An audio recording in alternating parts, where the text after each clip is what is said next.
In the 6th year of the apocalypse, Xiao Jun finds himself reborn before the onset of the cataclysm.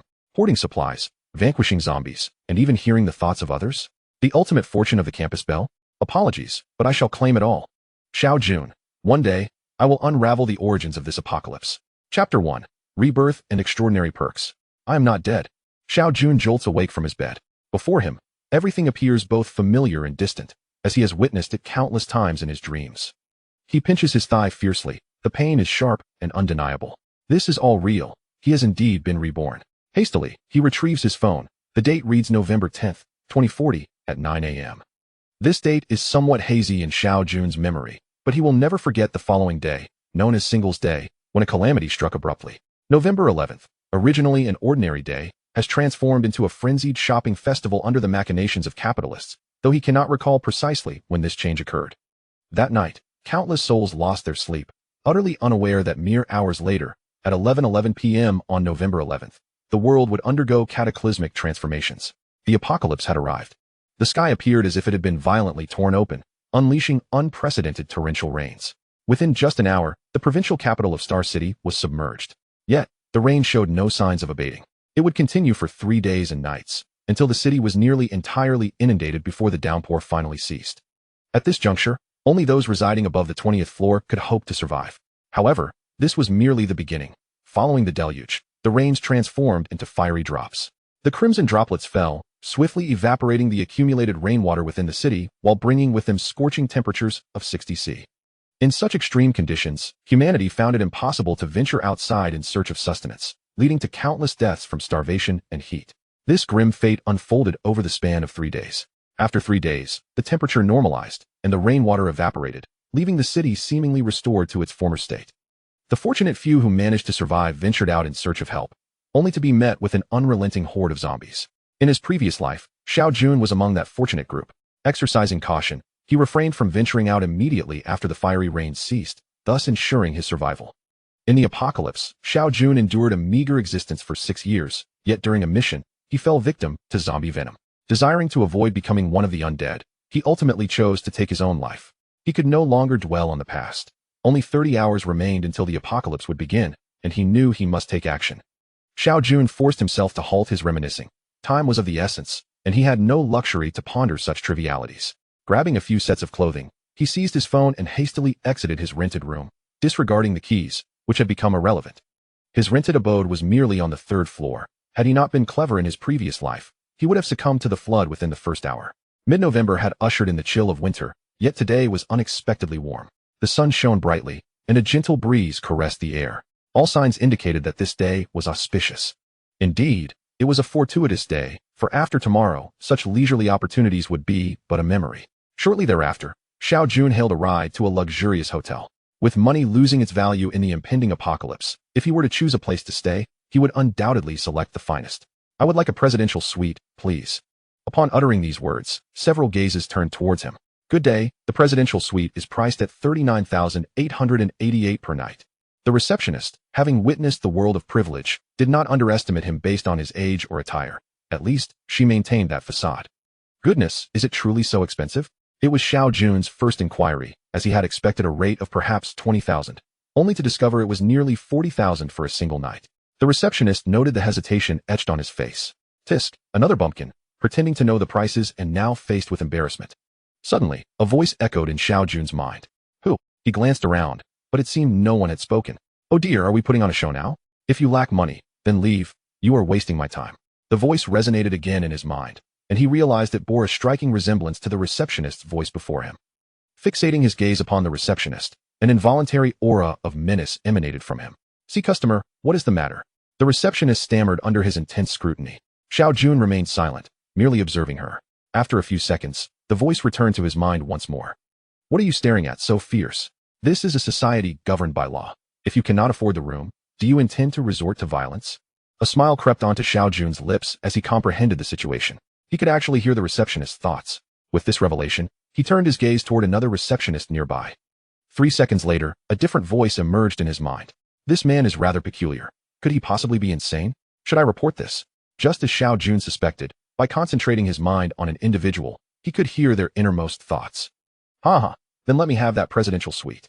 With his spirits lifted, Xiao Jun no longer cared about the exorbitant room fee. In his previous life, he had been a veteran, enlisting at the tender age of 16 and serving 6 years, having only recently returned home.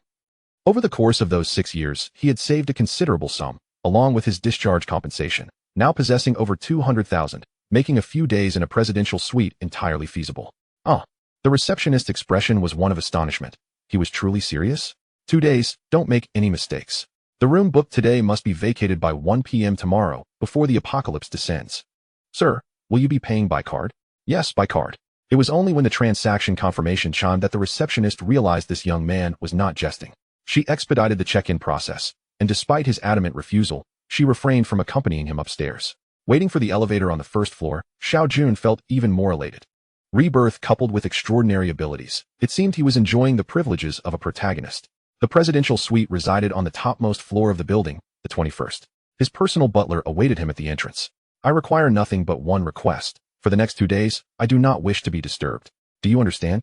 Dismissing his personal butler, Xiao Jun stepped into the lavish space where he would reside for the foreseeable future.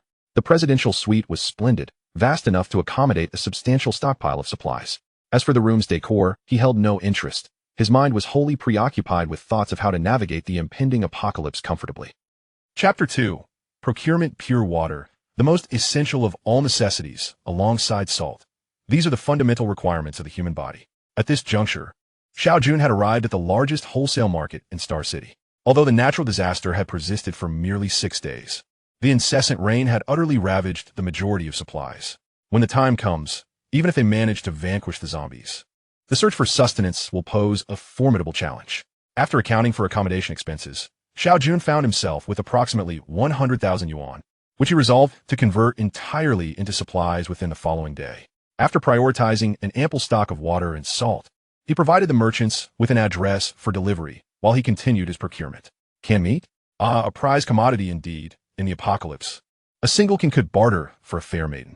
Astalnud? A worthy item as well, though it pales in comparison to canned meat. It would suffice for a night. In the apocalypse, women invariably find themselves in a disadvantaged position. Goodness, chili sauce, so much chili sauce.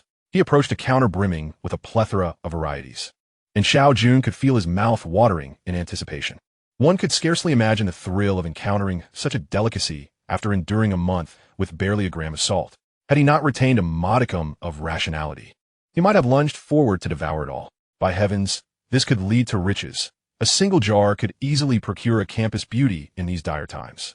Without a second thought, he opted to have it all packaged. Next, Xiao Jun acquired numerous other supplies, instructing the vendors to deliver everything to the hotel where he had already made arrangements. High-powered flashlights were essential. He procured 1,000 units. Following a day of relentless rain, the city's entire electrical grid had collapsed, rendering flashlights a highly sought-after commodity.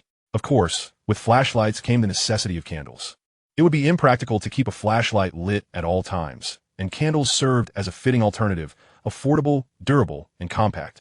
Candles at the wholesale market were merely 10 cents each, and without hesitation, Xiao Jun purchased 10,000.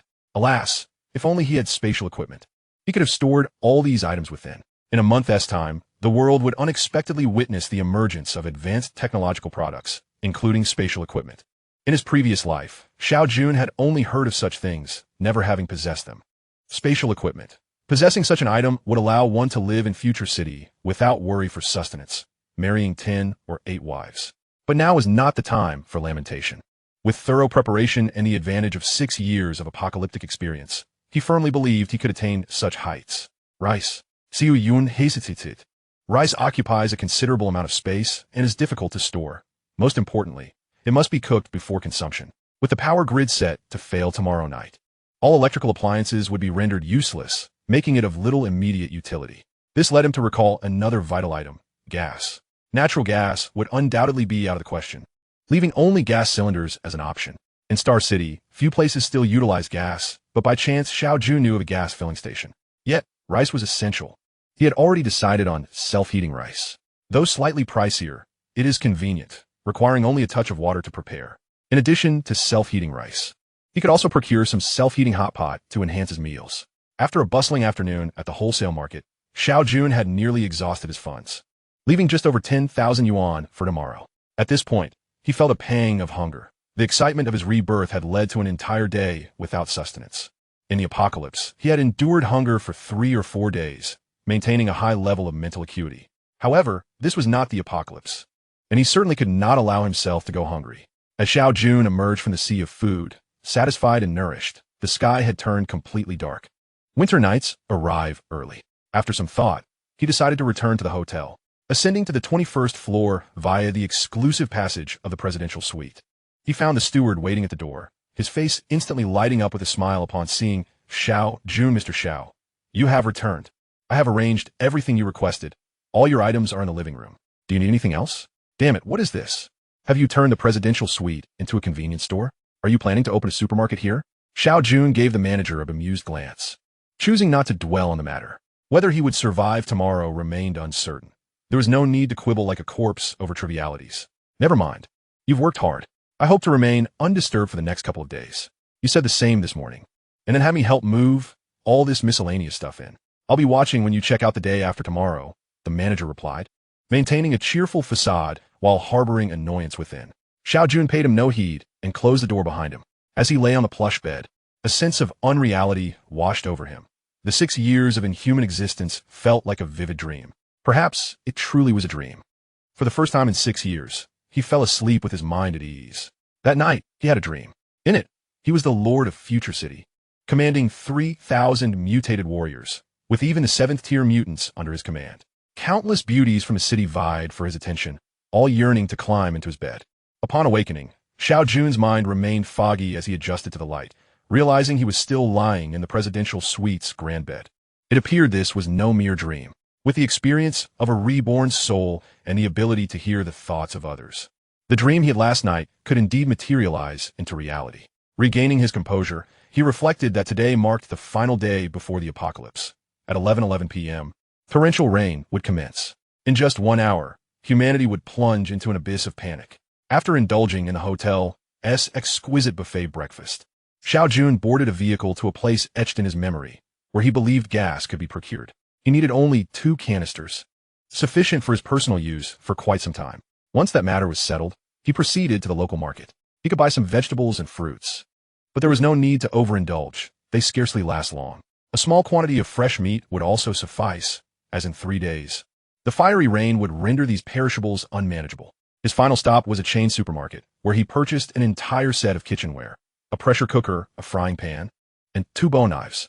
In any other country, he would have sought firearms, but that was not feasible here. Chapter 3. The arrival of the apocalypse at 11 o'clock that night. Xiao Jun stood before the floor-to-ceiling window of his room. Typically at this hour, most people would be home, but tonight was different. As the Double 11 shopping festival unfolded, the malls and squares were teeming with crowds. Little did he know, in his past life, his single status had spared him from disaster. No wonder they say, show affection and meet swift demise. Glancing at his newly acquired mechanical watch, though not a luxury brand, it had cost him his last 5,000 yuan. Xiao Jun observed the second hand complete its rotation, while the minute hand ticked to the 11-minute mark. Suddenly, a torrential downpour commenced outside, marking the onset of the apocalypse. At this moment, the populace remained blissfully unaware, perceiving only rain, merely a natural occurrence. Watching the people below, scurrying to find shelter from the downpour, a hint of derision crept onto Xiao Jun's face. The mall, with its towering 5 or 6 stories, would likely be engulfed by the flood by tomorrow morning. The rain continued to pour incessantly, growing increasingly torrential. Xiao Jun's face bore no expression, rendering his emotions imperceptible. An hour swiftly elapsed, and the floodwaters rose at a visibly alarming rate. Initially, a few vehicles could be seen on the road, but now they had vanished entirely.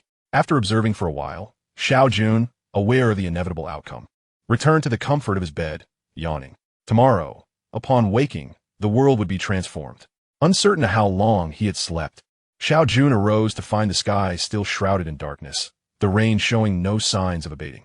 Peering out the window, he saw the city had become a vast ocean. From his vantage point, he could see the mall across the street, which had been teeming with life just yesterday, now reduced to a mere shadow of its former self. Here alone, at least 10,000 souls had perished last night. Xiao Jun's heart remained untroubled. In a true apocalypse, countless lives were lost daily, until humanity could rebuild a semblance of a future. Suddenly, a loud knocking echoed from outside, accompanied by anguished cries that pierced the air. The soundproofing of the presidential suite was remarkable, yet the intensity of the cries was sufficient to convey the desperation outside. Through the peephole, he glimpsed the corridor on the 21st floor, crowded with people, many still clad in pajamas and clutching their mobile phones, likely those who had narrowly escaped from lower floors. This was merely the beginning. Their instinct to ascend to the higher floors was a desperate bid for survival. Yet they remained oblivious to the true terror of the end times. The presidential suite was well stocked with various tools. Xiao Jun made his way to the kitchen to prepare a meal, knowing that by evening, electricity, water, and gas would cease to function. Taking advantage of the current resources, he cooked the vegetables and meats he had procured. Eating cold food was certainly preferable to having nothing at all. After a bustling morning, he arranged the vegetables and meat he had cooked onto a plate and opened a self-heating rice pack. Dinner was served. The aroma was delightful, truly satisfying. The cries from outside subsided after a brief while. Even despair requires energy to sustain. After satiating his hunger, he opened a bottle of soda, relishing the sweet taste. To still enjoy such a life amidst the onset of the apocalypse was beyond imagination. With nothing pressing to occupy his time, Xiao Jun opened his phone, which he had not used in years, feeling somewhat clumsy with its functions. The internet was inundated with news of the flood, yet a vast majority still clung to the hope of rescue. Do not fear. The rain will eventually cease. Just wait peacefully for help. My entire family is on the rooftop. It's too cold outside. I truly hope this dreadful rain stops soon. Thus, it is wise to buy property early. Spring River, beautiful scenery, your premier choice. This individual was indeed a shrewd businessman, still contemplating commerce amidst such chaos. Those capable of navigating the internet at this time were predominantly affluent residents, thus still having the leisure to engage in frivolities. However, in just a day, they would surely awaken to reality. At 11 o'clock that night, after enjoying a hot shower and changing into fresh clothes, the lights in his room suddenly extinguished. The entire electrical system had collapsed. The corridor was once again filled with cries, but this time they came from multiple voices. Previously, the faint glow of corridor lights had provided a semblance of safety, but now it had vanished. Darkness naturally breeds panic. Without electricity, there was no internet, and those with phones still possessing battery life were horrified to discover there was no signal. In the night, hunger and growing dread enveloped the crowd. No one knew how long the rain would continue. Some individuals began knocking on doors, hoping for a glimmer of hospitality within. Dwelling inside a room was undoubtedly preferable to sleeping in the corridor. Xiao Jun's door, too, was not spared from the incessant knocking. While gazing out at the rain, he did not turn his head. After a moment, perhaps annoyed by the noise, he retreated to his room. Closing the door created a barrier that finally muffled the clamor. Sleep beckoned. After all, it was merely the first day, and there was plenty of time ahead. The following morning, the rain showed no signs of letting up, and the commotion outside had diminished significantly. Anyone who had gone a full day and night without sustenance lacked the strength to continue their cries. Even those with a few snacks likely consumed them all yesterday. Knock, knock, knock. The vigorous pounding resumed, but Xiao Jun remained unperturbed. Mr. Xiao, I know you're in there. Your room is the one I opened. It has been for 2 days. We are all compatriots. Could you please let us in? The presidential suite is spacious enough. We could even sleep in the living room. To his surprise, not only was there knocking, but a woman's voice also pierced through. It was the front desk attendant who had checked him in. He hadn't expected her to have made it to the top floor. Please let us in. I am the owner of the construction company. If you allow me inside, I will give you $1 million, no, $5 million, once the rain stops. A middle-aged man's voice followed, but Xiao Jun merely chuckled derisively, choosing not to respond. If you don't open the door soon, don't blame us for being impolite. The pounding intensified, suggesting they had resorted to using tools. Indeed, when gentleness fails, brutality often follows, such is human nature. Xiao Jun felt no fear. After all, this was the presidential suite, and the quality was certainly not so poor. Furthermore, this group had gone a day and night without food and lacked any formidable tools. It was implausible they could force their way in. As expected, the battering lasted only 5 or 6 minutes before it ceased. Xiao Jun leisurely turned on the gas, preparing to cook himself a bowl of instant noodles. Ah, how delightful! After enduring 6 years of famine-like existence, any food was a luxury for Xiao Jun. He opened another beverage, this time not soda, but a bottle of Assam milk tea. Too much cola was tea good for one's health. Chapter 4. The rain stops. Another day passed. Xiao Jun's door was intermittently knocked upon several times. Yet he remained indifferent. With such free time, they might as well knock on other doors. After all, it would buy them a few more days before starvation set in. The remnants of humanity had not yet been extinguished, Surely some would be willing to open their doors, but in a few days, they might pay dearly for such kindness. With no electricity, entertainment was a luxury of the past. Xiao Jun had prudently prepared, charging 20 power banks and downloading several television dramas on his phone, sufficient to last him a while. Time flew by. Whenever hunger struck, he would ignite the gas and heat up his meals. Canned fish and meats provided variety, and compared to those outside, he was living in bliss. On the last day of the downpour, the waters had risen to the 18th floor. Xiao Jun gazed down from his window, seeing the water level perilously close. Compared to the previous days, the rain had lightened slightly. By around 10 o'clock that evening, the water would likely lap at the 20th floor. By then, the rain would diminish, eventually tapering off. Then there would come the red rain at 11:11. If there were still survivors in the corridor now, those who did not seek refuge in their rooms would undoubtedly not survive another day. After consuming a modest meal, he retrieved his phone to continue watching a series from over a decade ago, The Legend of the Condor Heroes, finding it rather engaging. Today marked his last day of such leisurely existence. Once the red rain descended, even with the insulation of his home, he would find himself submerged in a watery abyss.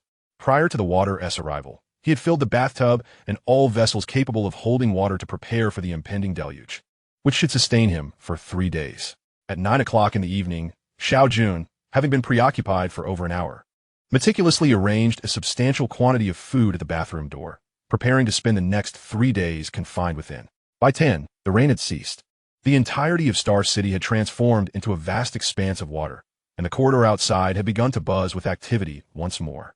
Since 5 in the afternoon, a steady stream of new survivors had arrived on the 21st floor, and had the building been taller, they would undoubtedly have continued their ascent. It was fortunate that this was a 5-star hotel. The expansive ground floor could accommodate such a multitude of people. It was unclear who first noticed the rain had stopped, but soon everyone erupted into cheers.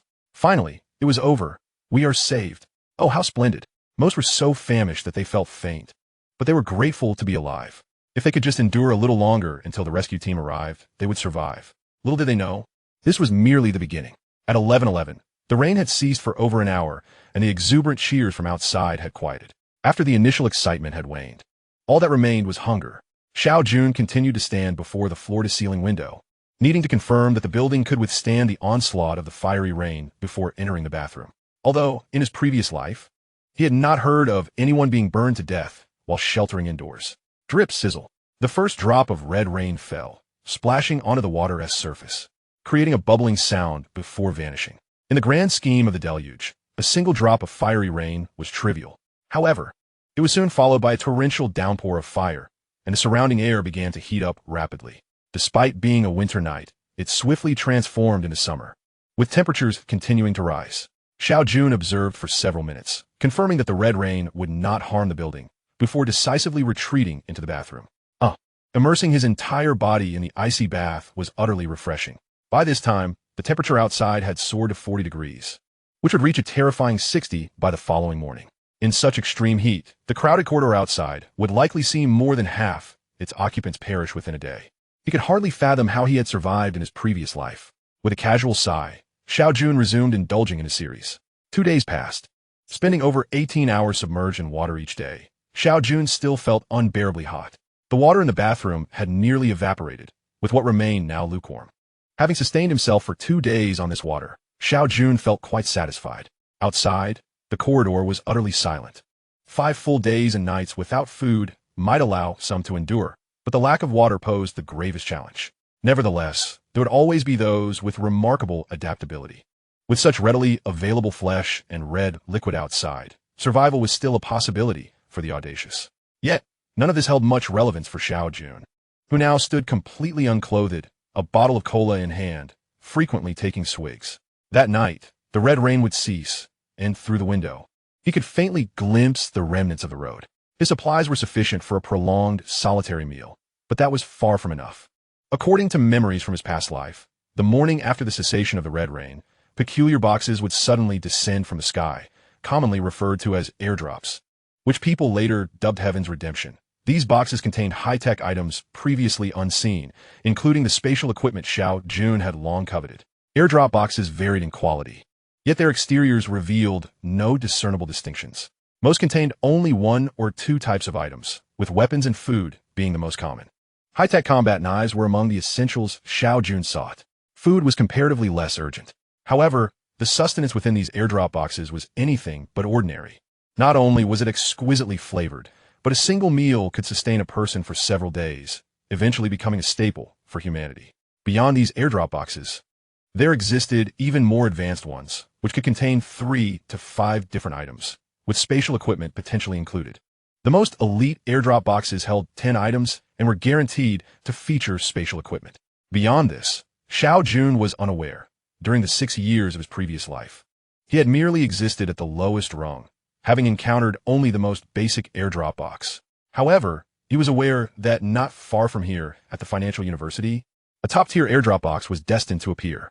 In his previous life, one of the 10 greatest experts in Future City, a captivating figure known as the Enchantress, was said to have been a student at the financial university when the apocalypse struck, accidentally opening this premier airdrop box, ultimately becoming one of the elite. This event became the most significant news in Future City, prompting countless individuals to venture out in search of the coveted top-tier airdrop boxes until the harsh reality subdued the fervor. In this life, Xiao Jun possessed a unique experience. He could arrive ahead of everyone else, poised to await the top-tier airdrop box, a prospect he eagerly anticipated. Chapter 5. Murder. The journey from the hotel to the financial academy was still considerable, and it would not be devoid of turbulence. First and foremost, there were the zombies. In his previous life, zombies had appeared suddenly after midnight, which meant he had a 50-minute window to exploit. This time frame should suffice to reach the approximate location of the airdrop box, but how to contend with the ensuing night filled with zombies posed a significant dilemma. Fortunately, the zombies at this stage were still quite weak. A reasonably sound-minded human, armed with a sharp weapon and devoid of fear, could easily dispatch a zombie. Unlike his previous life, where after 6 years, zombies had become terrifyingly formidable, accompanied by even more horrifying creatures. Nevertheless, the dangers still loomed large. Xiao Jun was not thoroughly acquainted with the circumstances at the financial academy, only knowing that the airdrop box would manifest near the university gymnasium. Fortune favors the bold.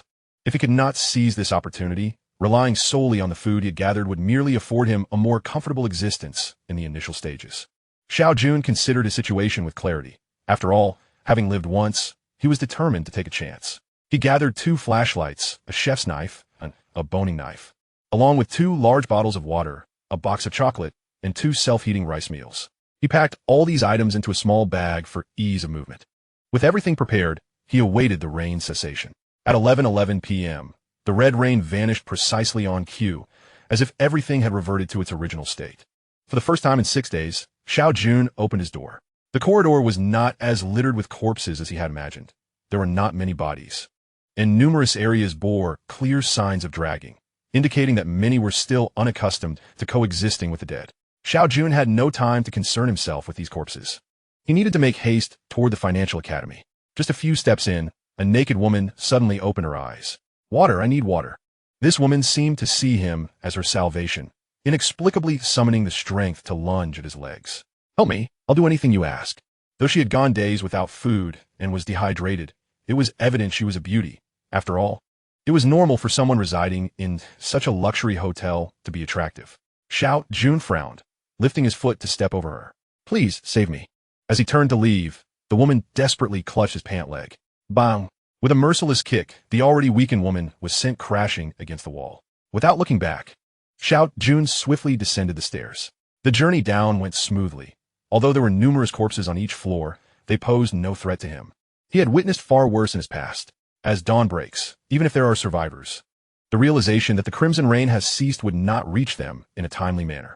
The desolate streets lay bare, devoid of life, scattered with lifeless bodies, some of which are grotesquely swollen from prolonged exposure to water. Xiao Jun adeptly navigates through the familiar thoroughfares, hastening his pace towards the School of Finance and Economics.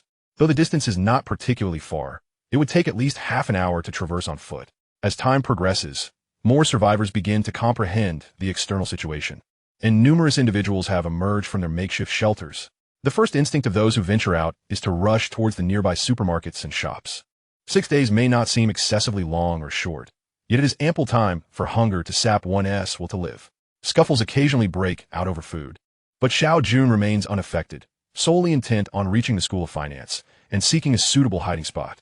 However, while he harbors no desire to provoke others, not everyone shares his restraint. 2 tattooed men obstruct his path. "Hey there, brother. You look like you have a decent stash of food," one of them remarks, his left arm adorned with ink. Most of the people who have emerged appear gaunt and emaciated, clearly starved for days. A few possess more provisions. Yet they too are frantically searching for sustenance. Only Xiao Jun seems disinterested in food, despite the backpack he carries. The stores, having been submerged, contain little edible fare. Only some sealed snacks remain viable. Yet with so many people and so little food, rather than engage in a chaotic brawl, they decide to target Xiao Jun. Get lost. Xiao Jun retorts coldly to those seeking to rob him. "Damn it, this kid asking for it. There are two of us, and he's just one." But he's armed with a knife. One of them thinks, scheming to ambush him. "I'll pretend to let him pass, and then strike. He must have a lot of food in that backpack." "Calm down, brother. The disaster has passed, and the government will soon provide aid. There will be plenty of food then." The tattooed man tries to placate him. Xiao Jun merely scoffs in silence. "Fine, since you're unwilling. My buddy and I'll be on our way. We won't disturb you," he says, exchanging a knowing glance with his companion. The two men sidestep, seemingly allowing Xiao Jun to pass. With each step closer, the tension mounts for the two men, both of whom are accustomed to petty thuggery. But this situation is different. Their adversary wields a knife, and their stomachs are gnawing with hunger. Good thing this kid is a naive fool. Just a few more steps, they think anxiously. As Xiao Jun approaches, the two men clench their fists, ready to strike the moment he draws near. Yet, unexpectedly, it is not Xiao Jun who advances but his knife. Forged for cleaving bones, it proves remarkably sharp. Caught off guard, the man on the left loses half his skull in an instant. The other thug, still reeling from shock, is met with a swift, powerful blow to his chest from Xiao Jun's blade. They collapse to the ground, lifeless, without a sound. Onlookers, who had failed to secure food, witness the scene and scream in terror, scattering in all directions. Xiao Jun wipes the blood splattered on his face. Clutching the knife as he resumes his journey, no one dares to impede him now, due to the delay caused by the two men. What should have been a half-hour trek now sees him finally approaching the gates of the School of Finance and Economics. The crimson rain had ceased some time ago, and most survivors have emerged, beginning their search for food. The university is rife with small shops, restaurants, and canteens, prime locations for scavenging. Xiao Jun casually intercepts a fellow student, brandishing his bloodied knife, compelling them to reveal the location of the gymnasium. Strangely, the area around the gym is eerily quiet, devoid of students, leaving him to ponder how the airdrop box had been discovered in the previous timeline. At 11:51 p.m., Xiao Jun arrives at his destination, the entrance of the gymnasium. The zombies will reach the battleground in 9 minutes. Chapter 6. The Zombie Horde. Surveying the surroundings, he notes the absence of suitable hiding spots. Thus, entering the gymnasium is his only option. The gym is spacious and empty, devoid of human presence or even corpses, which is a relief. Xiao Jun has never encountered zombies in his past life, so he is uncertain of their emergence, but he does understand one principle. They will not materialize suddenly within buildings. Consequently, he ascends to the second floor of the gymnasium, securing all the stairway doors. Even if zombies appear outside, they should be unable to ascend. The second floor houses several competition venues and several restrooms. Xiao Jun chooses a corner restroom, locking the door behind him. From this vantage point, he can observe the situation outside through the window, providing a convenient lookout. At midnight, the once pitch-black sky suddenly illuminates with eerie white light, as if fissures have opened up. Following this, humanoid figures plummet from above. Are these the zombies? Xiao Jun's pupils constrict in shock. He hadn't anticipated the initial wave of zombies to arrive in such a manner. The entire process lasts 10 minutes, with countless zombies being unleashed upon Star City. Many have already landed in front of the gymnasium, and Xiao Jun notices that before they hit the ground, they are enveloped by transparent bubbles, preventing fatal impacts. These bubbles also possess a navigational function, expertly avoiding buildings and trees, ensuring they land in open areas. Once he has the strength, he vows to uncover the truth behind this apocalypse. For now, however, survival is paramount. The zombies, disoriented after their sudden change in environment, take several minutes to regain their composure before beginning to rise. Zombies are creatures of diminished intellect, driven solely by instinct. Once acclimated, they begin to wander aimlessly. As they appear, Xiao Jun minimizes his breathing, lying sideways on the restroom couch, daring not to move, while keenly observing the situation outside through the window. At the gymnasium entrance, a cluster of 30 to 40 zombies has gathered, with scattered individuals lurking further down the road. In such circumstances, Xiao Jun cannot afford to charge out alone. He must remain vigilant and observe. Suddenly, the tranquil campus is pierced by screams. growing increasingly numerous and jarring in the stillness of the night. The sound seemed distant, yet the zombies at the gymnasium entrance, as if invigorated, rushed towards the source of the commotion. At night, their speed is at least double that of daytime. Watching the horde of zombies drawn away, Xiao Jun breathes a sigh of relief. No wonder some individuals in the previous timeline discovered this exceptional airdrop early. The zombies have been lured away. The campus continues to echo with screams, but soon falls back into silence. Even those still alive surely understand the necessity of remaining quiet. Time passes, and a few aimlessly wandering zombies approach, but their numbers remain scant, merely 5 or 6. If this is the extent of their presence, Xiao Jun feels he can manage, though he fears more may come. Throughout the night, Xiao Jun remains sleepless, acutely aware of the circumstances below, ready to devise the most impeccable plan for an escape the moment the airdrop box descended at dawn. As sunlight once again bathed the earth, today Star City was shrouded in a pall of desolation, a stark contrast to the previous day. The streets were thronged with various zombies, some from the airdrop, and others newly transformed from the chaos of the night prior. The remaining survivors had shuttered their doors, trembling in fear within their homes. At 9 in the morning, a peculiar phenomenon occurred in the sky. The rift opened once more, but this time, instead of zombies, it heralded the arrival of hope for humanity, the airdrop boxes. The descent of these boxes lasted merely 5 minutes, significantly shorter than the zombie onslaught, and the frequency of their arrival was markedly reduced. Guided by an inexplicable force, the boxes scattered across the corners of Star City. Following the tumult of the previous night, only a handful of individuals witnessed this event. In the girls' dormitory of the Finance University, Wan Qinya sat alone in the desolate space, once shared by 4, now reduced to her and another girl after 2 calamities. When disaster struck, they had fortuitously been enjoying a late-night snack at the school gate and subsequently sought refuge at a nearby hotel. With the relentless rain, they had taken a room on the 19th floor. Having ordered an abundance of food, they packed it all to sustain themselves through the ordeal. Last night, they had ventured out, their weakened bodies in search of sustenance, but as mere girls, they were no match for others. Suddenly, Wan Qinya recalled the ample provisions in their dormitory. Their room, typically brimming with snacks and drinks, seemed a far more viable option than scrounging elsewhere. Their journey back, however, was anything but tranquil. Both were from the dance department, possessing enviable physiques, particularly Wan Qinya, who was among the most admired in the finance college, drawing the attention of many. Amid the second calamity, their attire was scant, perhaps due to their overwhelming hunger or the belief that the worst was behind them. No one dared to approach them, although the gazes were increasingly intense. Faced with a pack of ravenous wolves, the 2 girls kept their heads down, hastening toward the dormitory.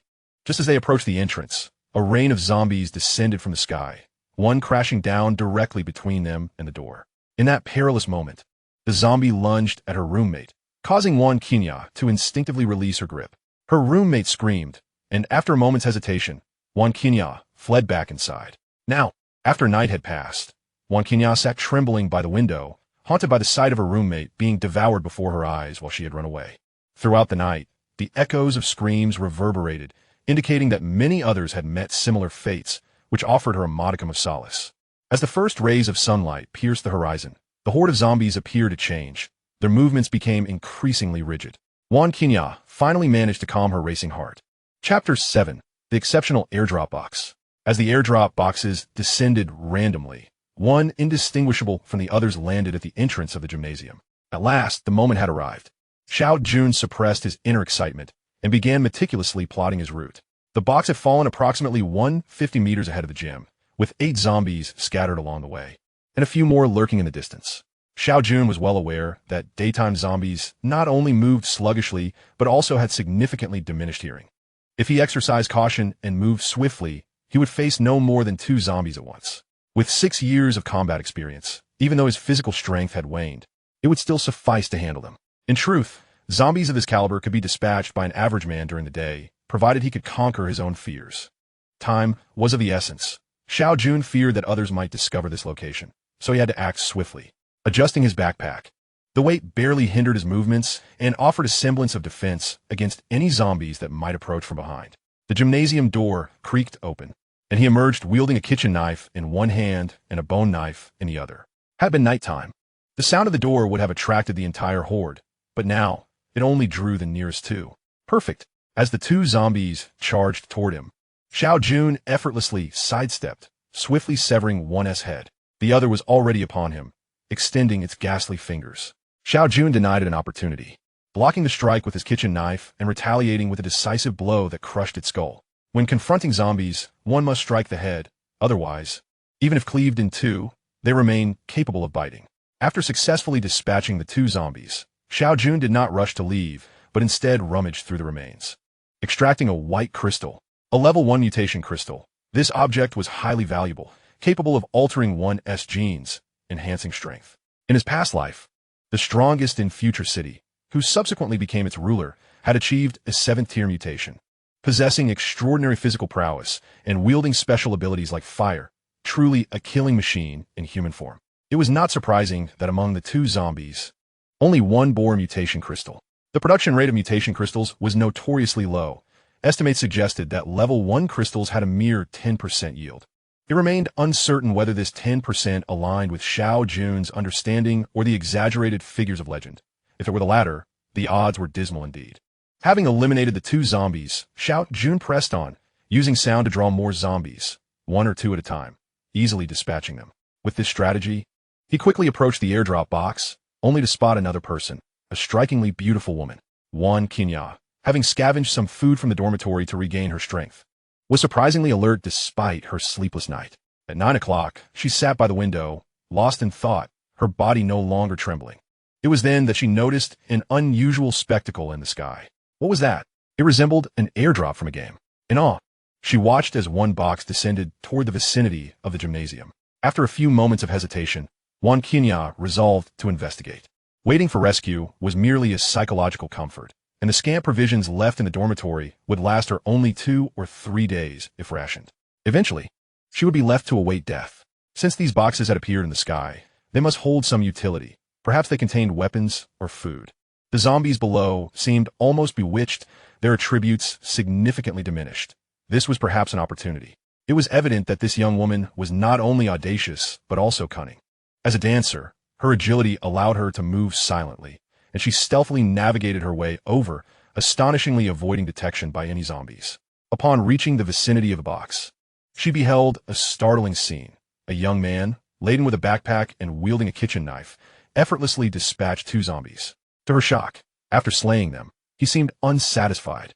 Thrusting his knife into the zombie's skull and twisting it, Wan Qinya felt her stomach churn, the remnants of her recent meal threatening to resurface. At that moment, the man had already lifted his head and caught sight of her. Their eyes met, and Xiao Jun felt a flicker of surprise. In his previous life, he had been merely a lowly human, devoid of the luxury to ponder upon the identities of the 10 formidable experts. Hence he remained oblivious to the fact that the student who had retrieved this airdrop box and would eventually emerge as one of the 10 elite in Future City was a woman, and a remarkably attractive one at that. Yet, such matters were of little consequence now. Xiao Jun was mere steps away from the airdrop box. If the girl chose not to snatch it away, that would suffice, but should she dare to approach, Xiao Jun would not hesitate to eliminate her before she could even make a move. Redirecting his gaze, Xiao Jun focused on the airdrop box before him, a premium airdrop box. Something he had only heard of once in his past life, now so tangibly present. Despite having endured 6 years of apocalyptic existence, excitement bubbled within him. Casting another glance at the girl, who was merely observing from a distance, he chose to ignore her presence. The airdrop box was not particularly large, standing at about half a person's height, and each box was secured with a small lock, easily pried open. As the box was opened, an ethereal white light emanated from within, obscuring its contents, compelling one to feel around inside. At this moment, a hint of trepidation flickered within Xiao Jun. Thus far, everything had unfolded as he anticipated, but if this turned out not to be the coveted premium airdrop box, that would indeed be a true disappointment. The first item extracted was a high-tech steel knife, a common product of most airdrop boxes, which bestowed upon humanity a glimmer of hope for survival. An ordinary knife, yet capable of slicing through iron with ease. The moment he retrieved it, a brief introduction appeared in his mind. As he had already anticipated, there was no surprise there. The white light persisted, indicating the presence of a second item. After another round of exploration, Xiao Jun unearthed a small box, a jewelry box designed to house a ring, likely containing a high-tech spatial ring. He had indeed struck gold. This was unmistakably the premium airdrop box. Premium airdrop boxes were guaranteed to yield spatial equipment. Although other boxes might also contain such treasures, Xiao Jun did not believe himself fortunate enough to encounter such luck. Without hesitation, he opened the box, and there it lay, a ring of simple craftsmanship. This high-tech ring required no physical wearing. Simply pressing his middle finger against it caused the ring to vanish, leaving a pattern identical to it on his finger. Spatial equipment, crafted in the form of a ring, boasted a capacity of 500 kilograms. Note: spatial equipment cannot store living entities. Caution: should the owner of the spatial equipment perish, it will revert to its original form. Chapter 8. Shelter. Xiao Jun slapped himself twice, forcing himself to regain composure. Within the premium airdrop box, spatial equipment was merely a guarantee. Undoubtedly, there were even greater treasures to be unearthed, and he needed to remain calm. The third item was a high-tech combat suit, a garment only generals could possess, capable of withstanding significant damage. This was far rarer than weaponry. In his previous life, a suit of this caliber could fetch a king's ransom. Enough for the lord of Future City to bestow 2 wives upon you. Good heavens, was this the sensation of a dreamlike beginning? Unable to resist, Xiao Jun cast a glance at the girl nearby. Had he not been present, all of this would have belonged to her. The fourth item was a small lunchbox, a portable container commonly used by soldiers, filled with rice balls of various flavors. Do not underestimate this lunchbox. It contained a total of 20 rice balls, with just one sufficing to sustain energy throughout the day. Moreover, the rice balls were exquisitely flavored, rivaling the sumptuous meals of a 5-star hotel, destined to become a staple food in the future. The fifth item was a military water bottle, a portable vessel capable of storing 50 liters of drinking water. With this, the challenge of securing food and water for the upcoming month was effortlessly resolved. Within a month, he would undoubtedly find more resources. The sixth item was an antidote, effective against toxins from first-tier zombies. At present, zombies were merely first-tier. Second-tier zombies would not emerge for at least another month. This antidote could be considered a miraculous elixir at this stage. Even a scratch from a zombie would no longer be a cause for alarm. The seventh item was yet another high-tech steel knife. The eighth item, a small blue pill, left Xiao Jun momentarily bewildered. He had never encountered such a thing during the apocalypse. However, he recalled hearing his rather unsavory roommate describe it during his school days, yet the following introduction nearly jolted him from his skin.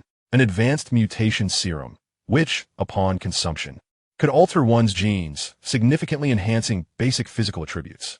Holy smokes, a mutation serum.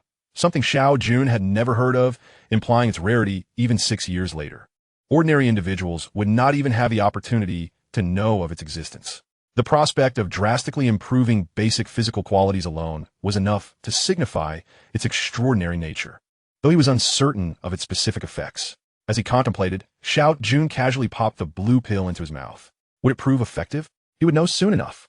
The pill dissolved instantly, bypassing the need for water, and within moments, a warm sensation surged through his body, as if overflowing with vitality, difficult to contain. This sensation, however, was fleeting. Within 2 minutes, Xiao Jun returned to normalcy. Grasping the newly acquired high-tech steel knife, exhilaration coursed through him. While such knives were indeed effective, they tended to feel somewhat heavy for ordinary individuals, making them challenging to wield. Yet now he felt no weight, even when lifting it with one hand. His strength had at least tripled, a conclusion Xiao Jun arrived at. If his strength had indeed tripled, did that not imply that speed, explosive power, and other attributes would also see a similar enhancement? After all, the enhancement pertained to a comprehensive augmentation of physical attributes. Other experiments would have to wait. There would be ample opportunity later. For now, he needed to finish unboxing the remaining items. Continuing his exploration, perhaps his fortune had been exhausted.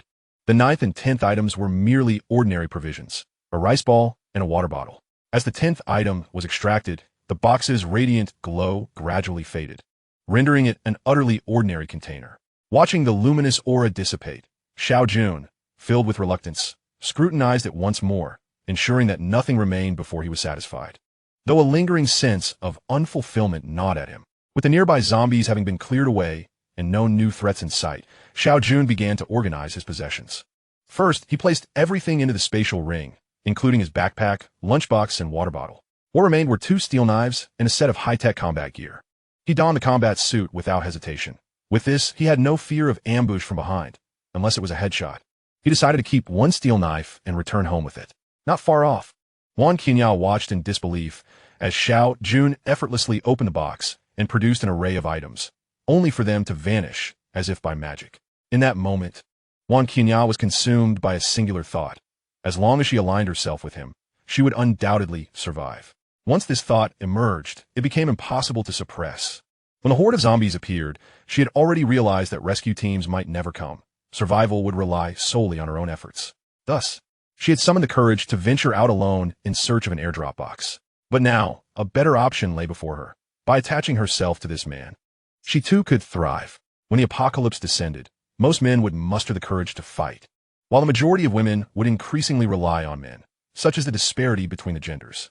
Observing that Xiao Jun had yet to depart, Wan Qingya finally found the resolve to approach him. Confident in her physique and appearance, she had once been among the top 10 beauties of the Finance Academy. And as a dance major, these were her assets, the currency for survival. As Wan Qingya approached, Xiao Jun instinctively grasped his steel knife. For this woman could very well be one of the top 10 masters of the future city in his previous life. However, he quickly relaxed. His current strength was immensely formidable, and she was merely an ordinary girl, utterly incapable of threatening him. As Wan Qingya drew nearer, he was struck by her beauty. Standing at approximately 165 centimeters, her exquisite features bore a hint of vulnerability, enough to evoke a protective instinct in any man. The scant clothing she wore accentuated her flawless figure, a stunning blend of devilish curves and angelic visage, an allure that few could resist. I wish to accompany you. Before Xiao Jun could utter a word, Wan Qingya boldly declared her intentions. As long as I can stay by his side, I would agree to anything he desires. As long as I can survive.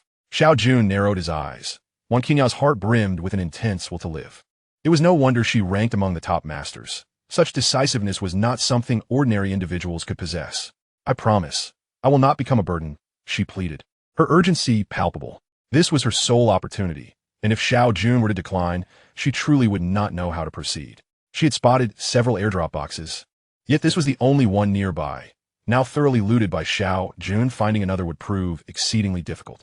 Her fierce desire to survive, coupled with the courage to traverse a zombie-infested campus alone, began to sway Xiao Jun, considering her status as one of the future city's top 10 masters. This investment seemed worthwhile. Then come along, but stay close. If you fall behind, I shall not concern myself with you. Chapter 9. Resolving Inner Turmoil. With a qualitative breakthrough, Xiao Jun brimmed with confidence. Faced with these first-tier zombies, his current prowess and equipment allowed him to easily handle multiple foes at once. Thus, he chose not to seek alternative paths, boldly retracing his steps. With such a significant advantage, it would be foolish not to capitalize on it. Despite his enhanced physical strength, Xiao Jun remained fundamentally human. To become a mutant, he needed to absorb 10 first-tier mutation crystals. Currently, he possessed only 2, a stroke of good fortune. To gather the remaining 8, he would conservatively need to vanquish 60 to 70 zombies, and if luck were not on his side, possibly even over 100. However, this was not a concern. It was a perfect opportunity to acclimate to his new body. As Xiao Jun strode down Main Road, clearly intending to plunge into the horde of zombies, Wan Qingya hesitated momentarily. Yet, she quickly resolved herself. This was her only chance. Failing to follow him would mean her survival was all but guaranteed for only a few more days. Moreover, witnessing his decisive prowess in dispatching zombies made it evident he was not a fool seeking death. Gritting her teeth, Wan Qingya followed closely behind. During the day, first-tier zombies exhibited markedly reduced combat capabilities, a glimmer of hope for humanity. In a month, second-tier zombies would emerge, unperturbed by sunlight, posing a significant threat both day and night. Clad in combat attire and wielding his steel knife, Xiao Jun resembled a warrior of the gods. With the zombies before him akin to lambs awaiting slaughter, Wan Qingya trailed behind, her eyes gleaming with admiration. This truly is a fortunate alliance. As long as I stay by his side, survival is assured. If this is indeed the apocalypse, perhaps I could live a life beyond the imagination of ordinary people. Moreover, this man is remarkably young and slightly handsome. Following him is hardly a loss. Hearing Wan Qingya's thoughts, a faint smile crept upon Xiao Jun's lips, invigorating his resolve as he continued to slay the zombies.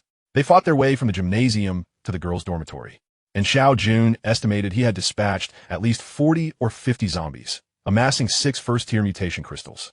With just 4 more, he would ascend to become a first-tier mutant, experiencing a qualitative leap in power. Upon arriving at the girls' dormitory, having just slain the last zombie within the vicinity, he prepared to take a brief respite. At that moment, the nearest zombie was over 20 meters away, a safe distance. Observing Xiao Jun's pause, Wan Qingya felt compelled to take action. Summoning her courage, She stepped forward and stood beside him, gently massaging his arm. After all the exertion, he must surely be fatigued. Xiao Jun remained silent, his expression inscrutable.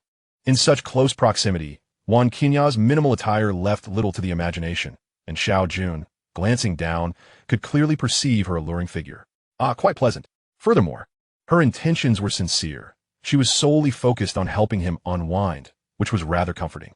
In the apocalypse, humanity often found solace in companionship, even amidst the impending chaos of Future City, where various factions coexisted. As the Future City's leader, Xiao Jun was reluctant to assume such a role. However, establishing his own influence was imperative. Given Wang Qinya's previous life achievements as one of the top 10 masters, her talent and capabilities warranted cultivation, provided she remained loyal. Put in some effort. Have you not eaten? Wang Qinya was startled. Indeed, she had not. Over the past few days, she had only snacked and sipped water, leaving her quite weak. Yet, she dared not voice any complaints, hastily increasing her pressure while attempting to maintain a charming smile. At that moment, an unexpected disruption occurred. A zombie that had seemed far away suddenly lunged towards them. Xiao Jun furrowed his brow. At such a distance, it should not have been possible unless it were a mutated zombie.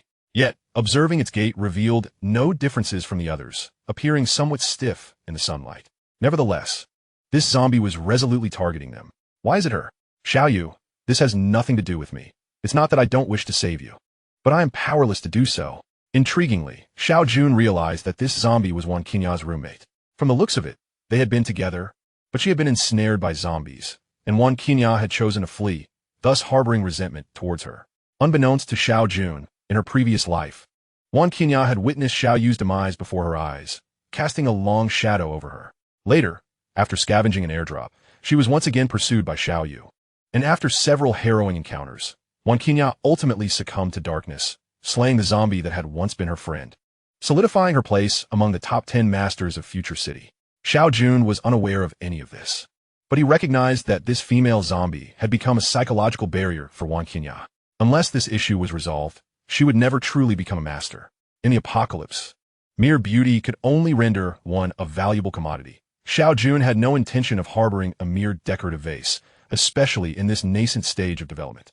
Each day, countless individuals fell victim to zombies, and if she could not overcome this mental hurdle, her lifespan would be tragically short.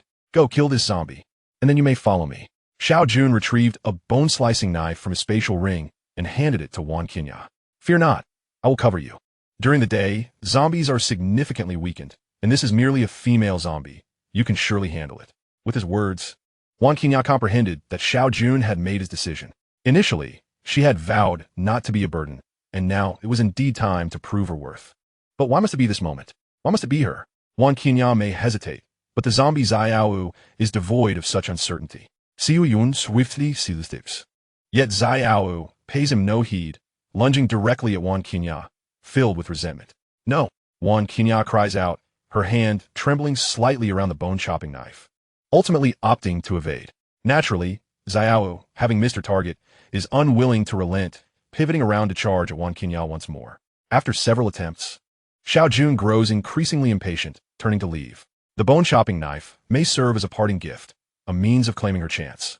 Whether she survives now rests solely upon her. Wang Qinya notices Xiao Jun's departure, and a wave of despair washes over her. Xiao.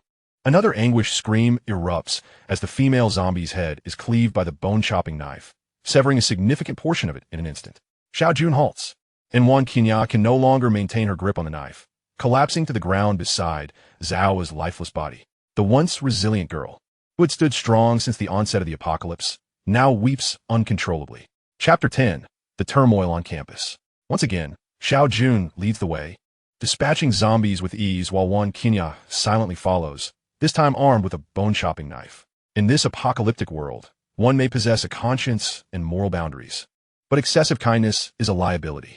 Should Wang Qinya fail to overcome this hurdle, Xiao Jun would unhesitatingly abandon her. The recently defeated Xiao generously bestowed upon Xiao Jun a Tier 1 mutated crystal.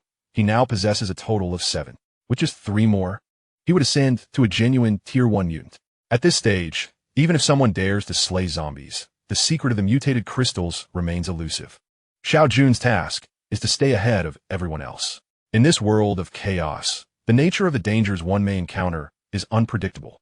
However, one truth remains indisputable. You need not be exceptionally strong, but you must be stronger than the weakest among you to have a chance at survival. Another wave of zombies approaches, and Xiao Jun dispatches them with ease, akin to slicing through vegetables. Just as only two remain, Wan Qinya suddenly charges forward in a frenzy. Kill, kill, eliminate all the zombies. Xiao Jun watches in astonishment as Wan Qinya, seemingly losing her grip on reason, rushes into battle, stepping aside to allow her the battlefield. Facing two zombies is effortless for Xiao Jun, yet for Wan Qinya, it poses a considerable challenge. The most vexing aspect of these creatures is their toxic essence. Engaging them without sustaining injury is paramount, no exceptions. Despite her apparent loss of reason, Wan Qinya does not confront the zombies head-on as Xiao Jun anticipated. She continues to evade their attacks, seeking opportunities to counterattack.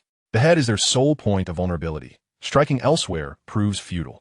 Wan Qinya swings the bone-chopping knife with fervor, landing several blows on the zombies' arms and 2 on their chests, yet to no avail. Upon hearing Xiao Jun's words, Wan Qinya's eyes flicker, as if clarity returns. In her next assault, Wan Qinya contorts her body in an unexpected manner, evading a lethal strike from a zombie, and retaliates with a fierce blow to its head. This strike appears to drain her of her last vestige of energy. She collapses to the ground afterward. As long as he saves me, I shall devote myself to him wholeheartedly. I shall overlook his insistence on my killing Xiao. This young woman still harbors grievances about the recent events. She fails to recognize the kindness extended to her. Meanwhile, Xiao Jun, undeterred, wields his steel knife with precision, striking another zombie's head. Within their skulls lies a chance of yielding a crystal, much like this one. As he speaks, a mutated crystal materializes in Xiao Jun's hand. This object holds great value. You ought to search for it. Wan Qinya, having observed Xiao Jun's earlier actions, has a vague understanding that the zombies' heads contain what he seeks. However, she had been positioned behind him, unable to see clearly until now, revealing the small, transparent crystals that are rather visually appealing. Taking a breath, Wan Qinya rises from the ground, suppressing her nausea, and mimics Xiao Jun's earlier method of stirring within a zombie's head with her bone-chopping knife. Though one skull was utterly shattered, this one remains intact. After several dry heaves, her expression remains stoic as she approaches another zombie. As she inserts the knife, it encounters something. With a flick of the blade, she extracts a white, transparent crystal, identical to the one in Xiao Jun's hand. A flicker of joy crosses Xiao Jun's face. 8 crystals now. Though he remains silent, Wan Qinya dutifully hands the mutated crystal to him without any ulterior motives. Their commotion on campus draws the attention of other survivors. From the surrounding dormitories, countless eyes are fixed upon them. Is that person Wan Qinya? It truly seems like her. How astonishing that she can slay zombies. The man accompanying her is impressive, effortlessly dispatching multiple zombies. That man is quite handsome. I wonder where he procured such a weapon. As Xiao Jun's carnage continues, the zombies in the vicinity of the Finance Academy are virtually all eliminated, prompting those still hiding in dormitories to begin murmuring amongst themselves. Shall we follow that man? It's surely better than waiting here to perish. As one suggestion arises, many voices chime in agreement. With so many of us, he surely wouldn't leave us to die. Observing Wan Qinya's fatigue, Xiao Jun produces a rice ball and offers it to her. Eat. Wan Qinya does not question its contents. She simply follows his directive.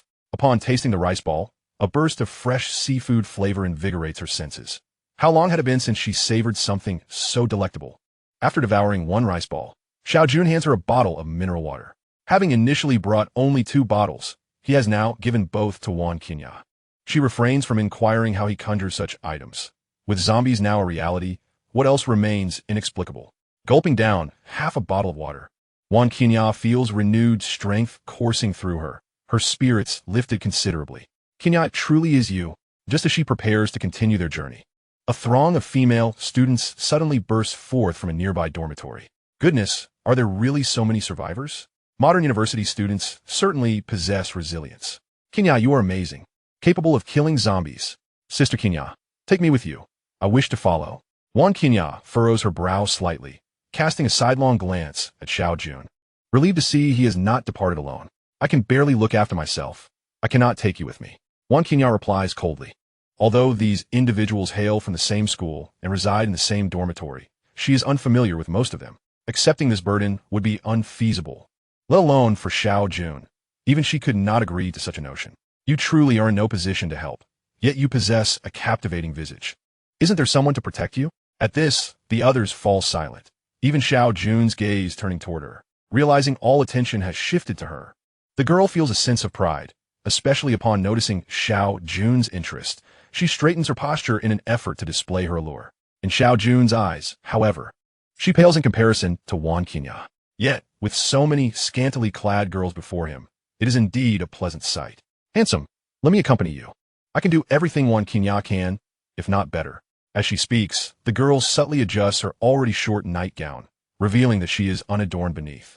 This girl, namely Li, is also one of the top 10 beauties of the Finance Academy, though her ranking falls beneath Wan Qinya's. Nonetheless, she is undeniably a rare beauty. That brazen hussy, openly flirting with my man. He shouldn't be swayed by temptation. Wan Qinya felt a sense of uncertainty within her. Though she possessed striking beauty, Li was not lacking in that department either. She was quite well known in their school and had an alluring charm. As the girl finished her performance, Xiao Jun glanced at his watch and noted that it was already 11 o'clock. They needed to hurry back to the hotel for lunch. Wan Qinya, have you finished reminiscing? It's time to leave. Hey, do you have any humanity? We are all human beings here. If you possess such strength, why not help us? Just because this BTCH Wan Qinya is beautiful? Upon hearing Xiao Jun's words, Lily became infuriated. Typically, the boys treated her with utmost reverence, and in her eyes, all men were merely sycophants who should cater to her whims. Having already compromised her pride, she was astounded that he dared to disregard her.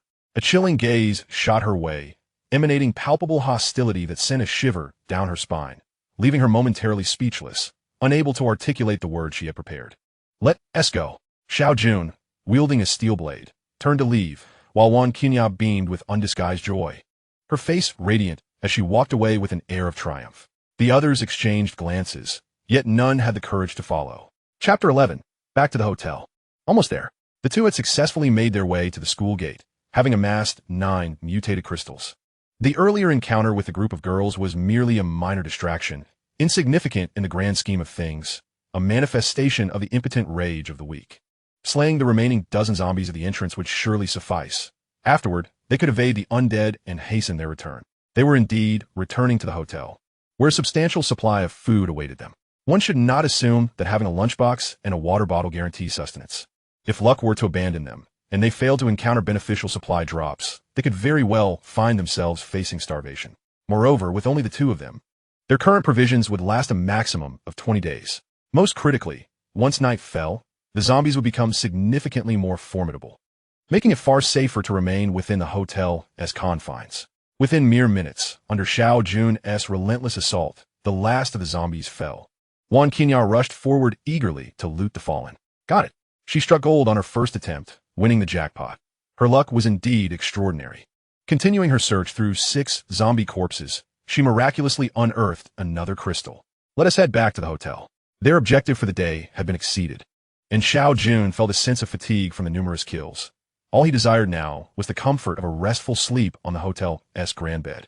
The streets were teeming with zombies, a stark contrast to the campus, prompting them to tread cautiously, wary of inadvertently attracting hordes of the undead.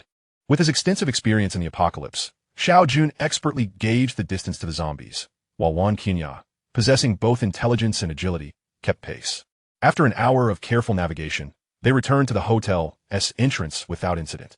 Brother Jun, it seems there's zombies inside the hotel as well. The two concealed themselves behind a large pillar at the entrance, observing the situation within. It appeared that someone had ventured out to scavenge the previous night, inadvertently drawing the zombies to the hotel, some of whom may have succumbed to the same fate. There is no other choice. Stay close to me. I'll charge in. The hotel lobby was sizable, and a rough estimate revealed at least a dozen zombies inside, a challenge that Xiao Jun was more than capable of overcoming. Drawing another battle knife from his ring, he wielded one in each hand. This confrontation needed to be swift, for any delay could rouse the vast horde outside, leading to dire consequences. Taking a deep breath, Xiao Jun dashed into the lobby, the commotion immediately capturing the attention of the zombies, who lunged toward him with guttural growls. Xiao Jun positioned himself at the entrance, exuding an aura of invincibility, as he swung both blades with precision, cleaving through any zombie that dared approach. Paul, the zombies outside seem to have taken notice of us. Wan Qinya observed anxiously, keeping a watchful eye on the approaching horde. Come inside. Xiao Jun advanced 3 steps to create space for her to enter. Quickly shut the glass door. Wan Qinya hurriedly positioned herself at both sides of the door, straining to push it shut. "Brother Jun, they're coming." Her voice trembled with fear as the zombies drew near. If they were flanked, Xiao Jun might survive. But she was certain she would not. Is the door closed? It's closed. Despite her fear, Wan Qinghai diligently completed the task assigned to her. "Hold it steady." She pressed her back against the glass door as the zombies began to pound against it. "I can't hold them." The immense force threatened to overwhelm her frail frame, when suddenly she felt a suffocating pressure as Xiao Jun's body pressed firmly against her back. "It's over. My panda is going to be squished." Xiao Jun was both exasperated and amused. What was she thinking? His intention was not to lean against her for any other reason than to protect her. If they both braced against the door side by side, he could not guarantee that the zombies wouldn't harm her. Just a little longer. We're almost there. With one final series of strikes, the last zombie in the lobby succumbed to Xiao Jun's blades. Turning around, he pressed both hands firmly against the glass door, preventing the zombies from pushing it open. "Brother Jun, what should we do? We can't keep holding the door indefinitely. We will eventually tire. First, let us loot the corpses. Don't be afraid." Just when Xiao Jun had been internally criticizing Wan Qinghai, he pivoted to embark on his own greedy endeavor, insisting on looting even as danger loomed. With no other option, Wan Qinghai complied and began to search the bodies. In just 2 minutes, she had managed to loot all 20 or so zombies in the lobby, astonishingly discovering for crystals. She was truly enamored with her own skilled hands. "Do you see that small door? That leads to the stairwell." "I see it." Wan Qinghai nodded, uncertain of Xiao Jun's intent. "That door can be locked. You go first and lock half of it. Once I enter, quickly shut the other half."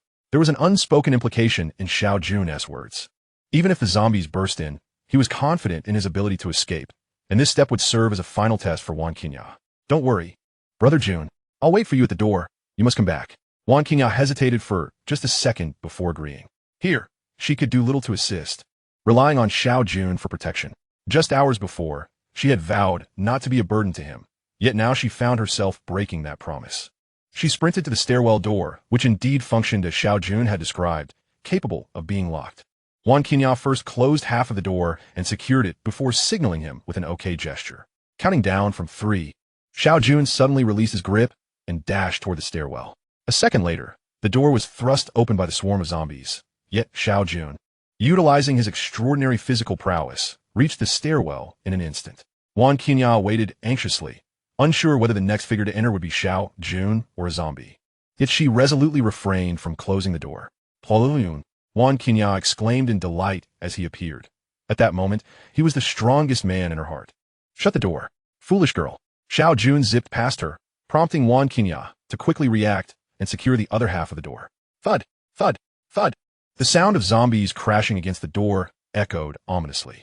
Xiao Jun placed a finger to his lips, signaling for silence. Without sounds or the scent of the living, it wouldn't be long before the zombies dispersed. Indeed, within minutes, the banging ceased, and the two exhaled in relief, cautiously ascending the stairs. 21 floors. All the doors remained firmly shut, yet the corpses in the corridor had mysteriously vanished, presumably cleared away by someone. With so many zombies around, casually discarding bodies would leave not a single bone fragment after a mere minute. Beep, fingerprint unlock successful. Fortunately, the hotel's doors were equipped with fingerprint locks, which operate on batteries. Thus, even in the event of a power outage, they would remain functional as long as the batteries had charge. At last, safety was secured. Chapter 12. Tier 1 Aberrant. Brother Jun, did you prepare all this? As she surveyed the room brimming with supplies, Wan Qinghai was left utterly astounded. Could it be that he had foreseen the apocalypse?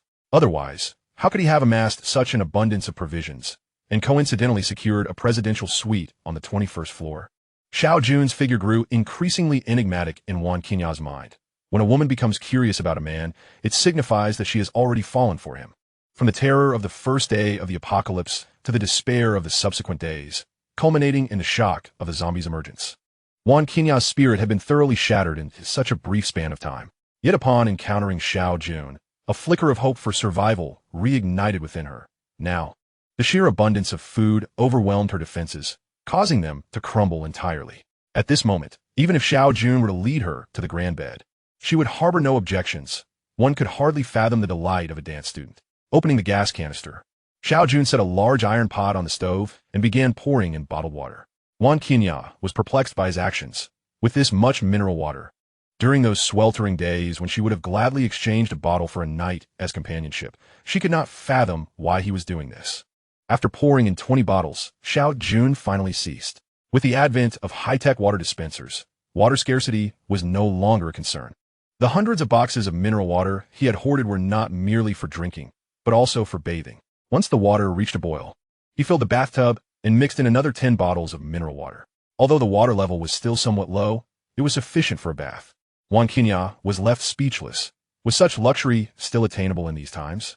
Unperturbed by her astonishment, Xiao Jun disrobed and slipped into the bathtub. What a refreshing experience! Despite having soaked in water for days prior, after a full day of slaying zombies, he was now splattered with considerable amounts of blood and required a thorough cleanse. After a solid half hour, the water turned a murky red-black, and Xiao Jun emerged, invigorated. You can manage on your own, right? Do you still need me to boil water for you? He remarked, observing Qinya, who stood in a daze after entering the room. Can I wash too? The sudden arrival of happiness left her stuttering. Just yesterday, she would have been willing to sleep with someone for a bottle of water, and now she had the opportunity to luxuriate in a bath. At this rate, it seemed inevitable that she would end up marrying him, though she wondered if the Civil Affairs Bureau was still operational. I'm going into the room. You take care of yourself. Once you're done, rest a bit and eat whatever you like, Xiao Jun said, fatigue weighing heavily on him after a sleepless night and a day spent battling zombies. He had developed a modicum of trust in Qinya, and though he sensed her peculiar thoughts, he lacked the energy to engage in a meaningful discussion with her at that moment. This was the advantage of sheltering a woman. Her propensity for betrayal was significantly lower than that of men.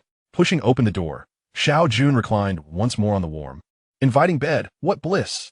After Xiao Jun retreated to his room, Qinya mimicked his actions, opening the gas canister and hesitating momentarily before pouring in 15 bottles of mineral water. After boiling the water, she added another 5 bottles into the bathtub. Although only 20 bottles were used, she reveled in her bath, meticulously cleansing every inch of her body, even indulging in shower gel and shampoo. In the midst of slumber, Xiao Jun vaguely sensed something soft nestled against him, a comforting presence that felt delightful. Consequently, he instinctively tightened his embrace around this entity, savoring the warmth. Upon awakening, he found the surroundings cloaked in darkness, silence enveloping the space. As he prepared to stretch, he abruptly realized that a person had joined him, explaining the soreness in his arm. Illuminated by the moonlight streaming through the window, he beheld Qinya nestled in his embrace. Fresh from her bath, she appeared ethereal, akin to a celestial maiden from the moon palace. Her delicate features accentuated by the soft glow. In her dreams, she slightly wrinkled her dainty nose, adding an endearing charm to her visage. With her arms tightly wrapped around his waist and their bodies pressed closely together, her head nestled against his chest, she exuded an aura of vulnerability and allure. The blanket had slipped slightly, revealing that she was clad only in her skin, a blatant invitation that Xiao Jun found hard to resist. Thus, while Qinya remained blissfully unaware of the unfolding situation, Xiao Jun emerged from the room, thoroughly satisfied, his physical prowess magnified threefold. As Qinya succumbed to sleep once more, Xiao Jun sat alone in the living room, lighting 2 candles for illumination before igniting a cigarette. He inhaled sharply, then exhaled slowly. In his previous life, 6 years of struggle had not led him to marry a single woman. He would occasionally indulge in cheap entertainment in the city, but a woman of Qinya's caliber was beyond his wildest dreams.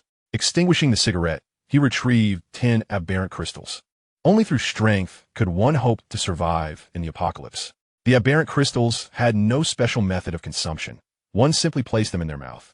As he ingested the first crystal, a warm sensation surged through his body, and he felt a slight enhancement in his strength. Without hesitation, he continued with the second, third, and so on, until he had consumed all 10. Xiao Jun's body underwent a transformative change, becoming a Tier 1 aberrant. Without needing any prompting, it was as if he innately understood. Every individual who consumed 10 aberrant crystals would inherently grasp this truth. A Tier 1 aberrant doubled one's overall capabilities.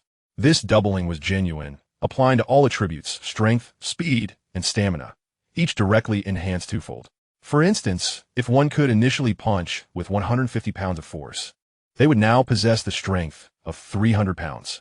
If one took 16 seconds to run 100 meters, they would now achieve it in merely 8 seconds. Prior to this, Xiao Jun had already consumed a high-grade aberrant concoction, tripling his overall physical enhancements. After becoming a Tier 1 aberrant, he could acutely sense his newfound strength, an amplification built upon his genetically altered physique. Remarkably powerful. It was no wonder that the top 10 masters in his previous life could firmly maintain their dominance. This was a level of strength that bordered on invincibility within the same tier. Xiao Jun began to anticipate the arrival of other exceptional airdrop crates. Seizing the current advantage, he needed to swiftly locate more airdrop boxes. If he could find another exceptional crate, he would attain great fortune. Even 2 high-grade ones would suffice. Chapter 13. Strategy. Ascending from Tier 1 aberrant to Tier 2 required a staggering 100 Tier 1 aberrant crystals, a formidable number, conservatively estimated to necessitate the extermination of at least 1,000 zombies. As for progressing beyond Tier 2, the requirements were even more daunting. 1,000 Tier 1 aberrant crystals or 100 Tier 2 aberrant crystals, the latter of which could only be obtained from Tier 2 zombies. There existed an exchange ratio among the aberrant crystals. In his previous life, they had become a form of currency, essential for transactions. 1 Tier 2 aberrant crystal equated to 10 Tier 1 crystals, and this principle extended to 3rd and 4th tier crystals as well. The valuation was based on the efficacy of the aberrant crystals. However, the actual process of upgrading was not entirely straightforward. An ordinary individual can consume 10 first-tier mutated crystals to ascend to the rank of a first-tier mutant. Alternatively, one may ingest a single second-tier mutated crystal for the same purpose. However, the consumption of a 3rd-tier mutated crystal is strictly forbidden, as it would result in catastrophic bodily rupture and subsequent death. Similarly, a 3rd-tier mutant may utilize up to 100 3rd-tier mutated crystals for their advancement, or alternatively, 1,000 second-tier crystals. Yet, first-tier crystals yield minimal results, potentially requiring as many as 100,000 for any conceivable upgrade. Thus, as time progresses, lower-tier mutated crystals increasingly serve as a form of hard currency, while higher-tier crystals remain a rarity. Second-tier zombies will only emerge after a month. As such, Xiao Jun currently exists as an invincible entity, fortified by a 6-fold enhancement across all attributes, rendering him indifferent to numerical disparities. In high spirits, Xiao Jun uncorked a bottle of beer, occasionally interrupted by peculiar sound from outside, likely indicative of someone inadvertently revealing their position and being confronted by the horde of zombies. Residing at a height certainly has its advantages. Even if zombies were to breach the hotel, their ascent would be a formidable task. Sipping his beer, he opened a pack of drunken peanuts to accompany his drink, relishing a life of unrestrained indulgence. Suddenly, the door swung open, revealing Wan Kanya, clad in nothing but her skin, limping as she emerged. She was without clothing, bathed in the flickering candlelight.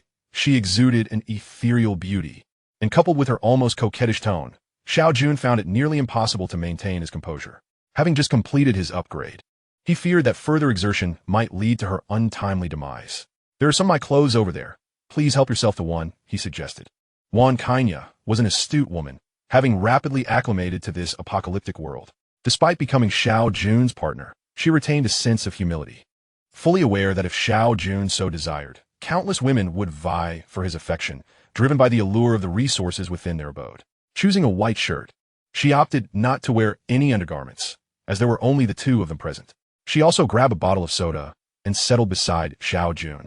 To her surprise, the white shirt, though simple, became even more alluring once donned, prompting Xiao Jun to forcibly avert his gaze. Lighting a cigarette, he took a deep drag, suppressing his wandering thoughts. What should we do next? Wan Kanya broke the silence after a moment. Staying cooped up in a room indefinitely was not an option, especially with limited food supplies. "Tomorrow, I'll venture out to search for airdrop caches." "Airdrop caches? You mean the large boxes that fell from the sky outside the gym today?" Xiao Jun was taken aback that Wan Kanya had also noticed them, especially considering the chaos caused by the zombies the previous night, when few were paying attention. Currently, the knowledge of these airdrops was scarce, but by tomorrow, many would be aware, as every day for the next 7 days, airdrop caches would descend, coinciding with nightly zombie raids. The onslaught of zombies and the arrival of airdrops would not conclude in a single day. This situation would persist for a full week, with the zombie numbers growing while the airdrop caches multiplied. It felt akin to being a domesticated animal, where the weak would be systematically eliminated, leaving only the strong to survive. Furthermore, the strong would continue to grow stronger, leaving the weak with no options. Wan Kanya did not inquire how Xiao Jun knew so much. She simply understood that as long as she remained by his side, survival was assured. I spotted several airdrop caches yesterday. Xiao Jun's heart soared with joy. He had been so focused on the exceptional airdrop that he had neglected to observe others. If they could ascertain their approximate locations, locating them would be considerably easier. In this direction, Juan Kanya confirmed her current position through the window. There should be one not far from here. I saw it descend in this direction, just a bit further north. The Financial Academy lay to the south of the hotel, and they had not encountered any airdrop caches during their journey. Therefore, tomorrow they would head north to investigate. These airdrop caches bore a striking resemblance to ordinary boxes, making them nearly indistinguishable from afar, identifiable only by the small locks atop them. Sometimes, an airdrop cache could be right beside you, mistaken for an ordinary box and overlooked. Additionally, the landing sites of these caches were often quite obscure, seldom appearing on main thoroughfares. They might be tucked away in a corner of a residential complex or within the confines of a workplace, or perhaps as Xiao Jun had found, at the entrance of a school gymnasium. Such locations were not typically pursued by the average person who was preoccupied with foraging for food. Who would think to visit a gym? However, once the knowledge of the airdrop caches spread tomorrow, throngs would undoubtedly flock to search for them. Taking advantage of the current confusion, Xiao Jun resolved to locate as many as possible tomorrow, ideally securing some exceptional caches. Though he recognized the slim likelihood of such hopes materializing, indulging in fantasies was harmless. Tomorrow, you'll rest at the hotel while I venture out alone. Bringing Juan Kanya along would only hinder him. It was far more convenient to go solo. Juan Kanya nodded, touched by his consideration. I'll take some of this food. The rest you must guard closely. Do not let anyone enter. After some contemplation, Xiao Jun set aside a portion of the food, particularly items with short shelf lives, knowing that anything placed within his spatial equipment would retain its original state indefinitely, thus avoiding spoilage. In Juan Kanya's presence, he collected a significant number of canned goods, along with some water and salt. 500 kilograms still felt insufficient. He needed to retain space for other items. If he encountered a mall tomorrow, he could explore its contents. Malls typically house their own storage rooms, and based on experiences from his previous life, such places were generally sealed and less susceptible to severe flooding. Yes, I must at least bring back some women's clothing. It's quite distressing to see Juan Kanya like this. Chapter 14. Scavenging. This was the most comfortable night Juan Kanya had experienced in days. The bed was spacious, the blankets warm, and the presence of the person beside her provided ample security. At 8 o'clock in the morning, "You're leaving so early?" she inquired. "I must. The second airdrop rain will occur at 9. It's best to locate a few caches before then and assess the situation for the day." Gently helping Xiao Jun into his clothes, Juan Kanya resembled a dutiful wife sending her husband off. "I no longer require the bone-cutting knife or kitchen knife. Keep them for your protection in case of emergencies. And take these 5 mutated crystals. Consume them now." As if recalling something, Xiao Jun produced 5 mutated crystals. Though they wouldn't facilitate Juan Kanya's immediate upgrade, they would significantly enhance her physical abilities, equipping her to confront an ordinary man. Observing the crystals in Xiao Jun's hand, Juan Kanya hesitated, well aware that these items were extracted from the brains of zombies. "You must eat them. Understanding her apprehension, Xiao Jun asserted firmly. "If you can't endure this, then I misjudged your character." With no room for negotiation, Juan Kanya ceased her reluctance, seized a bottle of mineral water, closed her eyes, and swiftly consumed all 5 mutated crystals, following it with a hearty gulp of water. As she felt the changes wrought by the crystals, she was filled with wonder. "Indeed, this is an excellent substance. My strength seems to have increased, and the pain below has vanished." Xiao Jun could only shake his head in disbelief. Is this how university students are nowadays? "Remember what I said. I'm leaving now." After ensuring the corridor was clear through the peephole, Xiao Jun swiftly opened the door and stepped outside, promptly closing it behind him. Unbeknownst to him, however, and I was watching from the opposite room, observing his every move through the peephole. "Brother Chong, I assure you, I'm not deceiving you." The young man residing opposite purchased a vast quantity of food, water, and various supplies just a day before the apocalypse. If Xiao Jun were present here, he would undoubtedly recognize that the one speaking is the butler responsible for delivering food to him. Rest assured, if it's genuine, there will be ample provisions for us brothers, and surely you shall not be left wanting. The man addressed as Chong-gu patted his cheek, while the butler, bending slightly and raising his head, wore an obsequious smile, completely oblivious to the hand that struck him. "You two, hurry up. Once that brat has wandered far enough, we'll pry open the door and execute a grand heist." Inside the room, 2 men were engaged in games with 2 waitresses, although it seemed the waitresses were quite fatigued. After a day of barely sipping water or having a meal and then playing games in rotation with several men, anyone would find it unbearable. Xiao Jun was unaware of the happenings at the hotel, as he had already descended to the ground floor. The number of zombies in the lobby had increased since yesterday, likely due to those he had inadvertently drawn in previously. However, times have changed. Xiao Jun no longer cared about this tier of zombies. As long as his stamina held up, any number would simply yield him mutated crystals. Damn, what a bunch of stingy fools. Out of 30-odd zombies, only a single mutated crystal had emerged. It seemed imperative to upgrade Wan Qinya soon. She truly was the destined child, her luck far surpassing his own. Upon stepping out of the hotel, Xiao Jun was greeted by an even greater number of zombies. Many unfamiliar faces indicating that yet another wave of zombie rain had fallen overnight. He treaded carefully, mindful of his limited stamina. Provoking a horde on the streets would be a fool's errand. His priority was to locate the airdrop crate, engaging zombies only when absolutely necessary. After discerning the direction, Xiao Jun stealthily moved northward, recalling Wan Qinya's memories that there should be an airdrop crate in this vicinity. Along the way, he managed to avoid disturbing the zombie horde, swiftly dealing with the occasional few that obstructed his path. With his current speed and explosive power, he dispatched them with remarkable efficiency, ensuring that he wouldn't stir nearby zombies during the day. Suddenly, he spotted a supermarket. With a swift motion, he slipped inside. As soon as he entered, several zombies lunged at him. With a flick of his knife, they were swiftly dispatched. At last, he had acquired another mutated crystal. His luck seemed bleak.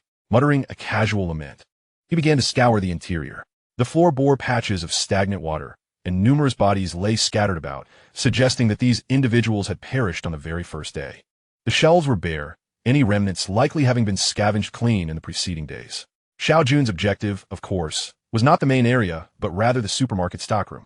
After a thorough search around the establishment, he finally spotted a sign and descended to the basement level, only to find a few zombies lurking, two of which were evidently humans who had been assimilated. After swiftly dealing with them, Xiao Jun knew he had come to the right place.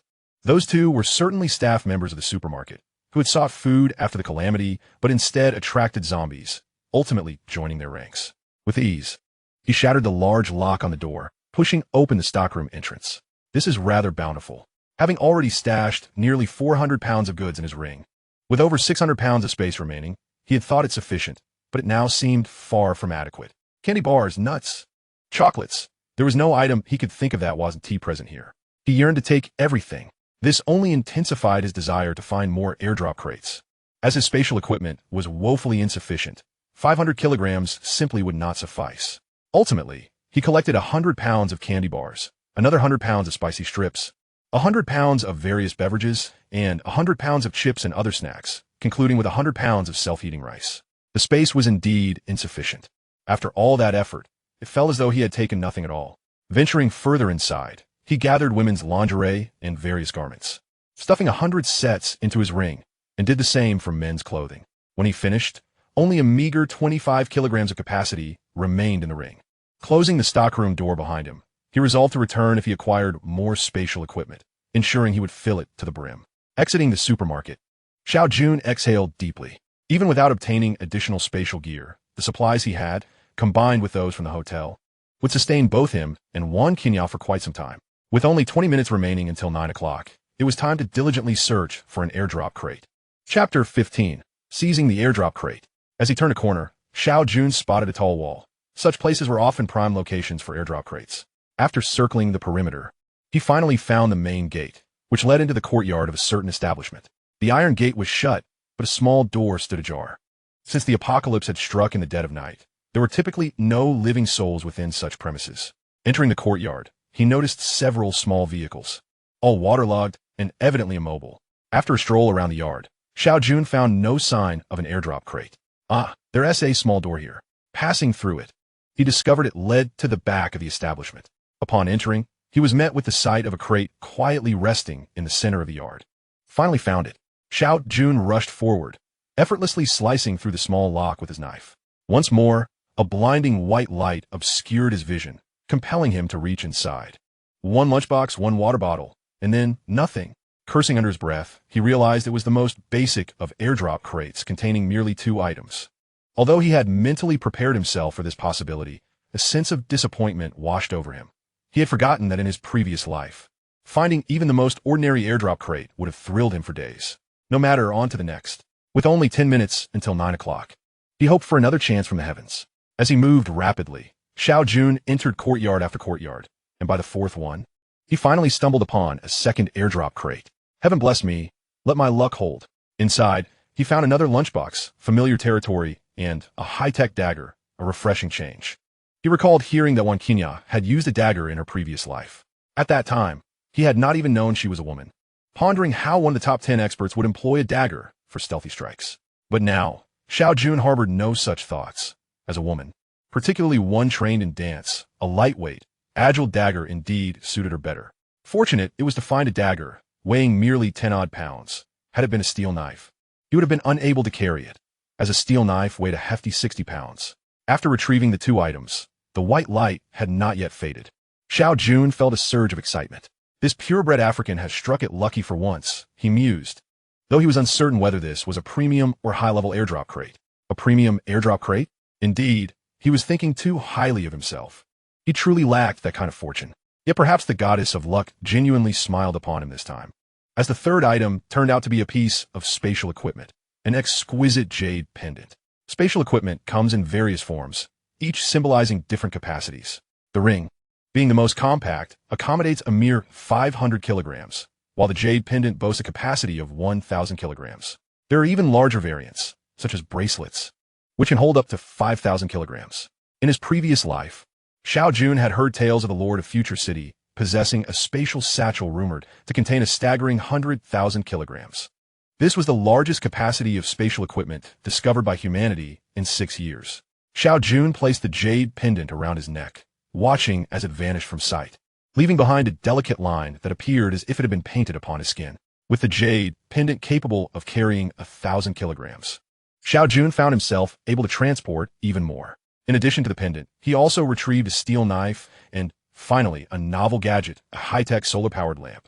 This genuine solar lamp could illuminate for half a month once fully charged, meaning it would remain lit as long as there wasn't an incessant downpour for 2 weeks. Moreover, it charged quickly, reaching full capacity in just an hour. The switch was located at the back of the lamp, indicating that candles could be dispensed with, except perhaps for moments requiring a certain ambience. As Xiao Jun stowed away his final item, the clock struck 9. Once again, the sky manifested thin fissures, heralding a cascade of airdrop crates, much like the previous day. Regrettably, the quality of the airdrop crates was indiscernible from their outward appearance. One would only discover their worth upon opening them. 5 minutes swiftly elapsed, and Xiao Jun sprinted toward a direction where the crates were more abundant. At this moment, time was of the essence. The last wave of airdrops was sure to attract many curious onlookers, prompting a rush to locate the crates. If anyone discovered something valuable inside, the news would spread rapidly, making future retrieval reliant on sheer force. Throughout his journey, Xiao Jun opted to remain undetected by the zombies and had already spotted several humans emerging from the buildings. Most of these individuals had ventured out upon seeing the airdrop crates, positioning themselves as competitors. By honing in on his target, Xiao Jun quickly located an airdrop crate, arriving simultaneously with another group of people. This was an upscale community, replete with luxurious villas. Generally, such neighborhoods wouldn't survive beyond the initial 3 days of chaos, suggesting that excessive wealth could be detrimental. As Xiao Jun dispatched the zombies in his vicinity, another group was swiftly clearing out the undead. Their methods and coordination indicated they were not novices in the art of zombie slaying. Is that a monster? There's 7 of us. Yet we can't kill zombies as quickly as he can. Those 2 knives of his are impressive. It would be ideal to seize them later. Just a kid. I'll distract him for a moment and find an opportunity to eliminate him. Several voices echoed in Xiao Jun's mind, and while he had yet to contemplate violence, his adversaries were already harboring murderous intent. How intriguing. As he slowed his pace for the last 2 zombies, he waited for the opposing group. Under his control, both factions converged at the airdrop crate simultaneously. Hey, little brother, you seem quite capable. Why not join our team? In this world turned upside down, humanity should unite. We'll keep him occupied and then take him out. This young man is too formidable. If he ascends to our leader's position, it will surely be jeopardized. Is this what adulthood entails? A facade of camaraderie concealing ulterior motives. A game played with remarkable finesse. This crate is mine. Do you have any objections? The man speaking wore a bewildered expression, realizing that his lengthy discourse had been ignored in favor of claiming the crate. Little brother, That S rather inconsiderate. We discovered this crate together, and there are 7 of us. A flash of steel sliced through the air. Now you're only 6. The crate belongs to me. Do you have any objections? You actually killed someone. As fellow humans, shouldn't we assist one another rather than resort to infighting? That voice, it seemed to belong to the individual who had just referred to himself as a mere child. Now you're down to 5. Do you have any objections? The remaining 5 exchanged glances, then bolted toward the exit in a frenzy, fleeing from the madman who had dispatched 2 of their number with just a few words. Watching them retreat, Xiao Jun sheathed his knife, pondering why they hadn't acted sooner, and simply handed over their heads. Chapter 16. The transaction in his previous life. Fortune had favored him, allowing him to encounter a basic airdrop crate, which had been pivotal for his survival in the early days. Now, merely on the second day, he had already discovered 4. Even after having opened a premium airdrop crate, Xiao Jun maintained a profound respect for each crate he encountered. Rubbing his hands together, he began to rummage. A high-tech steel knife, no surprises there. He dug deeper and unearthed a water bottle. That was all. Indeed, the most rudimentary airdrop crates remained the norm. Yet Xiao Jun was undeterred, for countless crates awaited outside. This trend persisted until the afternoon, around 3 o'clock. Xiao Jun stumbled upon 2 more airdrop crates, but alas, they were merely of the lowest tier, yielding 2 lunchboxes and 2 water bottles. Even low-tier airdrop crates predominantly produced food, ensuring that survivors wouldn't starve. During his search, Xiao Jun also dispatched a fair number of zombies, ultimately amassing 5 first-tier mutated crystals, enabling him to upgrade Qinya. Whether it was scavenging corpses or rifling through crates, it was essential to have someone like Qinya, the goddess of luck, by his side. His own luck from Africa was hardly sufficient. Moreover, leaving her alone in the hotel made him uneasy. In the early days of the apocalypse, the more attractive women tended to perish more easily. Only after 3 months, when the future city began to take shape, would beautiful women have the opportunity to align themselves with the strong. Once he returned today, he would facilitate Qinya's upgrade, and tomorrow they could venture out together. With him present, he felt invulnerable to any dangers that may arise. As the clock approached 4 o'clock, he sought one last crate. Winter nights descended early, and he needed to head back by 5 at the latest. Otherwise, as night fell, the zombies would grow significantly stronger, and even he might not fare well.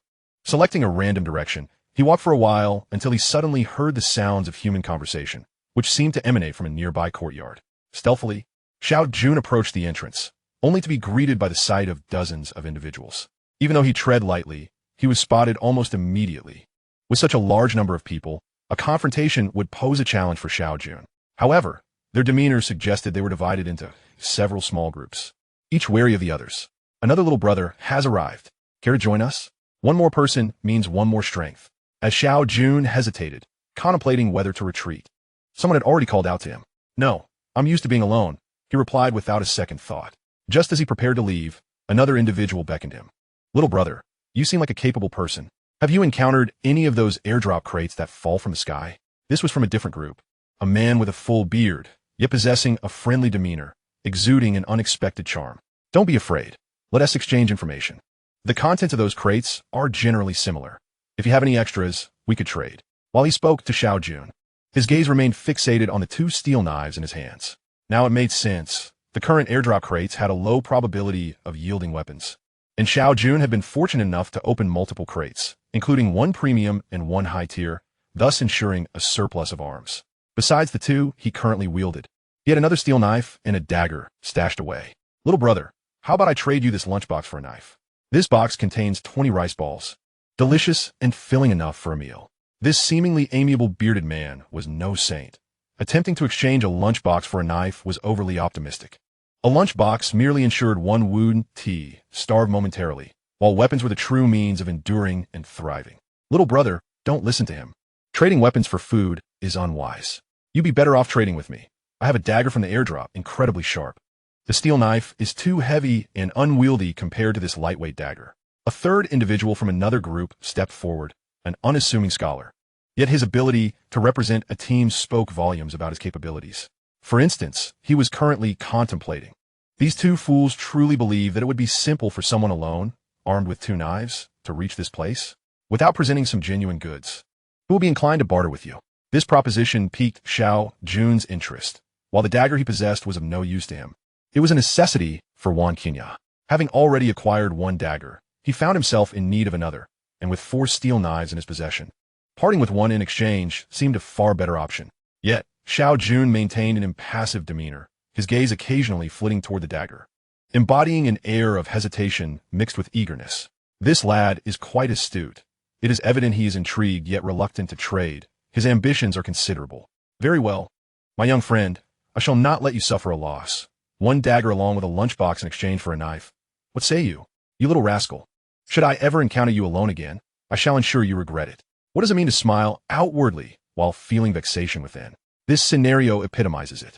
Xiao Jun concealed his true feelings, appearing even more indecisive. After a 2-minute wait, realizing that no better offer would materialize, he finally nodded in agreement. Brother, if you could bring forth the steel knife, I shall hand you the dagger and lunchbox. The scholar's eyes darted, conjuring a new scheme. Come now. As long as you approach my side, I shall signal my brothers to subdue you. I refuse to believe the other 2 factions would dare engage us over such a trivial matter. No need for that. Simply toss the items over to me, and I will inspect them. If all is in order, I shall return the knife to you. With so many of you here, surely you do not fear that I alone would attempt to renege on the deal? Approaching them was out of the question, once ensnared in their encirclement. Even if this cunning scholar refrained from action, the other 2 factions would undoubtedly strike. Xiao Jun was acutely aware of their ulterior motives. If the elder brother is unwilling, then I shall take my leave. Dusk approaches, and lingering too long may lead to complications. The scholar's mind was aflame with curses directed at Xiao Jun. Yet his face remained cordial. There was little he could do if Xiao Jun refused. As Xiao Jun had pointed out, time was indeed limited. Successfully acquiring this knife would suffice. An additional weapon would enhance their combat capability, allowing for the retrieval of more airdrop crates the following day. Xiao Wu go. Have the items inspected by this brother. Handing them over to Xiao Jun was a certainty he would not entertain. Xiao Jun was well aware of that. If they truly did toss the items, Xiao Jun would undoubtedly take flight. Outside lay an ocean of zombies. Who feared whom? The man named Xiao Wu carefully took the dagger and lunchbox from the scholar's hands and cautiously approached Xiao Jun, while the other 2 factions merely observed. Upon opening the lunchbox, it revealed 20 rice balls. No issue there. Knife, the scholar called from behind. As Xiao Wu extended the dagger, he simultaneously reached out toward Xiao Jun quick as lightning. Xiao Jun snatched the dagger and casually tossed the knife forward. With the transaction complete, he prepared to withdraw. Xiao Wu shuddered. Indeed, he failed to catch the steel knife, its 60-pound weight proving unwieldy. The other 2 factions acted with remarkable speed, immediately closing in, ready to instigate a brawl over the steel knife. This entire affair no longer concerned Xiao Jun. He needed to return to the supermarket from whence he came, to fill his ring before 6 o'clock, lest he face trouble. Chapter 17. The Change at the Hotel, Part 1. After Xiao Jun departed, Wang Qingyao languidly reclined on the hotel sofa. Before leaving, Xiao Jun had entrusted her with his phone and several power banks to help pass the time. With a comfortable sofa, an endless array of shows, not to mention soda and chips, her days were indeed enviable. An hour after Xiao Jun's departure, furtive noises emanated from the entrance. Wang Qingyao immediately became alert, setting her phone aside and stealthily making her way to the door. Qiang Yi. This door is quite troublesome to open. That lad Wu Ti return unexpectedly. Would he? He possesses 2 chopping knives. A portly man spoke in a furtive manner. Shut your mouth. Aren't you the so-called king of lockpicking in Star City? If it weren't for my backing, you'd have been locked away for decades. Now, you whine about opening a lock. Chong Gu delivered a slap to the portly man's face. According to the butler, there was an abundance of food and water inside. Opening this door would ensure they would not want for sustenance for a month. Portly one, focus on opening the lock. I've instructed the butler to keep an eye on that lad. He surely won't return anytime soon. Inside, Wang Qingyao observed everything through the peephole, astonished that someone truly attempted to pick the lock. Moreover, from their conversation, it was evident they were aware of Xiao Jun's stockpile of food, which prompted their visit. What to do now? Xiao Jun likely wouldn't return until nightfall, and although the presidential suite's door boasted a special security system, it would only be a matter of time before it was breached. Wang Qingyao felt utterly helpless. A woman like her, should she fall into their hands? The outcome was all too apparent. Now, all she could do was delay. What do you intend to do? She feigned intimidation, hoping to buy some time. The portly man abruptly halted his work, even dropping the wire he was manipulating. Changgu, there's someone inside. The portly man, a petty thief before the apocalypse, instinctively prepared to flee upon discovering someone was present. Thus, after uttering those words, he reflexively attempted to escape, only to be seized by Chang'e. Another couple of slaps followed. What are you running for? It's merely a woman. Once you open the door, she'll be yours. The portly man suddenly became intrigued. The two service staff inside were rather attractive, yet after several days, he had grown weary of them. Now, the prospect of a fresh face invigorated him. I warn you, my brother will be back any moment. If you do not leave, you shall all perish. Wan Qinghao persisted in her verbal assault, seeking to disrupt the portly man's lock-picking efforts. That last won't return. Just look at how many zombies are outside. Open the door obediently, and there may still be a chance for you. Otherwise, once we breach the door, you'll know what true pleasure is. Wan Qinghao fell silent. It appeared intimidation was futile. Seizing the opportunity while they were preoccupied with the lock, she began to move furniture. Having consumed 5 first-tier mutated crystals that morning, her physical strength had notably increased, rivaling that of an adult male. First, she pushed a cabinet against the door. That alone was insufficient, so she moved the sofa as well. Any heavy objects in sight were hastily relocated to the door. Whenever fatigue struck, she would take a sip of water or snack on something, then resume her efforts. Over an hour passed, and the entrance was now piled high with various furnishings. Yet Wan Qingyao's anxiety remained palpable. In the presidential suite of a 5-star hotel, it must be said, the lock was quite formidable. It held firm until noon, when a startled exclamation from the portly man finally signaled the door's lock had been breached. "Bitch, just wait. I shall make you experience 36 positions," he exclaimed. "Wait, why won't you budge?" As the portly man vented his frustrations, the door remained steadfast. "Get out of the way, you useless fatso. Have you exhausted yourself from all the women lately? You can't even push a door." Chang'e pushed the portly man aside, taking matters into his own hands, yet the door still refused to yield. "Chang'e, this woman is barricading the door with many items. It's no wonder we can't push it open." Through the crack of the door, the portly man seemed to have realized something and hurriedly informed Chang'e. "Damn it, this woman is quite troublesome. I refuse to believe a mere door can hold me back. Ram it." Along with the butler, for men converged.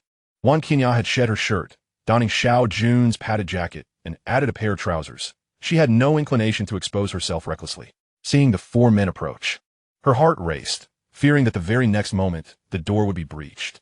The door, under the combined effort of 4 individuals, widened its gap further. Wan Qinghao hurriedly dashed over and pushed against the sofa, attempting to force the door back into place. "Brother Chang, this girl is truly stunning. She was promised to me." The sight of Wan Qinghao inside made the portly man drool, for in comparison, the 2 service girls in a room seemed utterly lacking. A flicker of unbidden greed crossed Brother Chang's face. Once the door was breached, he would have to take matters into his own hands. "Once we break down the door, everything will be ours," he proclaimed. The 4 outside pushed with all their might, while Wan Qinghao braced against the door from within. Were it not for the obstructive weight of the furniture, it would have likely been forced open by now. Time passed agonizingly, moment by moment. "What are you all doing? Why are you forcefully trying to break down someone else's door?" A voice suddenly inquired from the corridor. A glimmer of hope surged within Wan Qinghao. Surely, there were more people on this floor. If the commotion grew louder, perhaps a benevolent soul would emerge to thwart their intentions. Indeed, the situation unfolded as she had hoped. And soon, more people congregated in the corridor. "Come quickly. There are men attempting to violently break down the door to bully a weak woman like me. If they can take advantage of me today, who knows whose door they will break down tomorrow?" With a loud cry, Wan Qinghao sought to rally support. This outcry was effective. Several men stepped forward. The portly man, previously just a petty thief, was nearly paralyzed with fear at the sight. Brother Chang, though a minor gang leader, was no more than a simpleton. Even he felt trepidation at the growing crowd. "Fellow compatriots, listen to me." At this critical moment, the steward stepped forward. "We are all compatriots. How can we turn on one another? Aren't we all here waiting for rescue?" He continued. "The girl inside possesses a veritable treasure trove of food, countless cans and hundreds of boxes of bottled water. In times of crisis, shouldn't we unite? Her monopolization of supplies is utterly disgraceful, and thus we have resorted to this desperate measure." Wan Qinghao cursed the steward internally 1,000 times. He was even more detestable than the gluttonous portly man and Brother Chang. No wonder the old adage states that a rogue is not to be feared. But a rogue with education is truly alarming. Is that so? How can you prove she has an abundance of food? Among the crowd, a few remained skeptical of the steward's claims. "Don't listen to their nonsense. They are merely lustful men trying to take advantage of a defenseless girl," Wan Qinghao replied anxiously, fearing that others might believe their deceit. "Esteemed guests, I am the steward of this hotel, and I am certain some of you have seen me before. This presidential suite was under my care. Just a day before the apocalypse, the owner of this room procured a vast quantity of supplies, all of which I personally assisted in transporting. If you still doubt me, let the young lady open the door for all to see. If there are no supplies, we shall leave at once. With so many of you here, surely you need not fear us. In just a few sentences, the steward had deftly discerned the crowd's psyche. They were apprehensive that they might indeed be lustful men. Many had families hiding here, and today, if they did not assist another, tomorrow it could very well be their turn. However, if there truly were abundant supplies within, perhaps they would lend a hand. Who among them wished to go hungry? I recognize that man. He is indeed the hotel steward. Yes, I recognize him too. Little sister, why not open the door and let them see? If there is nothing, they will not dare to act recklessly. The tide began to turn. Once esteemed individuals before the apocalypse, this group now revealed their true colors over uncertain supplies. How tragic. Juan Quina fell silent. She understood fully that possessing food and being vulnerable in this apocalypse equated to guilt. In that moment, she yearned more than ever to grow stronger. You see, she has ceased to speak, tacitly agreeing. Fellow compatriots, in the face of calamity, we ought to band together and await rescue. Yet, there are always some selfish individuals hoarding copious amounts of food, choosing to waste rather than share. The steward continued to incite the crowd. Let us join forces and break down the door. All shall eat plentifully and await salvation together. Some individuals began to waver. The steward's eloquence was remarkable, transforming an immoral act into a noble endeavor. Minutes passed, and finally, someone could no longer restrain themselves and came forth to assist in pushing the door while proclaiming, "Little girl, if there is no food, I will apologize. If there is food, we shall not harm you.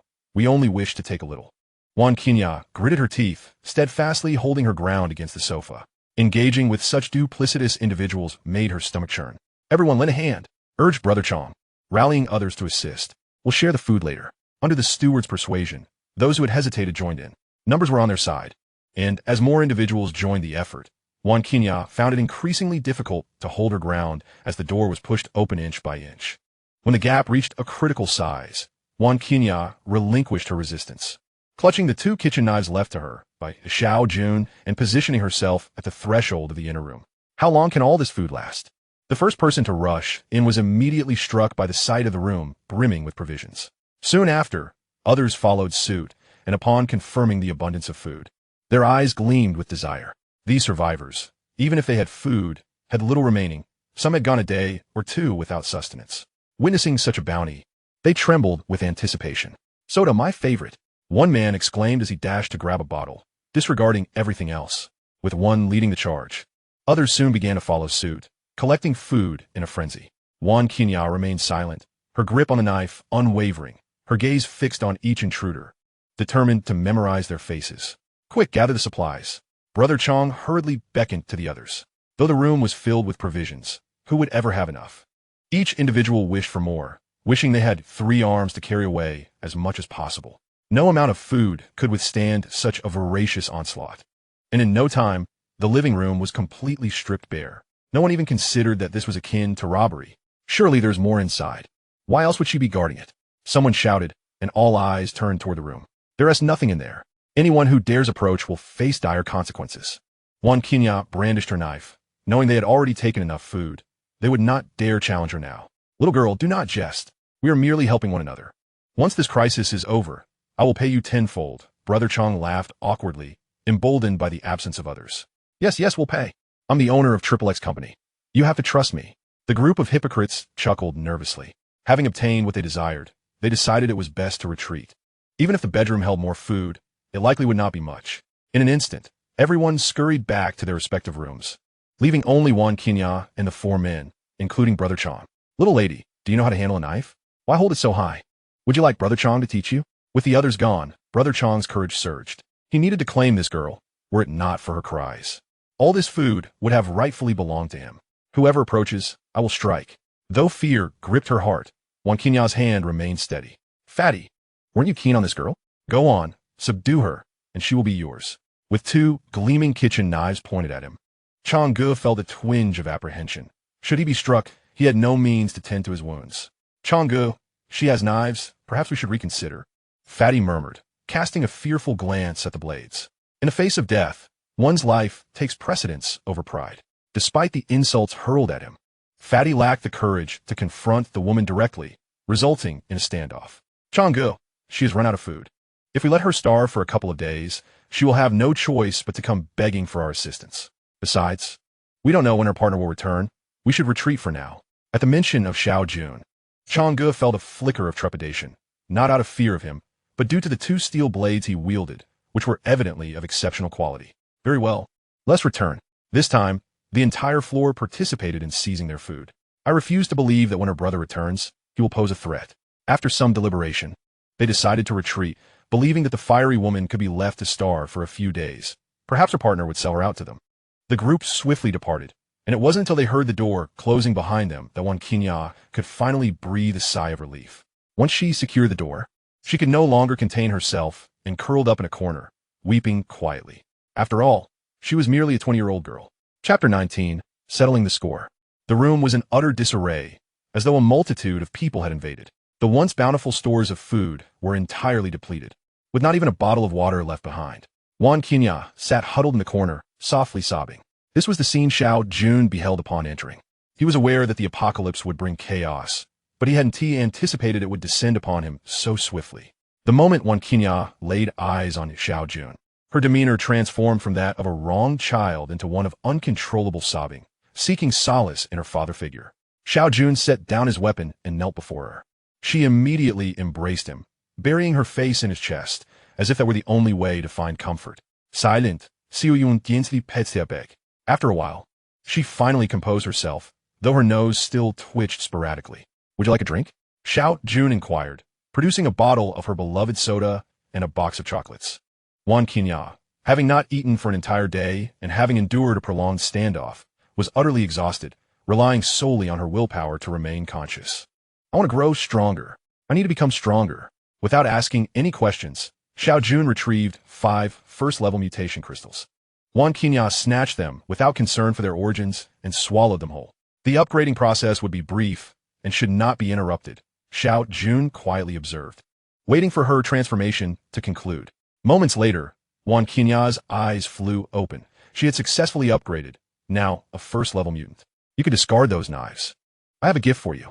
Before her lay 2 high-tech daggers, which she eagerly grasped, instinctively brandishing them with delight. It was evident that she relished the gift. Indeed, some individuals are inherently suited to wield power. For most women, even in an apocalyptic world, presenting them with a dagger is far less gratifying than offering a bag of chips. Let us go reclaim what was stolen from us. I know you can hear me. Today, whoever took my belongings, you have 5 minutes to return them. Xiao Jun, wielding 2 steel knives, strode confidently into the corridor, with Wan Qinya trailing behind. Feeling somewhat anxious, time ticked away, but no one dared to emerge. All the doors remained tightly shut, as if the occupants had no concern for the situation.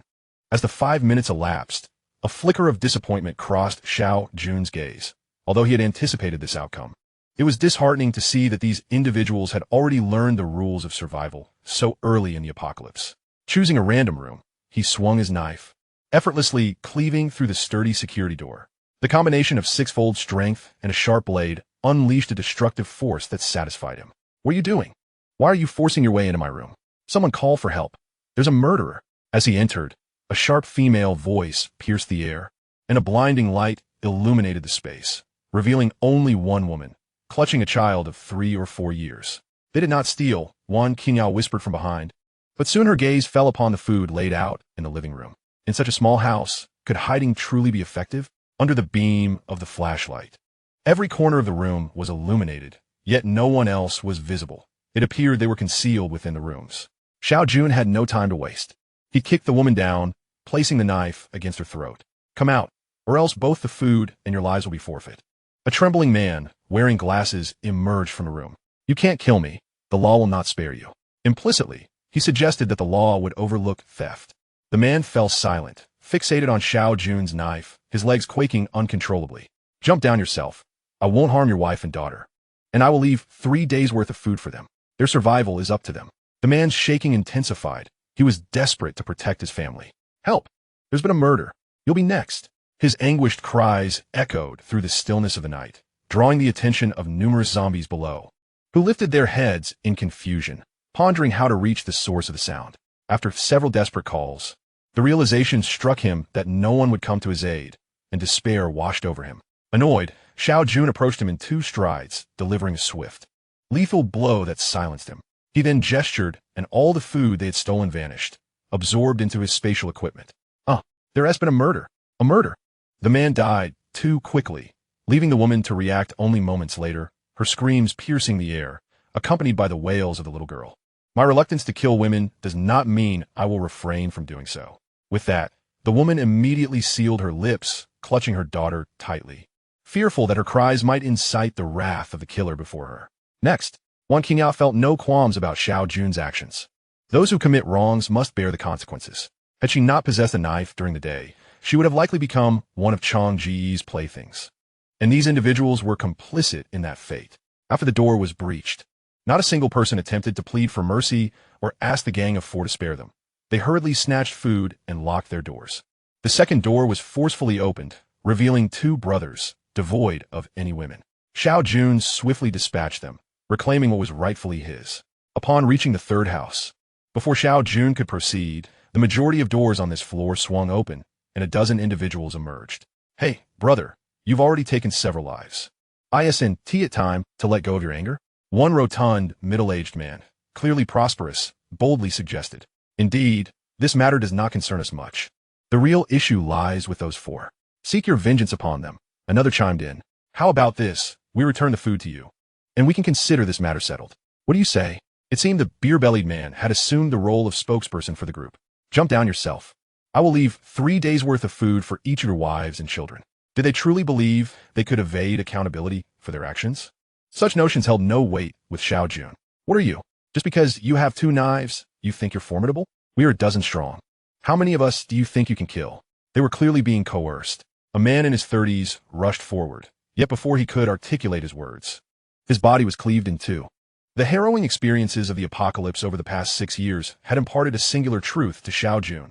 No matter how formidable the beast, it could be vanquished. However, the malevolence harbored within the human heart is insidious and ever-present. Jump, or I shall send you on your way. For those accustomed to the comforts of a prosperous era, witnessing the act of murder proved far more jarring than they could ever have imagined. Fueled by desperation, Xiao Jun resolved to confront them. After all, he wielded but 2 blades. He had only spoken half of his thoughts when his knife precisely targeted the instigator's position. Jump, or I shall take my turn. 1 minute. Though death was an inevitable fate, Xiao Jun was unwilling to grant them such a swift end. He intended to demonstrate his ruthlessness, ensuring that none would dare provoke him again. As the countdown reached 5 seconds, the group of over a dozen became disarrayed. Some charged at Xiao Jun, shouting for mutual destruction, while others hastily retreated to their rooms. Only one individual chose to leap, likely paralyzed by fear instilled by Xiao Jun. He dispatched those who charged at him with the ease of chopping vegetables, while behind him, Wang Qingyao could no longer contain her nausea and retched at the sight. Xiao Jun stood silently to the side, neither assisting nor speaking. She had to adapt to this reality on her own. Chapter 20, You Come. The few who had just fled to their rooms were noted by Xiao Jun, and once Wang Qingyao had regained her composure, he effortlessly cleaved open all the doors. One individual attempted a sneak attack from behind a door with a metal object, but unfortunately, he had overestimated his own capabilities. He gathered the food, disregarding the women and children within the rooms, allowing them to fend for themselves. As for the one who jumped, he remained anonymous, treated as a solitary entity. 3 days' worth of rations had been conserved. Do you see clearly now? Is there anything overlooked? After eliminating the immediate threats, Xiao Jun inquired of Wang Qingyao behind him. None left, just those 4 attempting to force the doors. From the outset of their conversation, Xiao Jun had grasped the general circumstances leading to this chaos, and thus, he deliberately refrained from confronting those 4, reserving them for last. The commotion outside had not gone unnoticed by Changgu and his companions. However, they chose to remain hidden, knowing that as instigators, they would not be forgiven. They crouched behind the doors, armed with various makeshift weapons, awaiting Xiao Jun's breach. Fatty, why are you wielding a TV remote? Go fetch something sturdier. If not for the necessity of additional hands, Changgu would have relished the opportunity to personally deal with this overweight individual. Is this it? Xiao Jun's voice echoed from outside, causing Chang Ji's palms to sweat as he gripped his stick. The fatty, now armed with a clothes rack, trembled uncontrollably. With a resounding crash, the door splintered. A figure stepped inside, and without a moment's hesitation, Changgu swung his stick toward Xiao Jun's head. Yet, Xiao Jun had anticipated this move, delivering a powerful kick that sent Chong Gu flying 2 meters away. The remaining 3 froze in their actions, stunned. Was this truly a human being? What monstrosity had they attempted to confront?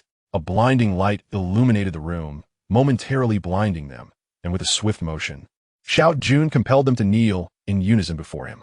The fatty let out a wailing cry akin to that of a slaughtered pig. It hurts.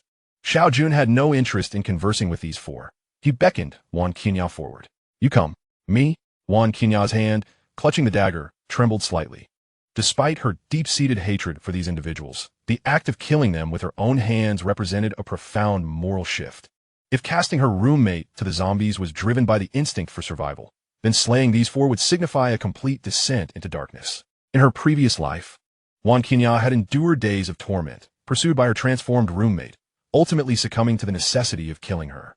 In this life, under Xiao Jun's coercion, she had killed her roommate's zombie form, yet the absence of that harrowing journey meant her transformation was not fully realized. Following her sacrifice the previous night, signs of her returning to a more innocent state began to emerge. Today's events, though brief, had profoundly altered her worldview.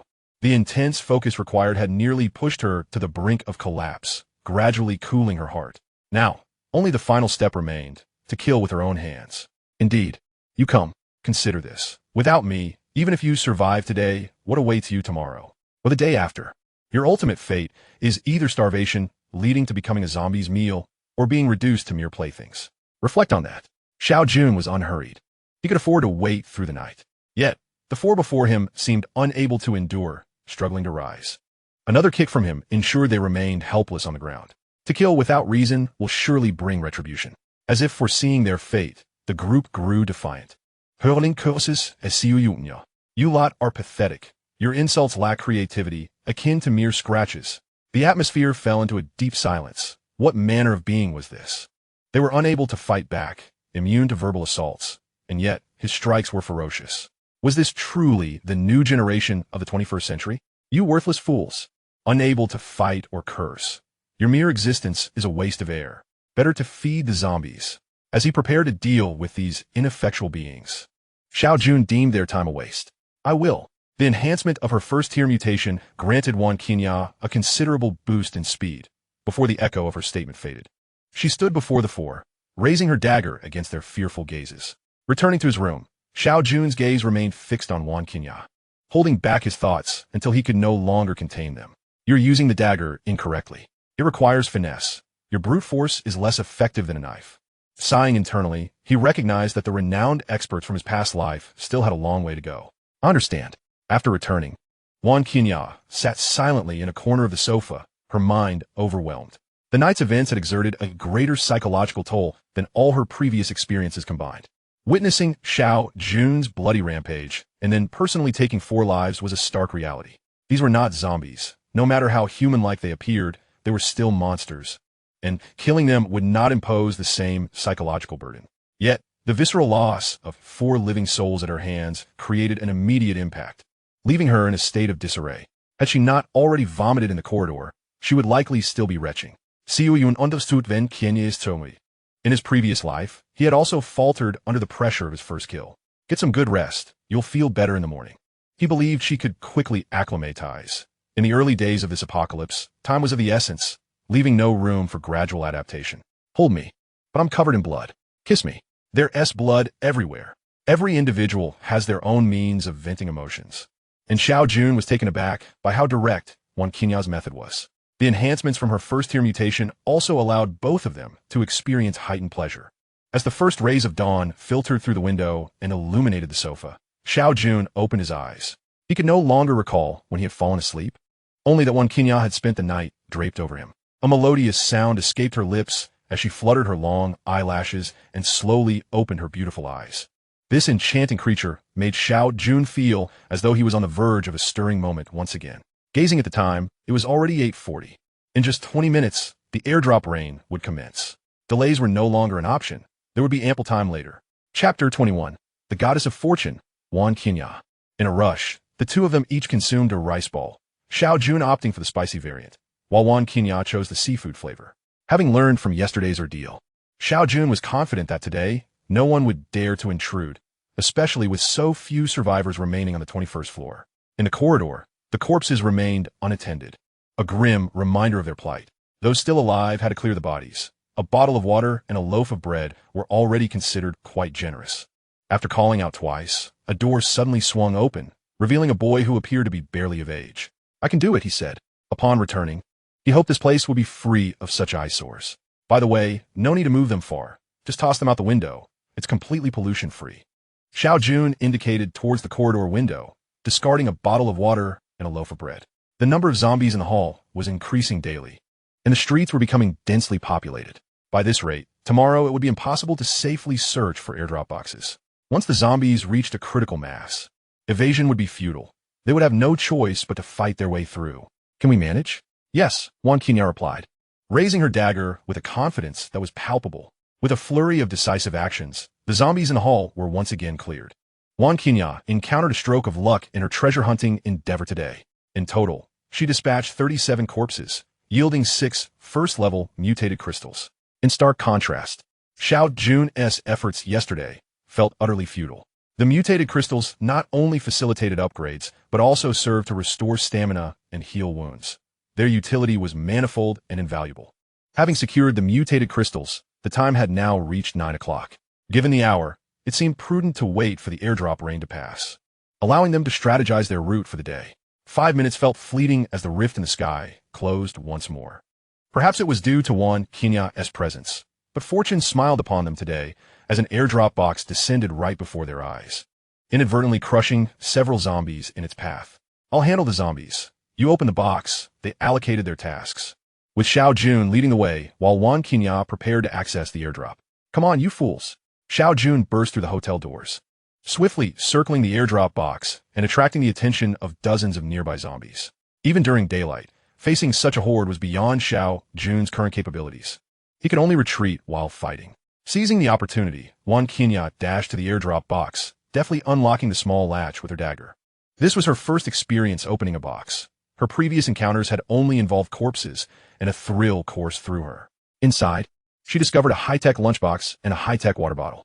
The light still illuminated the scene, and Xiao Jun, who was holding off the zombies, felt a surge of excitement. It was clear that having Wang Qinya open the box was far superior to his own attempts. Her fortune was evident as she secured a premium start. The third item was a comic book. "What is this?" she mused. "A mundane comic book, intended for passing the time. In this apocalypse, every moment counts, and you present me with this triviality?" She huffed, choosing to disregard it. The fourth item was a high-tech combat suit. Astonished, even Xiao Jun was left speechless. The drop rate for clothing was significantly lower than for weapons, nearly akin to finding space gear. He was astounded that Wang Qinya had discovered one. This single item made the box worthwhile. Indeed, the final item was another lunchbox, confirming that the box had been curated specifically for the combat suit. "Put it on, and let us head east," she instructed. The high-tech combat suit automatically adjusted to fit her shape, proving to be incredibly functional. Once donned, Wang Qinya exuded an air of confidence, resembling a general ready for battle. "Yun, seat." Xiao Jun turned sharply, unleashing a flurry of attacks that swiftly dispatched 6 or 7 zombies before sprinting eastward. There was no time to waste on looting corpses now. Ahead, they searched for a wall to scale for safety. The best way to evade pursuing zombies was to climb over a wall. Lacking intelligence, the zombies could only charge forward blindly. If one could scale a sufficiently high wall, they would lose the zombies, provided they could climb swiftly. For Wang Qinya, a first-level mutant, this was hardly a challenge. As a dancer, her body was exceptionally agile, and after her upgrade, her capabilities had doubled. She could even scale a wall with grace. Xiao Jun followed closely, effortlessly vaulting over the wall, while the pursuing zombies crashed against it, producing a series of thudding sounds that echoed painfully. "Qinya, you."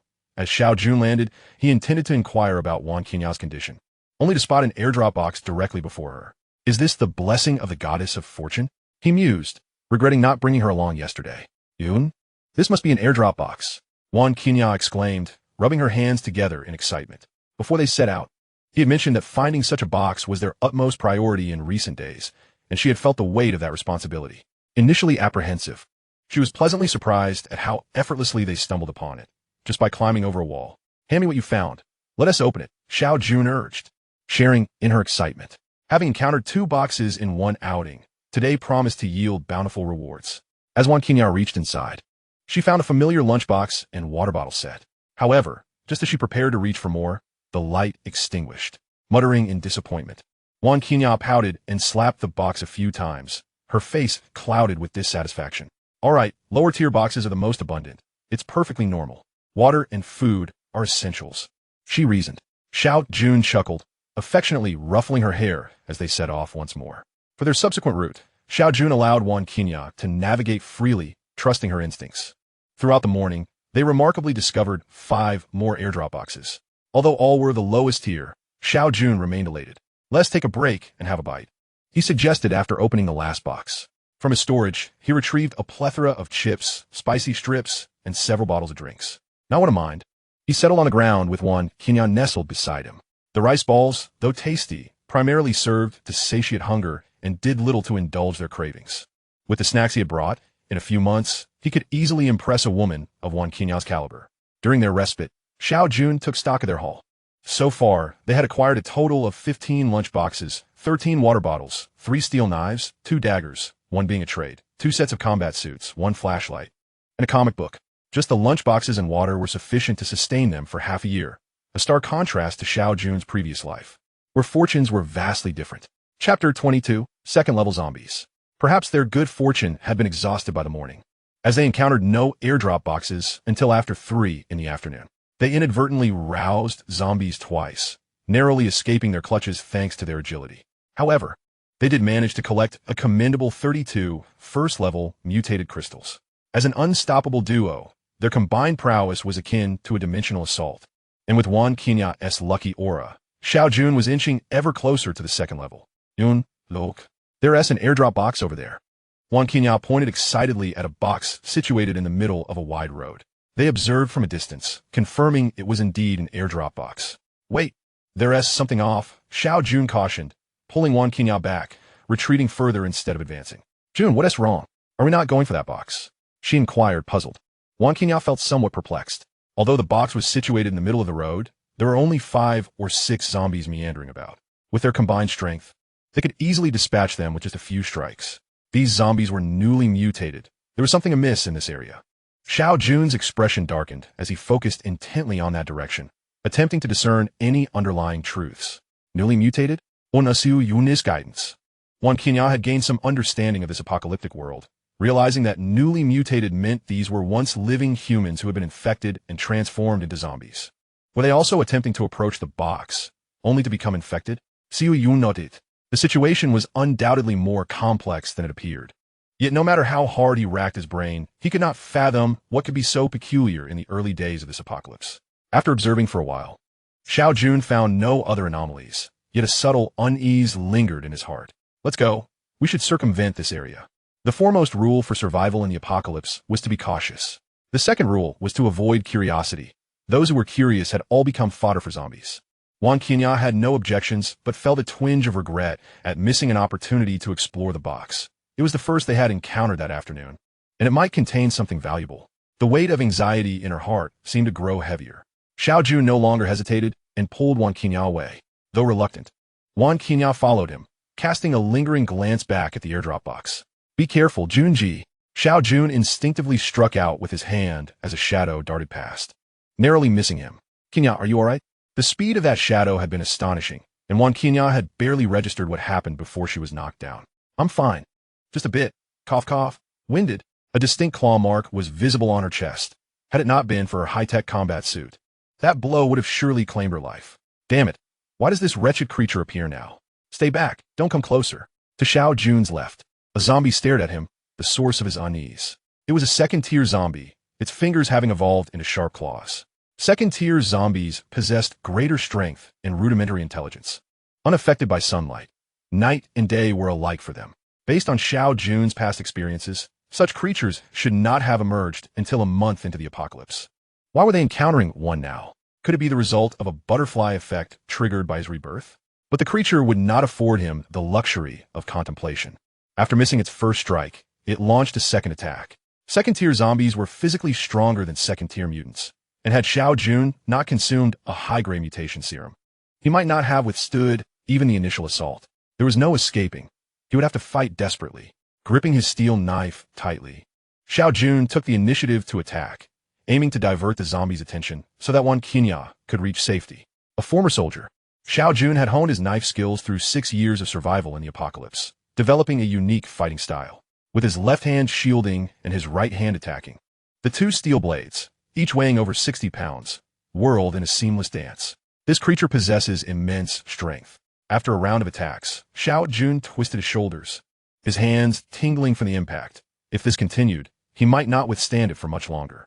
Wan Qinya had reached the end of a nearby road, hiding around a corner, anxiously observing the unfolding situation. Though she had confidence in Xiao Jun's abilities, she couldn't help but feel tense, her heart racing with worry for him. Just moments ago, she had sensed the chilling breath of death. In another clash, it seemed Xiao Jun was at a disadvantage, being pressured by the zombie and forced into a defensive stance with no opportunity to counterattack. This one's do. I have to help him. Wan Qinya felt a surge of urgency. She desperately wanted to run to him, but her conscience held her back, clutching her dagger tightly. She believed it might provide her with a semblance of security. Wan Qinya crouched low and cautiously advanced toward the battlefield. This was the perfect moment. The zombie's weakness lay in its head, a vulnerability common to all zombies, regardless of their tier. Xiao Jun noticed her movements, but lacked the energy to divert his attention. 5 meters.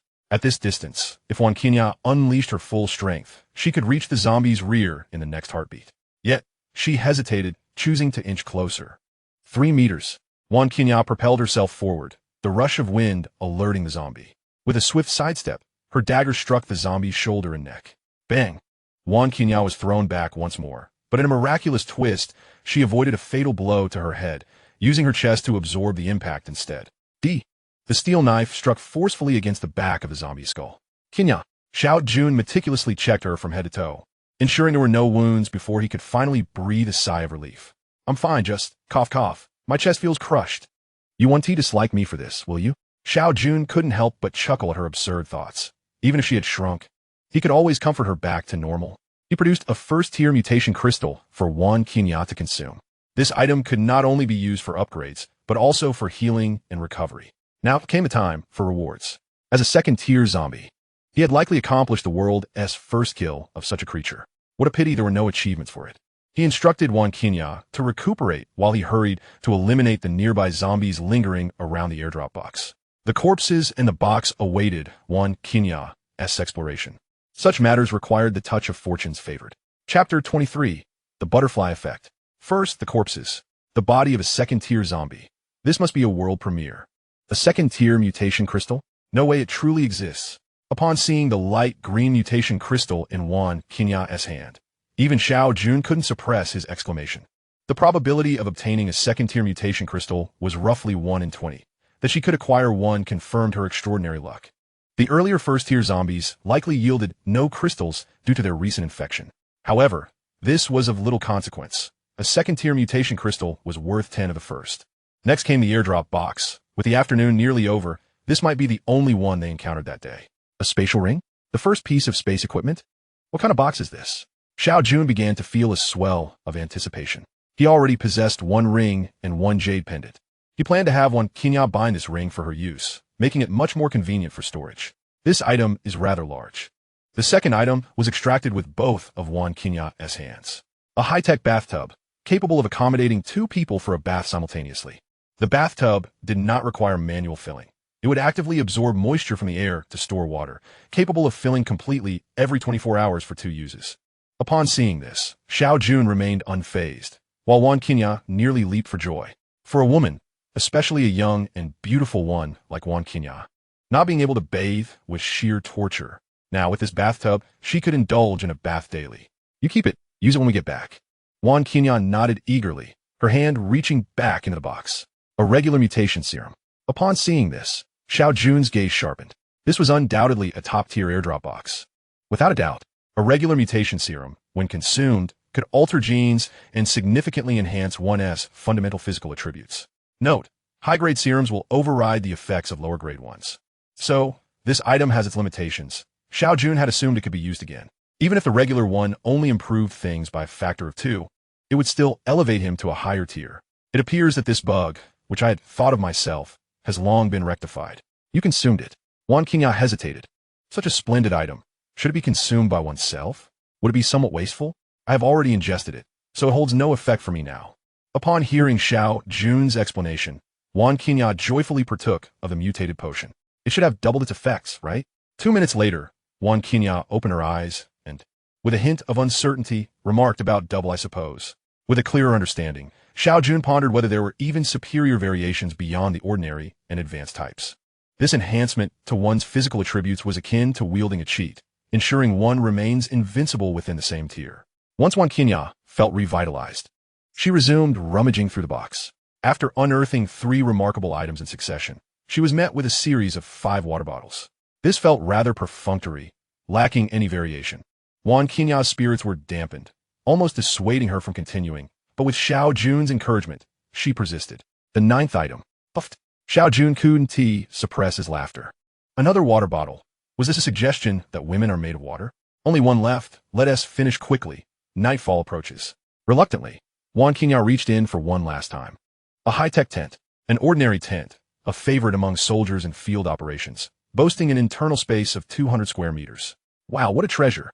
3 months into the apocalypse, humanity was to face another calamity, a global earthquake. At that time, no matter how high the buildings, they would all crumble, leaving humanity homeless.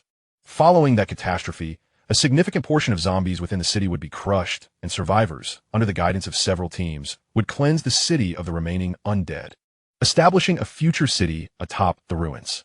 However, in fear of another earthquake, structures within the city were restricted to a maximum of 2 stories, turning homes into symbols of status. The vast majority of the lower-tier populace could only claim a minuscule space within a designated area, barely accommodating a small bed. In his previous life, Xiao Jun had lived in such conditions. Having gathered their belongings, they prepared to return. This was not the time for research. They could delve into that later in the evening. On the way back, Xiao Jun became increasingly cautious, wary of encountering second-tier zombies again.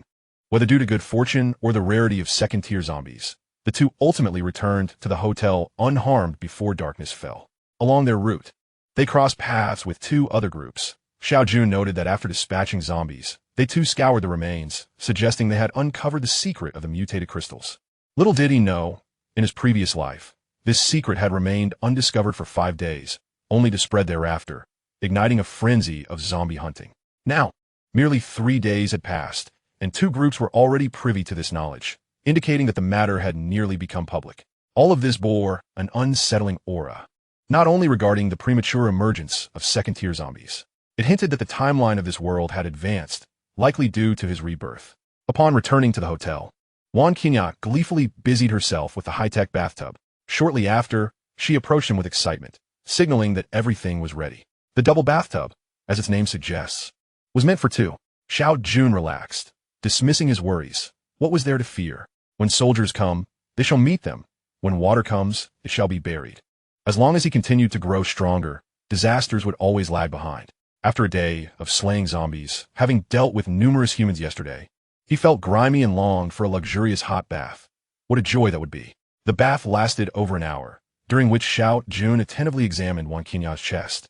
Finding no signs of deflation, both of their physiques had strengthened, making the duration seem trivial. Had it not been for the limitation of only 2 baths per fill, they could have indulged longer. The high-tech lighting fixtures had now replaced the feeble glow of candles, illuminating their surroundings. As they lay in bed, Wan Qinghua nestled lazily against Xiao Jun, engrossed in a comic book. Xiao Jun lit a cigarette, the smoke prompting Wan Qinghua to lightly wrinkle her nose. Tomorrow, the airdrop boxes would no longer be his primary focus. He needed to grow stronger.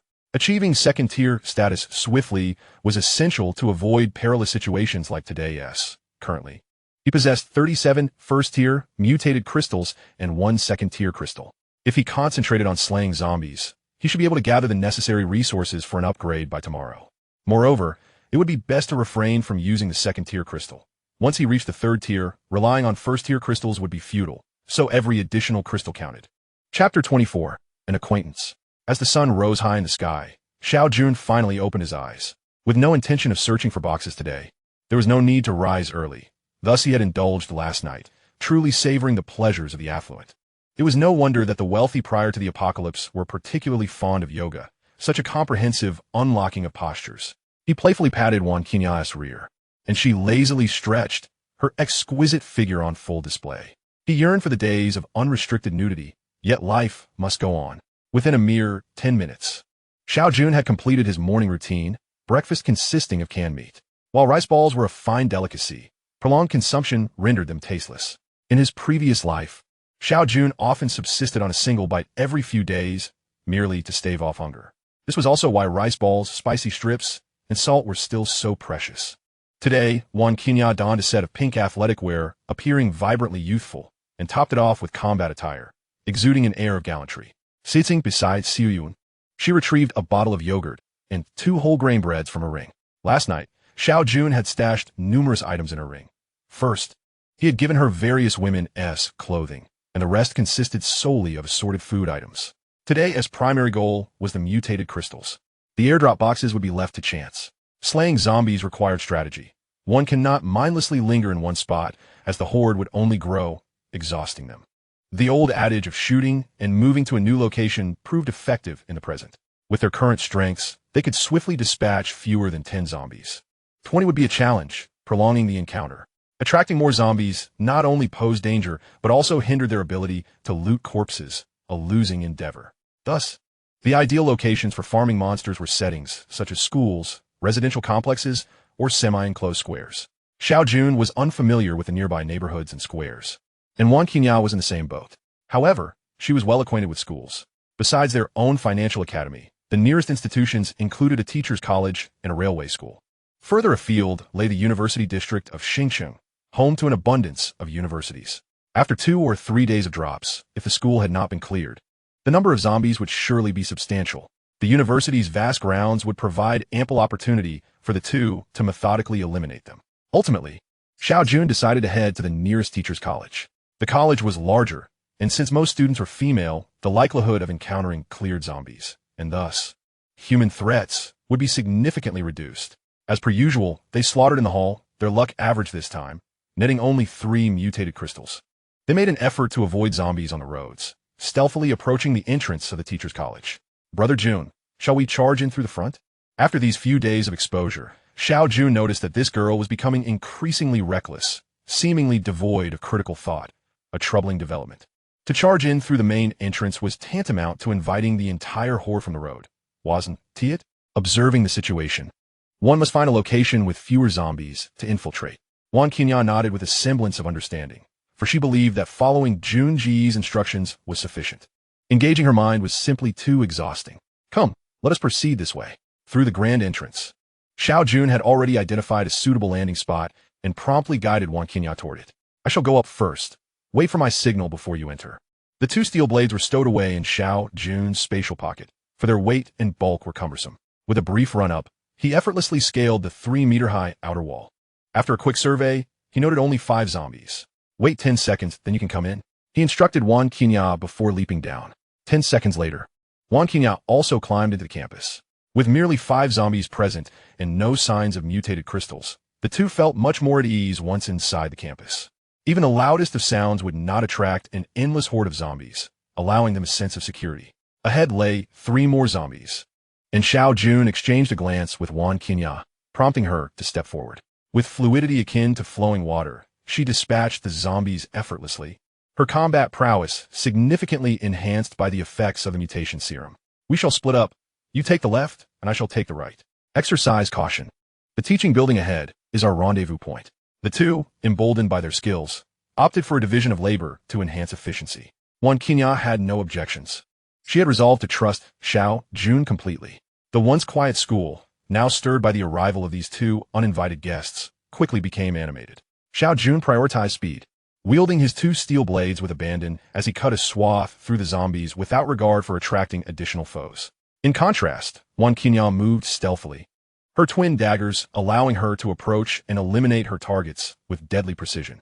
Though their methods diverged, the outcome remained consistent. As he traversed the area, Xiao Jun counted his kills, 177 zombies, yet only 9 mutated crystals to show for his efforts. The first tier mutated crystals had yielded a mere fraction of the second tier's potential. He could only hope that Wan Qinya would fare better. Arriving at their agreed-upon meeting point, Wan Qinya had yet to appear. With time to spare, Xiao Jun took the liberty of clearing out the 20 or so zombies in the vicinity. 1 mutated crystal a probability of 1 in 20, was a disappointing tally. Finding a clean spot, he settled down, leisurely lighting a cigarette as he awaited Wan Qinya. Though he could have followed her path to eliminate more zombies, Xiao Jun refrained. In this apocalyptic world, rapid growth demanded countless battles. In his previous life, he had witnessed the phenomenon of pay-to-win warriors, the most notorious being the Lord's brother. The Lord, overly fond of him, had shielded him from combat since the onset of the apocalypse, ultimately transforming him into a fifth-tier mutant through the infusion of mutated crystals. With his newfound power, he became increasingly arrogant, asserting dominance in Future City. On one occasion, he set his sights on a young girl and assaulted her in public, only to be slain by her father in a fit of rage, a man merely a third-tier mutant. Such individuals, even if they were elevated to the 10th tier, would remain utterly useless. After waiting for about 10 minutes, Xiao Jun grew impatient and decided to investigate. At that moment, he heard voices approaching from the end of the road. Squinting, he saw Wan Qinya approaching, flanked by two girls who appeared to be quite familiar with her. Following them were a dozen other girls, trailing quietly behind. Upon spotting Xiao Jun, Wan Qinya exchanged a few words with her companions before jogging over alone. Yun Ge. These two are my roommates, and those behind are friends they've made during this time, she explained. However, as she noticed Xiao Jun's dark expression, her voice dwindled to a whisper, and she hesitated to continue. Do you not comprehend the current situation? Are you planning to take care of so many people? Xiao Jun's ire only heightened Wan Qinya's panic. She had not intended to bring so many along. Her sole intention was to rescue her two roommates, but unexpectedly, a dozen had followed. No, Wan Qinya stammered, flustered and unsure how to articulate her predicament. In her heart, she had resolved that if Xiao Jun objected, she would leave them all behind. Compared to Xiao Jun, her roommates were of little consequence. Xiao Jun discerned her thoughts clearly, and his expression softened. As long as she was not the type to help everyone in need, such kindness had no place in this apocalypse. If it were merely her two roommates, it could be manageable. Conversely, had Xiao Jun encountered his own brothers in this world and possessed the means, he would likely have walked away. After 6 years of apocalypse, Xiao Jun had witnessed the worst of humanity, including siblings turning against each other over food. He harbored no malicious intent, but one must remain vigilant. This was merely the early phase of the apocalypse. Most people's humanity still lingered from before the fall. In 3 months, they would come to realize that such misguided compassion could only lead to disaster. You may bring your two roommates, but I must make it clear, should they lead us into peril, I will depart without hesitation. Xiao Jun did not wish to complicate matters for Wan Qinya. Even caring for these two would be a simple task, but he needed to impress upon her the gravity of their situation.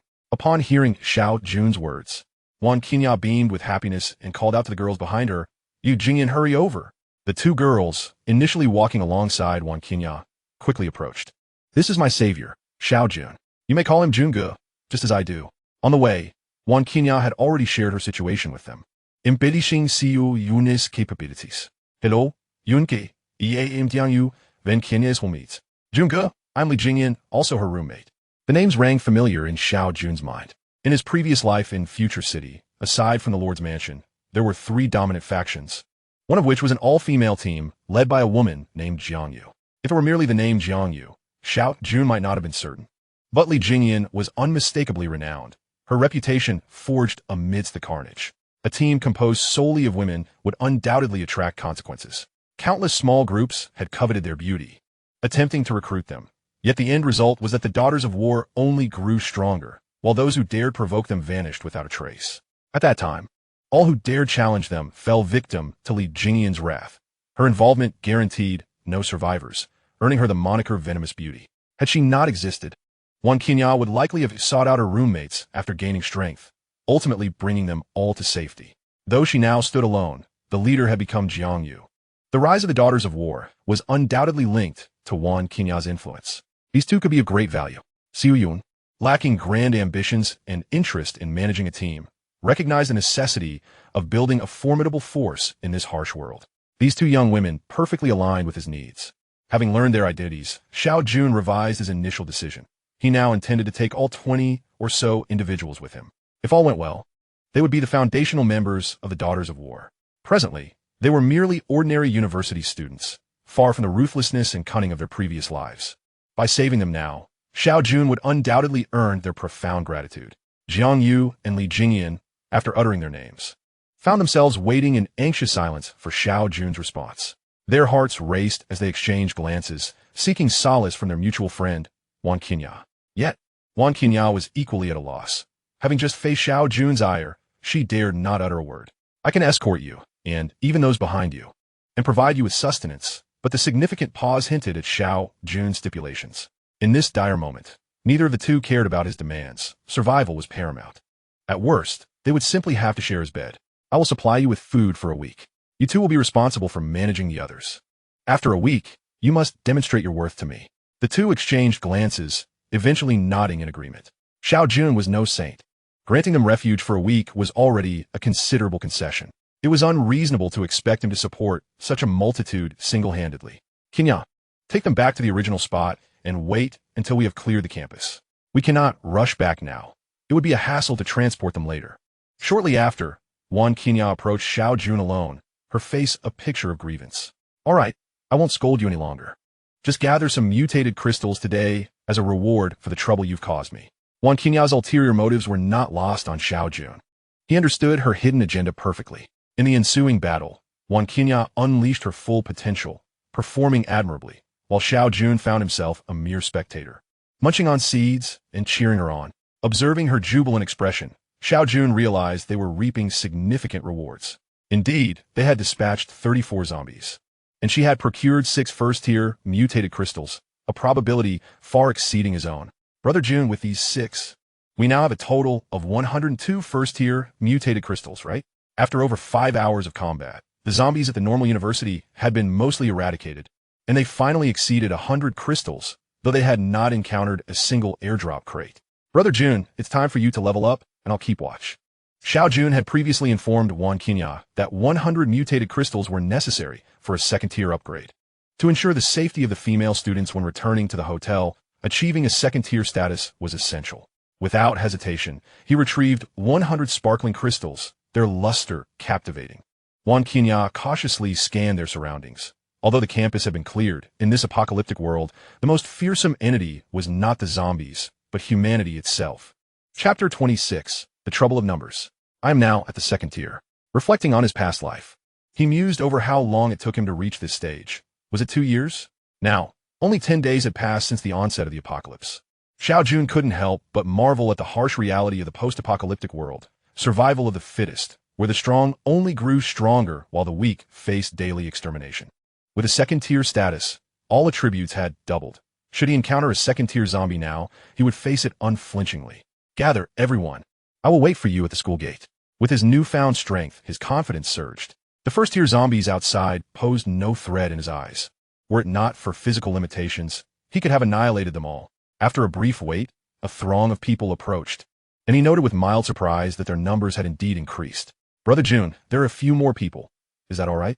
Wan Qinya, seemingly under the influence of her 2 roommates, sought to plead their case. Xiao Jun shrugged. It was merely a week. A few extra mouths to feed were inconsequential, provided they could mold a formidable female battalion. The initial investment would prove worthwhile if they succeeded. They're here, and for your sake, I won't send anyone away. I can manage a few more, but how do you plan to repay me? Wan Qinya fidgeted, casting a furtive glance at the newcomers. Leaning in close, she whispered something in Xiao Jun's ear. Her face flushed crimson as Xiao Jun's demeanor shifted, invigorated by her words. The distance from the university to the hotel was not far, but the dense hordes of zombies posed a significant challenge. When he and his companions had traversed the path unnoticed, it was solely due to their agility. Now, with their numbers increased, stealth was no longer an option. They would have to fight their way through. Fortunately, having upgraded to a second-tier variant, he was more than capable of overpowering the first-tier zombies. He just hoped not to encounter any second-tier ones, for even he would struggle to protect them in that scenario. Qinya, keep them safe and follow closely behind me. Remember to arrange for the collection of zombie bodies. Even in such dire circumstances, Xiao Jun did not forget the importance of the mutated crystals, far more valuable than human life. Everyone, stay close. If we lose any, no one will care for them. With that, Xiao Jun led the charge, wielding dual blades. The girls, unaccustomed to such sights, gazed in awe. Was this man truly their savior? His commanding presence inspired a sense of security. Enough staring. Follow the previously arranged plan. Alternate in collecting the bodies as I demonstrated. Anyone unwilling may leave. Wan Qinya glared at the gathering of women. feeling a twinge of regret for bringing what seemed to be rivals into their midst. Sensing the tension in her gaze, the girls quickly averted their eyes, embarrassed. Meanwhile, Xiao Jun had carved a path ahead, and Wan Qinya relinquished command to Jiang Yu, who would direct the others while she dealt with any stragglers. Move swiftly. Everyone must grasp the situation. Those unwilling to participate may return. Some individuals are inherently suited for leadership. She knew when to employ certain tactics and could accurately assess the circumstances. In this apocalypse, the strength of a group far surpassed that of an individual, especially for physically weaker women. Without unity, they risked becoming mere playthings for men or facing death. This was precisely why Jiang Yu sought to lead them. Even Xiao Jun, in the midst of battle, cast a glance back at Jiang Yu, recognizing her uniqueness, though unsure whether it was a blessing or a curse. Setting aside these thoughts, Xiao Jun continued to forge ahead, while the female contingent, under Jiang Yu's leadership, regained their composure, transitioning into a state of organized efficiency. The journey from the university to the hotel spanned a full 2 kilometers, and Xiao Jun carved a path through the throngs of zombies. Along the way, they encountered other human groups, but everyone tacitly avoided confrontation. In the 10 days since the apocalypse began, the adept had already adapted to the harsh survival laws. In a lawless society, human conflict often proved far more brutal. As fatigue set in and his arms grew weary from swinging his blades, he finally spotted the hotel entrance. He felt he might collapse if he continued. Having wielded the 60-pound steel blades countless times, even with his 12-fold physical prowess, he had reached his limits. He had overestimated himself. Had the hotel been a mere 100 meters farther, he might not have been able to endure. Fortunately, he had not encountered any second-tier zombies. At the entrance of the hotel, the number of zombies seemed to have significantly diminished compared to when they first emerged in the morning, likely drawn away by some distraction. This was fortuitous for Xiao Jun Xinya. Lead them inside. She had successfully diverted a substantial number of zombies. The remainder would have to fend for themselves. Wan Qinya, wielding dual daggers, took the lead as they entered the hotel lobby, where the zombies had already been attracted by the commotion and were rushing towards the entrance in a frenzied manner. In contrast to Xiao Jun's grandiose approach, Wan Qianya's method of dispatching the undead resembled a form of art. There was no rampant bloodshed, only precise, lethal strikes. She was truly remarkable. Many of the young women expressed their genuine admiration. As fellow students, why was there such a disparity in their capabilities? Brother Jun, there are a total of 31 individuals.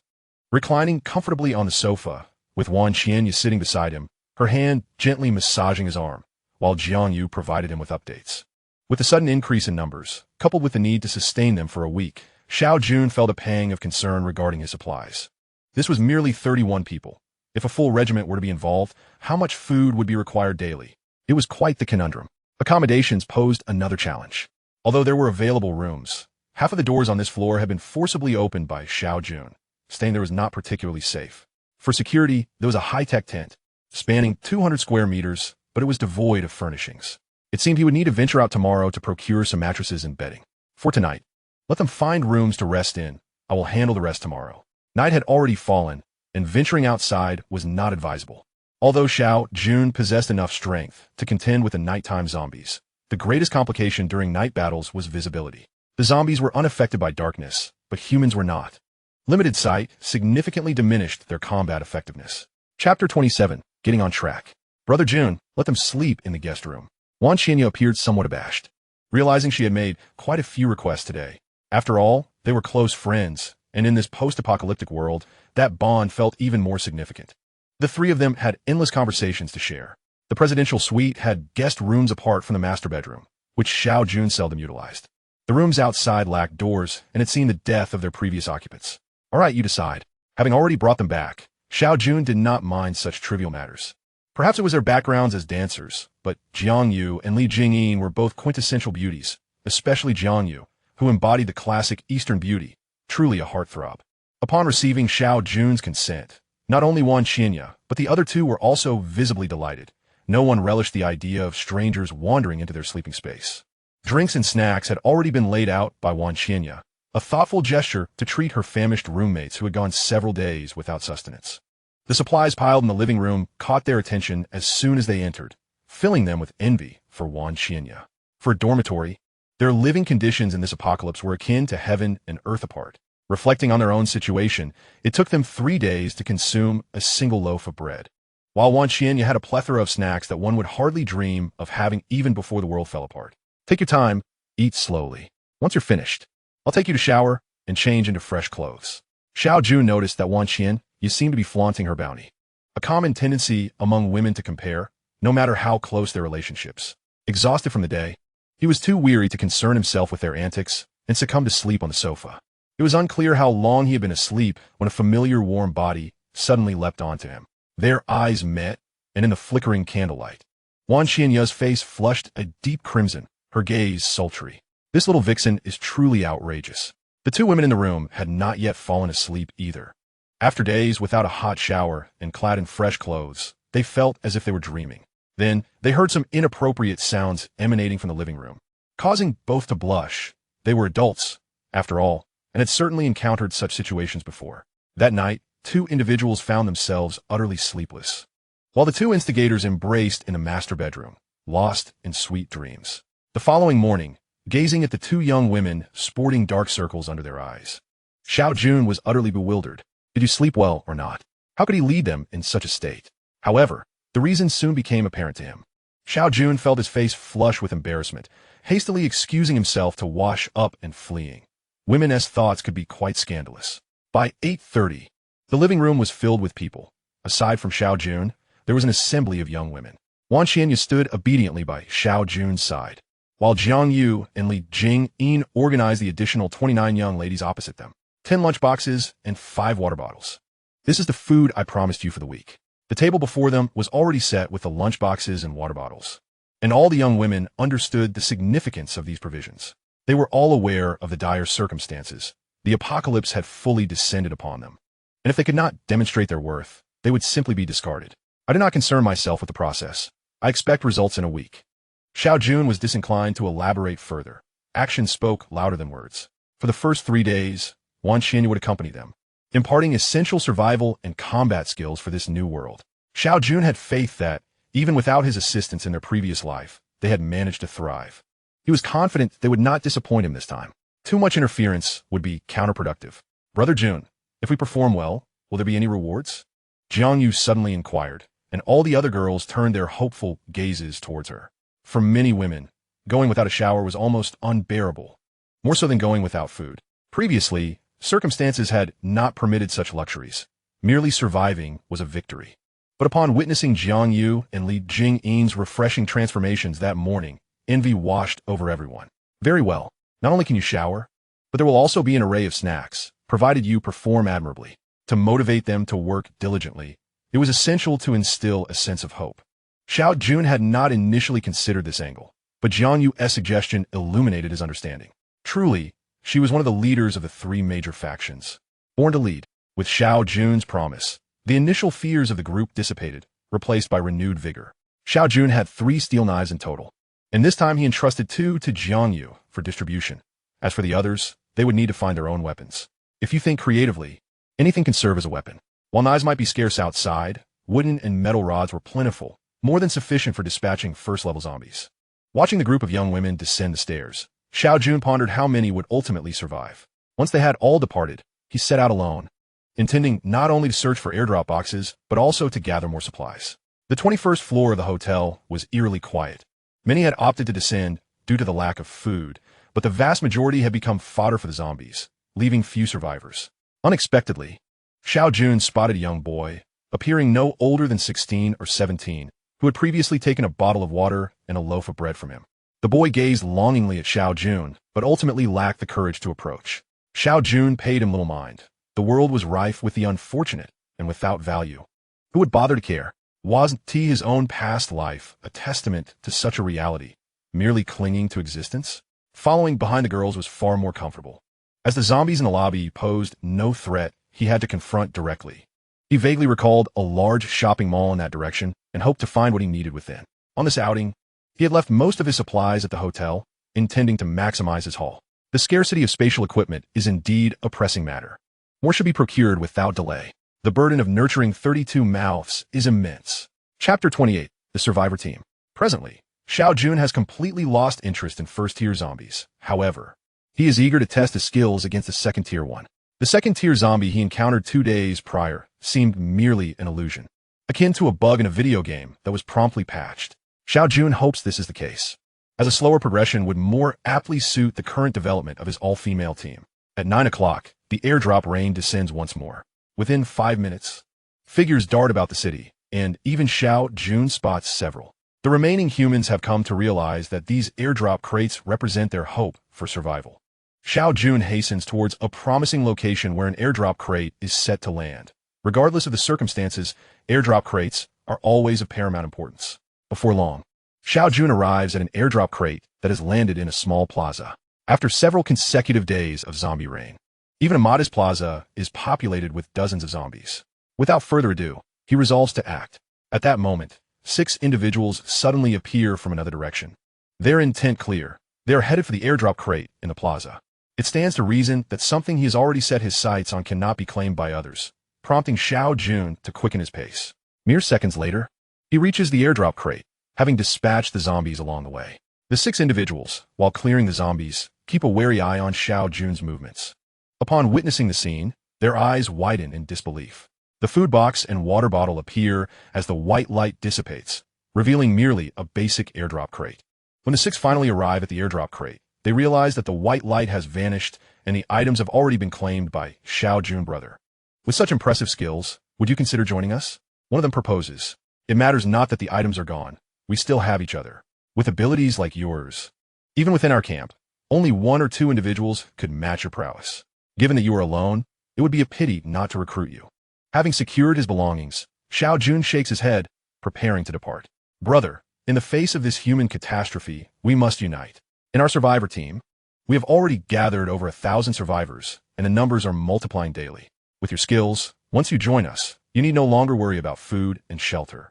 Xiao Jun pauses, intrigued by the notion of a survivor team.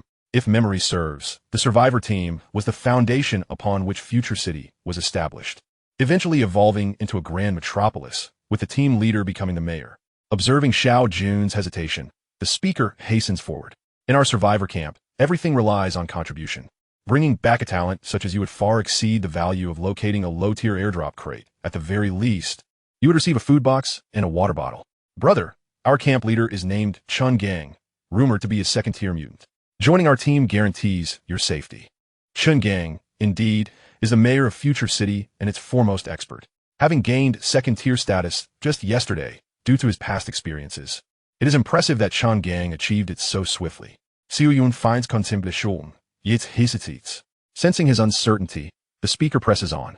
Is there a particular obstacle you face? Once you join our survivor team, your concerns become our collective responsibility. As long as you join and I receive my reward, the rest is none of my concern. What a character! Surely, this man has dabbled in multi-level marketing before, unconcerned with the aftermath. Not quite. I have some family and friends I need to discuss this with. Perhaps you could share your team's address? I will consider it, and come by once I have made a decision. At this moment, Xiao Jun is resolute in not joining. He possesses the strength to be self-sufficient and sees no reason to submit to others' constraints. The man appears somewhat troubled. It is not that the team's address is a secret, but if Xiao Jun were to go alone, the reward might not be his to claim. The man attempts to speak further. Yet Xiao Jun remains steadfast in his desire to deliver it first. With no other options, the man concedes. After all, he cannot force someone against their will, particularly since he is no match for Xiao Jun Xiao brother. If you join our team, be sure to remember to mention my name. Ultimately, they exchange names, and as they part ways, the man named Wang Ding continues to urge Xiao Jun not to let this opportunity slip away. So, Xiao Jun's supplies. The survivor team stronghold is located in a school, a rather commendable choice. Contemplating this, he ponders whether he too should consider relocating. Schools, unlike universities, may not be vast, but they typically have dormitories, thus ensuring accommodation is not an issue. Moreover, they are less likely to be overrun by zombies at the entrance, as long as they secure the main gate. By cleaning out the zombies each morning, they can prevent new ones from appearing throughout the day. It is akin to farming experience points in a safe zone, with the added potential for unexpected rewards, such as an airdrop landing directly at their doorstep. If he had a larger group, seeking a school would be feasible. However, with just over 30 individuals, it is best to set up tents in the hotel for now. Parting ways with the group, Xiao Jun continues his search for new airdrop crates, hoping to acquire more spatial equipment. The most pressing need at present is indeed spatial equipment. The abundance of resources within the city cannot be transported. When the 4th disaster strikes, Everything here will be buried beneath the ruins, making the search considerably more arduous. In his previous life, during the nascent stages of Future City, countless individuals toiled daily among the debris, hoping to uncover a supermarket-esque storage room. Even the smallest convenience store could yield a fortune. Perhaps fortune favors Xiao Jun today, as he soon spots not one, but two airdrop crates side by side. In the distance, a four-person team is diligently clearing zombies as they advance toward the airdrop crates. This time, Xiao Jun refrains from rushing forward. He has spotted a familiar foe, a second-tier zombie. For those unfamiliar, distinguishing the various tiers of zombies can be challenging. Yet for a seasoned veteran like Xiao Jun, even without observing its claws, he can easily discern its classification. In the next moment, the second-tier zombie lunges, targeting the four individuals. When they mistake it for an ordinary zombie, their fate is sealed. The second-tier zombies' claws effortlessly shred their wooden weapons, transforming them into mere fodder. Xiao Jun exhales, realizing it is his turn to take the stage. Chapter 29. A bounty of rewards. Perhaps due to the rarity of second-tier zombies, areas occupied by them tend to have significantly fewer first-tier zombies. With the addition of four new allies, the second-tier zombie seems momentarily oblivious to the presence of other humans. However, with its limited intellect, it fails to comprehend the situation, and thus, it snarls and lunges toward Xiao Jun with a decisive downward slash. The steel knife collides with the zombie's claws, producing a resounding clash. It is remarkable how the zombie's claws can withstand such high-tech steel. Just from Xiao Jun's strike, even alloy steel would have been cleaved apart, yet the zombie's claws remain intact. Xiao Jun does not afford the zombie a moment's respite. Gripping his knife with both hands, he delivers blow after blow. Second-tier zombies differ from their first-tier counterparts. The latter charge relentlessly without evasion or defense, making them easy to dispatch. The former, however, exhibits a flicker of intelligence, understanding that blocking a blade with its head is ill-advised. As a result, for every strike Xiao Jun delivers, the zombie attempts to parry with its claws. Xiao Jun, in a fit of stubbornness, remained unwavering, intent on testing the might of the second-tier zombie. He swung his blade relentlessly, delivering over 30 strikes, until he heard a crisp crack as the creature's claws shattered. In its habitual response, the second-tier zombie instinctively raised its hands to shield itself. The steel blade sliced through with the ease of cutting through tofu, cleaving the creature in two. Breathless and leaning on his weapon, Xiao Jun reflected on the formidable hardness of the zombie's hands. He resolved never to engage in such folly again, for it was utterly exhausting. After a brief respite, he began to collect his spoils. Naturally, there were no second-tier mutation crystals, for with his luck, finding one would indicate something amiss. Nearby, two airdrop crates caught his eye, and it was the first time he had encountered two crates positioned so closely together. Rubbing his hands vigorously, he opened the first crate to find a steel knife and a food container. Quite a straightforward haul. Weapons were indeed valuable, especially now that their numbers had grown and there was a dire need for armaments. Ideally, he hoped for both a steel knife and a dagger, providing him with choices. As he pondered, he opened the second airdrop crate, harboring little hope for fortune. Once again, he was met with the perennial food container, which he disregarded, swiftly stowing it away in his space. Following closely was its familiar companion, a canteen. After rummaging through, Xiao Jun turned to leave, yet his thoughts lingered on recent events. Wait a moment, there's still that glimmer of white light. He paused, realizing it was an advanced airdrop crate. Stopping in his tracks, he turned back, catching sight of the faint white glow that beckoned him. Once more, he rubbed his hands together, as if this action might summon good fortune. The third item revealed itself, a dagger. The fourth item was an intriguing novelty, a high-tech toilet. A convenient apparatus commonly used by travelers, it effortlessly decomposed waste. While it was amusing, given the relatively short duration of the apocalypse, Xiao Jun's elevated residence still had functional facilities. Lower floors, however, likely reeked by now. With this addition, he could relieve himself in peace while conserving water. The fifth item presented a curious little object, its nature rather irreverent in this post-apocalyptic world. An ultra-thin, concentrated fragrance, promising an unparalleled experience. Note, contains 10,000 units. Truly high-tech, akin to a spatial ring, it yielded effortlessly to a gentle nudge, revealing its astonishing thinness. Though it lacked spatial equipment, Xiao Jun found satisfaction in the two new items, both of practical utility. Upon completing his examination of the airdrop crate, Xiao Jun altered his strategy. He recalled a peculiar pattern. The last time he had vanquished a second-tier zombie, it had been beside an airdrop crate on the road, ultimately yielding an exquisite crate. This time, though it was not of the highest quality, it was still advanced. Could it be that wherever there were second-tier zombies, high-quality airdrop crates were bound to follow? Encountering merely 2 zombies left him uncertain. Yet if he could confront a few more, he might ascertain the truth. With this newfound insight, Xiao Jun ceased his search of courtyards and began to focus on the airdrop crates along the road.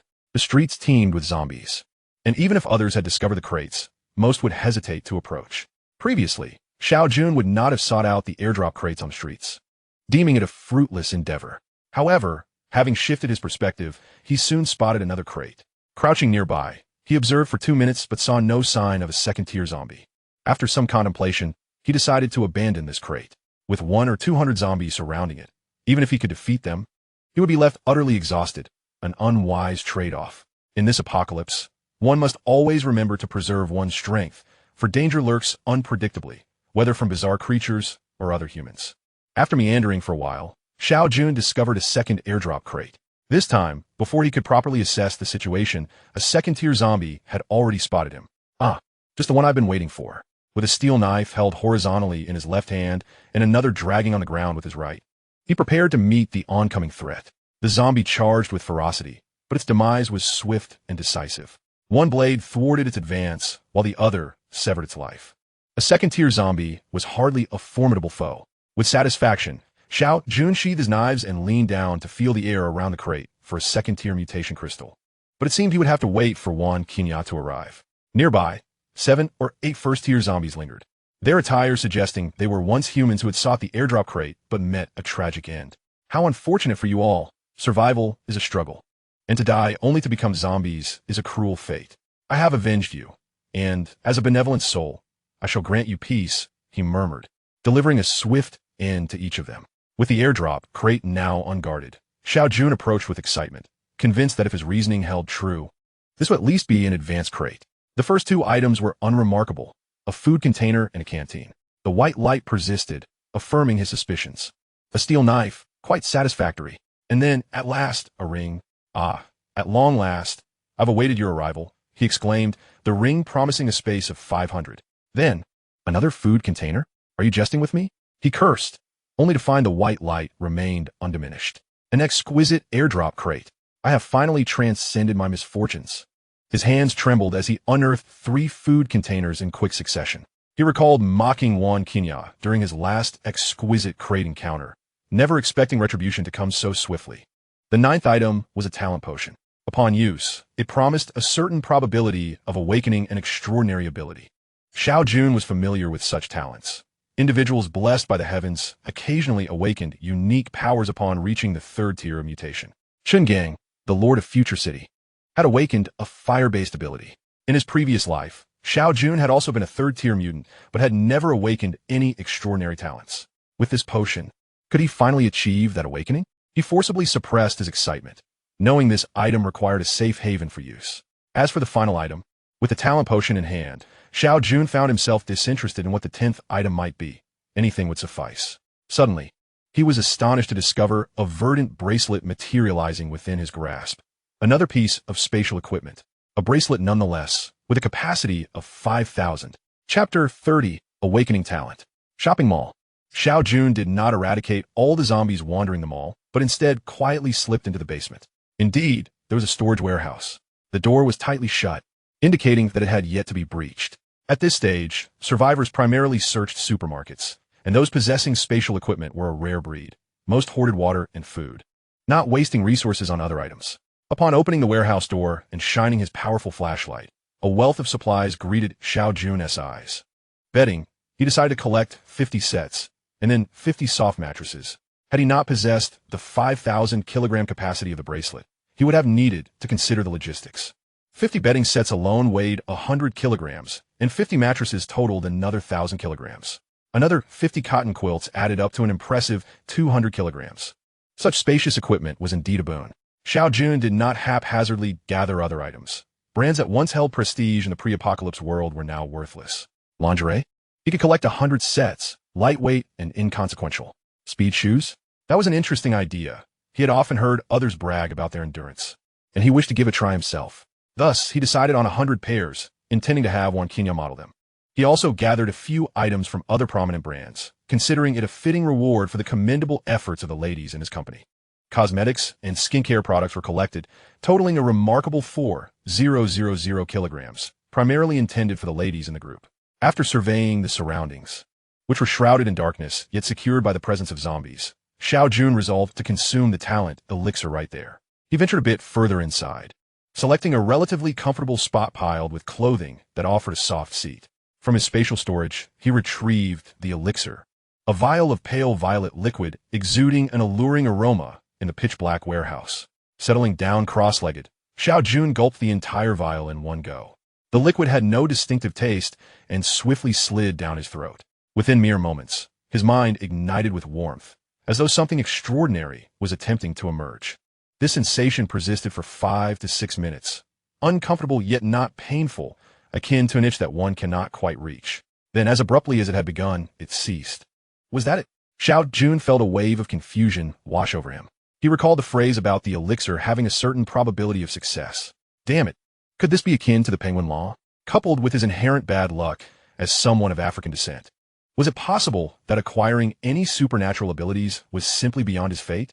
Frustration welled within him. Lacking unique powers would render any current advantages meaningless in the later stages, where possessing such powers would create an insurmountable divide. Yet, there was nothing he could do. With a sigh, he rose to his feet. Suddenly, dizziness overwhelmed him, and he collapsed, losing consciousness. Where's Junge? It's almost dark. In the room, Wan Qinya paced anxiously, glancing outside intermittently. With Jun Ji's formidable strength, he should be fine. Jiang Yu was tallying their haul for the day, while Li Jingyan followed closely behind Wan Qinya to offer a consolation. I must go find him. As twilight approached, Wan Qinya could no longer remain idle. No, Jiang Yu interjected, lifting her head from her task. Among the trio in their dormitory, Li Jingyan was the most reckless. Wan Qinya exuded an air of aloofness, and Jiang Yu was the gentlest and quietest. Curiously, when critical decisions arose, it was often Jiang Yu who had the final say, and the others complied without protest. Thus, even though Wan Qinya was the strongest, she instinctively turned to Jiang Yu, refraining from voicing any objection. There is only half an hour left until it's dark. You have no idea where he is. Venturing out recklessly could mean you won't return. Jiang Yu stood up, her long, slender legs moving gracefully toward Wan Qinya. You must trust that he is safe. There is an unspoken implication. Should anything happen to Wan Qinya, Jiang Yu would have no assurances left. Xiao Jun's safety was her greatest reliance. In this apocalyptic world, surrounded by dozens of beautiful young women and a vast array of supplies, without sufficient strength, they would likely be reduced to nothing but remnants. Wan Qinya understood this truth all too well, collapsing helplessly onto the sofa. As night fell, the zombies outside began to stir. Distant screams echoed, a reminder of humanity's desperate cries from those who failed to return to safety. That night, both Wan Qinya and Jiang Yu found themselves unable to sleep. The potential loss of Xiao Jun would cast a monumental shadow over their group. Meanwhile, Xiao Jun slumbred soundly. Though he awoke with a slight headache, as if he had bumped his head during his fall, he retrieved 2 or 3 powerful flashlights, switching them on to illuminate his surroundings, which granted him some reassurance. He remained in the storage area of them all, where the silence was so profound that even a pin drop could be heard. Shaking off the lingering dizziness, Xiao Jun suddenly froze, closing his eyes as if in deep contemplation. Moments later, he opened them again, focusing on a corner of the warehouse, now brightly lit by the beam of his flashlight. In the next instant, Xiao Jun vanished, reappearing in the very spot he had gazed upon. Teleportation. This was his newfound power. The range of his vision allowed him to instantly relocate within it, usable 3 times a day. This information appeared in his mind as if he had always known it. Teleportation? How extraordinarily powerful. If anyone were to confront him, he could effortlessly materialize behind them, striking at will. Although limited to 3 uses daily, a single well-timed application could be decisive. Unless, of course, one were a global adversary. Then perhaps it would be best to disregard that thought. Stowing away the flashlights, retaining only one in hand, Xiao Jun prepared to return. Today's expedition had yielded tremendous rewards. Pushing open the warehouse door, it creaked ominously in the stillness of the night, drawing his attention to a familiar sound, the unmistakable noise of zombies running. Damn it! Had nightfall already arrived? Xiao Jun realized this possibility. Such sounds only stirred the zombies above during the dark hours. Immediately, he stilled his movements, understanding that any noise could attract more of the undead. The approaching zombies were drawing near, and with a beam of light, he discerned 3 of them. Thankfully, only 3. Fearing that the ensuing struggle might summon more, Xiao Jun decisively employed his second instance of teleportation for the day. In one swift motion, he dispatched all 3 first-tier zombies, severing their heads. With a sigh of relief, he retreated back into the warehouse, leaving the door ajar, confident that silence would keep the zombies at bay. Finding a cozy corner, he lay down, knowing he must wait until daylight to venture forth again. He couldn't help but wonder how Wan Qinya and the others were faring. Chapter 31. Jiang Yu's Concerns. Throughout the night, Xiao Jun refrained from deep slumber, wary that a lost zombie might wander in while he was asleep, potentially dooming him to a tragic fate. Similarly, Wan Qinya tossed and turned in bed, unable to find rest. She had grown accustomed to the sense of security Xiao Jun provided during this apocalypse. The winter nights were long, with darkness falling early and dawn arriving late. It was not until past 7 that Xiao Jun finally emerged from the warehouse. If one were to ask how he knew it was 7, he had simply dismantled a new phone found in the mall to check the time. He had eliminated all the zombies on the first floor of the mall, avenging the anxiety of the previous night, while also acquiring several first-tier mutated crystals, a substantial gain. However, the zombies on the streets were increasing in number. Today marked the 6th day since the apocalypse began. The following day, the reign of zombies would cease, and likewise, the airdrop showers would come to an end. In his previous life, when the rains of zombies stopped, humanity rejoiced, believing they would eventually eradicate the undead as long as their numbers did not escalate. Yet, they soon fell into panic once the airdrop rains ceased, as these had been humanity's glimmer of hope. However, half a month later, precisely 1 month into the apocalypse, both the zombie rains and airdrop crates would reappear. The next day, survivors would discover a surge of second-tier zombies. This pattern recurred 6 times, each ending with the emergence of even more formidable zombies. Just before his demise in his past life, Xiao Jun had encountered the highest tier of zombies, which had reached an astonishing 8th level, while the strongest known entities in Future City were merely at the 7th tier. Fortunately, that 8th tier zombie dwelled some distance from Future City and, for reasons unknown, remained bound to its territory. In his previous life, this 8th tier zombie had never encroached upon Future City. The distances from the present moment still seem rather far to Xiao Jun, who is now solely focused on hastening his return to the hotel. Having spent a night away, he hopes that Wan Qinya is safe. As for the other female students, they currently hold little significance for him. They can be replaced if necessary, and the matter is not of great concern.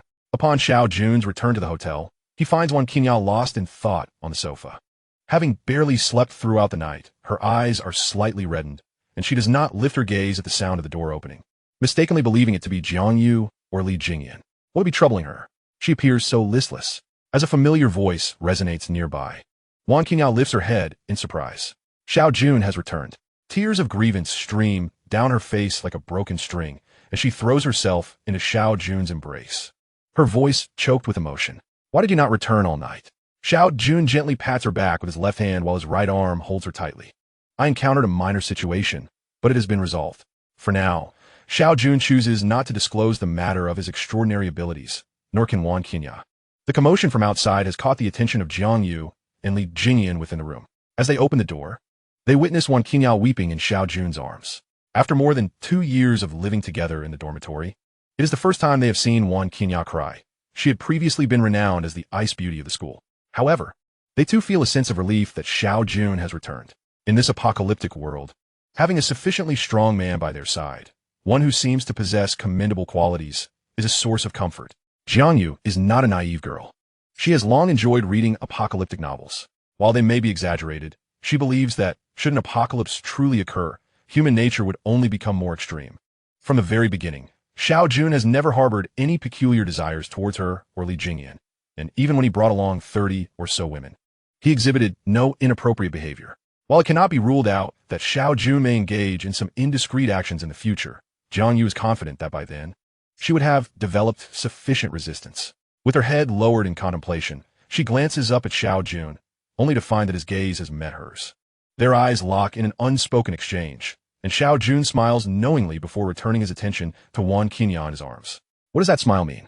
I am acting completely normally. It must be my imagination. He is simply smiling in a conventional manner. Yet, she fails to notice the subtle smile that lingers at the corners of Xiao Jun's mouth as he looks down. After crying in Xiao Jun's embrace for a while, Wan Qingya finally remembers that there are two other people in the room. Under the teasing gazes of her friends, her cheeks flush crimson, and she hastily wipes away her tears and steps out of Xiao Jun's embrace. Does she still have the energy to go out with them today? Certainly. As a first-tier mutant, a sleepless night does not have a significant impact, especially since Wan Qingya did manage to rest, albeit poorly. Then you shall continue to accompany them on their expedition today. Remember, prioritize the airdrop boxes. The day after tomorrow, airdrop boxes will temporarily cease to be available. So we must seize the opportunity to find as many as we can in these 2 days. Xiao Jun has already envisioned the scene to come. Throngs of survivors scouring the city for airdrop boxes. With the absence of replenishing zombies, no number of them can hinder the survivors of Star City. Exterminating them is merely a matter of time. I will take them out now. Here is the data I compiled yesterday, Jiangyu states as she approaches, placing a notebook on the table. All right, go ahead. Knowing that Xiao Jun is safe, Wan Qingya regains her composure, adopting her usual aloof goddess demeanor, though she transforms into an obedient girl only in Xiao Jun's presence. Jiangyu certainly has her own ideas. Moreover, Xiao Jun realizes that aside from the first meeting when Wan Qingya insisted they refer to him as Brother Jun, she has not called him that since, while Li Jingyan has been quite affectionate in her address. Shaking his head to dispel these thoughts, Xiao Jun considers that Jiangyu's lack of strange behavior is acceptable. Should any proactive thoughts arise within her, he might have to take drastic measures. After casually flipping through the notebook, he discovers that they found a total of 6 airdrop boxes yesterday, yielding 74 first-tier mutation crystals, with no casualties. The adage that there is strength in numbers certainly proves true. This was merely a group of ordinary humans, and all of them were women. Reflecting on this, he wonders how many airdrop boxes the survivor team must find each day, and it is no surprise that they can eventually establish a future city. The first-tier mutation crystals, without a doubt, belong in Wan Qingya's spatial gear. Had he known they would acquire so many yesterday, he would have had Wan Qingya upgrade to 2nd tier before heading out. He still possesses 41 crystals himself, having eliminated a considerable number of zombies the previous day. Realizing they have just set out, Xiao Jun quickly rises to pursue them. At that moment, they are in the hall, clearing out zombies. Wan Qingya is not directly engaging, but is instead providing support from the sidelines, intervening only where danger arises. He wonders how Jiangyu has trained them. Just the day before, they were a group of frail girls, and now, within just 1 day, they are able to engage zombies without fear. Although they still lack coordination, their effectiveness is nonetheless commendable. Qingya, he calls out as he observes the battle nearing its conclusion, gesturing for her to come over. Brother Jun, why did you come down? The other girls turn their attention to him, many displaying admiration in their eyes upon seeing Xiao Jun, but their expressions dim when they glance at Wan Qingya. Here are 41 mutation crystals. Upgrade before heading out. Wan Qingya, unpretentious, understands that while the 74 crystals were a collective effort, she does not believe she needs the group's consent. Only Xiao Jun's approval suffices. From today onward, you can directly upgrade with the mutation crystals you acquire. The order will be determined by Jiangyu based on your contributions. Xiao Jun's words ignite excitement among the young women present. Wan Qingya's prowess lies in her status as a first-tier mutant, and now they too have an opportunity. Surely, they could become equally formidable. Jiangyu, here are 2 steel knives and a dagger. Please distribute them. Summoning Jiangyu, Xiao Jun hands her the weapons he collected yesterday. From now on, you may allocate any weapons you acquire as you see fit, but all data must be recorded. Is that understood? Jiangyu nods in acknowledgement. Xiao Jun's willingness to do so signifies his trust in her, which in turn enhances everyone's chances of survival. Jiangyu feels a surge of gratitude. Once all instructions are given, Wan Qingya has just completed her upgrade, becoming a 2nd-tier mutant, specifically a 2nd-tier mutant who has consumed a mutation agent. Now, Xiao Jun feels reassured of her safety. Good luck. After offering encouragement to everyone, Xiao Jun turns to ascend the stairs, intent on catching up on sleep after a restless night. Chapter 32, A Path for You. The 21st floor, devoid of elevators, presents a considerable hassle in climbing up and down. As he ascends, Xiao Jun notices some individuals descending, presumably in search of airdrop boxes. Both parties exercise utmost caution. In this apocalyptic world, trust between individuals is nearly non-existent. Upon reaching the 21st floor, Xiao Jun unexpectedly encounters the same young man he saw before. His clothing tattered and stained with blood. This time, the young man approaches without hesitation, rushing towards Xiao Jun. Xiao Jun halts, gripping his steel knife tightly. Curious about the young man's intentions, the young man stops 3 meters away, kneeling and bowing his head multiple times in reverence. Xiao Jun remains unmoved, coldly observing him. Should the boy show any hostile intent, Xiao Jun would be quick to act. He refrains from attacking as the young man approaches, having sensed no ill thoughts directed towards him. Xiao Jun now understands that his ability to perceive others' thoughts only activates when they are aimed at him. What good is bowing your head? His icy voice halts the young man's actions. My mother is gravely ill. If you can save her, I will do anything you ask. In the past, the boy would never have dared to approach Xiao Jun, even if he knew he could save his mother. 2 days prior, he had witnessed Xiao Jun returning with a throng of girls, rekindling a glimmer of hope within him. As long as he could save his mother, he was willing to undertake any endeavor. In the past few days, he had ventured out to eliminate zombies and had even fortuitously encountered an airdrop box, only to have it snatched away by others. Outnumbered and alone, his solitary hope was extinguished. Yesterday morning, his mother had suddenly fallen ill, weakened by prolonged starvation and devoid of resilience, spiraling into a critical state. At that moment, his thoughts turned solely to Xiao Jun. He had sought him out yesterday, but to no avail.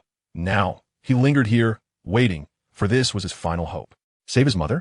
Xiao Jun had no inclination to play the role of savior. Had this been a few days prior, he might have considered it, but now, with an abundance of team members, manpower was not the issue. Resources were scarce. Slowly, he raised the steel knife in his grasp. A boy stood in his path, blocking his return to his room. If he did not retreat now, he could not blame anyone but himself. Please, if you can save my mother, I, Guayu, will repay you with my utmost devotion. Seeing Xiao Jun's movements, the boy trembled uncontrollably, yet he stubbornly knelt there, unwilling to yield. This was his only hope for his mother. Even though he had witnessed Xiao Jun take lives and knew that Xiao Jun was capable of killing him, he understood that in these times, life itself was often more unbearable than death. Guayu? That name sounds somewhat familiar. Xiao Jun lowered his knife. He recognized this individual, the foremost general under Chun Gang in his previous life, renowned for his formidable strength. Guayu had played a crucial role in ensuring that Future City remained steadfast against numerous zombie assaults. He has lowered the knife. There is hope. Mother, wait a moment. Your son will soon rescue you. Xiao Jun narrowed his eyes, scrutinizing the boy before him. Such a vast world. And it was not impossible for 2 individuals to share the same name. He pondered whether this was a worthy investment. In his past life, Guayu was seldom discussed. It was said that he had no family and was known for his violent and bloodthirsty temperament. There were whispers that his sole relative perished in the apocalypse, having received no assistance, which led to his drastic change in character. This Guayu bore a striking resemblance to that tale. Without him, Guayu would undoubtedly seek help from others, and the inevitable outcome would be that no one would come to his aid. His mother would be doomed to die. Take me to see your mother. Those words rang like celestial music in Guayu's ears as he quickly rose to lead the way. At the end of the corridor, Xiao Jun tensed, suspecting it could be a trap, perhaps ambushed by a group lying in wait to slay him. After all, he possessed considerable provisions, and everyone on this level was aware of that. Xiao Jun's willingness to follow was bolstered by his extraordinary abilities, knowing he had one opportunity for instantaneous movement today, which would ensure his safe retreat. Upon opening the door, he found no ambush as he had feared. Instead, a woman lay quietly on the bed, occasionally coughing weakly. Her illness was minor. Primarily, she was starving. You have ventured out to kill zombies, haven't you? Xiao Jun inquired, standing at the bedside. Guayu nodded. Have you acquired any mutant crystals? Guayu retrieved a handful of 7 mutant crystals from his pocket, indicating that he had indeed slain quite a number of zombies. For an ordinary person, especially one alone, to achieve such a feat, Xiao Jun began to believe this was indeed the Guayu from his previous life. He produced a water bottle from his space and handed it to Guayu, along with a lunchbox. First, give one of these mutant crystals to your mother, and after a while, feed her the rice ball. Guayu complied without hesitation, trusting that Xiao Jun had no reason to harm him. Mutant crystals not only serve to enhance abilities, but also restore stamina and can cure common ailments, proving more effective than medication. Here, take the water and lunchbox. You won't survive here for long.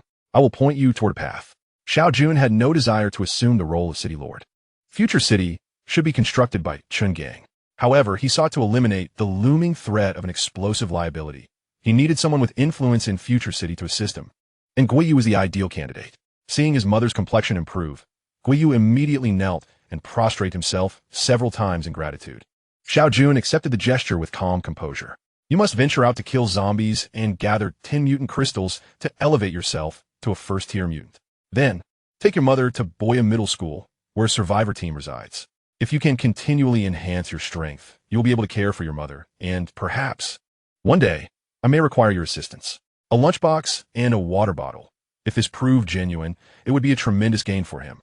Even if he were not the Guan of old, Xiao Jun felt confident that he could accomplish something worthwhile. Moreover, his strong sense of loyalty suggested that even in perilous circumstances, he would strive to rescue his mother. Such a person, if saved once, would surely remain eternally grateful.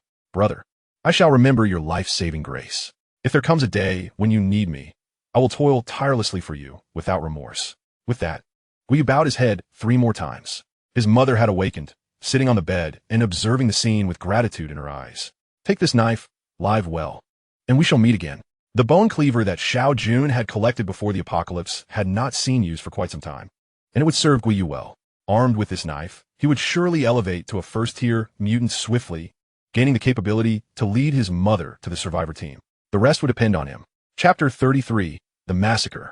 Upon returning to his room, Xiao Jun indulged in a refreshing sleep. With such conditions, he would not deprive himself. Upon waking, the first thing he did was prepare a self-heating rice meal. The rice ball tasted delightful and was filling, though the portion was somewhat insufficient. By day's end, he found little flavor lingering in his mouth. Enjoying the steaming beef rice, he could only describe it as utterly delightful. The high-tech tent was set up in the living room, and Xiao Jun had yet to venture inside. From the outside, the tent appeared to be an ordinary single-person shelter, but once inside, it revealed an expansive 200 square meters of space, remarkably space-efficient. He retrieved his mattress and bedding from his space, intending for them to be distributed later. The primary concern remained the restroom and washing facilities. It would be ideal if they could be resolved within the tent. Xiao Jun also possessed a high-tech toilet, but it was still insufficient. Additionally, a bathtub would not suffice for over 30 individuals. Sanitary products were another significant consumable. Women, it seemed, brought their own set of complications. With only 32 women in this instance, he recalled the thousands in his previous life, and the ensuing chaos that would entail. Ultimately, it boiled down to a lack of resources at his disposal. With these thoughts swirling in his mind, Xiao Jun found it impossible to sleep. Grabbing his knife and heading out. With his life-saving skill as a safety net, he fought fiercely today. On the streets, he frequently encountered other survivors, all hurriedly crossing paths. Unwilling to invite trouble, killing zombies to earn mutant crystals was paramount. In this phase, he aimed for his female companions to all become first-tier mutants, enabling them to locate more airdrop boxes. Arriving at a supermarket adjacent to the street, which lacked a back entrance, he felt secure guarding this position, free from the worry of enemies approaching from behind. Thus, Xiao Jun began to create a significant commotion. Zombies during the day may have diminished senses, but they were not deaf. Under Xiao Jun's bold display, a horde of zombies surged toward him from the street. There were other survivors in the vicinity who, upon witnessing the scene, cursed him as a madman while desperately fleeing. Xiao Jun stood resolutely at the supermarket entrance, for these were resources. The massacre continued for over an hour, with the occasional survivor appearing, only to swiftly evade the chaos. In this current phase, few dared to confront such a massive horde of zombies. Xiao Jun appeared to be an inexhaustible machine of slaughter, relentlessly repeating his slicing motions. With each strike, he often felled 4 or 5 zombies simultaneously. To Xiao Jun, these weakened first-tier zombies moved as slowly as a feeble septuagenarian, barely posing any threat to him. After over an hour of this grisly work, Xiao Jun leaned against his blade, panting. Gazing at the multitude of lifeless corpses that littered the street, he had single-handedly vanquished every zombie in this area. Next came the more arduous task of searching for mutated crystals, which proved to be far more challenging than dispatching the zombies. Fortunately, the crystals were notably resilient and shimmered enticingly, making them easier to locate. With a swift slash, rows of zombie bodies were dismantled, and numerous mutated crystals tumbled forth. Such prowess was exhilarating. Who would dare believe that this method of collection was feasible? It was likely that few in the entire Star City could achieve such feats. Killing zombies consumed over an hour, while gathering the mutated crystals took a full 3 hours. In total, Xiao Jun amassed 241 crystals. There may have been a few that eluded him, but he had no desire to sift through the gruesome remains once more. Even with his bold heart, rummaging through a heap of mangled corpses was a profoundly distasteful endeavor. At 2 o'clock in the afternoon, Xiao Jun regained his strength. Such carnage was sufficient for one day. Any more would be beyond his limits. He decided to seek out any airdrop boxes that might be guarded by second-tier zombies. With a surge of survivors joining the fray, airdrop boxes were becoming increasingly elusive. During the day, first-tier zombies no longer posed a significant threat to humanity. However, second-tier zombies remained a nightmare for the majority. Encounters with them could spell doom. Rather than waste time searching every yard for airdrop boxes, it would be more prudent to hunt second-tier zombies directly, as the high-quality airdrop boxes were what Xiao Jun desperately sought. Before departing, however, he needed to clear out the storeroom of a supermarket that had evidently been visited by others, as its main door stood ajar. Xiao Jun was unconcerned. Even if someone had come, they could not have taken much. He quickly gathered instant rice and self-heating pots, far superior to mere bread or pastries. They were both delicious and filling. He collected condiments like Laogan ma chili sauce, something he never hesitated to take, along with salt, seasonings, and water. Despite salt seeming unnecessary at present, given that he had no need to cook, it would prove invaluable 3 months later when the earthquake struck and Future City was established. Stockpiling it now was akin to amassing wealth. Furthermore, who could say when salt might come in handy? Once outside the city, he would encounter large numbers of mutated beasts. Slaying a few wild boars would yield a delicious meal.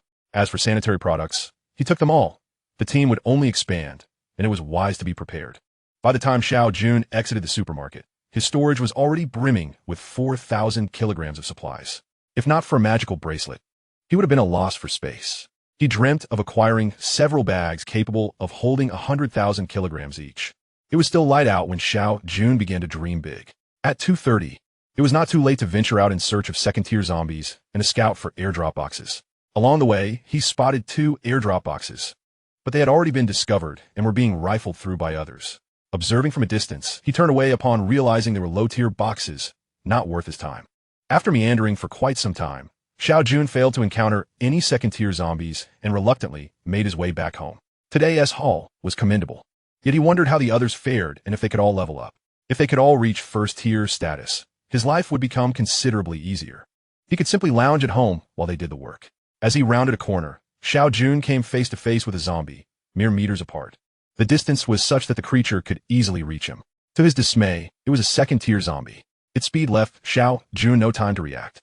In the blink of an eye, the zombie's claws pierced through his head without causing any gruesome aftermath. Instead, Xiao Jun dissipated into thin air, having utilized his last instant teleportation of the day to reappear behind the zombie. With a swift strike, he cleaved the second-tier zombie in 2. Retrieving the pale green, mutated crystal from the creature's skull, Xiao Jun exhaled in relief. He had narrowly escaped a dire fate and resolved to refrain from daydreaming while traversing the streets. It was a perilous distraction. Chapter 34, All Level Upgrade. Xiao Jun had discerned a pattern. Airdrop boxes were invariably located near second-tier zombies, typically of the high-quality variety. After dispatching the second-tier zombie, he quickly scanned his surroundings and, sure enough, spotted an airdrop box lying quietly not far away, flanked by a dozen or so zombies. After dispatching them swiftly, he hurried to the box. Time was of the essence, as dusk was approaching, and he wished to avoid another night outdoors. The comforts of a hotel bed and Wan Qinya awaited him. Inside the box, he found the usual 3 essentials: a water bottle, a lunchbox, and a steel knife. The 4th item, a high-tech toilet, was a welcome surprise. The 5th item, a high-tech lamp, was also beneficial, ideal for illuminating the inside of a tent, which could otherwise be quite dark and inconvenient for bathroom breaks. After securing all his findings, Xiao Jun hastily returned to the hotel. The girls had all returned, but their expressions were somber, and the atmosphere was heavy. Yun? Xiao Yu is dead. Xiao Jun was unfamiliar with who Xiao Yu was, but he had anticipated that someone would perish. This was the apocalypse, not a peaceful era. Countless lives were lost daily, and he had long since acclimatized to such harsh realities. However, for the group of girls, they had believed that after being rescued by Xiao Jun, they could continue to live, even if it meant battling zombies. He gathered everyone together. 5 minutes later, Xiao Jun sat on the sofa, with Wan Qinya standing dutifully behind him as all the girls assembled in the living room. First, you must understand that we are in the apocalypse. In this world, countless lives are lost daily, and we are all fighting for survival. In the future, even more may perish, perhaps even I. A profound silence enveloped the room. No matter how one framed it, the sudden loss of a comrade weighed heavily on them. The shadow of death was not something that could be dispelled with mere words. Today it was Xiao Yu, but could tomorrow bring the same fate for another? With Jun's prowess, he surely won't perish. But as for me, had it not been for Qinya today, I might have met the same fate. All were lost in thought, but only Xiao Jun could hear their silent musings. After 2 minutes of contemplative silence, He gleaned the emotions swirling within them. Xiao Yu's death brought sorrow, yet it was overshadowed by fear. They were terrified of becoming like Xiao Yu, only to be slain by their own comrades. Jiang Yu, please share today's findings. Jiang Yu was taken aback by the sudden request, but, with Xiao Jun's prompting, reluctantly opened her notebook. Today, we located a total of 7 airdrop boxes, including 1 high-quality box. We collected 7 lunch boxes, 6 water bottles, 2 steel knives, 1 dagger, and a high-tech bathing pool.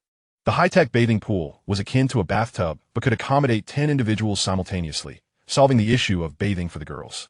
In addition to the airdrop findings, we also gathered 92 mutated crystals, which have been distributed according to performance. Therefore, we now have 9 first-tier mutants. It was no wonder they could discover so many airdrop boxes. 9 first-tier mutants represented a formidable force in these times.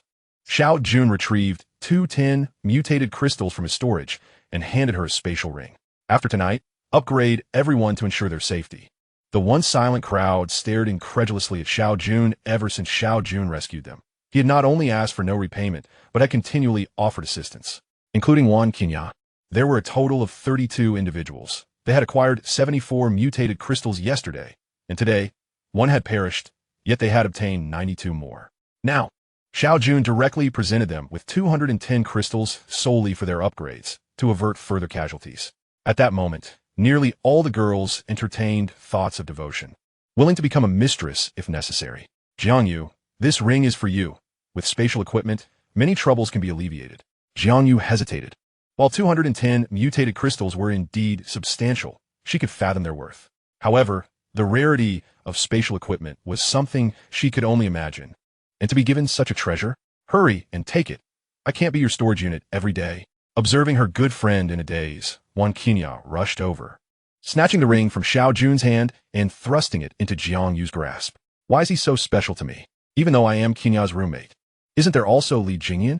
Xiao Jun offered no explanation, as she would never dare to inquire directly. He let her think what she wished. He certainly couldn't reveal. I have come from the future, and I know you are the true leader. Li Jingyan is merely a lackey. Don't be too quick to rejoice. Let me show you your future residence. With that, Xiao Jun stood and entered the corner tent of the living room. In an instant, a flash of white light engulfed him, and he vanished. The crowd watched in fascination. Form an orderly line. Enter one by one. Jiang Yu, having previously entered with Wan Qinya, was well aware of the situation and quickly organized a group. Upon entering, Xiao Jun immediately activated the high-tech lighting. It was indeed quite efficient, adjustable in brightness, illuminating the 200 square meter space. Once all had entered the tent, they were left in awe, particularly upon seeing the stacked mattresses and bedding sets, excitement bubbling forth. Finally, they would no longer have to sleep in the blood-stained, doorless room. The mattresses, blankets, and bedding sets are for you to distribute and arrange at your discretion. Also, the bathing facilities you received today are here, along with the toilet. Xiao Jun produced a high-tech toilet he had just acquired. These are all yours. How you arrange them is your concern. At that, everyone could no longer contain their enthusiasm. Chanting long, live Brother Jun, several bold girls even rushed forward to plant a kiss on him. This infuriated Wan Qinya, who quickly shielded Xiao Jun, forbidding anyone from coming too close. Moreover, Xiao Jun continued, and from his spatial storage, a plethora of new women's clothing and shoes cascaded forth. A pair of speed-enhancing shoes tumbled out, but Xiao Jun deftly shoved them back into storage. Such items were not meant for them, who could fight in high heels. Jiang Yu, there are also some sanitary napkins. You will be responsible for the uniform management and distribution of both clothing and napkins. Xiao Jun's storage had been nearly halved, as he had devoted the last couple of days to gathering these items for the group of girls. At this moment, not just the girls, but even the usually composed Jiang Yu felt a rush of excitement, almost wishing to push Wan Qinya aside to embrace Xiao Jun in gratitude. The others were even more fervent, disregarding Wan Qinya's protests as they surged forward once again. After about 10 minutes, Xiao Jun's clothing had been torn to shreds, and he finally managed to escape the throng of girls, stumbling out of the tent in disarray. After relishing a soothing soak in the bathtub, changing into a fresh outfit, and lighting a cigarette, Xiao Jun leisurely reclined on the sofa. Nothing beats a refreshing drink. Xiao Jun was not fond of alcohol, nor did he store any in his space. However, in his previous life, the price of liquor had been exorbitant. Now that his storage was ample, he could certainly stockpile some. Cigarettes, too, were continuously rising in price. It appeared he needed to gather some of those as well. In the past, when space was limited, he had dared not indulge in such luxuries, prioritizing mere survival. Once the girl group members had all upgraded, they would be able to open more airdrop boxes and acquire additional spatial equipment. He could not merely fixate on immediate needs, but must also consider the long term. As Xiao Jun pondered, the tent glimmered, and Jiang Yu emerged, alone, while Wan Qinya remained inside. Brother Jun, all the sisters have been upgraded. A subtle smile graced Xiao Jun's lips, noting her change in address. Chapter 35, a classic to endure. The collective upgrade was indeed a momentous occasion. At this stage, their combat capabilities were nearly on par with some larger teams. Inside the tent, the girls continued their animated chatter, predominantly discussing Xiao Jun. The mattresses had all been arranged, and in the corner bathtub, 10 young ladies were indulging in a wash, eliciting envious glances from the others. However, there was no rush. Each day, 20 bathing slots were available, and their turn would come soon. After showering, they could don clean, new outfits tailored to their sizes. Something unimaginable just days prior when they had no idea how many more days they would survive. All of this was thanks to Qinya. Without her, how could Brother Jun have taken them in? Indeed, it's a pity there's no alcohol. Otherwise, I would toast a few glasses to Qinya. A chorus of praise for Wan Qinya surrounded her, momentarily overshadowing the sorrow of Xiao's death. The deceased had passed, yet the living had to carry on. Wan Qinya found herself at the center of attention, even her typically aloof demeanor softened by the adoration. Had she known that those surrounding her were all university students of similar age, each once a little princess, the sensation was exhilarating. Qinya, how'd you win Brother Jun over? Do share. Gossip is a woman's instinct. When a group of women gathers, what else is there to do but gossip? After all, there was no room for comparison now. It wouldn't do to determine who smelled worse. One person initiated the inquiry, and the others quickly joined in, even those bathing in the corner peeking over. The topic of conversation consistently revolved around Xiao Jun, even when they had slept in different rooms a few days prior. He was never far from their thoughts. Simultaneously, they all shared a common envy for Wan Qinya. Some even found themselves comparing themselves to her in secret, thinking they were not so different, and perhaps could also catch Xiao Jun's eye. Especially today, after bathing and donning new attire, many reclaimed their confidence. Regarding the topic of Xiao Jun, Wan Qinya merely smiled, refraining from commentary, as she saw through their intentions. Every day, they chatter about Brother Jun. It's quite amusing. They're all like little foxes, thinking they can hide their motives. After a playful bout of banter, Wan Qinya rose to leave. The tent belonged to them, but she resided in the main room. After reiterating that no one was allowed to exit the tent after dark, Wan Qinya returned to the living area.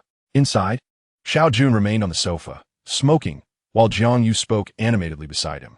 Upon noticing Wan Qinya's arrival, Jiang Yu paused momentarily, continuing only at Xiao Jun's nod. Our overall strength has significantly improved, yet we still lack combat experience.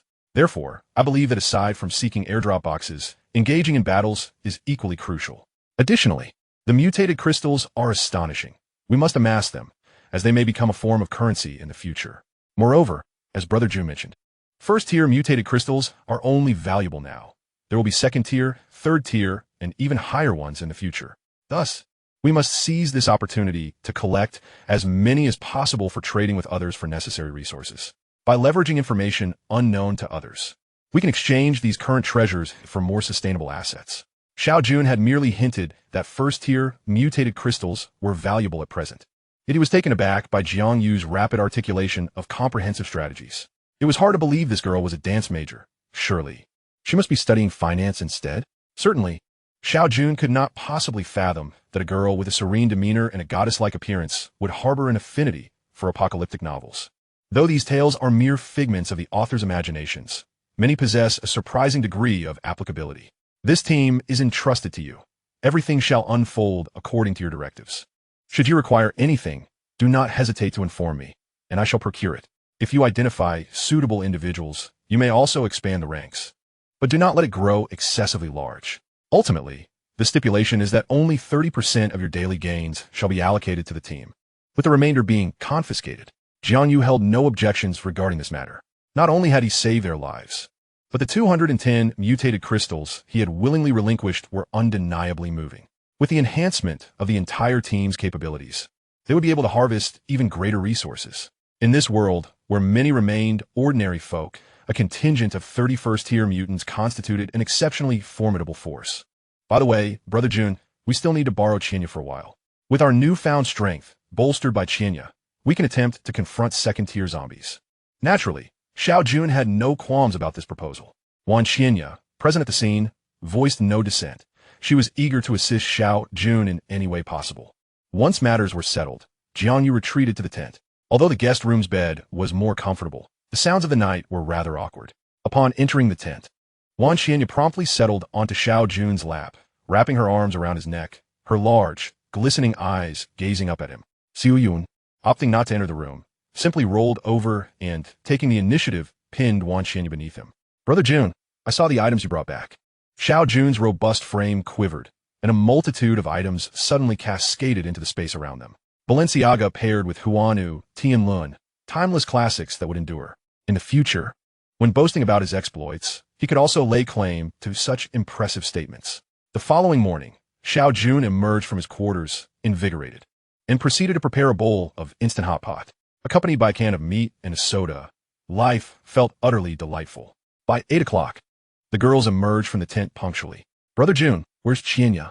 Jiangyu inquired, glancing around and realizing that only Xiao Jun was present. She isn't feeling well today. I'll accompany you instead. You take charge. I'll follow your lead.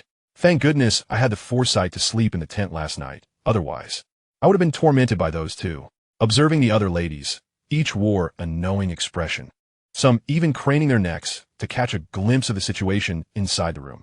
Xiao Jun's embarrassment deepened, and he hastily finished the remnants of his meal, wiping his mouth as he rose to his feet. Time is of the essence. Let us depart. As the announcement of their departure resonated, the ladies shifted their focus. Today marked their first day post-upgrade, and they brimmed with ambition, particularly after learning that 30% of their collected spoils would be directly distributed among them. Their enthusiasm surged. As the chief steward, Jiang Yu's space ring brimmed with a variety of items. What she had revealed yesterday was merely a glimpse, enough to send them into a frenzy. Dior, Estee Lauder, an array of high-end cosmetics and skincare products. Many of these, which they had previously hesitated to purchase before the apocalypse, could now be acquired through their contributions. Thus, today, everyone was brimming with determination, eager to showcase their capabilities. With Xiao Jun personally leading the team, their motivation undoubtedly intensified. Without Wan Qianya at his side, perhaps Brother Jun would take notice of one of them? With such a prospect, who wouldn't want to seize every opportunity? Xiao Jun remained oblivious to the inner thoughts of the ladies, simply sensing their excitement. Perhaps a side effect of their upgrades? Let's set forth. Ultimately, at Jiang Yu's command, the Women-S Battalion would re-emerge with a renewed visage. Chapter 36, A Forceful Assault. In the hall, two ladies who had transformed into first-tier mutants the previous day took the initiative, resolving the hall's zombie menace in under 2 minutes.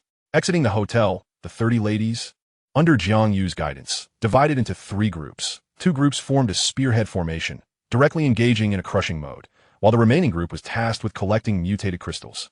Every 20 minutes, the groups rotated, ensuring that everyone's stamina was adequately maintained. Xiao Jun leisurely followed behind the team. As long as no second-tier zombies appeared, he refrained from intervening. The sensation of effortlessly overpowering their foes elevated the spirits of the ladies. What on earth is happening? How are these women so fierce? Am I imagining things? Is this a massacre? Who is that man in the middle, surrounded by so many beautiful ladies, not even lifting a finger? That must be the pinnacle of satisfaction. Though no words were exchanged, Xiao Jun could still hear a chorus of envious murmurs surrounding him. He relished the experience, contemplating whether to accompany them more frequently in the future. Brother Jun, a second-tier zombie. A sudden exclamation jolted Xiao Jun back to reality. Ahead, a second-tier zombie was approaching. You dare interrupt my enjoyment? You are courting death. Xiao Jun's anger surged, and the consequences would be grave.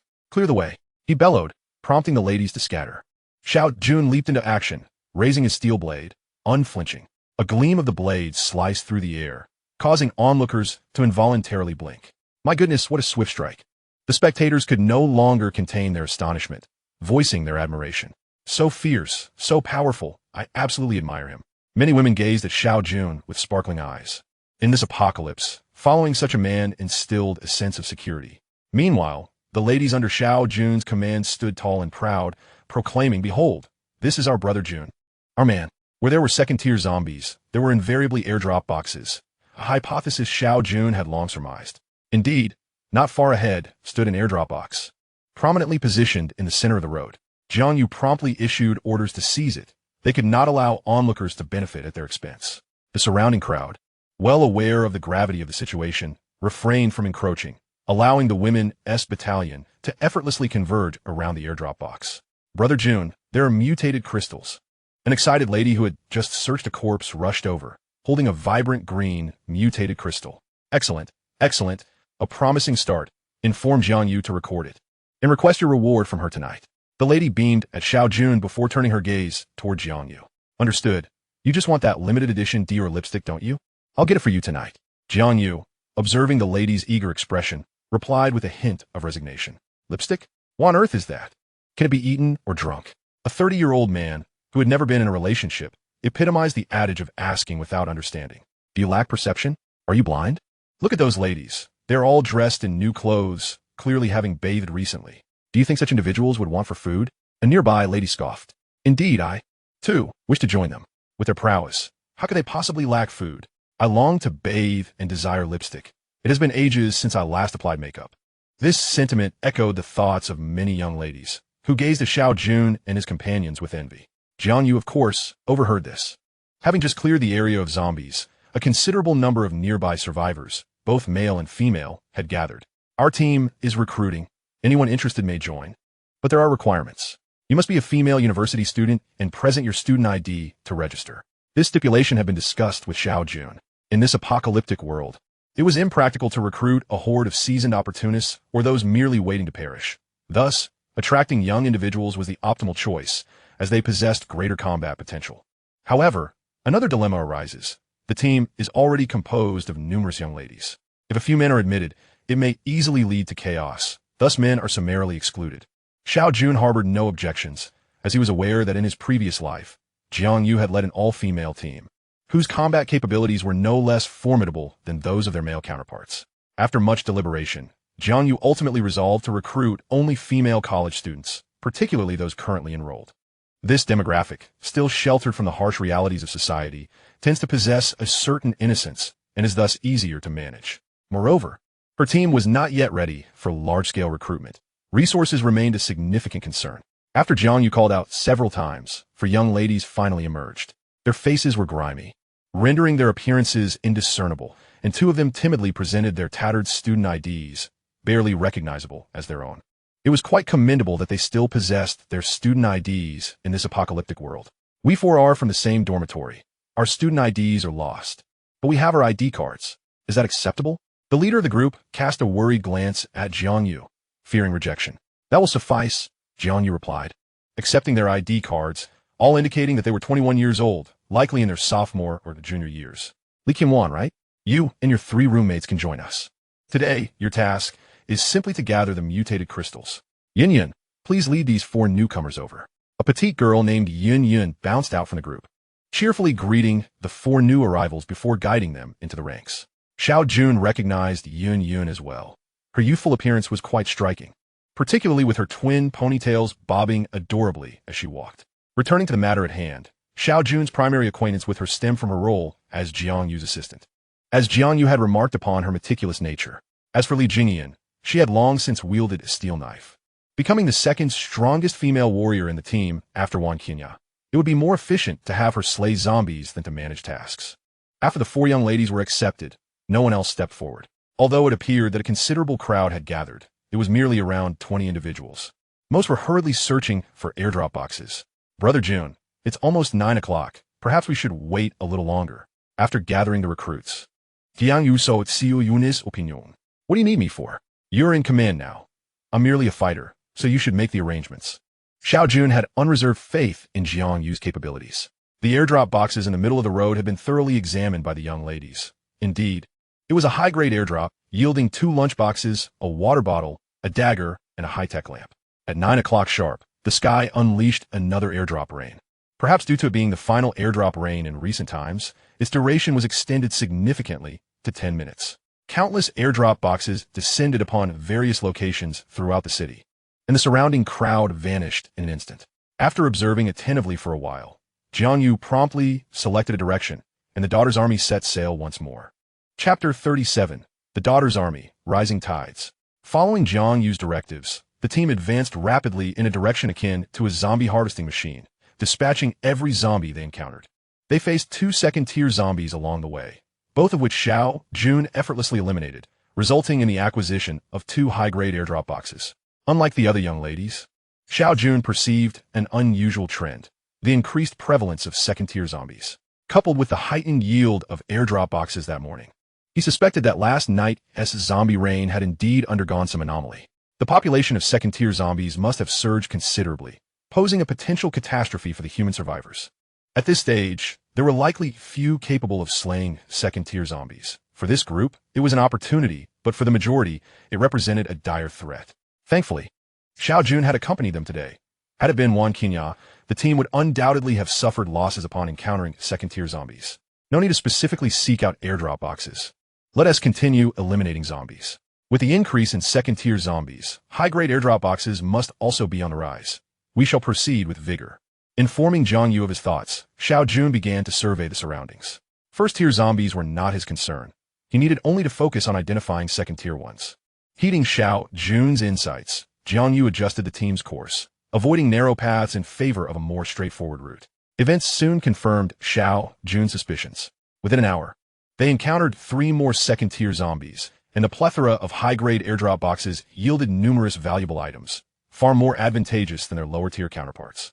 Finding a suitable spot for a brief respite, Xiao Jun generously produced over 30 self-heating pots, and moments later, the delightful aroma of hot pot wafted through the air. How delightful! Many young ladies salivated at the enticing scent, having grown weary of rice balls and longing for something more savory, with hot pot available. Who would still crave rice balls? Each of the 4 newly admitted young ladies received a self-heating pot, devouring their meals with great eagerness. Why didn't I know these were so delicious before? Nearby, a group was also resting, but Xiao Jun paid them no mind, believing in the principle of live and let live. If trouble arose, they could simply be dealt with. Brother, look over there. So many lovely young ladies. What are you babbling about? I'm not blind. This group of idlers, previously aimless, found a newfound purpose amidst the apocalypse. With a fierce determination, they swiftly secured their first airdrop box, fortuitously retrieving a steel knife. Following that, their luck continued, as robbery was second nature to them, and they had not shied away from preying on solitary young women. Skinny monkey, you need to understand the situation. Can we really take on that group of ladies?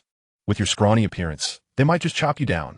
Being largely uneducated and streetwise, they were easily distracted by beautiful women, disregarding the consequences. Fortunately, one among them retained a clear head. This individual, named Chun Kingli, was the second in command of their group, a university student with a commendable academic record. During his university years, he had discovered his girlfriend sharing a bed with another man, and in a fit of rage, he killed both in the dormitory, subsequently going on the run to Star City, a truly ruthless character. Such a murderer would typically be apprehended in no time, facing justice, but the apocalypse had changed everything. With his ferocity, he had established himself among these ruffians, becoming second in command and now a first-tier mutant. Second brother, with so many girls around, don't you want to have some fun? And what about that hot pot? Don't you want to eat? If we can eliminate them, we could have everything. To them, a group of women was nothing more than a means to an end.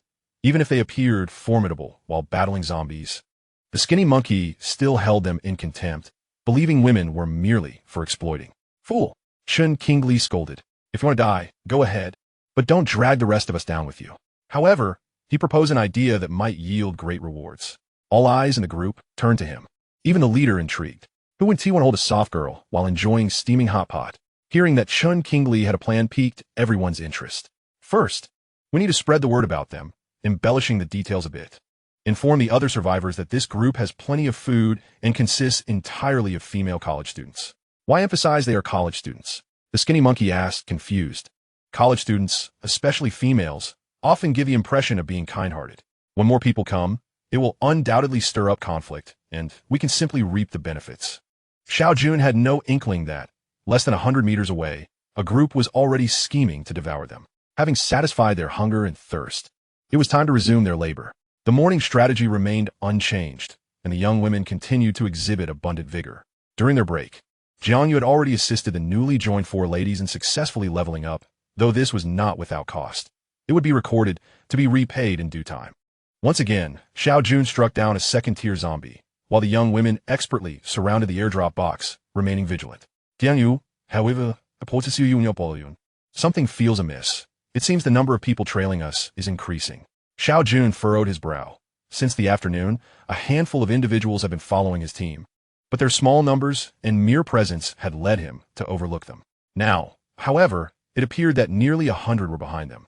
Should I go inquire? The sensation of a multitude lurking behind during battle was disconcerting. If they launched a surprise attack amidst the fray, it could spell disaster for everyone. Be cautious. I'll keep watch, Xiao Jun replied, nodding. His brow remained furrowed, and he lit a cigarette, allowing the thick smoke to ease his furrowed brow. Whatever their intentions, a warning first. If they persist, eliminate them. Before long, Jiang Yu returned, her delicate features creased with worry, exuding a peculiar charm. It seems these people have heard rumors of our plentiful food supply. They wish to beg for sustenance. What? Xiao Jun questioned, incredulous. This is the apocalypse. Do they truly expect me to provide them with food? Are they dreaming? At that moment, the crowd behind them began to stir. Perhaps due to Xiao Jun and his team's prolonged inactivity, or perhaps they felt emboldened by their numbers. Ladies, we are all compatriots of Waxia. Can you bear to watch your elder sister starve? Yes, yes, show pity for my child. She is but 8 years old. Her father was devoured by zombies while searching for food. We haven't eaten in 3 days. Chapter 38.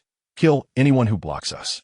The young women in Xiao Jun's team had recently been nothing more than a group of university students aspiring for a bright future. They had never encountered such a scene. Many of the young women displayed expressions of sympathy, for the individuals before them appeared truly pitiable. With a heavy heart, Xiao Jun stepped forward, followed closely by Jiang Yu. As the only male from the opposing team approached, everyone instinctively took a few steps back. They had been following for some time and had witnessed Xiao Jun's prowess. He was a man capable of cleaving a second-tier zombie in two with a single strike. Who told you that my team has food? Silence enveloped the crowd, none willing to step forward as the scapegoat.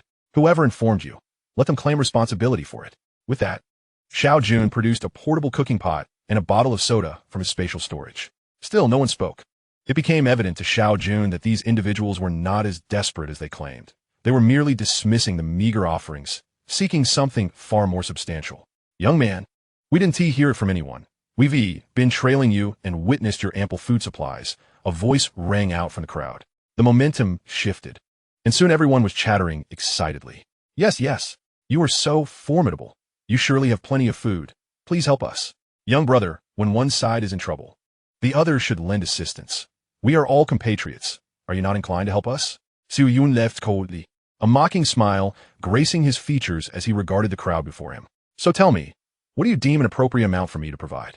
The onlookers exchanged glances. Naturally, they desired everything, but such a declaration would be unwise. Young brother, how about a meal box and a water bottle each? Everyone faces difficulties at times.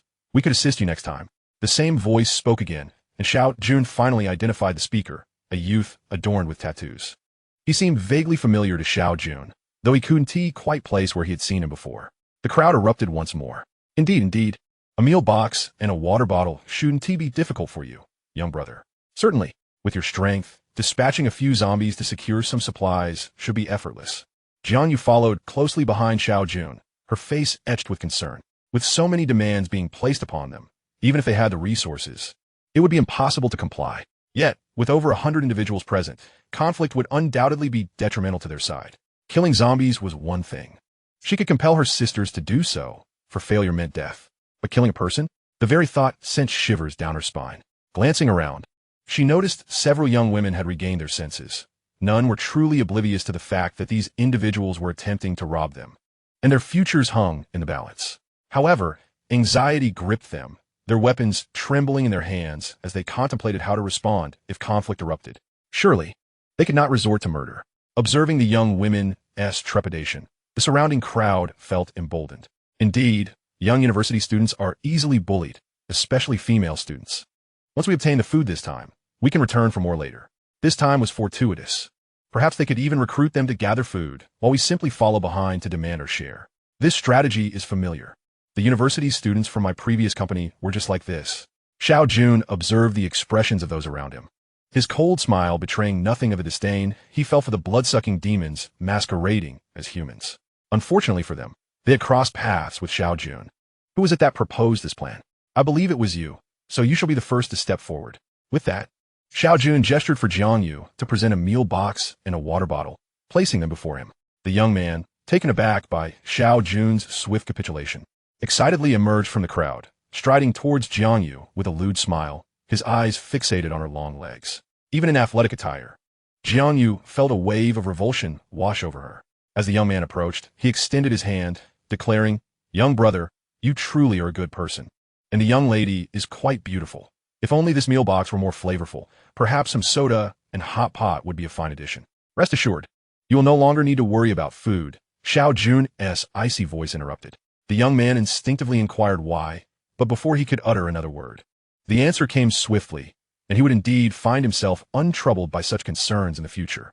A cacophony of screams erupted. "He has killed him. He has committed murder." The shrieks emanated not only from the surrounding survivors, but also from Xiao Jun's team of young women. A vibrant life had been extinguished before their very eyes, an experience that proved too terrifying for them to bear. Xiao Jun casually retrieved a garment from his spatial storage, methodically wiping the blood from his blade. Even more unfortunate was Jiang Yu, for the blood had splattered directly onto her attire. In a frenzy, she grabbed a roll of paper and began wiping vigorously. Had there not been so many witnesses, she would have changed her clothes immediately. Damn Xiao Jun, why did he wait so long to strike? Why not act sooner? Ugh, I feel ill. Xiao Jun cast a surprised glance at Jiang Yu, who was being attended to by Li Jingyan, frantically trying to help her clean up. Oh no, the germaphobe has been stained with blood. She can't possibly want to kill now, can she? Let us hope for Brother Jun's safety. Xiao Jun felt his lips twitch in amusement. Jiang Yu was indeed a germaphobe. He has killed, murdered our compatriots. We must bring him to justice. The cries rang out, branding him a demon. Not only had he refused to provide food, but he had also callously turned on his own kin. The commotion in the front drew Xiao Jun's attention back. His hand paused in its task of sharpening the blade. Suddenly, the crowd fell silent, many retreating several steps, fearful that this god of death might turn his wrath upon them. Were we, a multitude, truly afraid of him? Does justice still exist in this world? A shadow flickered, and Xiao Jun unleashed his full power, covering the short distance of mere meters in an instant. The crowd, in a frenzy, recoiled, leaving only the individual who had just spoken. Xiao Jun's blade now rested against the man's throat. He sported glasses and an ostensibly refined demeanor. Yet he turned out to be a provocateur. "Please don't kill me. I beg you, do not take my life. There are a group of people who instructed me to stir trouble, to incite conflict among you. They even offer me a rice ball." The moment the cold steel pressed against his neck, the bespectacled man could no longer maintain his composure, nearly collapsing to his knees. "Oh, a group of people? Describe them." Xiao Jun inquired, his smile unwavering as he pressed the knife harder. Thud. The man fell to his knees. "The one you just killed was part of that group." Xiao Jun's grip slightly relaxed, the blade lifting slowly. Faced with the specter of death, the man's lower body betrayed him, releasing a foul odor. "Get lost." With a kick, he sent the man sprawling aside, leaving the remaining crowd too intimidated to consider resistance. They understood that someone was sowing discord, aiming to profit from the chaos. Heads nodded frantically. Xiao Jun's might was undeniable, and regardless of righteousness, he was deemed correct. "Jiang Yu, return home. Anyone who obstructs you shall be killed." Chapter 39. Xiao Jun's team. Having returned to the hotel, Jiang Yu remained in a daze, still reeling from the bloodbath she had witnessed. The team had come under Xiao Jun's command.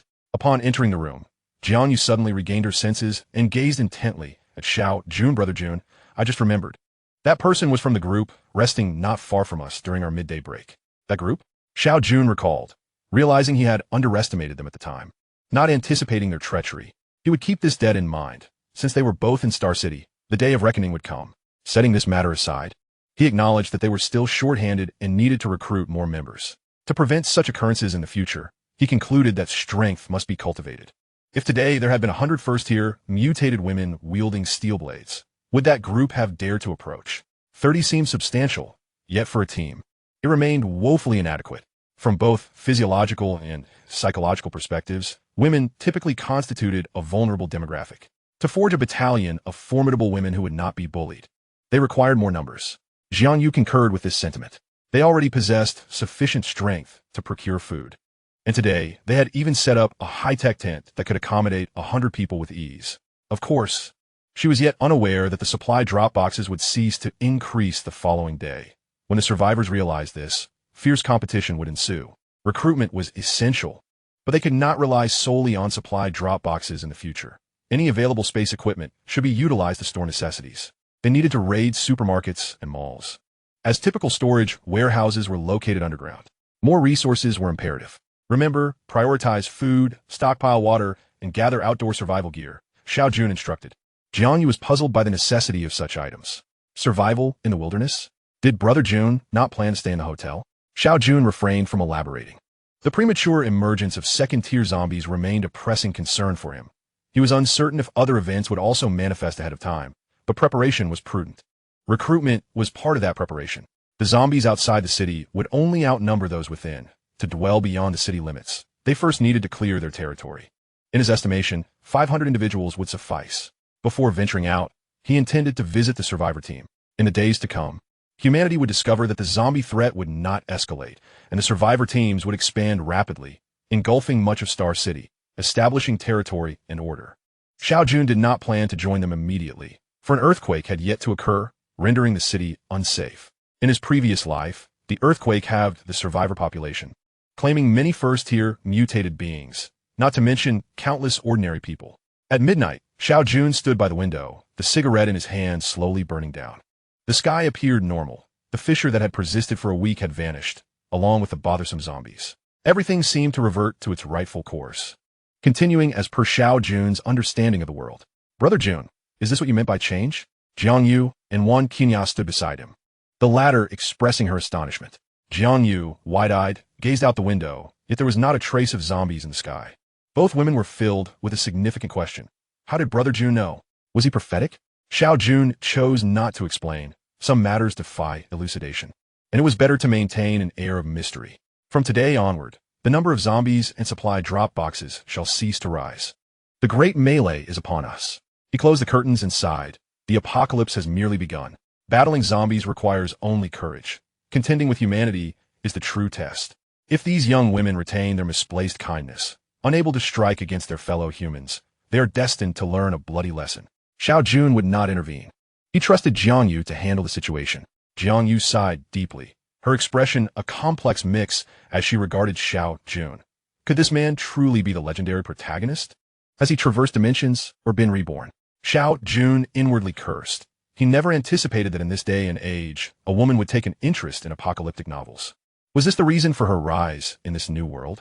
Had his previous life as failures stemmed from not reading such tales? Yet it mattered not. Regardless of his literary exposure, he had been reborn, and thus, he could be considered a protagonist in his own right. Protagonists in apocalyptic novels typically have harems. Could Brother Jun be considering such a fate? Otherwise, why would he form a battalion of women? But would I be relegated to a minor role? Even Qinya used to heed my words. Surely, I should be the one in charge. Xiao Jun was at a loss. Was the battalion of women his design? He merely requested recruitment, and she chose to enlist only women. And now, it was his fault? Moreover, what was his talk of roles? Had he imposed anything upon her? It was getting late. They needed rest for the morrow's recruitment efforts. Xiao Jun issued a dismissal, wary of where Jiang Yu's thoughts might wander if allowed to continue. Troubled, Jiang Yu returned to the tent, while Xiao Jun and Wan Qinya retreated to their room. Brother Jun, we are setting off. Early the next morning, Wan Qinya accompanied Jiang Yu as they departed the hotel. The previous night, Jiang Yu had crafted a large wooden board, inscribing the recruitment criteria for the battalion upon it, intending for someone to hold it aloft throughout the day. Simultaneously, Jiang Yu privately resolved that, beyond these requirements, applicants must possess good looks. After all, the harem of a protagonist should consist of beauties, as depicted in novels.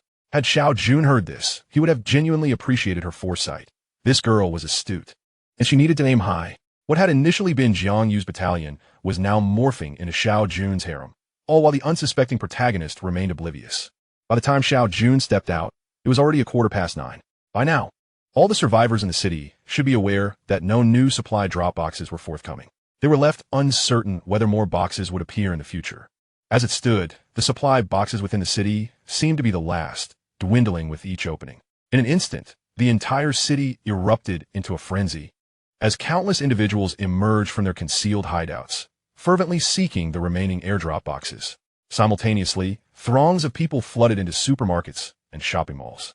Just days prior, the populace had been hesitant to risk venturing into the heart of the mall. Not everyone possessed the prowess of Xiao Jun, capable of effortlessly dispatching a horde of zombies. Moreover, lacking spatial equipment, what could they hope to retrieve even if they dare to enter? After all, with airdrop boxes available, securing just one could sustain them for a month. However, that was no longer an option, with no new airdrop boxes to replenish supplies.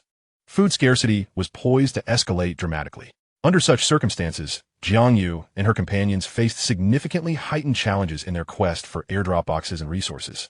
Yet they adeptly recruited individuals, achieving a full complement of 100 members on the very first day. Xiao Jun's team of university women officially expanded to 100, establishing itself as one of the largest groups remaining in Star City. Furthermore, his team consisted entirely of strikingly beautiful women. In total, we now boast 300 members, including you, Brother Jun, bringing the total to 301. Among them, there are 282 first-tier mutants and 19 second-tier mutants. In terms of resources, we possess 4 high-tech tents, 2 measuring 200 square meters and 2 at 1,000 square meters, ample for our habitation. We have 56 lunch boxes, 77 water bottles, 13 steel knives, 6 daggers, and 3 sets of combat attire. We have 3,742 first-tier mutated crystals and 82 second-tier mutated crystals remaining. Aside from 1 set for Xiao Jun and 1 Kenya each, we discovered an additional set, which Xiao Jun graciously bestowed upon Jiang Yu. The recent frenzy has also yielded a substantial bounty of mutated crystals, with 30% designated for their use, allocated by Jiang Yu based on individual performance, resulting in 19 second-tier mutants across the team. We also possess 3 high-tech toilets, 2 bathtubs, 2 bathing pools, and 11 high-tech light fixtures. In total, we have 11 pieces of spatial equipment, comprising 2 bracelets, 2 jade pendants, and 7 rings, collectively capable of storing 15,500 kilograms.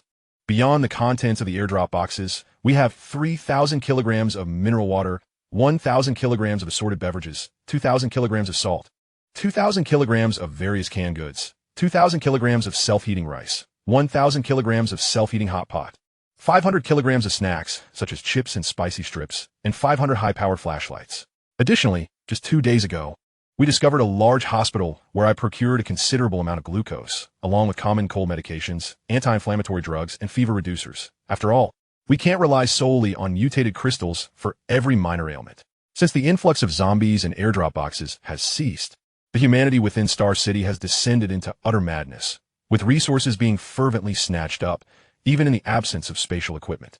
Jiang Yu's ability to amass such a wealth of resources is commendable, with their storage nearly overflowing.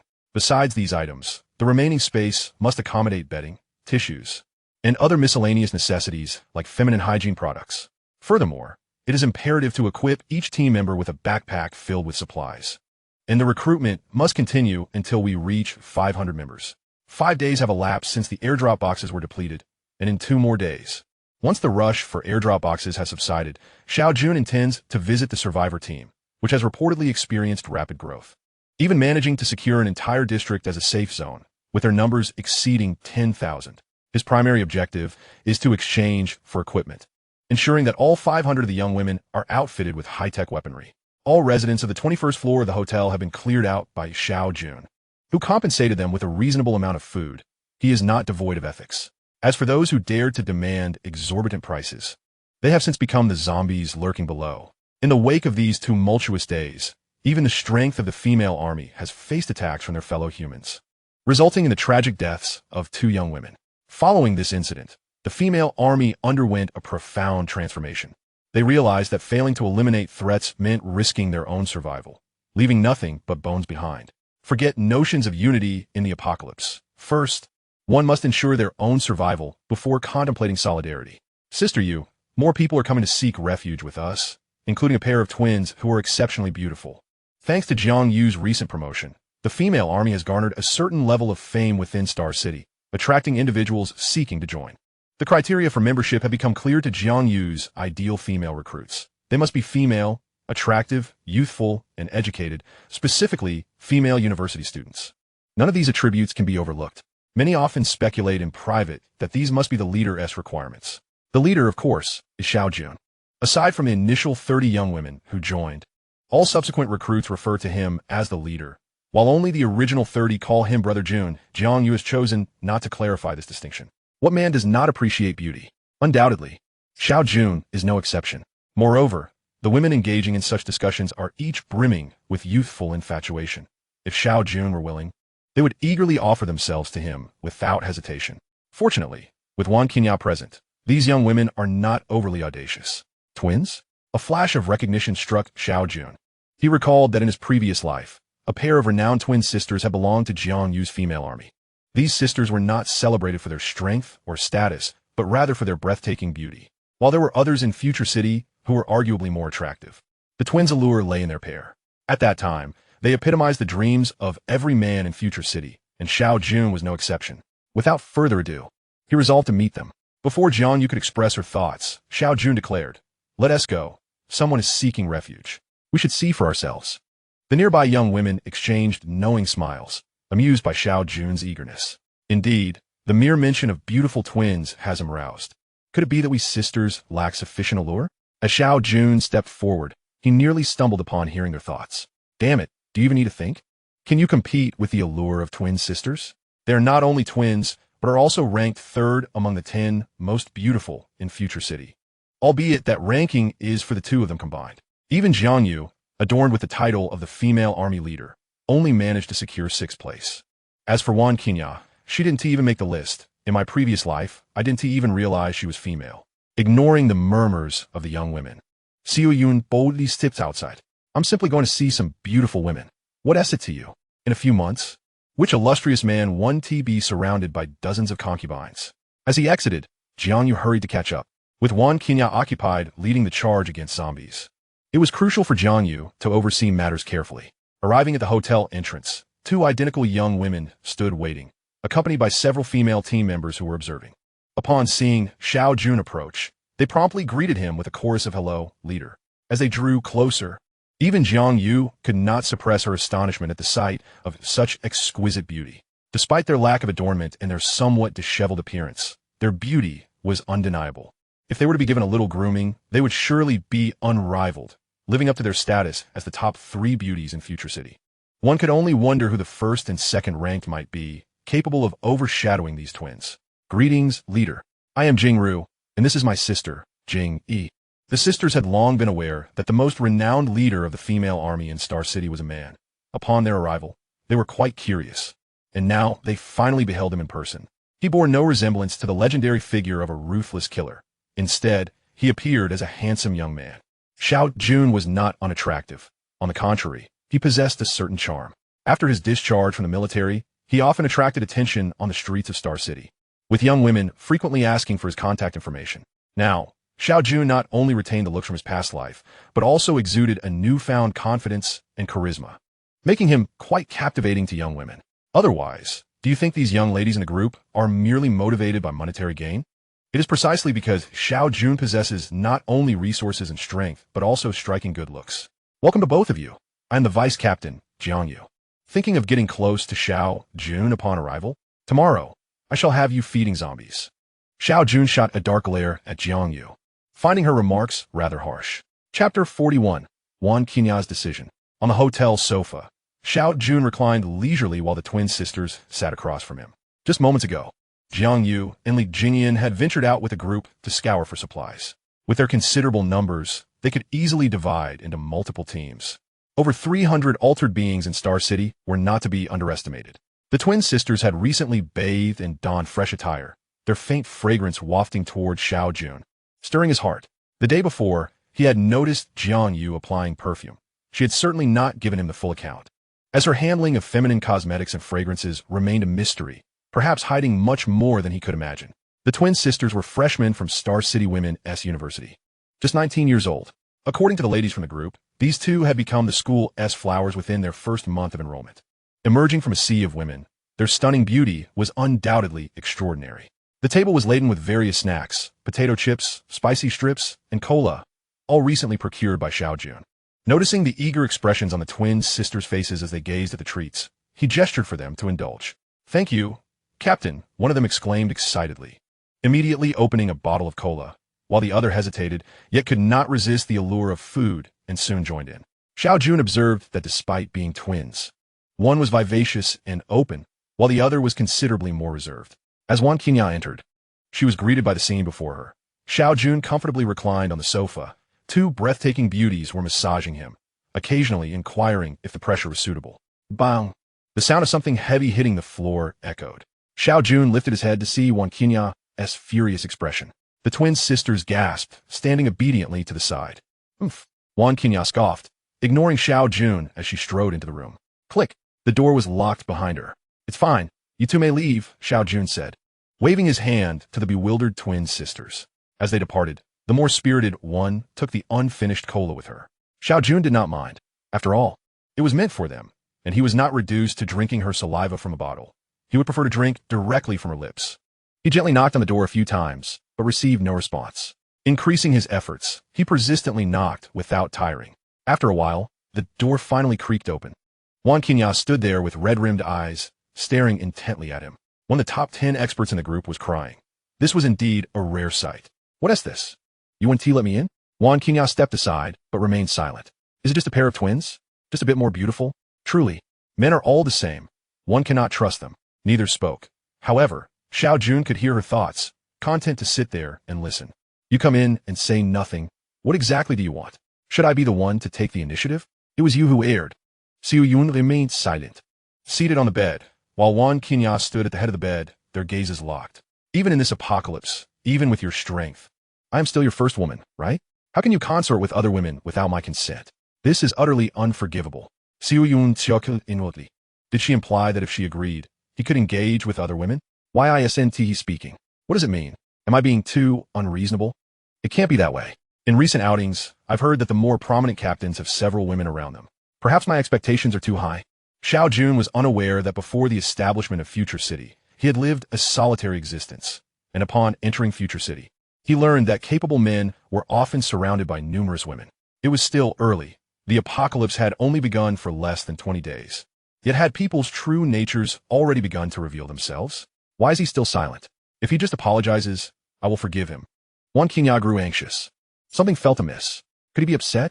Does he think I embarrassed him in front of the twins? He wouldn't abandon me, would he? Should I apologize? One must admit, women are indeed the most perplexing beings. Any trivial matter in their minds can swiftly transform into a dramatic saga. Have you grown tired? Don't just stand there, come sit. To have Wan Qinya apologize? Xiao Jun had no peculiar desire for that. He thought it sufficient. In this apocalypse, he could not continue to act like a sycophant as he had in the past. But since she was his first woman, he would grant her some face. Wan Qinya was about to feign reluctance when Xiao Jun pulled her directly into his embrace. Feeling fatigued earlier, he had let the twins massage him. Not quite an explanation. But Wan Qinya took it as such. You're tired. Let me give you a massage. I want to go out tomorrow. There are plenty of capable sisters in the group. So my absence won't matter. With her reddened eyes and a pitiful demeanor, she appeared utterly endearing, compelling Xiao Jun to plant a kiss on her cheek. Oomph. I'm off to wash my face. Escaping his embrace, Wan Qinya dashed out of the room. In the washroom, she gazed at her reflection in the mirror. She had always been confident in her looks. As one of the campus beauties from the Finance Institute and a dance major, her figure and appearance were impeccable. However, those twin sisters had indeed left her feeling somewhat overshadowed. This simply would not do. Xiao Jun might be captivated by someone else. And what if he grew weary of her? She needed a plan. Twins, huh? I refuse to believe that. Tonight, I shall summon you for some warmth. Let us see who can outshine whom. Wan Qinya was astute, since she understood it was the apocalypse. She knew a man like Xiao Jun would not lack female companionship in the future. She had long been mentally prepared for this. Yet, she did not expect that this day would arrive so swiftly and unexpectedly. She must defend her position. If Jiangyu was insufficient, she would include Li Jingyan.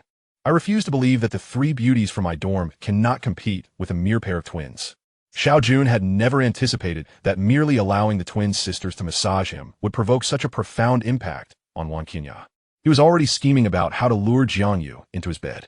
Had he known earlier, perhaps he would have acted sooner. Chapter 42. Upgrading and Departing for Future City.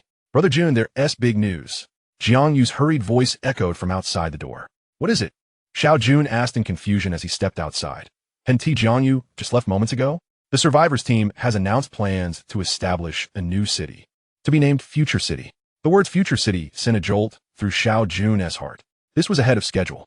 In his previous life, the survivors team had not declared the establishment of Future City until a month after the second airdrop. Now, they were a whole month ahead. This development had, in fact, been anticipated by Xiao Jun. In this life, everything seemed to be accelerating. Why was that? Was it truly the butterfly effect caused by his rebirth? However, upon further reflection, establishing Future City at this juncture seemed entirely reasonable. In the previous life, it took an entire month to reach this point, primarily due to the overall weakness of the collective strength. However, in this life, even when excluding the forces of Xiao Jun, the others have progressed significantly faster. The secret of the mutated crystals seems to have been discovered and disseminated almost instantaneously. Were it not for the emergence of second-tier zombies, the number of survivors within the city would likely have doubled compared to the last life. Are there any other updates? Xiao Jun inquired, seeking further information to assess the current situation. It was reported that the Survivor Guild had managed to eliminate a substantial portion of the zombies in the area over the past 5 days and had established a secure defensive line, now calling upon all survivors to relocate there. How swift! Xiao Jun mused inwardly. Given that Star City comprises only 8 districts, the efficiency demonstrated in clearing a significant portion of a district's zombies in just 5 days is indeed remarkable. Accompanying this achievement is a considerable bounty. The thousands of mutated crystals in his possession pale in comparison to what they have likely amassed. Aside from a yield from the mutated crystals and airdrop boxes, it is certain that the supermarkets and malls in that area have been thoroughly looted by the survivor teams, and such supplies are worth their weight in gold in the apocalypse. Are we going? Jiang Yu asked. Many people are heading that way.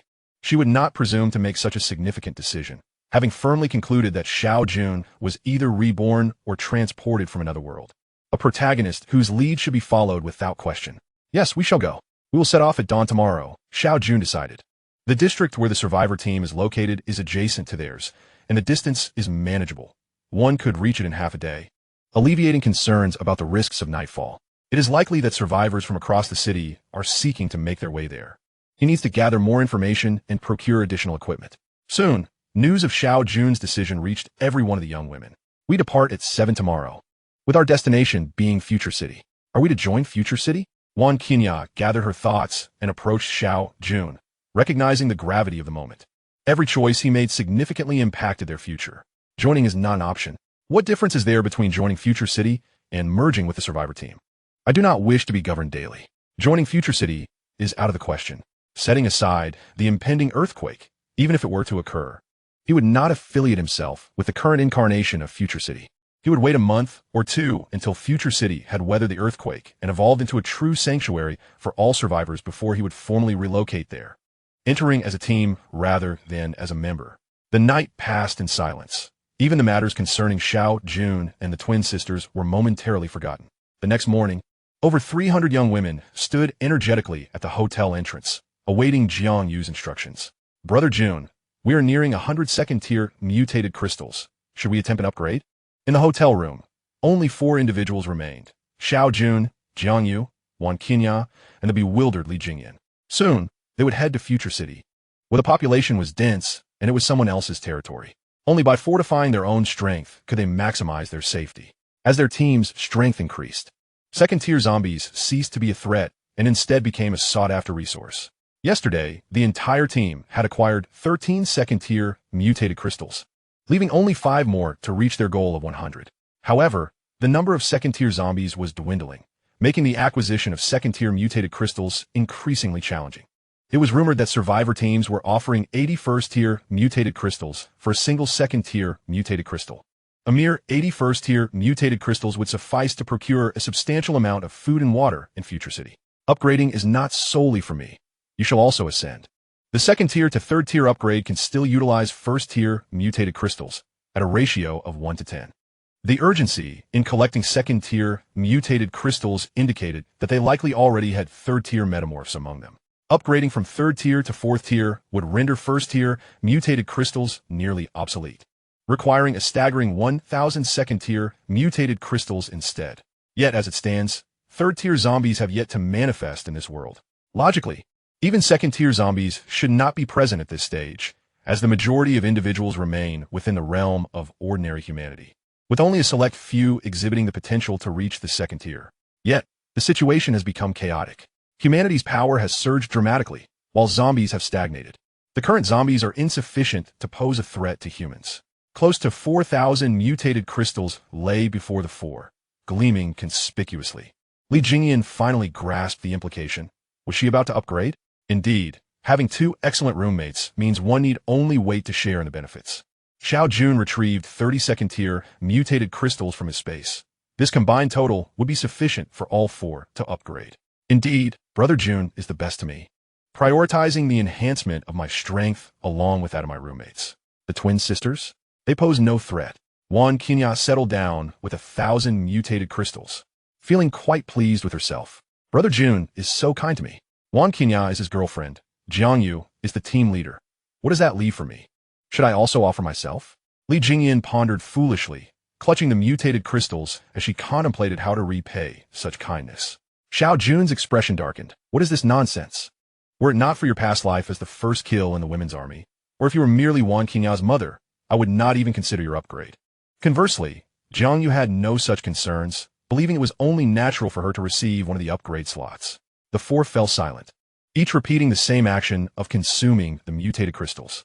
Fortunately, this substance required no chewing and dissolved upon contact, saving them a great deal of trouble. Otherwise, chewing for 1,000 would surely dislocate their jaws. Half an hour later, the four emerged from the hotel, invigorated. Did the captain just take on 3 opponents before leaving?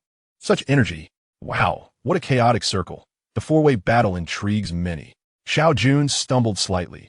Realizing how his reputation had shifted, he had tarnished his once illustrious image. Jiangyu, however, thought little of it, oblivious to the whispers around her. She was astonished to see Xiao Jun's legs weak from the upgrade. But as she glanced at the female team members, whose eyes sparkled with curiosity and intrigue, many bore expressions of realization. Jiangyu quickly grasped the implication. It's over. There is no way to clear this up now, not even if I jumped into the Yellow River. All of this is Xiao Jun's fault for suddenly becoming weak. With Jiangyu's directive, Xiao Jun and his entourage marched towards Future City. Chapter 43, The Gift of Abilities. Surrounded by female team members clearing the path, Xiao Jun walked at the center alongside Wan Qinya and Jiangyu, while Li Jingyan, the fierce one, had already dashed to the front. You two should quickly familiarize yourselves with your unique abilities. They are powerful assets. Indeed, just moments ago, all four had ascended to the 3rd tier, aside from Xiao Jun. The other 3 had acquired supernatural talents. Seeing others excel truly is infuriating. I still don't quite understand what this shadow ability entails. Does it allow me to determine if I am being attacked while concealed? If I stealthily kiss you, does that count as an attack? Xiao Jun was at a loss. Such an impressive ability, and she intended to use it to steal kisses? Have you lost your mind, young lady? You are destined to be one of the top 10 experts in Future City, perhaps even the foremost assassin, and this is your plan? What a shame it can only be used once a day and lasts merely 5 minutes. Though the tripled speed while concealed is advantageous, Wan Qinya sighed. If it's not counted, can I then be invisible and do as I please? You wouldn't see me, and with 3 times the speed. Wouldn't that be exhilarating? Xiao Jun considered this. It might indeed be thrilling. Ugh, what are you thinking? Such extraordinary supernatural abilities are indeed remarkable. It is no wonder that in her previous life, Wan Qinya was regarded as one of the top 10 masters, with many unaware of her gender. The capacity to triple her speed while concealed is a concept that, when added to her current velocity, could rival instantaneous movement. With such an extraordinary talent, if Wan Qinya desired to take a life, it is likely that her victim would already be deceased by the time they perceived her presence. This ability seems tailor-made for her ascension as the queen of the assassin realm. Reflecting on this, Xiao Jun turned his gaze toward Jiangyu. In her former life, aside from being the leader of the female troops and ranking 6th among the 10 most beautiful women of Future City, Jiangyu's combat achievements were scarcely noted. Thus, within the collective consciousness, she was perceived as a strategic mastermind, albeit lacking remarkable prowess. Yet now, Xiao Jun could only exclaim in admiration at her ability to conceal her true strength. Jiangyu's supernatural talent, the armor-piercing blade, is simply described as indomitable. If Wan Qinya operates from the shadows, then Jiangyu is a relentless killing machine on the front lines. When activated, her abilities allow her to disregard any defenses for a duration of 10 minutes, usable once per day. Such a skill, persisting for 10 minutes despite its limited daily use, borders on the extraordinary. When she unleashes her powers, even the advanced combat suit she wears appears as fragile as paper in her eyes. During those 10 minutes, Xiao Jun is convinced that anyone would have to steer clear of her lethal edge. Contact would result in certain death, a state of invincibility. In contrast, Li Jingyan's supernatural talent seems rather mundane, merely characterized by resilience. While it may appear that her abilities are complementary to Jiangyu's, one being an offense, the other a defense. They actually occupy two vastly different realms. Among the array of awakened powers, resilience is one of the more common abilities, granting significant defensive enhancements. Even the claws of second-tier zombies cannot pierce her skin. This ability can be employed 3 times within a day, each use lasting 10 minutes. Besides resilience, elemental abilities also exist. Chun Gang, the mayor of Future City, wields fire-based powers, capable of unleashing flames from his hands with devastating force. Fire abilities are considered highly offensive, while others, such as water manipulation, serve primarily supportive roles, allowing users to condense moisture in the air into drinkable water, a crucial source of hydration in the future. A water user can satisfy the daily water needs of up to 2,000 individuals. Additionally, light-based users possess powers that alleviate fatigue and restore vitality. In the future, many leading figures in the service industry are light users, often commanding significantly higher prices than their peers. Those blessed with beauty can demand astronomical sums. Xiao Jun implores both women to keep their abilities concealed, even from their own subordinates, unless faced with dire circumstances, as their powers could decisively influence the outcome of a small-scale conflict. As for Wan Qinya, Xiao Jun intends to have her continue her previous endeavors, simultaneously serving as one of the top 10 masters and the foremost assassin in Future City, an arrangement without any doubt. With his instructions delivered, Xiao Jun pondered another concern.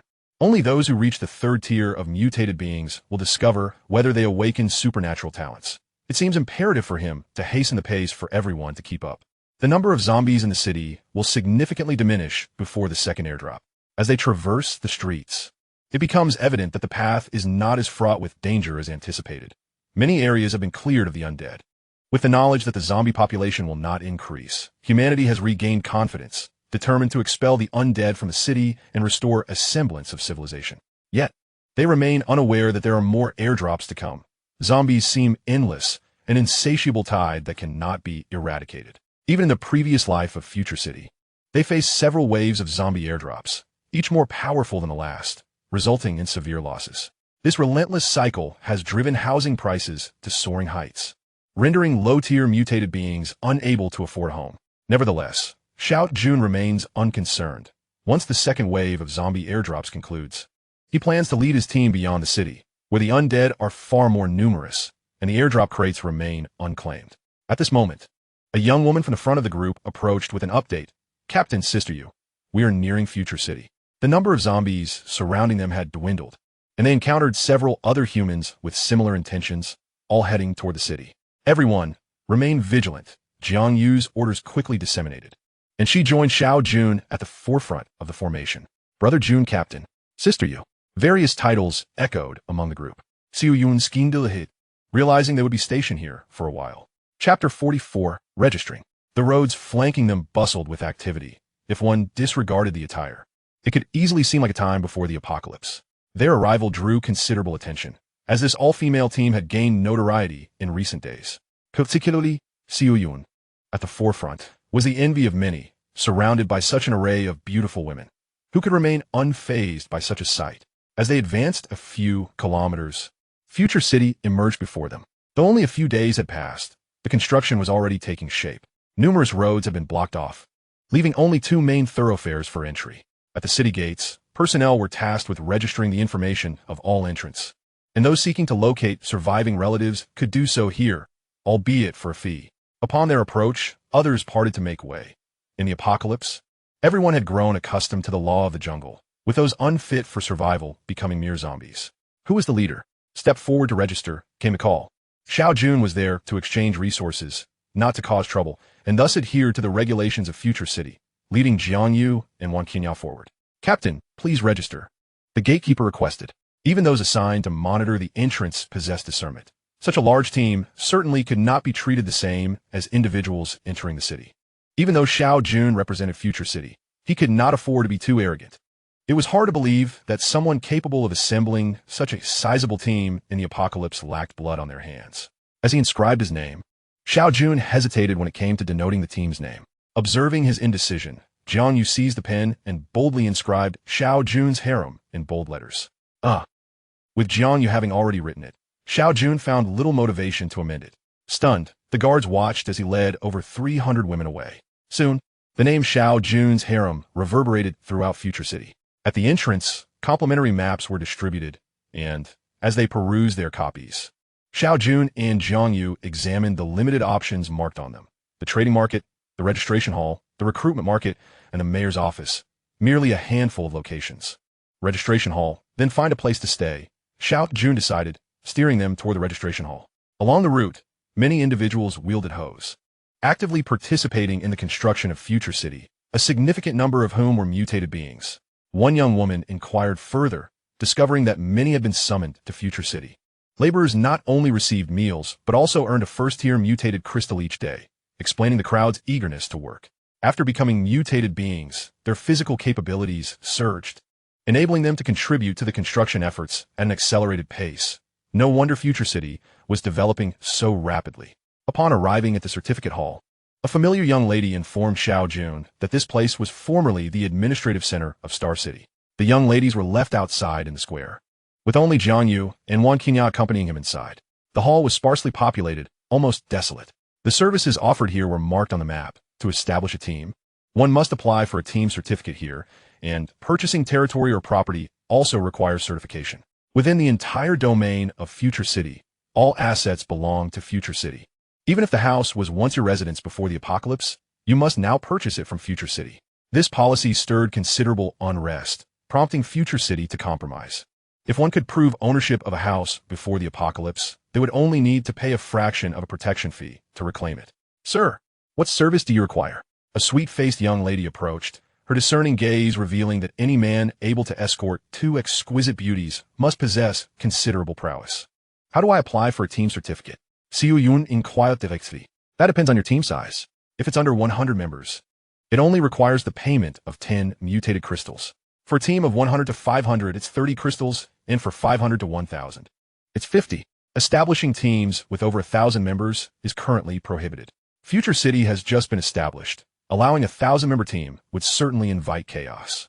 I'll go for a 500-member team. On the way, they had vanquished numerous zombies, and Xiao Jun now possessed 174 first-tier mutated crystals. Upon paying 30 mutated crystals, the young lady's smile broadened, and she deliberately adjusted her posture, revealing even more of her already scant attire. Had it not been for the two stunning beauties beside Xiao Jun, she would have undoubtedly attempted to charm him. Sir, please come this way to register your information and the name of your team. Your certificate will be ready shortly. Xiao Jun refrained from going himself and sent Jiang Yu in his stead, as he was reluctant to inscribe Xiao Jun's harem team in bold letters. In just a few minutes, Jiang Yu returned with a jade plaque in hand. This item, it won't be counterfeit, will it? Xiao Jun est casually. Playing with the jade. Rest assured, team leader Xiao, it bears the seal of Future City. No one would dare forge it. Xiao Jun could only agree. Leave me to inspect the territory. The young lady's smile was nearly radiant, her eyes sparkling with anticipation, as if she were about to devour him. For the 500-member team certificate alone, she would earn a commission of 2 mutated crystals, and should he purchase territory, it would be a windfall for her. She guided Xiao Jun to the territory purchasing area, which was even more deserted. A few staff members were dozing off at their desks. Quickly, fetch the territory map. At the sound of her voice, one sleepy staff member awoke, groggily retrieving the map. The young lady didn't wait for him, swiftly presenting it to Xiao Jun. Team leader, these are the designated territorial areas of Future City. Should you purchase any piece of land, you will become its master. Whether you wish to build houses or undertake other endeavors, Future City will not interfere. Xiao Jun nodded, examining the map with earnest focus. The largest territory spanned a staggering 100,000 square meters, its price jaw-dropping at 10,000 mutated crystals.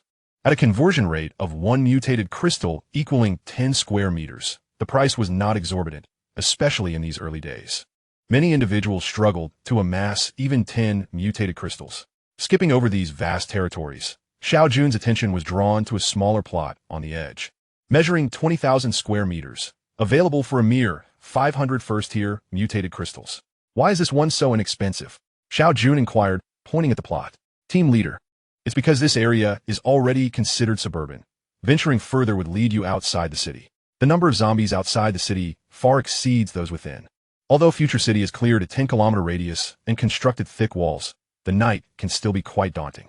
Listening to the young lady's explanation, Xiao Jun's eyes lit up. This was practically tailored for him. I'll take this one. The young lady opened her mouth to say something, but Xiao Jun had already made his decision, and he was resolute. I don't have that many first-tier mutated crystals. How do you exchange for second-tier mutated crystals here?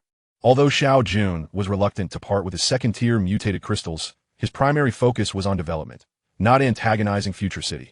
Thus, he felt compelled to pay. Upon hearing about the second-tier mutated crystals, the young lady, who had previously felt a tinge of disappointment, instantly brightened. Future City offered an exchange rate of 1 to 80. But for each crystal exchanged, she would earn a commission of 5 first-tier mutated crystals. No wonder she was so excited. Team leader, if it's second-tier mutated crystals, you only need to pay 6. 6 second-tier mutated crystals equate to 480 first-tier mutated crystals. However, that is not an issue, as the pricing for territories allows for negotiation. This plot can be sold for anything above 450. If this transaction went through, she would earn dozens of first-tier mutated crystals in commission. It would be a true windfall. Having established for 2 to 3 days, she had yet to earn a single crystal, and now, unexpectedly, she encountered a wealthy patron. The staff responsible for processing territory applications abruptly awoke from their stupor, fearing Xiao Jun might change his mind, and swiftly proceeded to complete the necessary paperwork. In merely 3 minutes, Xiao Jun obtained his territory certificate. Chapter 45, Conflict. Let us go to the territory. Exiting the certificate hall, Xiao Jun led the throng of over 300 young ladies toward his newly acquired domain. However, they hadn't traveled far when a similarly large group appeared ahead, seemingly heading toward the certificate hall. Though the road was not narrow, accommodating hundreds of people simultaneously was certainly impractical. Neither side showed any inclination to yield, and as they were on the verge of colliding, Xiao Jun suddenly halted. The opposing group burst into laughter, mocking a bunch of women. Do you really think you're formidable? If you don't stop, we'll just crash into you and take advantage of the situation. Yet, their laughter was short-lived. At Jiang Yu's signal, the first row of young ladies swiftly drew their steel knives, poised for conflict at the slightest provocation. With a mere 10 meters separating the two groups, the adversaries also came to a standstill. Surrounding onlookers hastily fled, fearing they might be caught in the fray. A burly man emerged, wielding 2 steel knives, his gaze menacing as he fixed his eyes on Xiao Jun's group. A bunch of women, you think I'll give way? If this gets out, how will I manage in Future City? Xiao Jun narrowed his eyes. To establish a foothold in the apocalypse, one must not show weakness. The moment you appear timid, everyone will perceive you as easy prey, especially given his unique situation, surrounded by a cadre of stunning young ladies. Brother, do you see those individuals? Aren't they the same ones from when we rested nearby last time? Jiang Yu leaned closer to Xiao Jun, pointing in a particular direction. Following her gesture, Xiao Jun indeed recognized them. Last time, he had been ambushed. Had he not fortuitously been with the group that day, the consequences could have been dire. Xiao Jun had kept this incident in mind. However, given the vastness of Star City and the multitude of zombies, searching for individuals based solely on a faint memory was akin to finding a needle in a haystack. He had thought this matter shelved, only to encounter them here. Hand those individuals over to me, and I will let you pass. Xiao Jun stepped forward, brandishing his knives towards the group. Haha, brother must be joking. You have to yield on this road, whether you like it or not.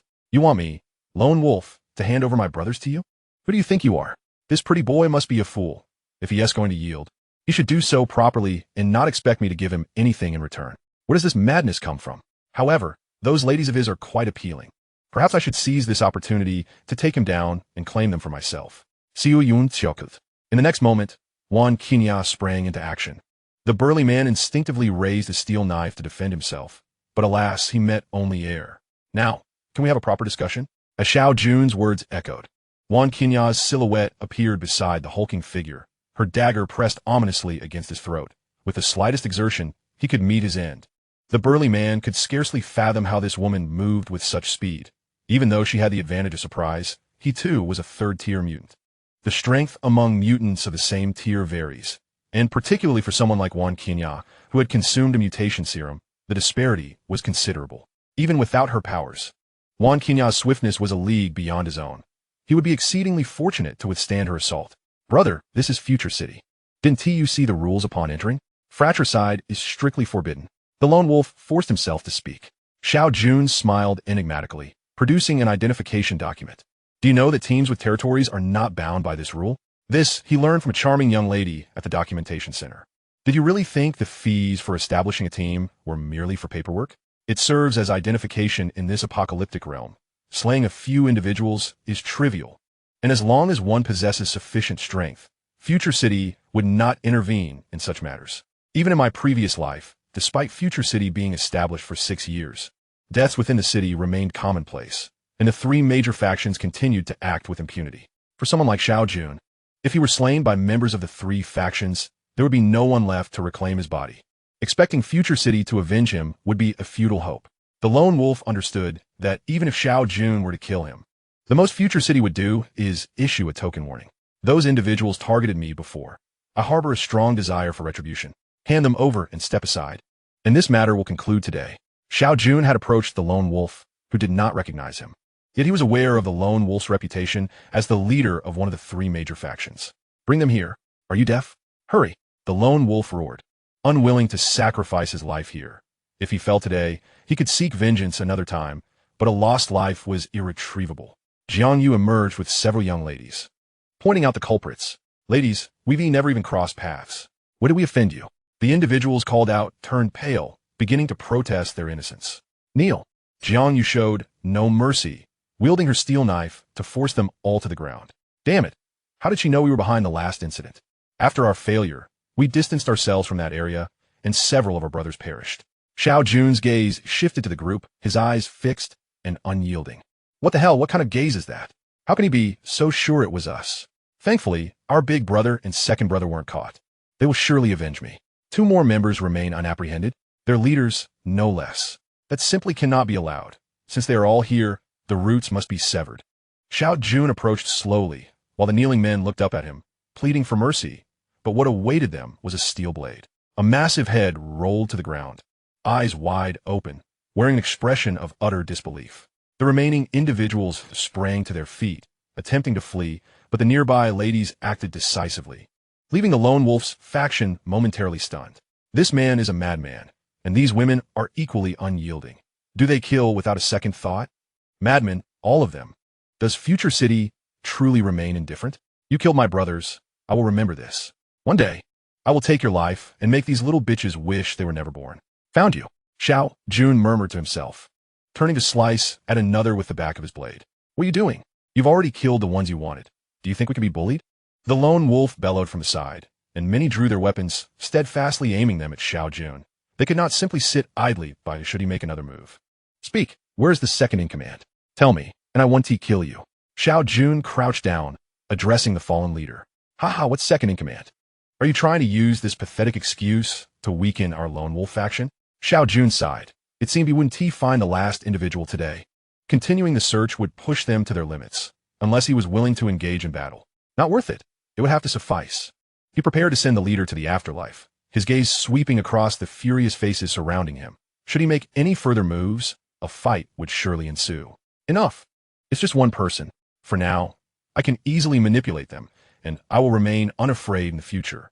Chapter 46. Territory. Onasiu Yunis Leadership. The group made their way to their territory with great fanfare. Future City proved to be somewhat benevolent. The perimeter of the territory had been cordoned off with wooden fences, and guards were stationed to ensure no one entered until the territory was sold. Xiao Jun produced his identification, and upon confirmation, the guards promptly completed the handover. This desolate place, with scarcely a soul in sight, was one he had no desire to revisit. Before the apocalypse, this area had belonged to the outskirts of Star City. Nearby, high-rise buildings were a rarity, while rural earthen houses were abundant, perfectly aligning with Xiao Jun's requirements. He was uncertain when the next seismic event would strike. Should he be unable to exit the city in time, this territory would minimize his losses. At the center of the territory stood a former tycoon's residence from before the apocalypse, enclosed by tall walls within a sprawling area of 2,000 square meters. It housed 3 villas, with paved asphalt roads still faintly reminiscent of former landscaping. Let us tidy up, and we'll reside here. 300 young ladies sprang into action. Cleaning a few villas was a trivial task, and within 20 minutes, all 3 had been impeccably organized. Xiao Jun headed directly to the central villa, which boasted a garden and pool, though they were now rendered unusable. The first floor contained several rooms, while the second floor held 4 in total, 1 master suite, 2 guest rooms, and a study. Naturally, Xiao Jun settled into the master bedroom, leaving the remaining arrangements to Jiang Yu. The large bed was already adorned with a fresh set of linens, and Xiao Jun reclined comfortably for a brief nap.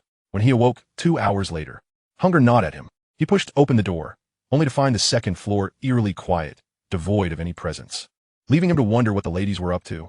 Extracting a chocolate bar from his supplies, he took a bite as laughter drifted up from downstairs. Descending, he was pleasantly surprised to find a number of young ladies gathered in the living room, including the twin sisters. "Greetings, Captain." Their harmonious voices were a delightful symphony to his ears. "Captain, Sister Yu instructed us to stay here and await your orders." It was evident that the elder sister Jing Ru spoke, while the shyer younger sister Jing Yi lingered close by. "And what about you?" Xiao Jun turned to another familiar face, Jiang Yu's assistant, the petite and well-endowed Yun Yun. There were only 4 rooms upstairs. It was impractical for all 7 or 8 of them to reside there. "Brother Jun, these 4 are bodyguards selected by Sister Yu to ensure the safety of your residence. They will stay on the first floor." Xiao Jun nodded in agreement with Jiang Yu's arrangements, as he was well aware that he was not cut out for management. It was far easier to delegate responsibilities to Jiang Yu. The 4 bodyguards were evidently handpicked, not only for their combat prowess, but also for their striking beauty, each easily scoring above 8 in attractiveness, creating a visually pleasing atmosphere. Yin Yin continued, "Sisters Jing Ru and Jing Yi will no longer participate in combat. Sister Yu is concerned about your fatigue and has arranged for them to cater to your needs. Just shoulder massages and pampering?" Yin Yin herself seemed doubtful of such a notion. With such stunningly beautiful young ladies, and twins at that, surely their purpose was more than mere service. Xiao Yun, unbothered by any hint of embarrassment, embraced his nature as a normal man. Desiring to be with beautiful women was quite natural. He retrieved a box of chocolate bars from his space and handed them to the twin sisters, with all 8 individuals in the room taking one to nibble on. "The first floor is now your domain. Aside from Jiang Yu and myself, no one is permitted to enter here." "Understood, Captain." The 4 bodyguards promptly took their belongings to tidy their quarters. "Yin Yin, lead me outside to see how things are progressing." Xiao Jun followed the twin sisters, with Yin Yin directing the way while explaining the plans for renovating the territory. "Sister, you mentioned we should build more houses here. We can rent them out for income, as this is permitted in future city. We're also preparing to develop a commercial street where we can sell our surplus supplies. That area will have to wait. If we can cultivate our own food. Self-sufficiency? Indeed, but that's not feasible just yet. During the second airdrop, various high-tech crop seeds will arrive, promising high yields and rapid maturation, which should alleviate many of our living concerns." That evening, Xiao Jun finally reunited with Jiang Yu. After a long day of labor, she collapsed onto the sofa on the second floor, beckoning the twin sisters who had been massaging Xiao Jun to come to her side. "Tomorrow, we will continue recruiting and also hire some temporary workers. Their pay will be slightly lower than that in future city, providing meals and lodging, along with a mutated crystal every 2 days. Additionally, we should select some trustworthy young ladies to begin gathering supplies without delay. One team will continue searching the city, focusing on the resources in malls and supermarkets, while I will lead another team outside." This was a plan Xiao Jun had meticulously crafted. The outside world awaited exploration. A vast expanse ripe for discovery with countless mutated crystals and airdrop boxes. "I want to accompany you," Wan Qianya, who had just ascended the stairs, exclaimed upon hearing Xiao Jun's plans, rushing to sit beside him. "All right, you can come with me to explore outside. Jing Yin will lead the team in the city." Xiao Jun naturally draped an arm around Wan Qianya, disregarding the gazes of the other women present. Fortunately, everyone had grown accustomed to this, and simply pretended not to see. Li Jingyin returned alongside Wan Qianya, acknowledging Xiao Jun's arrangements with a nod. She simply hoped it wouldn't involve construction within the territory or recruitment duties. She was keen on combat. "You can start recruiting tomorrow. Aim for 500 recruits. However, we can relax the criteria this time to those under 25, preferably with some skills, like cooking. Avoid those with families." Xiao Jun felt reassured knowing that Jiang Yu would oversee the recruitment personally. 100 young ladies would remain in the territory under Yun Yun's supervision. Any troublemakers among the temporary workers could be dealt with swiftly. The buxom little lowly also nodded, having grown familiar with the notion of taking lives. After all, they all resided under the same roof, and Xiao Jun was acutely aware of their thoughts, feeling quite at ease. The twin sisters and Yun Yun were relishing their inaugural day of life under the captain's care, thoroughly enjoying the experience. Gathered together, beneath high-tech lighting, the table was laden with an assortment of snacks. This was merely the beginning. No longer would they have to share a tent with hundreds. Although the space within was relatively ample, dealing with the snoring and grinding of teeth from other ladies at night was rather unpleasant. The luxury of private bathing and restroom facilities was a tremendous blessing. The second floor boasted a high-tech bathing pool, and with only 7 of them, there would be no need to queue for a turn. However, should the captain choose to join, that would be another matter. Even the 4 bodyguard sisters downstairs were assigned a bathtub, allowing them to bathe daily. Yet, it was clear they were overestimating. Xiao Jun had his own private bathtub and would not share. It wasn't that he was unwilling. The time for indulgence had not yet arrived. Chapter 47. Exiting the city. Traveling north beyond the territory. After approximately 10 kilometers, they encountered a grand bridge, which was now devoid of zombies, having been cleared. The entrance to the bridge had been barricaded by Future City with massive stones to prevent any zombies from crossing over. This outing saw Xiao Jun accompanied by 100 young ladies, primarily from the initial 100 he had recruited, each not only formidable, but also possessing considerable combat experience. What was our next move? Those who addressed him as such were the 30 individuals who had entered alongside Jiangyu, now the core of the team. Climb over, but avoid disturbing those stones. The stones were not particularly high. Their agility made the climb effortless, while the zombies, lacking intelligence, would not anticipate such maneuvers. Beyond the bridge lay a national highway, flanked by rural residences. It was uncertain whether any survivors remained. An experienced young lady, familiar with the vicinity, accompanied Xiao Jun. Without reliance on the city, it is unlikely there would be survivors. Xiao Jun recalled that in his previous life, Future City, despite daily losses, also witnessed new arrivals seeking refuge, primarily from county towns and other cities, but he had never heard of survivors from rural areas. They would not survive the first wave of rain, let alone the subsequent hordes of zombies. As they scaled the boulders, the view before them widened dramatically, revealing a sea of zombies. Stay steady and do not stray too far from the bridge. The 100 young ladies split into 2 teams, 50 in each, taking turns to advance. The number of zombies would not increase. Each one slain was one less to contend with. They needed to act swiftly to develop their strength and locate a suitable temporary refuge, capable of withstanding at least a week. Wan Qinya, eager to engage, caught Xiao Jun's eye, who smiled and gestured for her to prioritize her safety. The initial tier zombies posed little threat to these seasoned ladies. As long as they had sufficient stamina, any number would be a mere boon. Moreover, unlike in the city, there was no competition for kills. All were theirs for the taking. Brother Jun, we have encountered a second-tier zombie here. Brother Jun, 3 second-tier zombies have appeared at once. The first hour passed without incident. But soon thereafter, complications arose. Second-tier zombies showed no distinction between day and night. Sunlight no longer affected them. On the vast plain, the commotion had undoubtedly attracted a multitude of second-tier zombies. Where's Wan Qinya? Call her over. Also, gather all the second-tier mutants in the team. The relentless roar of countless zombies surrounded them, and even these battle-hardened ladies felt a twinge of panic until they heard Xiao Jun's calming voice. In no time, Wan Qinya returned, bloodied, flanked by 11 young ladies, all second-tier mutants. Wan Qinya, you are to lead these 11. Ensure that no second-tier zombies approach. With Wan Qinya, there were 12 individuals, each armed with suitable high-tech weaponry. In contrast, the first-tier mutant ladies wielded a mixed array of weapons. Adequate against first-tier zombies, but utterly insufficient should second-tier zombies breach their defenses. They would be doomed. Once Wan Qinya had departed with her 11 second-tier comrades, Xiao Jun positioned himself at the forefront. After an hour of relentless slaughter, the number of zombies in this area had diminished by more than half, leaving a gruesome sight of corpses strewn across the ground. This was the first encounter of such a battle for the young ladies, many of whom had become numb to the killing. Be careful, Wan Qinya exclaimed in alarm, while she was ensnared by 2 second-tier zombies. Another one circled around her and lunged forward. Although Wan Qinya spotted the threat, it was already too late. Fortunately, 2 other second-tier ladies swiftly intervened, engaging the zombie in combat. Continuing like this was not a viable strategy. The sheer number of second-tier zombies in the vicinity was alarming. With a swift motion, a steel blade materialized in Xiao Jun's hand from his spatial ring. He resolved to take the initiative and eliminate the second-tier zombies. In a flash, Xiao Jun broke away from the main group and plunged into the horde of zombies alone. With his extraordinary speed, the weakened first-tier zombies were utterly incapable of catching sight of him, and those that did encounter him were sent flying by the sheer force of his movements. Clad in high-tech combat gear, Xiao Jun was not concerned unless his head was caught.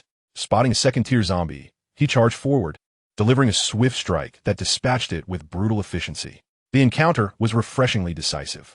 A third-tier combatant against a second-tier zombie, especially one under the influence of a high-grade mutation serum, was a complete mismatch. Xiao Jun's strength had now surpassed that of his previous life, even in his past existence. He could easily handle second-tier zombies, let alone his present self. However, the brief respite from killing the second-tier zombies attracted a swarm of first-tier zombies. gripping his blade tightly. Xiao Jun executed a sweeping 360-degree motion, and the zombies fell dead at his touch, clearing a significant space. Without a backward glance, he sprinted toward other areas, convinced that such a limited expanse could not yield many more second-tier zombies. Following the direction from which the zombies had come, Xiao Jun ventured deeper. Upon reaching the third tier and equipped with high-tech combat attire, he was utterly unafraid of being surrounded by first-tier zombies. Moreover, his spatial abilities granted him instantaneous movement, rendering him fearless.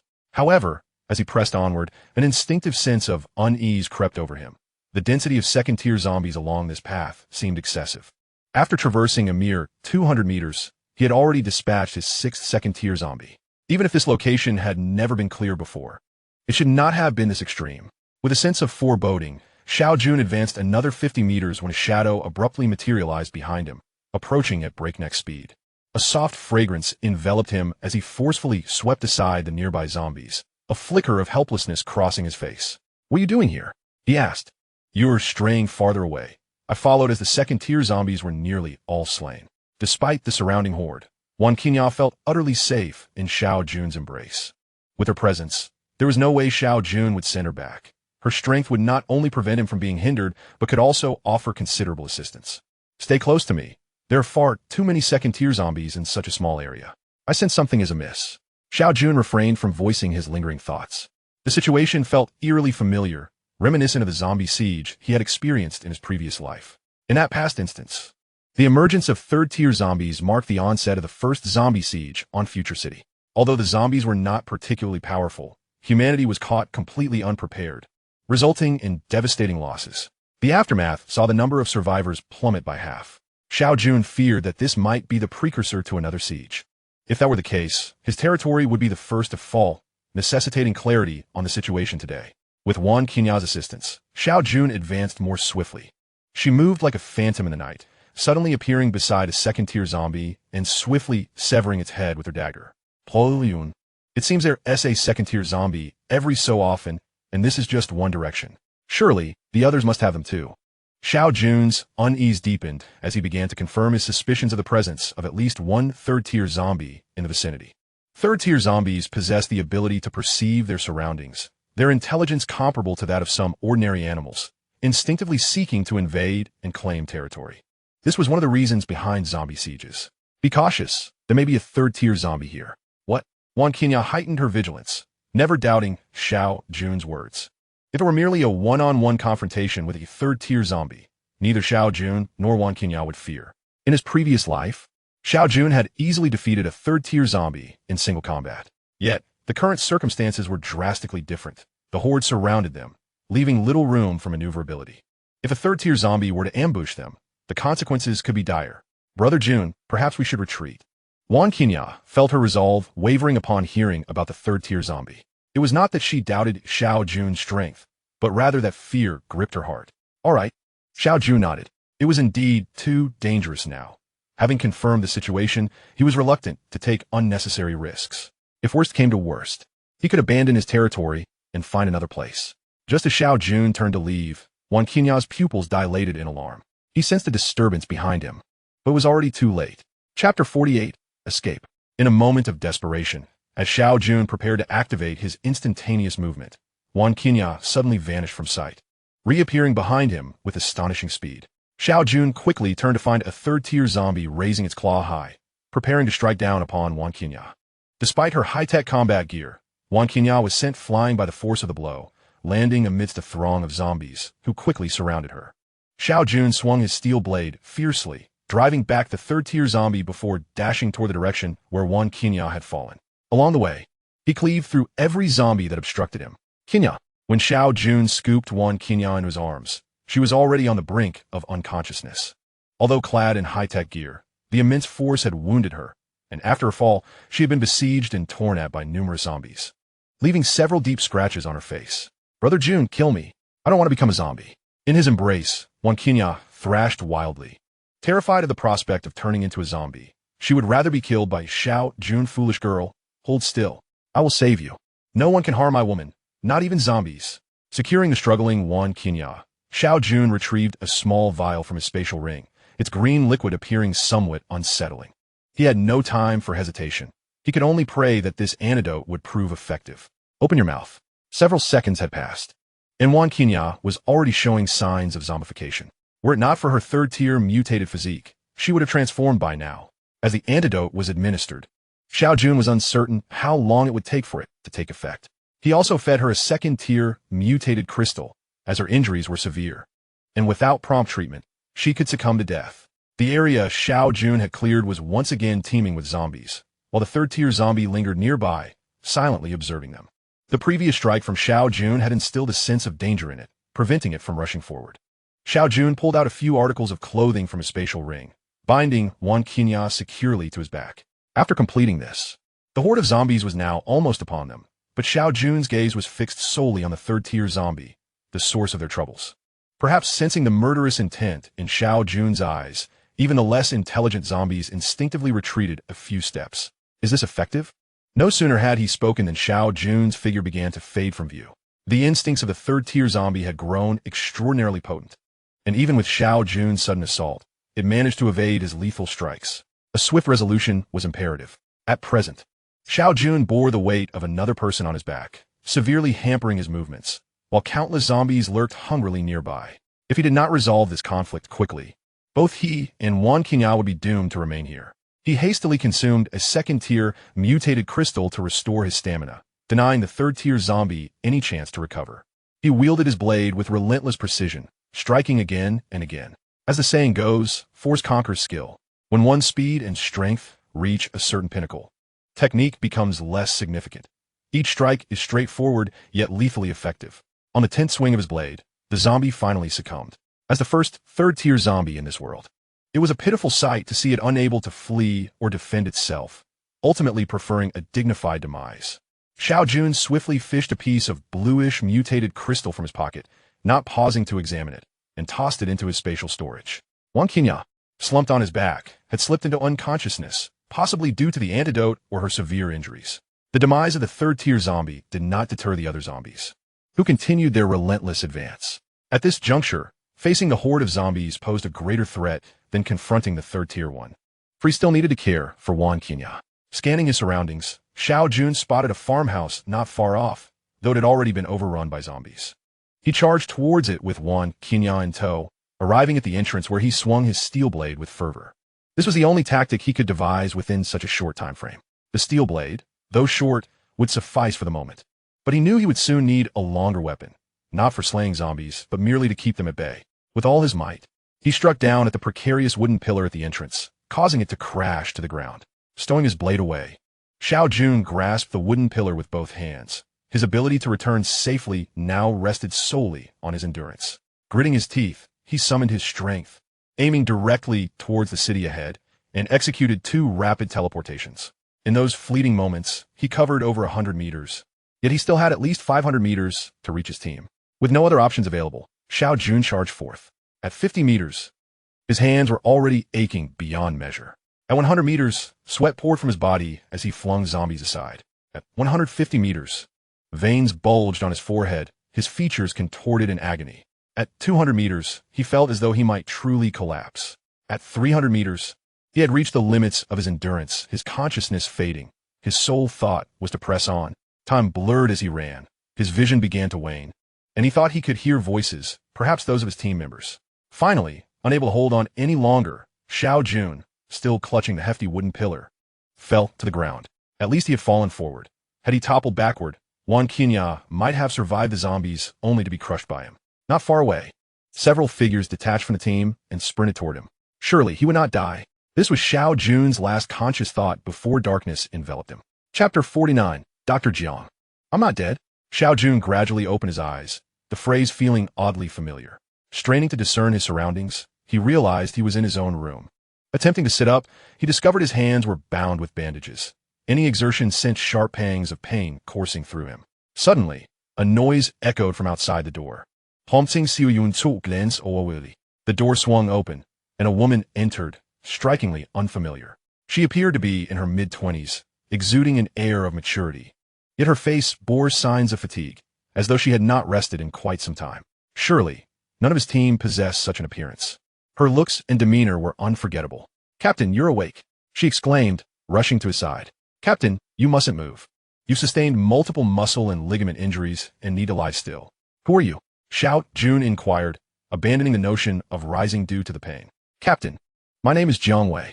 I'm new here, and before the apocalypse, I was a doctor, which is why Captain Jiang Yu assigned me to this place. Jiang Wei paused before continuing. Captain, you should check your temperature. With that, she produced a thermometer and cautiously placed it under his armpit. As their eyes met, Jiang Wei's face flushed. She had repeated this action numerous times over the past few days. Yet this time Xiao Jun was fully conscious, observing her intently. Jiang Wei's hands felt cool against his skin, imparting an unusual sensation. Silence enveloped them, creating a somewhat awkward atmosphere. Had Xiao Jun been able to move, Jiang Wei might have fled. After a moment, she recollected herself, recalling Jiang Yu's instructions to inform the team promptly upon the captain's awakening. Captain, I have something to attend to. I'll be back shortly. After a brief exchange, Jiang Wei hurriedly exited the room. Before long, the sound of lively chatter reached his ears. The door swung open once more, and Wan Qinya rushed in, followed closely by the twin sisters. Wan Qinya's eyes were red, revealing the tears she had shed during his unconsciousness. It's good to see you. How long have I been out? Xiao Jun was about to ask, but the atmosphere fell off, and he hesitated. 2 days, replied one of the twin sisters. Qinya woke up a day before you. 2 days? That is quite lengthy. How long until I recover? He directed the question toward Jiang Wei, who had just returned. Jiang Wei hesitated momentarily before opting for honesty. Captain, healing from muscle and ligament injuries typically takes 100 days, and yours are more severe. Even with excellent recovery capabilities, it will take at least 2 months. 2 months? Xiao Jun could not afford to wait that long. Lying in bed for 2 months would likely result in losing everything. He struggled to move his fingers, retrieving the third-tier, mutated crystal from his spatial storage. It seemed this was his only option. The nature of mutated crystals was uncertain, aside from their capacity to enhance abilities. They also possessed remarkable restorative and healing properties. It was rumored that 7th-tier crystals could even regenerate severed limbs. However, such claims were mere hearsay. In the previous iteration of Future City, finding even a few 7th-tier crystals was a daunting task. Upon seeing the bluish crystal in Xiao Jun's hand, all eyes were drawn to it. Even Wan Qinya momentarily forgetting her sorrow. It was indeed a captivating sight. What are you staring at? Feed me this. I can't move. Xiao Jun chided, exasperated at their distraction. Wan Qinya swiftly took the crystal from his hand, albeit reluctantly, and placed it into his mouth. I want it. There will be plenty more later, and even more beautiful ones. As the crystal melted in his mouth, a warm sensation enveloped Xiao Jun, particularly in his limbs, causing a delightful tingling.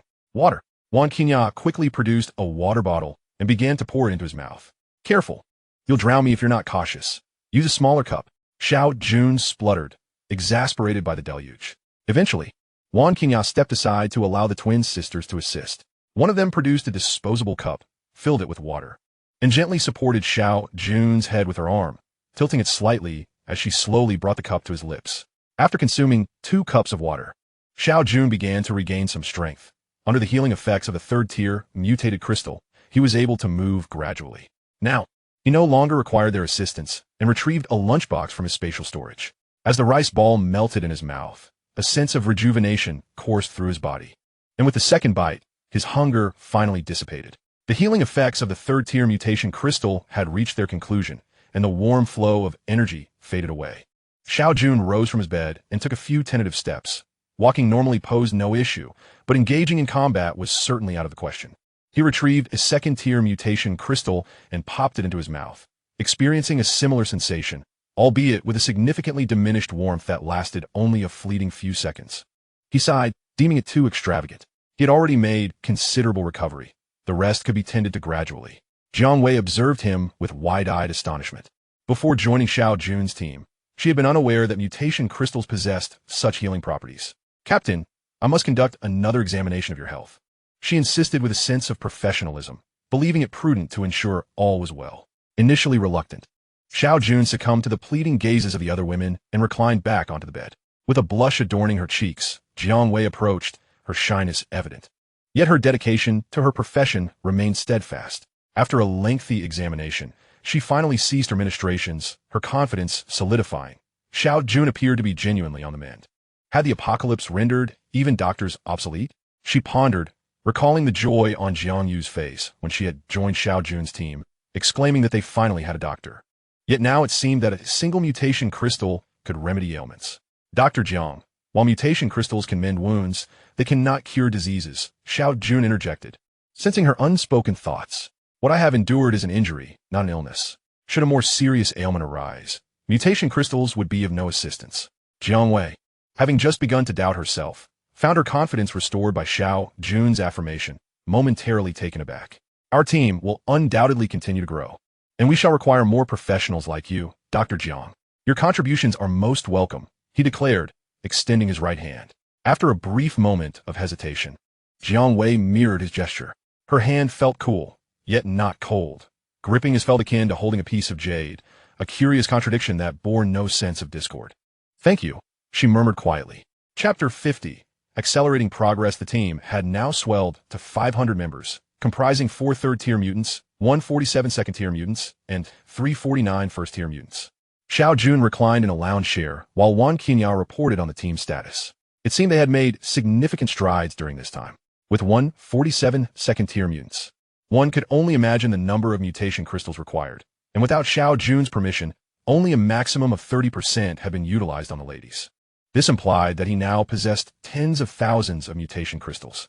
Indeed, the area outside the city proved to be a veritable treasure trove, not only teeming with zombies, but also abundant in airdrop crates, largely untouched by others.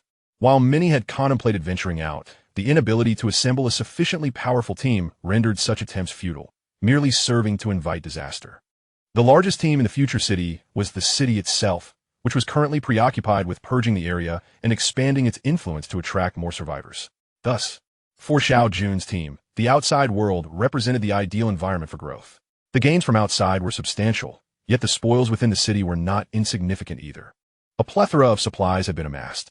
Xiao Jun, however, had little desire to delve into specifics at that moment. Given Wan Qinya's extensive report, it was clear they had enough resources to sustain the team for a considerable duration. Though the current acquisition of supplies seemed effortless, he knew all too well that in a year or so, the drawbacks of lacking productivity would become apparent, leading to the depletion of urban resources. The absence of electricity posed the greatest challenge of the apocalypse. We must exert ourselves. Time is not on our side, Xiao Jun's side. The emergence of third-tier zombies had been subtle. Had he not discovered and dispatched the first, they might now be facing an endless siege. Even the mightiest warriors would be rendered powerless against an overwhelming horde, for even ants can bring down an elephant, and zombies were no mere ants. A single breach of skin could spell doom. Teams venturing outside must remain vigilant. Should a considerable number of second-tier zombies appear in close proximity, return to report to me immediately, Xiao Jun cautioned, anxiety creeping in. With the first third-tier zombie having appeared, the possibility of a second loomed ominously. He was determined not to be caught unawares. Understood, Jiang Yu noted, taking it all in. Furthermore, we must assign personnel to stand guard each night, particularly focused on the skies, for second zombie rain may be imminent. Xiao Jun could no longer rely solely on his past experiences. He could only strive to prevent calamity. Another wave? Jiang Yu exclaimed in surprise, her faith in Xiao Jun unwavering, as she had already accepted him as an extraordinary figure. Indeed, a second wave is forthcoming, with second-tier zombies poised to become the norm. That's splendid news, Jiang Yu responded, her spirits lifting. Second-tier mutation crystals were exceedingly rare, and their team required 1,000 to advance. First-tier crystals had lost their efficacy, serving merely as stamina potions now. Additionally, we must procure high-tech weaponry, whether steel blades or daggers. Every member must be equipped with a weapon, Xiao Jun asserted. Jiang Yu hesitated, aware that they currently lacked even 100 weapons. Their recent bounty from airdrop crates had contributed to this stockpile, but acquiring additional weaponry would come at a steep cost. High-tech weapons were scarce, with prices soaring. A single high-tech steel blade commanded 100 mutation crystals. This meant that acquiring one would necessitate the extermination of 1,000 zombies just to break even. And should misfortune strike, it could require slaying 2,000 to 3,000. 400 blades would amount to 40,000 mutation crystals, a staggering expense at this stage, she mused, acknowledging that such a quantity was indeed extravagant, especially as the market lacked sufficient supply. Upon hearing the price of the steel blades, Xiao Jun was taken aback. Such exorbitance? In contrast, food, salt, and chili sauce before the apocalypse remained remarkably affordable, as one could find them in abundance at any supermarket. A mere wait of a year, or even half a year, would reverse those prices.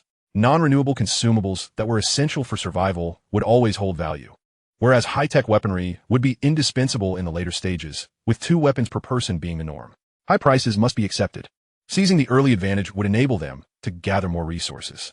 While 40,000 mutation crystals appeared substantial now, when the second and third waves of zombie rain descended, he feared they would be left bereft of crystals. All right, but we currently possess just over 30,000 first-tier mutation crystals, Xiao Jun concluded, and Jiang ceased her protests. Recognizing her role was merely to execute his directives. Let us hold on to the plan. There's still time. It's not like we have to act tomorrow. The following day, Xiao Jun, unfit for combat due to his physical condition, found himself with more leisure time. Meanwhile, Wan Qinya had recovered significantly and had once again assumed command of expeditions outside the city. As their numbers swelled, the need for reliable leaders grew ever more pressing. The initial batch of 30 female team members had all ascended to the role of mid-level squad leaders, each with distinct responsibilities. The logistics team had been established, with Jiang Yu serving as the chief manager. The combat unit, led by Li Jingyan, would have been entrusted to her if not for Wan Qinya's preferences. In Xiao Jun's eyes, however, Wan Qinya was better suited to be a stealthy assassin rather than a general on the battlefield. As he strolled through his territory, numerous men were laboring, all temporary workers recruited by Jiang Yu. While their wages were slightly lower than those in the future city, applicants continued to flock to the opportunity. After all, who would prefer to struggle for survival when they could earn a living with honest work? Paul Yun, called a buxom little girl who had become the chief overseer, her appearance lending an air of legitimacy to her position. All the structures should be kept low, but made spacious. We must prepare for the next earthquake. To refer to the calamity as an earthquake is somewhat of an oversimplification. The truth is that every structure exceeding 5 stories has succumbed to collapse. In Star City, locating a building with fewer than 5 stories proves to be quite a challenge, resulting in the comprehensive devastation of the urban landscape. This territory is one that Xiao Jun hopes to utilize in the future, as its geographical position is rather advantageous. With the impending era of mass exodus from the city, he envisions transforming this realm into a vital supply station. By constructing lower edifices, once the tremors have subsided, he can return and restore them for continued use. Wandering through his domain, he observes that everyone is preoccupied with their own tasks. Feeling somewhat guilty for not having assessed the situation in Future City during his days here, Xiao Jun resolves to take a stroll, mindful not to disrupt the diligence of others. Chapter 51. The Trading Hall. In Future City, a continual influx of new survivors arrives daily, not only from Star City, but also from nearby locales. In the early days of the apocalypse, many survivors from smaller towns instinctively gravitated toward larger cities, clinging to the hope that these metropolises might still offer the remnants of governmental support. However, upon reaching Star City, their aspirations were utterly shattered, rendering Future City their sole refuge. As the city is still in its infancy, its management is far from refined. The inhabitants are too occupied with territorial disputes and resource acquisition to allocate personnel for governance. As Xiao Jun traverses the streets, he is met with chaos. Ragged individuals roam in clusters, aimlessly wandering without a clear purpose, merely hoping to survive another day. Those with wealth seek to acquire housing rights within Future City, while those without resort to finding a secluded corner to rest.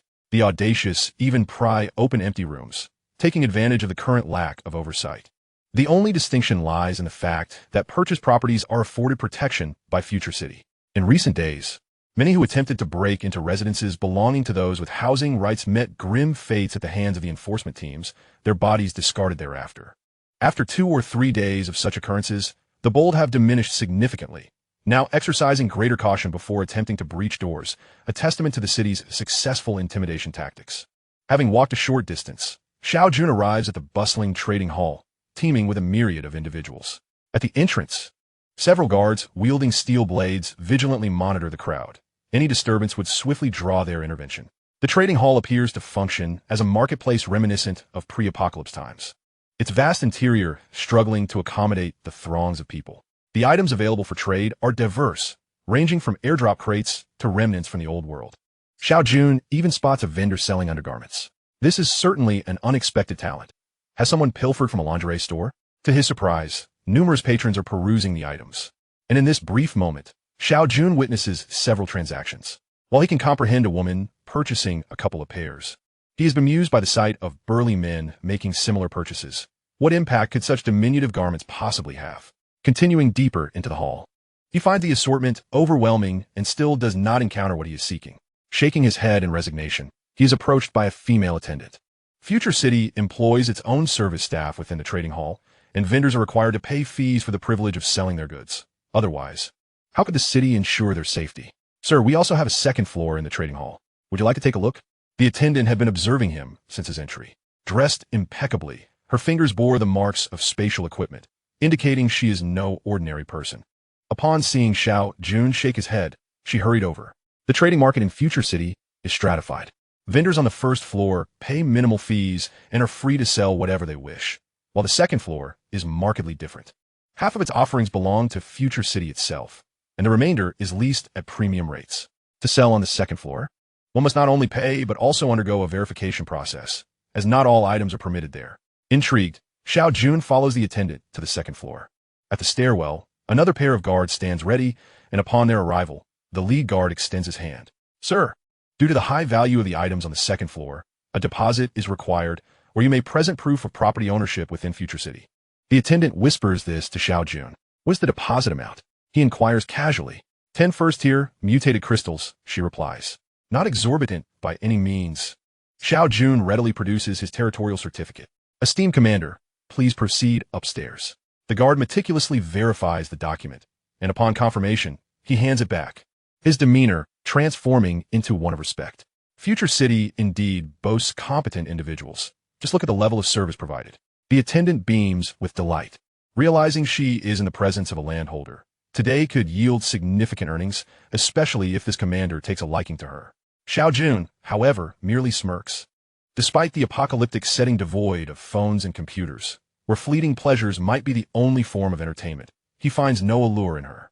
Ascending to the second floor, he discovers a serene atmosphere, far removed from the chaos below, with shops neatly partitioned. Esteemed Commander, please take a seat here. This is a complete inventory list of the second floor's merchandise for your perusal. The service on this level is indeed attentive, with individual seating arrangements and catalogs provided. Unlike the bustling first floor, as he scans the list, Xiao Jun lights a cigarette, drawing the envious gazes of several patrons. Items such as salt and food, once staples of the old world, are now surprisingly affordable, except for two commodities that have seen their prices soar: cigarettes and alcohol. A smoker himself, he has stockpiled 50 cartons, and he had previously instructed Jiangyu to procure both cigarettes and alcohol whenever possible. Thus, he finds no need to fret about his smoking habit. As he continues through the inventory, he reaches the weaponry section, noting the availability of 10 high-tech steel blades and 17 daggers. What are the prices for the knives and daggers? The attendant, having just poured him a cup of hot tea, approaches. A high-tech steel blade costs around 100 mutated crystals, while daggers are half that price at 50 mutated crystals. In combat against zombies, a knife is undoubtedly superior to a dagger. One must constantly be wary of being grazed by a zombie while wielding a dagger. I'll take them all. Please fetch the items for me, and I'll settle the payment collectively afterward. His succinct request is music to the attendant's ears, as she earns a commission of 4% on all sales.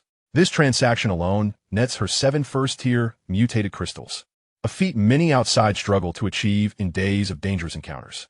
Excitedly, she departs to gather the merchandise while Xiao Jun savors his tea and continues to peruse the list. Regrettably, there are no combat suits available. Otherwise, he would have purchased a couple for key members of his team. Without such protection during their last encounter, Wang Qinya would have undoubtedly met a dire fate. The final page of the inventory reveals a hodgepodge of unclassified items, including several diesel generators. While useful in the initial stages, these will soon become obsolete. Star City lacks oil fields to extract petroleum. In his previous life, following the onset of the apocalypse, the price of the remaining oil skyrocketed, only to be depleted within 3 months. Xiao Jun deems such purchases meaningless. Chapter 52, A Treasure Discovered. Spatial rings? They sell these too? Xiao Jun is taken aback, astonished to find spatial rings listed on the inventory. In this age of abundance, every individual longs for an additional pair of hands to carry their belongings. However, if one possesses spatial equipment, such worries would be alleviated, as even the most rudimentary ring boasts a capacity of 500 kilograms, sufficient for a single individual. Yet, the list explicitly states that 2 spatial rings are required. What audacity these individuals possess. Nevertheless, the price is quite daunting, 10 second-tier mutated crystals. The diligent attendant is still assisting Xiao Jun in gathering weapons, but upon seeing him wave his hand, she hurriedly scurries back. "Captain, how may I serve you?" she inquires, deliberately adjusting her short skirt to reveal her fair thighs. "Who is selling these spatial rings?" Xiao Jun ignores the blatant display before him. He has several at home that are far more practical. Speaking of the spatial rings, the attendant's eyes gleam with anticipation. "Captain, these are sold at Future City." The mere fact that spatial rings are being offered in exchange for second-tier mutated crystals, are they aiming for a fourth-tier upgrade? This progress is somewhat alarming. However, considering the tens of thousands under his command, Xiao Jun finds solace. "All right, first see to my weapons. I shall take a look afterward." The attendant bears no dissatisfaction. The two rings have been here for several days, and every visitor to the second floor has inquired about them, yet none have made a purchase. Those who desire them cannot afford them, and those who can afford them lack the second-tier mutated crystals. It's a vicious cycle. Xiao Jun possesses a considerable amount of spatial equipment. 2 rings will not resolve any issues, and he cannot afford to squander 22nd-tier mutated crystals. As he peruses the very bottom of the list, it seems there is nothing of interest left. Just as he prepares to close it, something suddenly captures his attention. Spatial stones, which can augment spatial equipment by an additional 250 kilograms, are priced at 2 second-tier mutated crystals. Perhaps fearing that others might not recognize their value, they have even marked their function. Xiao Jun finds his breathing quickening, meticulously reading each word. Indeed, it is a spatial stone. However, the explanation inscribed is utter nonsense. Spatial stones are also products of airdrop crates and serve as adjuncts to spatial equipment. Each piece of spatial equipment can utilize a spatial stone once. Using it again would result in an explosion. Moreover, the increased capacity is not simply 250 kilograms, but rather a 50% enhancement. While applying it to a spatial ring indeed adds 250 kilograms, utilizing it on a bracelet would result in an increase of 2,500 kilograms. The attendant had just turned to leave when Xiao Jun beckoned her back, this time with greater urgency. There was no choice. After all, he was a wealthy patron, and she quickly returned. "Forget the weapons for now. Fetch me that spatial stone. Hurry." The attendant barely had a moment to catch her breath before Xiao Jun pushed her aside, yearning for a sip of water. This time, efficiency was swift. Within 2 minutes, she returned with a man in tow. "Captain, the spatial stone you requested is being sold by him. Let me see the goods." Xiao Jun had regained his composure. One must never rush in business. The more anxious one appears, the easier it is to be manipulated. In recent days, Future City has employed a series of decisive and astute measures, demonstrating the fortitude of this ironclad establishment, thereby instilling trust among the populace. Thus, the man hesitated not, promptly producing 2 transparent objects resembling rubber, products of airdrop crates. Once touched, one would instinctively understand their efficacy. Holding them in his hands, Xiao Jun recalled the description. Spatial stones can be integrated into spatial equipment, significantly increasing storage capacity. At last, Xiao Jun comprehended why this bargain had come his way. The description had not explicitly stated a 50% enhancement. The term significantly was rather vague. The appraisers in Future City had undoubtedly tested it with a spatial ring, thus assuming it would add 250 kilograms of storage capacity. Interestingly, the man had arrived just yesterday, but at that time his asking price was 5 second-tier mutated crystals, a figure that had deterred even inquiries. Selling on the second floor incurs steep fees, and if unsold for too long, the vendor would struggle to afford even the stall fee. Some choose to peddle their wares outside to avoid these fees. But word has it that a young man selling food outside disappeared the following day. Without sufficient strength, wealth becomes a lethal poison rather than a blessing.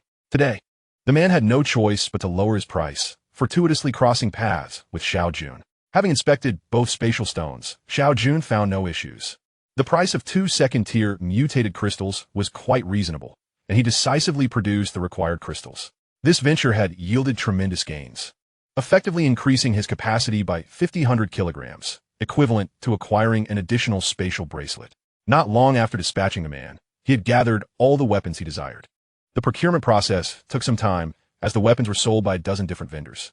After thoroughly examining each one to ensure quality, Xiao Jun promptly settled the payment. Having stored his acquisitions in his spatial inventory, Xiao Jun stood to leave, causing the attendant to become anxious. Although she had earned a fair sum today, she sought to earn even more. "Captain, we have a lounge on the 3rd floor. Would you like to take a rest?" The attendant's uniform buttons had somehow come undone, and she now brushed against Xiao Jun's arm. In high spirits from his successful purchases of numerous weapons and the acquisition of 2 spatial stones, he rubbed his hands together. 10 first-tier, mutated crystals appeared in his palm, which he then tossed into the attendant's bosom. A tip for you. With that, Xiao Jun departed without a second glance. The attendant tightened her buttons amidst the envious gazes of onlookers, her face betraying a hint of reluctance. Chapter 53. An Unexpected Encounter. After leaving the trading market, Xiao Jun refrained from visiting the recruitment market. It was unnecessary to ponder, as he knew well that those working in his territory had been recruited from there. The streets remained as chaotic as ever, with some begging for alms. Xiao Jun chose to ignore them entirely. Approaching him was a group of individuals returning from outside Future City, laughing and chatting, clearly having enjoyed a fruitful outing. Liun. A voice of surprise emerged from the crowd, and shortly after, a boy dashed out from the group. It was Guayu, who had once shared a floor with Xiao Jun at the hotel. Team, we have encountered an acquaintance. We shall take our leave. Guayu appeared to be thriving in Future City, conversing jovially with others before turning back to Xiao Jun. Brother Jun, you've come to Future City too. That's wonderful. My mother often speaks of you. Brother Jun, I have now joined Future City and even become a captain, commanding dozens of individuals. I am now a second-tier mutated being. He seemed eager to boast, reminiscent of a child eager to impress a relative. Excellent, Xiao Jun replied with an approving nod, recognizing his keen affinity. Yet, the change in demeanor was somewhat disconcerting. In his previous life, Guiyu had been Future City's foremost general, stoic and reserved. Would this trend lead him astray? Bolstered by Xiao Jun's affirmation, Guiyu beamed with joy, pulling him along as they headed homeward. His mother frequently lamented that without Xiao Jun's assistance, their lives would have ended long ago. Xiao Jun made no objections. He had no pressing matters and was glad to encounter Guiyu in Future City. Along the way, Guiyu recounted his experiences to Xiao Jun in detail.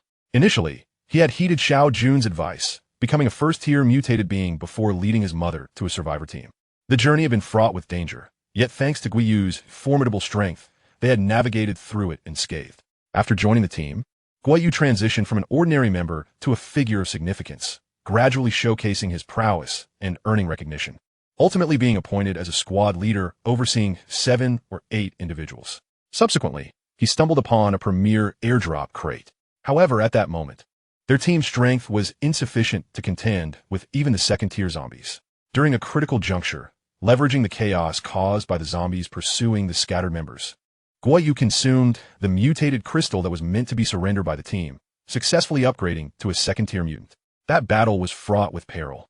Yet Guiyu's superior skills enabled him to ultimately vanquish the second-tier zombie. Unexpectedly, the airdrop crate turned out to be of the highest caliber. With all of his subordinates eliminated and no oversight, Guiyu remained astute, opting not to report the incident and secretly appropriated the contents for himself. Liun, I must share a secret with you. Within that airdrop crate was a mutation serum. After consuming it, my strength surged approximately 2-fold. Guiyu whispered after glancing around to ensure no one was eavesdropping. Xiao Jun found this amusing. The boy was genuinely innocent, holding on to gratitude for those who treated him kindly.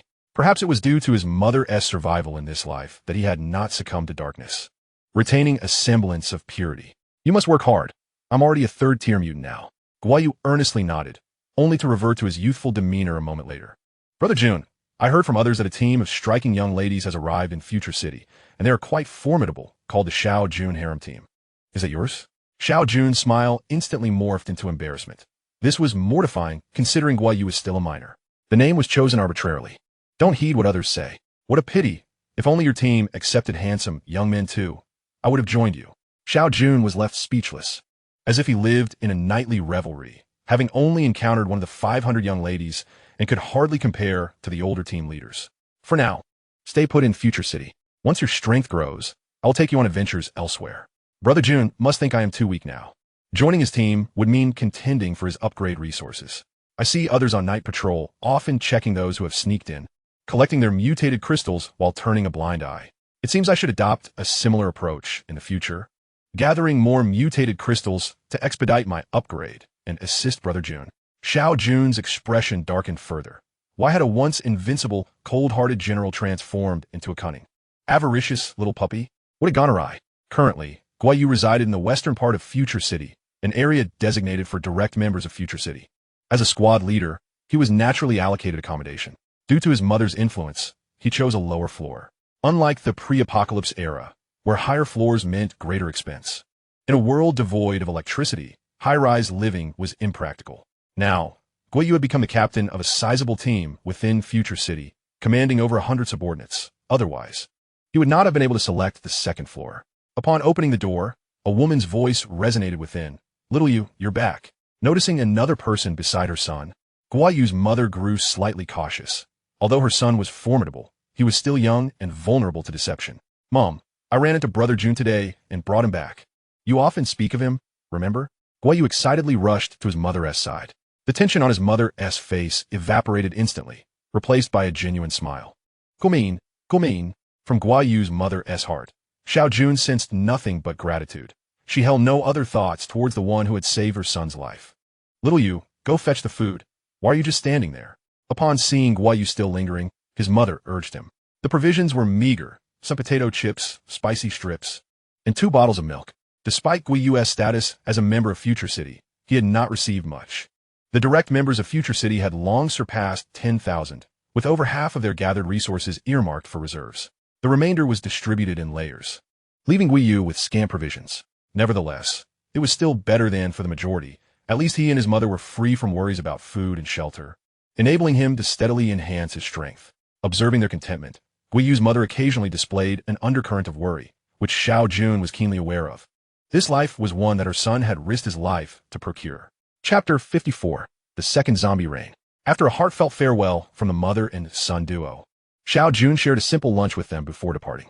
The meal consisted of a single self-heating rice package for each. They were unaware that in 3 months, such items would become luxuries.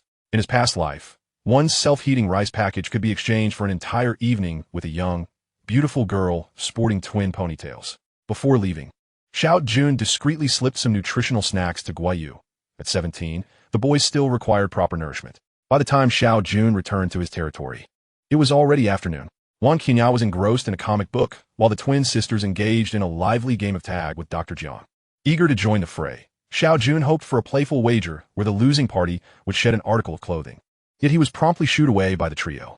Xiao Jun smirked. "Ah, so this is the harem team? I can hardly tell." Li Jingyan was still outside battling. She was a combat enthusiast, seemingly awakened to her latent fighting instincts since the apocalypse, feeling uncomfortable unless she had felled at least 100 zombies in a day. The busted little lowly had yet to return, and Jiangyu was unaccounted for. These were the current residents of the second floor, while 4 vigilant female bodyguards dutifully maintained their shifts on the first floor. At 5 o'clock, Li Jingyan returned, immediately exuberant as she embraced Wan Qinya, regaling her with tales of her day. At 6, Jiangyu returned. "The head steward is back. We can eat now." As for the little lowly, it was best to selectively forget about her. Naturally, Xiao Jun and his companions' meals were not limited to mere self-heating rice. They commenced by preparing 5 self-heating pots, which, once cooked, were combined into a single pot. Jiangyu then produced an alcohol stove, elevating the ambience of a hot pot feast. In addition to the pre-packaged ingredients from the self-heating pots, she also retrieved some ham sausages and eggs, allowing everyone to cook as they pleased. Finally, the main course arrived: shrimp paste, fish balls, crab sticks, an array of delectable options that left Xiao Jun astounded. Not only that, but Jiangyu also unveiled a bottle of fine wine that exuded opulence. "Is this how you all have been living while I was unconscious these past few days? This seems rather unusual. Why weren't there so many delicious items before?" Jiangyu cast him a glance as she casually explained. "I found an underground cold storage at the hot pot market. Its sealing is quite effective. Despite the power outage, it still maintains a chill. Otherwise, would I have abstained from eating while you were unconscious?" Xiao Jun channeled his indignation into his appetite, diving into a fierce competition for food with the others. Halfway through the meal, the little lowly returned, joining the fray without even changing her clothes. Sated, Xiao Jun leaned lazily against the sofa, while the twin sisters obediently massaged him from behind. Wan Qinya merely glanced over without uttering a word, returning to her comic book. Since the day Xiao Jun rescued her, Wan Qinya's perspective had shifted. Merely surviving was a blessing. That evening, all the residents on the second floor heard Wan Qinya's cough, as if something unsavory had lodged in her throat. Time swiftly passed, and 5 days had elapsed. During this period, Xiao Jun had fully recovered. The territory's construction was nearly complete, and the team's resources were steadily increasing, especially concerning the weapons. Through a combination of box testing and trading, Xiao Jun's team has now armed nearly 400 members with high-tech weaponry. From the moment he awakened that day, Xiao Jun felt an unsettling anxiety, as if something significant was about to unfold. This sensation intensified as the afternoon wore on. By 6 o'clock in the evening, all members of Xiao Jun's team had returned. Jiangyu, please arrange it so that no one is allowed to sleep before midnight tonight. We must remain vigilant.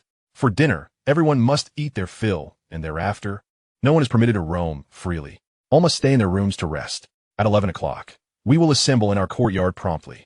Remember to bring your weapons and be ready for battle. Also, ensure that your bedding is packed and the tents are set up. A series of instructions were issued, and the logistics team worked overtime to provide everyone with dinner. Brother Jun, is something significant about to happen? Those on the second floor gathered around Xiao Jun. You four, stay put on the second floor tonight, and keep the doors and windows securely locked. Xiao Jun offered little explanation, his expression still tinged with concern. Dinner remained lavish, yet the atmosphere was devoid of playful banter. At 11 o'clock, Xiao Jun took out his steel blade and, accompanied by Jiangyu, Wang Qinya, and Li Jingyan, descended the stairs, leaving the twin sisters, Dr. Jiang, and the busted little lowly upstairs. The courtyard was now filled with over 400 young women, creating a somewhat cramped space. At this hour, many speculated that the captain was planning a midnight raid on the Lord's mansion, aiming to become the future ruler of the city. Tension, unease, excitement, and anticipation swirled among them. At 11:40, Jiangyu conducted another head count, confirming that all were present. By 11:55, darkness enveloped the sky, yet Xiao Jun's courtyard remained brilliantly illuminated. Several high-tech lights hung around the courtyard, ensuring visibility in every corner. Midnight arrived. Xiao Jun looked up at the sky. The previously tranquil night was suddenly pierced by strange sounds, followed by a rift appearing in the heavens. This scene was familiar to many. Prepare for battle. The inevitable had finally arrived ahead of schedule. All the young women now held immense admiration for their captain. No wonder their team was so formidable. It turned out he possessed prophetic abilities. As the first zombie descended, a terrified scream echoed above Future City. What was once deemed a safe haven transformed instantaneously into a paradise for the undead. On Xiao Jun's side, over 400 pairs of eyes were fixed on the sky, weapons gripped tightly, some even sweating profusely. 10 minutes later, the rift vanished, and the battle in Future City commenced. Several zombies fell into Xiao Jun's courtyard, but before they could fully land, the young women swiftly dispatched them. The courtyard gates were wide open, as Xiao Jun had decided to confront the zombie horde right there. Chapter 55, A Night of Madness. Switch teams. First and second squads, go down. Third and fourth squads, advance. Do not concern yourselves with the second-tier zombies. Others will handle them. Do not fear. We have the geographical advantage. They are merely walking to their demise. Jiangyu stood in the center of the courtyard, directing operations, while Xiao Jun, Wang Qinya, and Li Jingyan remained vigilant, focused on the approaching zombies. Should any second-tier zombies appear, they were to be slain immediately to prevent casualties within the team. This reign of zombies brought a significant number of second-tier undead, with over 40 appearing in their small area alone. Time passed, and soon not a single zombie was visible. Many members slumped onto the ground, exhausted. Suddenly, quiet sobs emerged from the crowd, growing in number. Brother Jun, we lost 41 tonight, Jiangyu reported, holding the tally. 41 is not too many. The death rate is less than 1 in 10. However, the sensation of having to wield a blade against a former comrade was profoundly unsettling. The tension had been sustained for so long, and now that the threat had subsided, sorrow surged forth. Brother Jun, why didn't we wait until morning to act? Aren't zombies weaker during the day? The voice belonged to the little lowly, Yun Yun, who had just come downstairs. Though she hadn't participated in the battle, she had observed everything from the second-floor window. Her voice was loud enough for all in the courtyard to hear, and many turned their gazes toward her. Yes, why not wait until daylight to fight? Why not? During this time, the little lowly had made contributions second only to Jiangyu, personally assigning every new member to the team. Now, witnessing such a loss, she could no longer contain her emotions. When zombies first landed, their movements became sluggish due to disorientation, and while this was less effective against first-tier zombies, second-tier zombies were significantly weakened. This wave would bring many second-tier zombies. Even hiding in houses wouldn't guarantee safety. Moreover, with so many in Future City attracting the zombies' attention during the night, the horde they had to face would be considerably less. There was one more point Xiao Jun did not mention. Soon, they would be camping in the wilderness. Wouldn't engaging in night battles be tantamount to courting death? Did they truly believe they were invincible simply because they bullied first-tier zombies during the day? The little loli had more to say, but Jiangyu quickly restrained her, instructing her to help the others rest and take shifts. The tents had already been set up in the courtyard, and many of the new arrivals were fascinated, having never experienced such accommodations before. Brother Jun, shall we go out to collect the mutated crystals? Jiangyu inquired. We can wait until tomorrow. It's not urgent. Tonight, Future City is destined to be chaotic. At that moment, Future City resembled a hell on earth. Countless humans, seeking refuge without shelter, transformed into zombies that night. Even many who resided in rooms fell victim to zombie attacks. The destructive power of second-tier zombies exceeded their expectations. Future City responded promptly. In the western part of the city, over 10,000 members loyal to Future City began their counterattack. Lord Chen Gang stood at the forefront, fierce like a war god. Flames engulfed his hands, incinerating any zombie that dared approach. Push forward, Chen Gang shouted, unwilling to watch his painstakingly built Future City crumble. Under Chen Gang's leadership, an increasing number of humans joined the battle, including not only members of Future City, but also other surviving humans. They realized that hiding in rooms was no longer a guarantee of safety. Failing to join the main force meant certain death. The defense of Future City continued throughout the night. The exact number of casualties remained unknown, but thousands of humans in the West attracted a significant portion of the zombie horde. Push-out became their rallying cry, while holding the Western Front became their objective. Gui was among them. Others who had survived elsewhere began fleeing toward the west. By the early hours of the morning, tens of thousands of human survivors congregated in the western area. This marked humanity's first large-scale battle against the zombies. Meanwhile, in the northern part of the city, Xiao Jun lay with his head resting on one Qinya's long leg, lost in thought. No one on the second floor returned to their rooms to sleep. They all gathered in the living room. Most of the young women in the tents were also awake, realizing how close death truly was. Since joining Xiao Jun's team, they had enjoyed ample food and good clothing, allowing them to forget that they were in an apocalypse, where countless lives were lost each day. In this apocalyptic world, the young lady who manages to survive alone must have encountered her share of sanguinary events. However, the passage of time has dulled those memories. As dawn approached, the little girl returned to the second floor. Brother Jun, I am sorry. Xiao Jun chose to ignore. In such dire circumstances, questioning oneself could easily incite a rebellion. If it truly came to that, Xiao Jun would not hesitate to eliminate her first. Although the worst outcome did not transpire, it still brought forth numerous complications. Xiao Jun could hear the turmoil within the young lady's heart quite clearly. Noticing that Xiao Jun disregarded her, the little girl's eyes reddened. She respectfully bowed thrice before him and then departed from the second floor. Jiangyu shot a glance at Xiao Jun before hastily pursuing her. This young girl possessed a pride as formidable as her stature. At that moment, her emotions had overwhelmed her, and now, reflecting upon it, she recognized her folly. Her late return surely meant she was in the tent, soothing those young ladies to atone for her missteps. Now that Xiao Jun was unwilling to forgive her, it was evident she could not remain there any longer. Xiao Jun did not attempt to stop Jiangyu, while the other women merely observed in silence. Compared to the little girl, their allegiance to Xiao Jun was unwavering. Everyone took a moment to rest. After all, there were numerous tasks awaiting them the following day. At 9 o'clock the next morning, the airdrop crates would arrive as scheduled, and they must seize the initial advantage amidst the ensuing chaos. This airdrop would last for a week. After that, Xiao Jun would prepare to leave the city for a new encampment. Everything was being expedited, and an earthquake was likely imminent. Additionally, the threat of a zombie siege loomed. They had already encountered third-tier zombies previously. This time, their presence was guaranteed, and in greater numbers. However, based on past experiences, zombie sieges typically followed earthquakes, only to occur once the city had been reestablished. Otherwise, what would they attack if no city remained? Chapter 56, Intimidation. At 6 in the morning, after a night of relentless struggle, the future city finally experienced a semblance of tranquility. Although sporadic skirmishes still erupted in various locales, the large-scale battles ultimately concluded with the survivors emerging victorious. The ground was littered with the corpses of countless zombies, including a significant number of second-tier ones. Many people began to mobilize. This was far more appealing than mere supplies. Even if a supermarket lay before them, they could hardly transport much. Yet, the mutated crystals were far more manageable, about the size of a coin. One could easily pocket several hundred. Those who dared to stir would be dealt with mercilessly. Chen Gang stepped forward, flanked by thousands of future city members. Some, undeterred, continued to rummage through the bodies. In an instant, they became corpses themselves. The future city was recruiting. A similar scene unfolded elsewhere. In the east, the Lone Wolf Brigade stood, a member grinning savagely as he stood atop several corpses. Those unafraid of death are welcome to come. Thousands retreated in unison, fearing they would be the next to fall.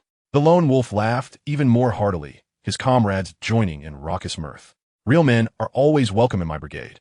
You pathetic fools can just stay back. In the south, the blood-clad brigade witnessed a man, drenched in blood, calmly gazing ahead, devoid of any emotion. Thousands observe him in silence, no one daring to take a step forward. The blood on him was not a single drop of his own. As for Xiao Jun's harem, they were not nearly as numerous as the future city, comprising only a little over 400 young ladies. At that moment, several thousand survivors had gathered, eager to collect the mutated crystals from the fallen zombies. During the previous night's battle, they had huddled in fear, relying on Xiao Jun's team to draw the attention of the zombies and escape disaster. Now that dawn had just broken, they were prepared to reap the rewards. Having received word, Xiao Jun emerged, flanked by over 100 fierce young ladies eager for battle. For these spoils were hard won, the price of many lives. Move again, and you will die. Xiao Jun's cold voice reverberated, prompting those outside to turn in unison. 100 young ladies raised their weapons. At Xiao Jun's command, they would charge forth. Who do you think you can intimidate with knives? We have none. Facing them were thousands, some of whom brandished their own knives, stepping forward. Brother Leopard, they can only muster 300 or 400. We could easily overwhelm them. As long as we eliminate that man, the women and the supplies will be ours. They were former workers of Xiao Jun's territory after last night's chaos. Brother Leopard had recalled that there was still a team nearby and had hastily gathered his men to approach. Indeed, most of the zombies within the territory had been drawn away by Xiao Jun's team. Now, they vastly outnumbered their adversaries, who were predominantly women.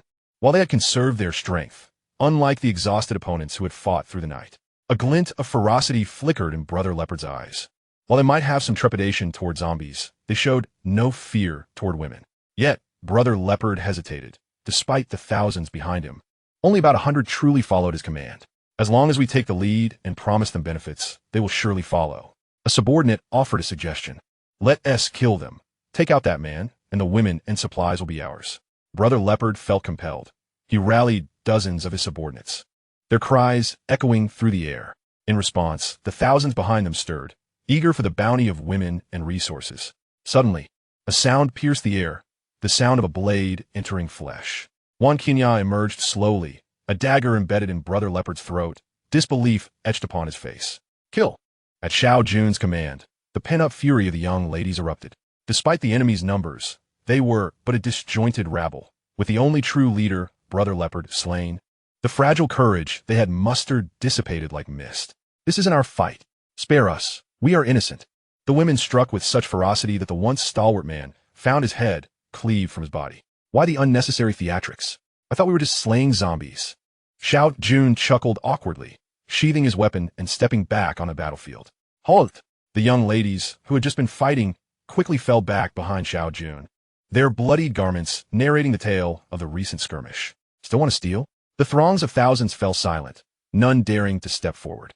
If you wish to survive in my territory, pay a fee of 5 first-tier mutated crystals.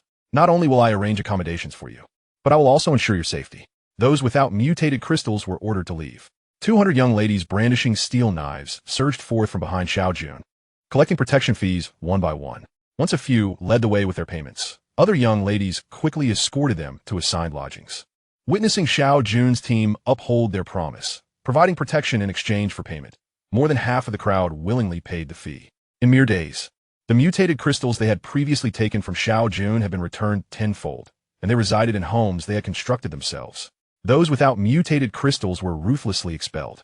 Time was of the essence for cooking. Everyone needed a hearty meal.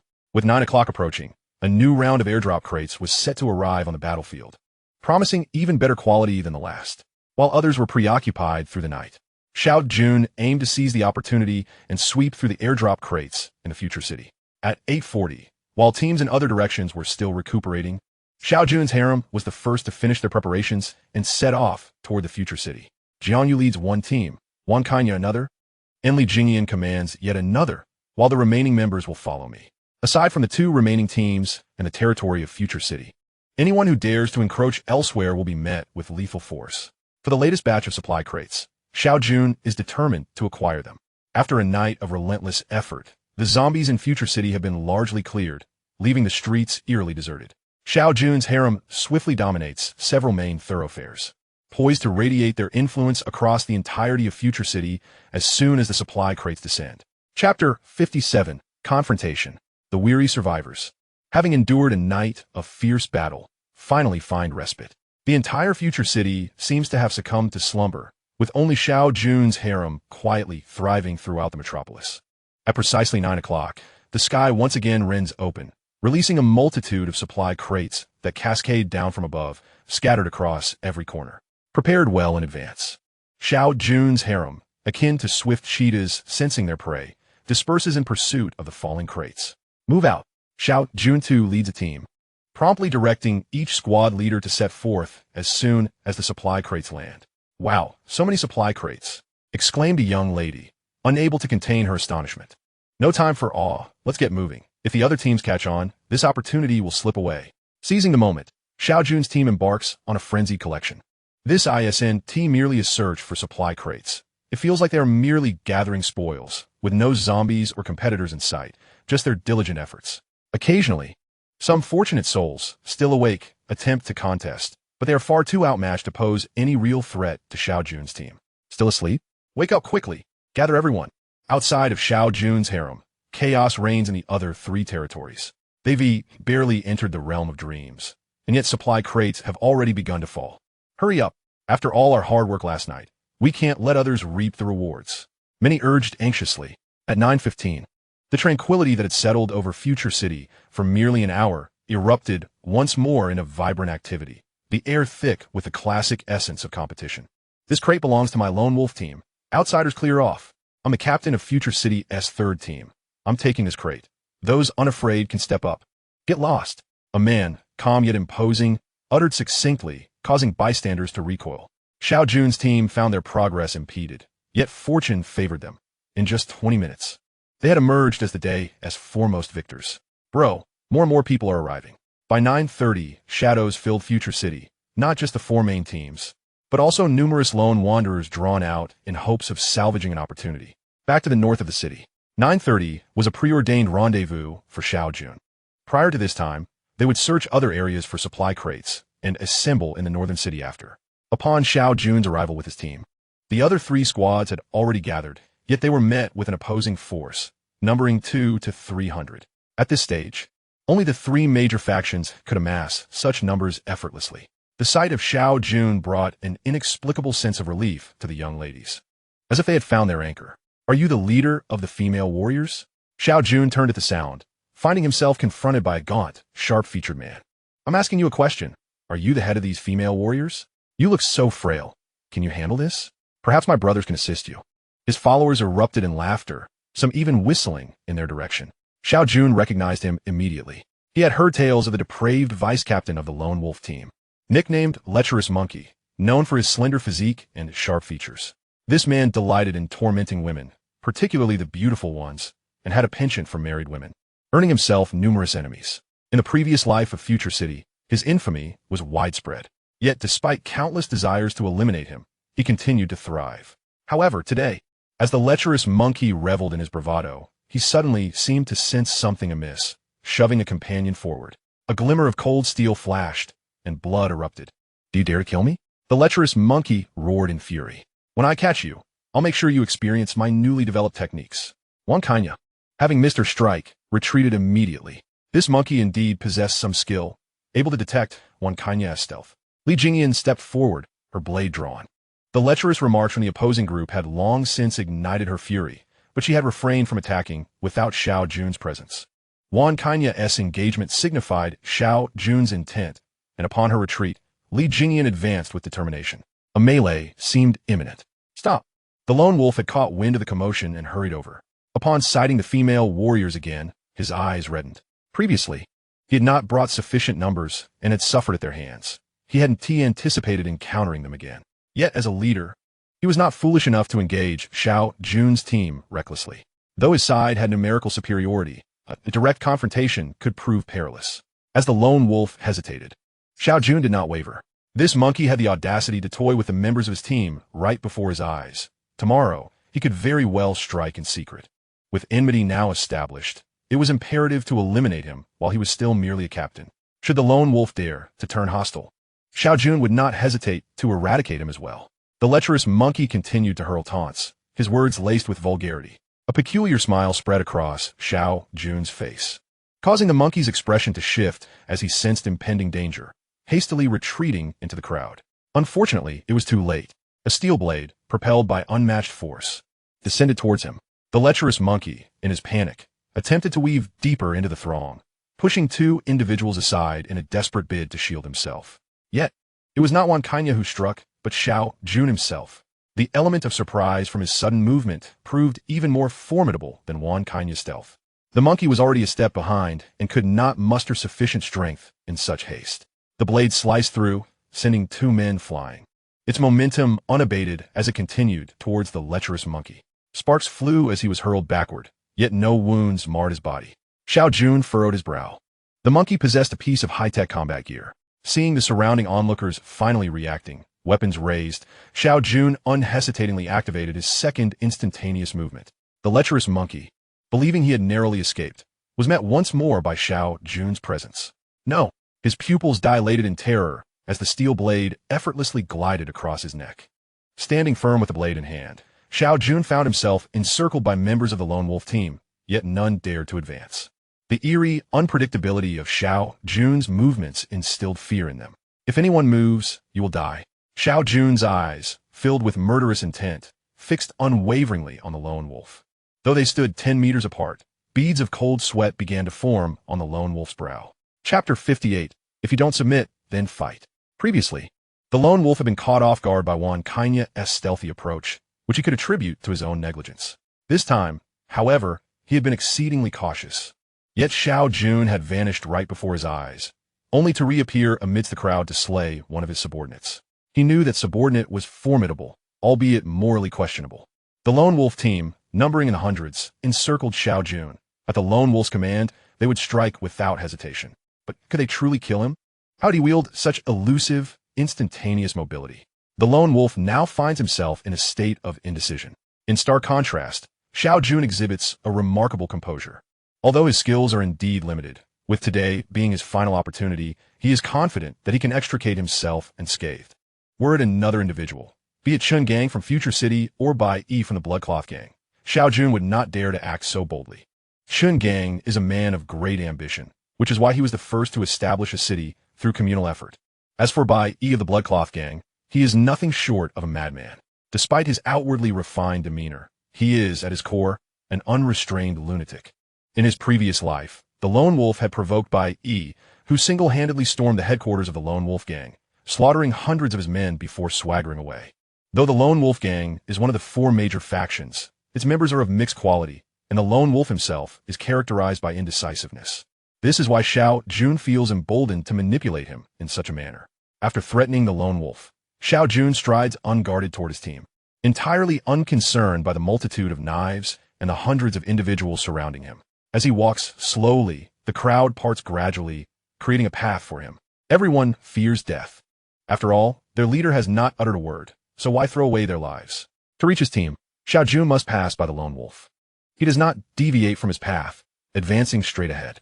The lone wolf's entourage is on high alert, gripping their weapons tightly, their eyes fixed on Xiao Jun, wary of any sudden violent outburst. Yet Xiao Jun focuses solely on the lone wolf's gaze. As the distance between them narrows to a mere 5 meters, the lone wolf finally makes a move. He steps back. Whether it is an illusion or not, the moment he retreats, those around him seem to collectively exhale in relief. The survivors of this protracted apocalypse are not merely cowards, but they do fear someone like Xiao Jun, someone ruthless, unafraid of death, and extraordinarily formidable. The reality is stark. If one is not afraid of dying, he is indeed capable of killing you. As Xiao Jun safely returns, the young women erupt in cheers. Amidst their jubilant clamor, the members of the lone wolf gang bow their heads, unable to meet their gaze. Hundreds of men are cowed by a single man and a group of women, a second occurrence that will forever be a source of shame for the lone wolf gang. The lone wolf's face reddens with humiliation, yet he dares not retaliate against Xiao Jun. Still lingering? Not satisfied? Xiao Jun has no time to waste with him. The arrival of the other two factions is imminent, and he cannot afford to miss out on the airdrop boxes. Xiao Gang, you are impressive. We shall see how this unfolds in the future. Though feeling intimidated, the lone wolf still manages to utter a few defiant words. He has rationalized to himself that today is not the day for conflict, as he aims to seize the airdrop boxes, believing there will be ample opportunities later. If you're not satisfied, then come at me with your threats. The young women, ever cooperative, step forward, ready to engage in combat at the slightest provocation. Let's depart. Ultimately, the lone wolf retreats in disgrace. Brother Jun, Xiao Jun interrupts Jiangyu. We can discuss it later. I have a plan. For now, our priority is the airdrop boxes. With the thrill of victory, hundreds of young women continue to scour the northern part of the city for airdrop boxes. The earlier spectacle has been witnessed by many, making them hesitant to contest against Xiao Jun's team, prompting a mass exodus to other locations. Xiao Jun opts out of further involvement, having instructed Jiangyu to sweep for only half an hour. After that, the other two major factions will arrive. Xiao Jun has already gained a substantial advantage, and it would be unreasonable to deny others entirely. Upon returning to the second floor, the twin sisters greet him. Prepare the bath. Having fought throughout the night and not rested during the day, compounded by the confrontation with the lone wolf gang, Xiao Jun is indeed feeling fatigued. The younger sister heads to fill the tub, while the elders stand behind Xiao Jun, gently massaging his shoulders. Before long, the water is ready. Xiao Jun sinks into the warm bath, involuntarily releasing a contented sigh. Outside the door, the younger sister says, "You must think this through. We need not do anything. Enjoy good food, rest well, and avoid combat. Our lives are more comfortable than anyone else's." Why is that? It's merely due to our appearances. Scrubbing the leader's back is a minor issue. The elder sister offers a heartfelt appeal, but the younger sister's expression is one of conflict. Will you go? If not, I'll go alone. The elder sister, exasperated, grabs a loofah and prepares to enter. The younger sister hastily tugs at her sleeve, biting her lip in hesitation. Let us go. The elder sister shoves a loofah into the younger sister's arms, disregarding her reluctance, and pulls her inside. Xiao Jun is enjoying a soothing soak in the high-tech bathtub, which not only provides hot water, but also retains warmth. Suddenly, the door swings open, and he looks up, bewildered at the two sisters entering. Brother Jun, you must be exhausted today. Allow me to massage your back, Jingru says with a playful smile. Before Xiao Jun can comprehend the situation, Jingru has already placed her hands on his back. Goodness, what man can withstand such a trial? Xiao Jun feels a wave of bliss wash over him. However, he quickly regains his composure. These two enchantresses. This is not the time for such distractions. Ahem, you should step outside for now. Wait until I finish bathing, and then you may massage me. Huh? Jingru looks at him, bewildered.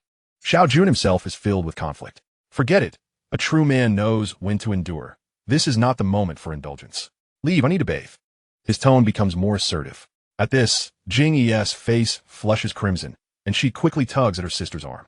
Jingru glances between Xiao Jun and her sister, stamping her foot in frustration. Afterward, they exit the bathroom together. Xiao Jun exhales a long breath. You wait, there'll be plenty of opportunities later. For now, patience is a virtue. Chapter 59, Assessing the Gains. Half an hour slips by in an instant. Under Jiang Yu's leadership, the frenzy of the young women finally comes to a halt. In the distance, Future City, the Bloodcloth Gang, and the straggling Lone Wolf Gang are converging. This indicates that the airdrop boxes in Future City, aside from those in the north, have nearly all been cleared. Jiangyu shows no hesitation, swiftly leading the young women to retreat. With the three major factions of Future City gathering, Jiangyu would not be foolish enough to engage them in direct confrontation. Even the smallest Bloodcloth Gang boasts nearly 1,000 members, far exceeding Xiao Jun's contingent of women. As for the Lone Wolf Gang, they have long since disregarded the regulations of Future City, with their numbers far surpassing 1,000, albeit comprised of a motley crew. The northern region has already yielded most of the airdrop boxes, and the remainder is left for them to contest. Jiang Yu's withdrawal is decisive, leaving the lone wolf in a state of dismay. How could these women yield? They must be taking advantage of his vulnerability. Yet, the lone wolf is powerless. He cannot incite the other two factions to seek revenge on his behalf. The young women, having labored tirelessly, are utterly fatigued. Despite having rested for a few hours the previous night, they are still unable to bear it. Xiao Jun is still relishing his comfort when he is suddenly caught in a compromising situation by the returning women. Initially, they had come to report to him, but they're taken aback by the scene before them. Wan Qianyu snorts lightly, but exhibits little extreme reaction. Jiang Yu watches with an amused expression. The little Loli and Dr. Jiang have already turned their heads away. Li Jingyin is caught in a dilemma, torn between wanting to watch and not wanting to see. We should also go for a soak. Wang Qinya let out a heavy hum and took the lead in stepping outside. It seemed that Jiang Yu's plan for a dowry had to be revisited. A contemplative expression crossed Wang Qinya's mind, as if Jiang Yu sensed it. Glancing at her just in time, their eyes met momentarily, and Wang Qinya quickly averted her gaze. At the dining table, Jiang Yu was earnestly reporting the day's achievements, her tone tinged with excitement. From last night until today, we had acquired over 5,000 first-tier mutated crystals and 6 24-second-tier mutated crystals. Upon mentioning the quantity of second-tier mutated crystals, everyone grew animated. With a new wave of second-tier zombies significantly increasing in number, acquiring second-tier mutated crystals would become considerably easier. With these second-tier mutated crystals, Xiao Jun would soon ascend to the 4th tier. It was likely that the leaders of other teams would also reach the 4th tier within the next few days. As the most populous city of the future, it was even conceivable that a second 4th tier individual might emerge. How many 1st tier members do we currently have in our team? Xiao Jun inquired. Due to your stipulation that 30% of the gains be allocated to them, we now have a total of 460 members, 4 3rd tier mutants, 307 2nd tier mutants, and 149 1st tier mutants. With over 300 2nd tier mutants, our strength could undoubtedly rival that of the top forces among the 3 major factions. Distribute the mutated crystals today. I want everyone to advance to the 2nd tier. Jiang Yu nodded in agreement, sharing the same sentiment. Only by enhancing the team's strength could they secure more resources. Fill the vacancies, and let us alter the recruitment requirements. Relax the age limit to 30 years, but candidates must be at least 1st tier mutants. No family members allowed. We need a strong sense of belonging to the team. Jiang Yu grimaced, already dreading the implications. After Xiao Jun finished speaking, Jiang Yu continued to report. Today's airdrop yielded 142 water bottles, 127 lunchboxes, 31 steel knives, 17 daggers, and 2 sets of high-tech combat gear. We also acquired 5 pieces of spatial equipment, one of which is a spatial bracelet, along with 37 various high-tech functional items. Among them are 2 spatial stones for toilets, 2 bathtubs, 3 bathing pools, 11 lighting fixtures, and 7 high-tech condoms. At the mention of condoms, Jiang Yu paused, and everyone halted their activities to look at Xiao Jun. What kind of condoms? Only the twin sister Jing, he looked utterly perplexed. You're still young. You'll understand in time. Or perhaps you'd like your team leader brother to teach you. Her sister Jing Ru quickly interjected, pulling her aside to explain in hushed tones. Jing Yi's face flushed visibly, clearly overwhelmed with embarrassment. But that wasn't the end of it. Jiang Yu solemnly retrieved a condom from her spatial storage and handed it to Xiao Jun. Captain, I checked. One can be used 100 times, which amounts to a total of 900 uses. You must strive hard. Xiao Jun, now thick-skinned, was unfazed by the teasing and graciously accepted the condom, examining it closely. Why does it smell like durian? Not really my preference. After this brief interlude, Jiang Yu resumed, discussing pressing matters. Additionally, we have 9 newly appeared high-tech crop seeds. As she spoke, she produced a seed the size of a fist. Xiao Jun took it, and relevant information immediately came to mind. High-tech vegetable seed. Growth period of 1 month, yielding 500 kilograms. This is a valuable asset. Vegetables are rich in essential nutrients for the human body. Prolonged absence of vegetables can lead to digestive issues, with constipation being the most common consequence. In the aftermath of the apocalypse, normal vegetable cultivation has become impossible. Only these high-tech crops can thrive. Just plant them in the soil, and after a month, they will guarantee a harvest of fresh vegetables. However, we cannot use them yet. We must wait for the earthquake to pass, and then we can plant them in our territory. Overall, the likelihood of receiving valuable items from this airdrop has significantly increased compared to previous ones. Today is just the beginning, with a full 6 days remaining. As time progresses and the overall human levels rise, the quality of future airdrops will only improve. There is nothing we cannot achieve. After reviewing the items, Xiao Jun returned the high-tech seeds to Jiang Yu. Currently, aside from the daily harvest of mutated crystals, Xiao Jun's spatial storage was filled with various miscellaneous items, such as seafood for hot pot, all stored within. There were also self-heating rice, self-heating pots, and a plethora of luxurious items for women. Just the stockings and high-heeled shoes alone likely weighed over 1,000 kilograms. All of these were collected and handed over by Jiang Yu for their small team's use. In addition to these, cigarettes and alcohol took up considerable space, along with various spices and salts. Everything was either a luxury item or something for their small team. Their spatial equipment had increased, but with so many people, it was still insufficient. Moreover, Most of it consisted of rings. When piled up, it wasn't as substantial as imagined. Having nearly concluded the inventory, Xiao Jun outlined the next steps. Starting tomorrow, we will only send one large squad, comprising 100 individuals, to clear zombies alongside other teams, while the rest will exit the city. Today, we took advantage of the timing, but tomorrow will not yield such bountiful results. It's better to focus our efforts outside the city and prepare for future exits. Xiao Jun did not conceal the plan to leave the city from the others, even mentioning the upcoming earthquake, while the others found it somewhat incredulous. They chose to trust him, as Xiao Jun had demonstrated foresight on multiple occasions. As the afternoon wore on, Xiao Jun's team entered their rest period. Although some were still on duty, after a hearty meal, the second floor fell into a brief silence. In Xiao Jun's room, he had already succumbed to sleep, while Wan Qinyao lay wide-eyed, staring blankly at the ceiling. After a while, she stealthily removed Xiao Jun's arm from her and crept out of bed. Sneaking out of the room, to the left of Xiao Jun's room was Jiang Yu's, where she and the little girl resided. Though weary, Jiang Yu had yet to fall asleep, deeply engrossed in strategizing how to maximize the benefits of their existing mutated crystals. Suddenly, a soft knock at the door startled her. Instantly alert, she recalled the presence of 4 second-tier bodyguards downstairs, allowing her to relax slightly. Upon opening the door, Wan Qinya's small head peeked in. She placed a finger over her lips, signaling Jiang Yu to be quiet, and then pulled her out. "What are you doing? If you don't work hard now, those 900 opportunities might just be snatched away by the twin sisters." Once outside, Jiang Yu began to tease her. To her surprise, Wan Qinya did not react with anger. Instead, she seized the moment to speak up. "Indeed, those twin sisters. What man wouldn't be tempted? They're always right in front of us. It's only a matter of time before they make a move." Jiang Yu looked at her in astonishment, pinching her cheek. "What has gotten into you, my dear friend? You seem like a different person. Stop pinching. You're making my face bigger. I'll be even less liked."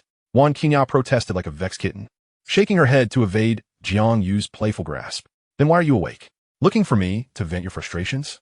Jiang Yu pondered, perplexed by this change in her sister's demeanor. "Is it that having a man has changed you?" "I need your help," Wan Qinya stated straightforwardly. Upon hearing Wan Qinya's words, Jiang Yu's mouth gradually fell open, forming an astonished O shape. "You want me to join you?" "No way. This cannot be the real Wan Qinya. How could she conceive such an idea?" Two sisters, both strikingly beautiful, left me feeling inadequate in comparison, prompting me to seek your assistance. Wan Qinya, with an air of entitlement, continued, "Look, we are also close sisters, and with 2 of us, we are not outnumbered. In terms of quality, with my long legs and your unparalleled grace, we are certainly not inferior to those 2 sisters. When it comes to strength, they are merely decorative figures, posing no real threat. Besides, you are the esteemed steward of our group. Behind the scenes, others proclaim you to be the true matriarch of our team. What position could rival that? Therefore, as long as we work together, we can effortlessly handle those little vixens." Jiang Yu was momentarily taken aback, realizing that this girl had likely concocted a scheme long before, having evidently plotted to sell herself. Given her clarity of thought and the elaborate points she laid out. Noticing Jiang Yu's silence, Wan Qinya grew anxious. This plan hinged on Jiang Yu's consent, or it would all be for naught. Wan Qinya had observed Jiang Yu for quite some time. She always heeded Xiao Jun's words without question, whereas others often needed time to process matters. Wan Qinya concluded that Jiang Yu harbored no aversion toward Xiao Jun. Furthermore, Jiang Yu's power was on a rise. Should she betray Xiao Jun, she could easily undermine or even eliminate him to assume leadership herself. Whenever Wan Qinya pondered this, fear gripped her. What would happen if her best friend and her man fell into conflict? The solution was to make her sister also become the woman of her man, thus resolving everything seamlessly while ensuring her own position. But was it truly necessary to rush? Jiang Yu had previously considered acting independently, yet the more she saw Xiao Jun as the central figure, the more her ambitions waned. Moreover, she had adapted to this post-apocalyptic world faster than any other woman. A polygamous arrangement? In a society devoid of laws, was that not entirely reasonable? Even in a conventional society, some women had expressed a preference to be the mistress of a wealthy man rather than the wife of a poor one. Thus, Jiang Yu had long been mentally prepared. She was the type of woman who would undoubtedly captivate Xiao Jun.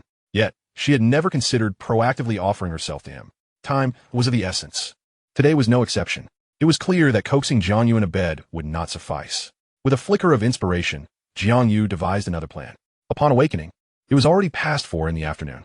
The physical prowess of the aberrants far exceeded that of ordinary humans, and after 4 or 5 hours of sleep, she felt sufficiently refreshed.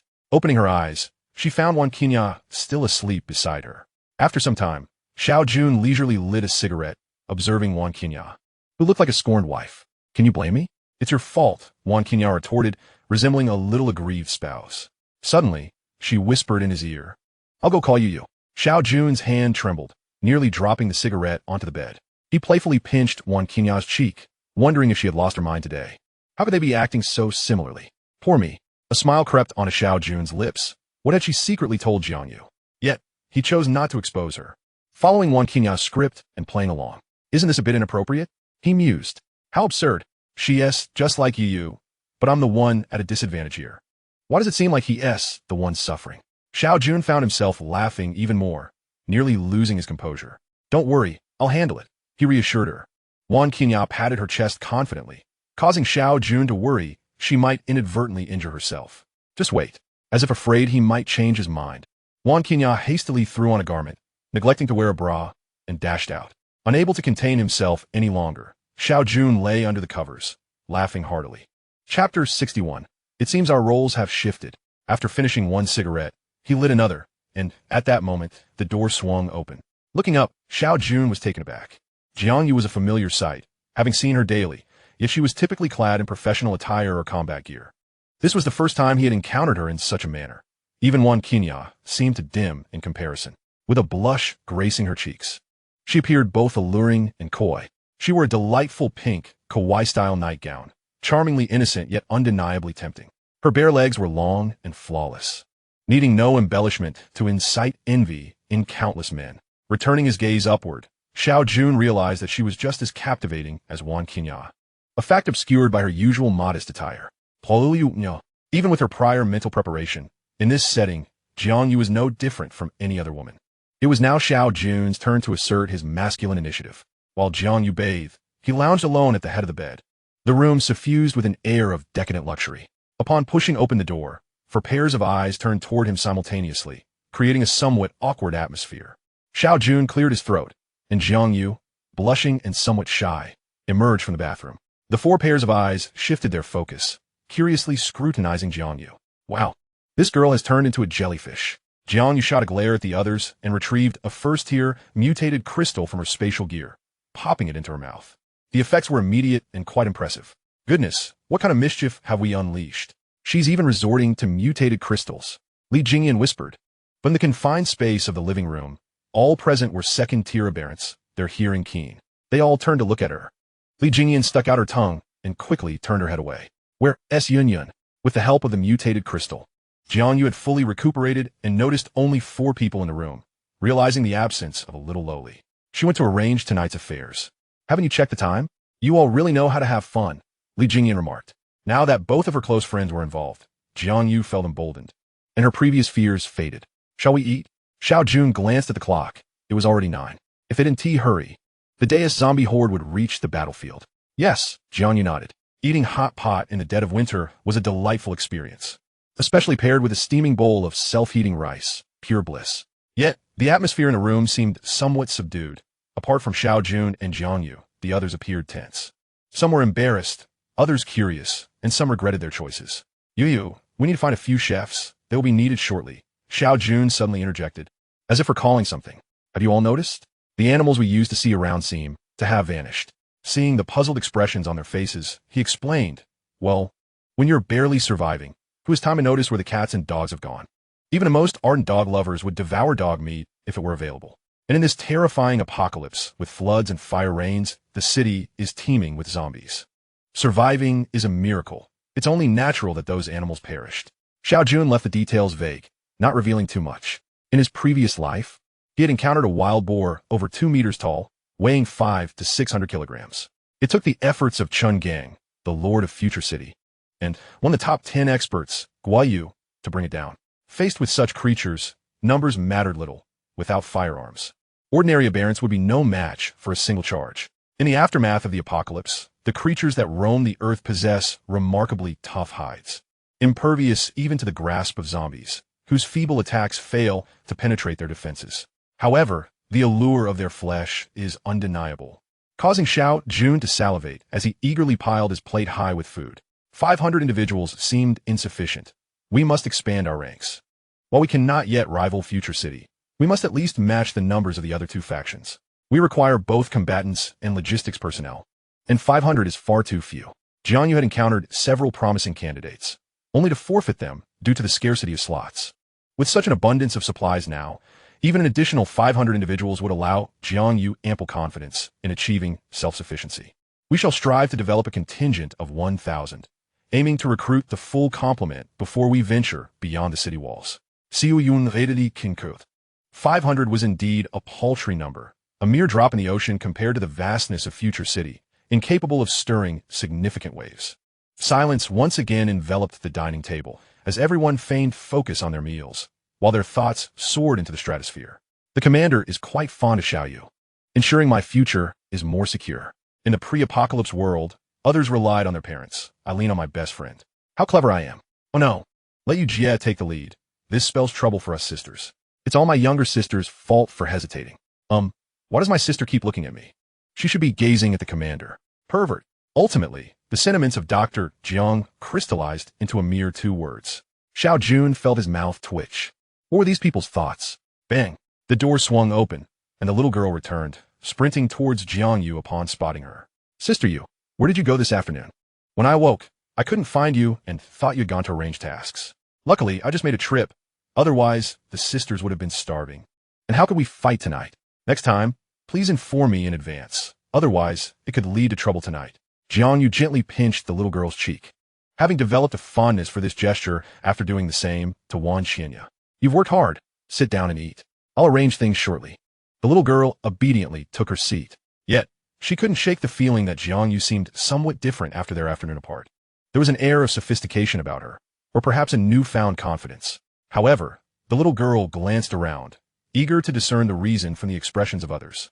Unfortunately, no one could provide her with a definitive answer, leaving her to sit down and eat, shrouded in curiosity. Chapter 62, Head Chef. At 11 o'clock in Future City, not only was Xiao Jun's team prepared, but the other 3 factions were also fully equipped. High-tech lighting illuminated the entire Future City, akin to daylight. Hundreds of thousands of survivors stood vigil, awaiting the next wave of zombies. Aside from Xiao Jun and the 3 major factions, numerous individual survivors also joined the fray, although they gravitated towards the larger factions, leaving Xiao Jun's side rather sparse in numbers. Sister Yu, the sisters are all ready, and everyone has advanced to the 2nd tier. The little girl had evidently stepped into her role as logistics supervisor, while Jiang Yu had ascended to the status of the commander's lady. No longer needing to engage in the fray herself, she merely needed to oversee the broader picture. As for Xiao Jun, he was merely a formidable high-ranking enforcer. At the stroke of midnight, a massive rift appeared in the sky, punctually. Though it wasn't the first time they had witnessed such a phenomenon, each sighting compelled Xiao Jun to ponder deeply. What was the origin of this rift? What lay beyond it? Was it another world? Yet, these questions remained unanswered. In the previous iteration of Future City, the City Lord Chungang had already become a 7th-tier mutant. He wouldn't even dare to explore the rift above, much less contend with an 8th-tier zombie. The reign of zombies began to fall, and war erupted once more. With more ample preparations and a significant enhancement in the team's strength, tonight's battle proved easier than the last. Even the 2nd-tier zombies could be dispatched by the team members without Xiao Jun, Wan Xianya, or others needing to intervene. Those who had paid to shelter in Xiao Jun's territory trembled with anxiety, uncertain until they saw that the zombies had indeed been lured away by Xiao Jun's team. Keep an eye on the time. We rotate every 20 minutes, Jiang Yu reminded periodically. Sister Yu, stay back. It's unsafe here. Upon seeing Jiang Yu venture forward, several nearby sisters quickly pulled her back. No joking. If something happens to her, our team would likely be doomed. Previously, Jiang Yu would have taken the initiative in battle, but since their numbers had surpassed 100, she had not engaged directly.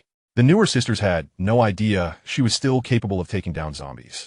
Jiang Yu chose not to explain. If she could avoid combat, she would. After all, which girl relished violence, aside from Li Jingyan? Bored. Xiao Jun had built a fire in the courtyard, placing a large iron pot atop it and retrieving a stash of luncheon meat cans from space. In addition to the meat, he had eggs, frozen shrimp, ham sausages, and more. Jiang Yu, hurry, prepare more rice. The self-heating rice takes only 5 minutes. It's quite quick. Jiang Yu, in a good mood today, promptly took out 30 boxes of self-heating rice to cook. Before long, a plethora of seasonings had accumulated beside Xiao Jun brother Jun, The rice is ready. The twin sisters, who had not been upstairs today, were now in the courtyard. Open them up and let them cool. Though the winters in the south were less harsh than in the north, they were still chilling enough to elicit shivers. Once the lids of the self-heating rice boxes were removed, they cooled rapidly. Meanwhile, Xiao Jun had begun preparing the shrimp. He thawed the frozen shrimp and passed them to the twin sisters. Cut them into small pieces, understood? Don't worry, Brother Jun. I often help my mom at home. The sister replied confidently, finally feeling useful. That's good. Then chop the ham into cubes. The sister looked bewildered. What does cut into cubes mean? Realizing she was unreliable, Xiao Jun took oa. The younger sister grabbed the knife from her sister's hand and, without further ado, showcased her skills. With a series of crisp sounds, the ham was diced perfectly, each piece uniform in size. Well done. Sister, you assist now. Xiao Jun was quite satisfied. The younger sister was indeed more dependable. At that moment, Dr. Jiang also emerged, wordlessly requesting a set of cooking utensils from Jiang Yu, clearly an experienced hand in the kitchen. Together, they quickly prepared a batch of shrimp and ham. Xiao Jun boiled water to blanch the shrimp while heating another pan with oil. As 20 eggs were cracked into the pan, he added the ham cubes as soon as the egg mixture began to set. Rice. Sister Jingru hurriedly brought over the cooled rice. Poured in. Dozens of boxes of rice were emptied into the pan. Xiao Jun continued to stir until each grain of rice was separated. Next came the shrimp, followed by more stirring. Since Xiao Jun was working with a large quantity, the cooking time extended slightly. Finally, he added salt, soy sauce, and a sprinkle of chili powder, releasing a tantalizing aroma that wafted through the courtyard. Serve the rice. Let those on break have a taste. The nearby sisters were practically drooling, longing for a taste of such delicious food after so long. Before joining Xiao Jun's team, they had often gone hungry, and while they now had ample rice, it had been ages since they had savored anything flavorful. Yin Yin, come here. Assign people to refill the rice. The little girl rushed over, accompanied by several sisters, each carrying a stack of bowls. As for how to distribute the food equitably without chaos, Xiao Jun had no worries. With Jiang Yu present, everything would surely go smoothly. After the first batch of shrimp fried rice was completed, even the zombie-slaying young ladies seemed to be invigorated. Their speed noticeably increased. The second batch was to feature Spam fried rice, with Xiao Jun assuming the role of the logistics chef for the day. Jingru, you're stealing bites. Taking advantage of Xiao Jun's distraction, a sister idly wandered over, stealthily clutching a bowl. Though she consumed hot pot rice daily, the allure of freshly stir-fried rice, complete with an array of seasonings, was simply irresistible, especially with that layer of chili powder making her mouth water. Jingru, go serve some to your sister. Amidst the bustling activity, she was merely causing a delightful disturbance. The sister, feeling wronged, filled a generous bowl and, with a quick glance, decided against heading to her sister. Instead, she approached Jiang Yu. Sister Yu, eat while it's hot. Xiao Jun couldn't help but chuckle at the girl's antics. Was she offering her own creation as a token of affection? Ignoring her, he began the second pot. With over 400 young ladies present, each required a bowl, and he sensed he would tire himself out today. As the saying goes, after eating egg fried rice, one feels increasingly capable. Once nourished, the young ladies returned to the fray, attacking zombies with renewed vigor, while Wan Qinya remained vigilant on the periphery, wary of potential casualties. Losing even one would cost them 110 first-level mutated crystals. Money indeed. Chapter 63. I can get above them. Hail to Brother Jun. At 3 a.m, no zombies could be seen. It was unclear who initiated it, but all the young ladies couldn't help but cheer. In this battle, there were no casualties. An hour was spent clearing the battlefield, followed by a well-deserved rest. Jiang Yu, distribute 1 bottle of cola to each person. If anyone prefers something else, they may exchange it. Xiao Jun, influenced by their cheers, waved his hand, dispatching nearly 500 bottles of beverages. With their presence, Xiao Jun felt assured about securing supplies. The remaining tasks did not require Xiao Jun's attention. After leaving behind a weary little lowly, several others followed him back to the second floor. Time for a shower. Bathtubs had become plentiful, with each room on the second floor containing one. However, today, it seemed inappropriate for Xiao Jun to use the tub in his room, as there was an extra person present. Ignoring the curious glances from the others, he confidently led Jiang Yu and Wan Qinya into the room. Then, as Xiao Jun pulled out a pack of cigarettes, he was puzzled as to why, during what should have been a simple task of finding clothes, the bathroom door suddenly locked from the inside. Listening to the sounds of the 2 women splashing about, he took a couple of deep breaths. At 8 a.m, Xiao Jun opened his eyes. Cautiously, he rose without making a sound. By 8:30, the young ladies had gathered. The city was already bustling, with those sheltered individuals becoming increasingly proactive. Battling zombies was out of the question. It was impossible for a lifetime. They could only scavenge for airdrop crates to sustain themselves. Today, the city was not Xiao Jun's primary focus. Now, everyone was prepared for the airdrop crates, and it was uncertain whether his group of hundreds could outpace others. Moreover, even if they could, the time and effort required were uncertain in terms of returns. Brother Jun, this is Li Yi, my roommate. She will be in charge in the city today. A pure-faced young lady was brought over by the little lowly. Hello, you lead the team today. Be careful. Even if you don't secure a crate, it's fine. Having just crossed the lone wolf, he might retaliate covertly. However, based on Xiao Jun's understanding of him, unless he was dead, he would only engage in minor mischief. Rest assured, Brother Jun, Li Yi replied with a determined nod. Except for Jiang Yu and Yun Yun, everyone else followed Xiao Jun outside the city. During these days, he needed to confirm the number of third-level zombies nearby and find a suitable location for temporary residence. Although there were currently no third-level zombies within the city, Xiao Jun believed there were certainly some outside, and perhaps more than one. The zombies within the territory were generally eradicated every night. Occasionally, those not cleaned up were dealt with by the scattered individuals. They dared not confront the horde, but a few could certainly take down a lone zombie. Otherwise, they wouldn't have made it to this chapter. There was still some distance from the territory to the outskirts, but the path was also infested with zombies. The young ladies were already adept, not waiting for Xiao Jun's commands. Each team leader led their people forward, making it quite effortless. That bridge is difficult to cross. Exiting the city required traversing a large bridge, which Xiao Jun had already assessed during his last visit. Although there was still a bit of distance, the throngs of zombies on the bridge caused everyone to gasp in disbelief. The confined space made combat challenging, and a careless mistake could lead one to fall. After a moment of contemplation, Xiao Jun suddenly produced several boxes of alcohol from his storage. If only we had gasoline, but alcohol will suffice. Does anyone have a larger container? The bigger, the better. Almost immediately, someone responded, and a young lady approached. Captain, I have one. Upon seeing her, Xiao Jun recognized her with, "You're Li Qinwan, right?" He remembered her as the first member recruited after the 30 individuals brought from university. She had come with 3 other young ladies. Yes, Captain, Li Qinwan exclaimed, her excitement evident that he remembered her name. She was quite capable and now served as a small team leader. Perhaps due to their shared surname, Li Jingyan seemed to be quite familiar with her, chiming in nearby. The Xiao Jun team was currently quite affluent. Well-performing team leaders would possess a 500-kilogram capacity spatial ring. Keep going. Beyond the 3rd level is where true evolution begins for the aberrants. Li Qianwan nodded enthusiastically and then produced an item from her space. Xiao Jun said, dumbfounded at what lay before him. Li Qianwan seemed a bit embarrassed. Why do you have this in your space? Xiao Jun pointed at the enormous ordinary bathtub. I don't like bathing with others, so I got one for myself. I fill it with water from the high-tech bathing pool each time I wash. Women tend to be much cleaner than men. In the absence of conditions, one must make do, but if conditions allow, who would want to be crammed into a tub with a dozen others? All right, this bathtub is now mine. When we return, I'll have Jiang Yu give you a high-tech bathtub for your personal use. Thank you, Captain. No longer would she need to fill water daily, and she would have to worry about getting cold mid-bath. Finally, she could enjoy a relaxing soak. Once the bathtub was positioned, Xiao Jun began to unpack the alcohol, while Wan Qingya summoned several others to assist.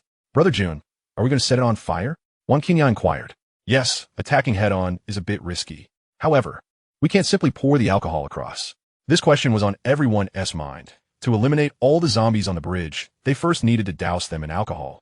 An impossible task for Wan Qingya, whose invisibility did not allow her to pass through the densely packed zombies on the bridge. Don't worry, I can get above them. Xiao Jun smiled mysteriously, pointing towards the sky. Chapter 64, Burning the Zombies. We only have one chance, so we must fill the bathtub completely. Xiao Jun's plan was to use the alcohol in the bathtub as an ignition source. Despite the overwhelming number of zombies, the bridge was of finite length, and once filled and drenched, it would surely suffice. Besides the bathtub full of alcohol, he would also discard any unopened alcohol containers, knowing that once ignited, the packaging would pose no issue. Li Jingyan, go gather some firewood, ideally the kind with fur, the more the better. Without questioning, Li Jingyan took a group of 10 young ladies to gather firewood. Fortunately, they were now in the outskirts of Star City, surrounded by plenty of dead trees, and there was no shortage of supplies. The young ladies ahead have nearly concluded their battle. As it is daytime, the auditory senses of the first-tier zombies have significantly diminished. It is likely that as long as they refrain from crossing the bridge, the zombies upon it will pay them no heed. The timber has also been doused in alcohol. Xiao Jun feels fortunate, for due to their hot pot dinner, Jiangyu has brought back an abundance of this otherwise unwanted alcohol, filling his storage with entire crates. More than sufficient to ignite the entire bridge. The sounds of combat ahead are gradually fading, as more young ladies join in the effort. Xiao Jun decides to produce 10 large crates of alcohol to distribute among them for assistance. It is imperative to use liquid alcohol. Solid alcohol should not be thrown in. Strength in numbers proves effective, and soon the preliminary work is complete. Be careful, Jun, Wang Qinya says, anxiously grasping his hand as she notices him standing. She understands his intentions. After the previous incident, Xiao Jun resolved not to conceal his abilities from the others any longer. Otherwise, that encounter would not have been so perilous. Had it not been for his timely antidote, Wang Qinya would have met her demise. His plan appears feasible. There are footholds on the bridge, and the height is not insurmountable. With caution, a fire attack can indeed be executed. However, the 3 pillars provide limited standing space, and no one knows what awaits above. A slip could be fatal. Rest assured, I am well aware of what I'm doing. Organizing all items meticulously, Xiao Jun designates a ring specifically for storage. Everyone, retreat another 200 meters. Despite the considerable distance from the bridge, Xiao Jun insists they move back to ensure a sufficient safety margin. After 3 instances of teleportation, he must remain on the bridge, either waiting or jumping into the river. Comparatively, he believes waiting might be safer. The water could be even more treacherous. Once everyone has retreated to a safe distance, Xiao Jun affectionately pats Wang Qinya on the head. Reluctantly, she releases her grip and steps backward. Go, Yun. You can do it. The young ladies behind them cheer. Our leader is incredibly brave. He could have chosen to allow them to charge in, accepting some losses. But now he shoulders the risk himself, demonstrating remarkable valor. With a graceful wave, he activates his teleportation. In an instant, Xiao Jun's figure vanishes, reappearing atop the first pillar. He steadies himself cautiously. It is indeed frigid here. No wonder they say high places are cold. This is excessively so. With little time for lamentation, a large bathtub appears in his hands. Alcohol cascades down with the wind, soaking the section perfectly. After pouring a third, he stows the bathtub and retrieves alcohol-soaked branches to continue tossing down. He also discards alcohol blocks directly, packaging and all. When he feels he has thrown enough, a Zippo lighter materializes in his hand. True to its reputation, it ignites reliably. Even from such a height, the flame burns fiercely. As the lighter strikes the ground, a blue flame erupts, strikingly beautiful. He proceeds with the second and third pillars, repeating his method, igniting the entire bridge in a roaring inferno. Now perched atop the third pillar, beads of sweat form on his forehead. He is taut with tension, but the task is complete, and he merely awaits the outcome. The zombies on the bridge are in disarray. Lacking the capacity for pain, they instinctively fear the flames.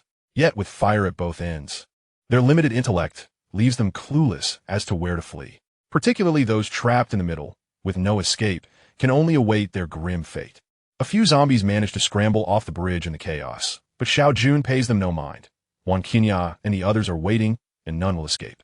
After several minutes, the air fills with the aroma of roasting meat. If only some cumin were sprinkled on top, the scent would be rather enticing. However, upon realizing the source of this aroma, even Xiao Jun, who has endured the apocalypse for 6 years, struggles to accept it. Though they're zombies, their resemblance to humanity makes this truth difficult to bear. In the distance, Wang Qinya and her companions anxiously observe the blazing bridge. Their concern lies solely with the small figure they cherish, fearing for Xiao Jun's safety. Many are aware of his teleportation ability, limited to 3 uses, with only a few on the second floor privy to this fact. As the young ladies notice their leader has not descended, they assume he is merely assessing the situation. This is taking too long. We need to add more fuel, Xiao Jun murmurs to himself, retrieving more alcohol blocks from his storage to toss towards the bridge's edge. He truly embodies the phrase, to add fuel to the fire.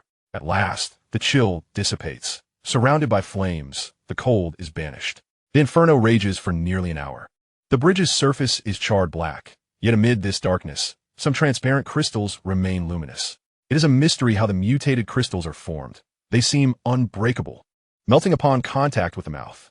Under the leadership of Wang Qinya and Li Jingyan, the young ladies begin to cross the bridge, extinguishing flames and delivering finishing blows to any remaining zombies, bending down to collect the mutated crystals.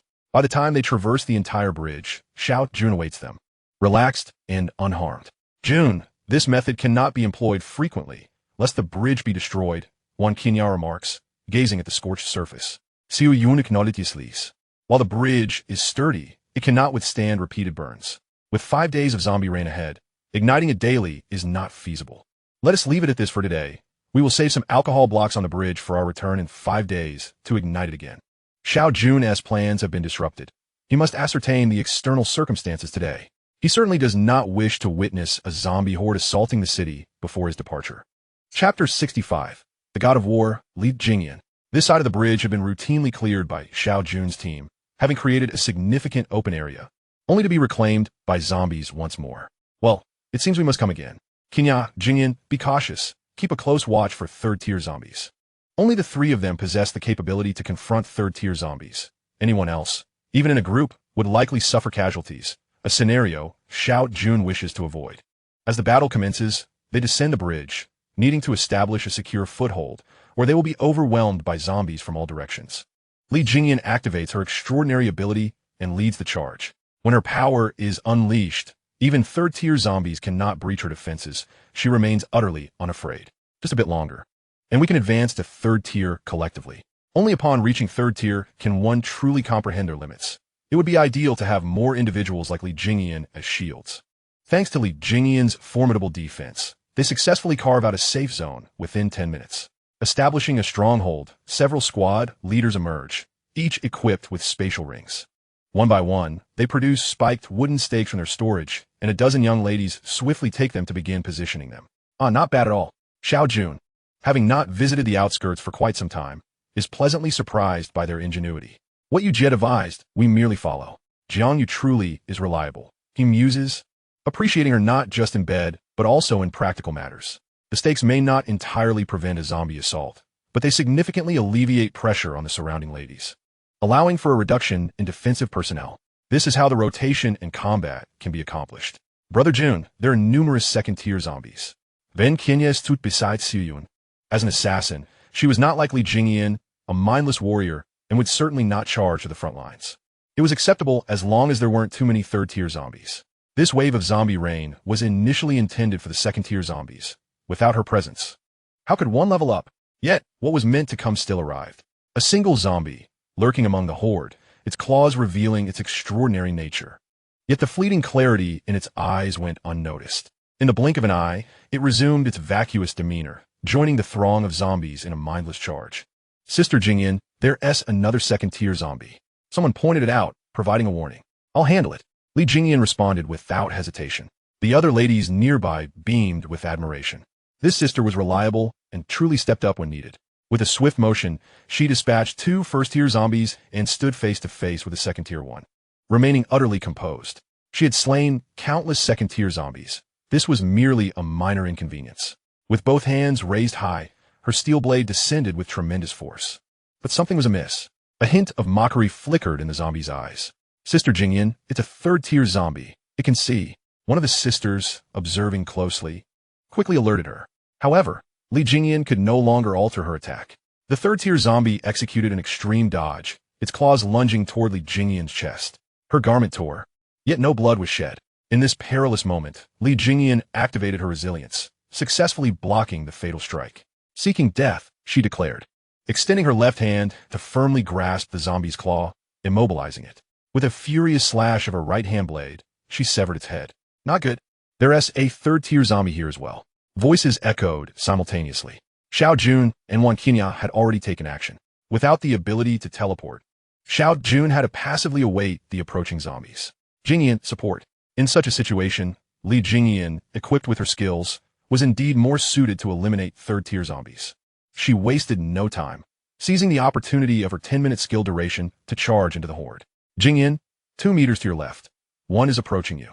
Without a glance, Li Jingyan swung her blade to the left. Countless zombies clawed at her, but she neither flinched nor dodged, as they posed no threat to her. With a mindset to attack rather than defend, Li Jingyan was akin to a celestial deity descending to earth. In mere moments, she cleaved through that third-tier zombie. About 5 meters ahead, to your right, Li Jingyan forcefully pushed, causing the nearby zombies to stagger back, and she spotted the third-tier one. Discarding her heavy steel blade, she retrieved a dagger from her space. With a leap, she vaulted over several zombies, landing on the back of the third-tier zombie. The surrounding zombies surged forward, clawing and biting, drenching her in saliva. With a decisive thrust, her dagger pierced the zombie's skull, and with all her might, she overturned the zombies clinging to her. Meanwhile, Wan Qinya's long legs propelled her to the forefront, her body twisting in an uncanny manner to evade the third-tier zombie's attack. Her dagger found its mark in the zombie's throat, delivering a lethal blow. One-on-one, the third-tier zombies were no match for them. Xiao Jun was not to be outdone. His steel blade swung with great force, slaying all first, second, and third-tier zombies alike. With the enhancement from mutation serum, his strength and speed surpassed that of the third-tier zombies. Jingyan, return. 10 minutes was a fleeting duration, and if she did not return in time, she would undoubtedly succumb to the zombie infection. Li Jingyan was also sprinting back, though she had covered only a short distance of about 10 meters. The overwhelming number of zombies surrounding her, coupled with her prior exertion, left her feeling somewhat drained. Fight through, rescue Sister Jingyan. Dozens of sisters, who had been resting in the back, immediately sprang into action, brandishing their steel blades as they charged out. With her dagger in hand, Li Jingyan fought through several zombies, finally reaching the spot where she had discarded her blade. Armed once more, her indomitable aura seemed to return. Indeed, her bold and assertive style suited her far better than the timid demeanor of wielding a dagger. With coordinated efforts, she soon reunited with her sisters who had come to retrieve her, and they pivoted, advancing together toward the fray. Li Jingyan stood at the forefront, her skills dwindling to merely a minute, yet she remained as valiant as a war god. Her tattered clothing could not obscure her formidable presence. War god! War god! It was uncertain who initiated the chant, but soon all the sisters joined in, clamoring eagerly. Who says women are inferior to men? Look at our sister Jingyan. Seeing them return safely, Xiao Jun let out a sigh of relief. 5 third-tier zombies had appeared simultaneously. This was evidently a premeditated move. Thankfully, they had emerged unscathed. Li Jingyan was indeed fierce. She truly embodied the first war god of the female brigade from her previous life. Even in a new life, she remained unchanged. Chapter 66, Team Allocation. Cleaning the battlefield, then returning home. By 4 in the afternoon, their stronghold had advanced several kilometers deep. They had cleared the entire route of zombies, including the airdrop crates. Since the emergence of those 5 third-tier zombies, none had appeared again. It was unclear whether they had been scared off or if none remained in the vicinity. If they were to dismantle the crates, the alcohol would have evaporated within 5 days, leaving only the entire packages. On the bridge, Xiao Jun was contemplating how to proceed. He couldn't allow himself to be left hanging in the wind, only to be scorched by flames next time. Gathering some dry wood and flammable materials was essential. Since the alcohol couldn't be poured out, he would have to rely on alcohol blocks instead. He planned to lay a layer on the bridge surface, cover it with dry wood, and place plenty of scrap paper underneath to ignite it. I need to inform Jiangyu that we're out of alcohol blocks. It'll be inconvenient for hot pot. Wan Qinyaо looked on incredulously. Was the alcohol block really a pressing issue? There is plenty of it outside, and no one wants it. Just call out for mutated crystals in exchange for alcohol blocks, and a crowd will swarm to you. No need to mention a 1-for-1 trade. Even 2 or 3 for a whole box would have them scrambling to comply. Hello, Polyun. For bodyguard sisters dutifully stood guard at the entrance on the first floor. They were exempt from daytime tasks, but would also fight at night. Little Loli, where are you going? Just as Yun Yun was descending the stairs, she was caught off guard, and Xiao Jun, unable to hold back, called out a nickname he had long kept in his heart. Brother Jun, that's me. I'm heading up first. You carry on. Wan Qinyaо chuckled from the side. It was evident how much Yun Yun cared about her height, and being called Little Loli would surely irk her. Watching Xiao Jun flee, the little Loli chose not to pursue. She had many tasks to attend to. In the living room, Jiangyu reclined on the sofa, her twin sisters providing a massage behind her. Their techniques had become increasingly proficient. However, this could not continue. With only 2 twin sisters, they were insufficient for the demand, so it seemed necessary to recruit more. Today, we hired over 200 people. That many? Are they all first-tier mutants? And all solitary? Xiao Jun, having just sat down, stood up again. He had thought his expectations were already high. Yet over 200 had arrived in a single day. From a girls' academy in a neighboring city, situated in the suburbs, it's several dozen kilometers to the city center, and less than 100 kilometers to Xingcheng, so they opted for the provincial capital. However, I heard that when they set out, there were originally over 3,000 people, and now only about 200 remain. Xiao Jun fell silent for a moment. This group of girls indeed possessed remarkable courage. In the current circumstances, traversing 100 kilometers in the wilderness, it is likely that many individuals remain mere commoners.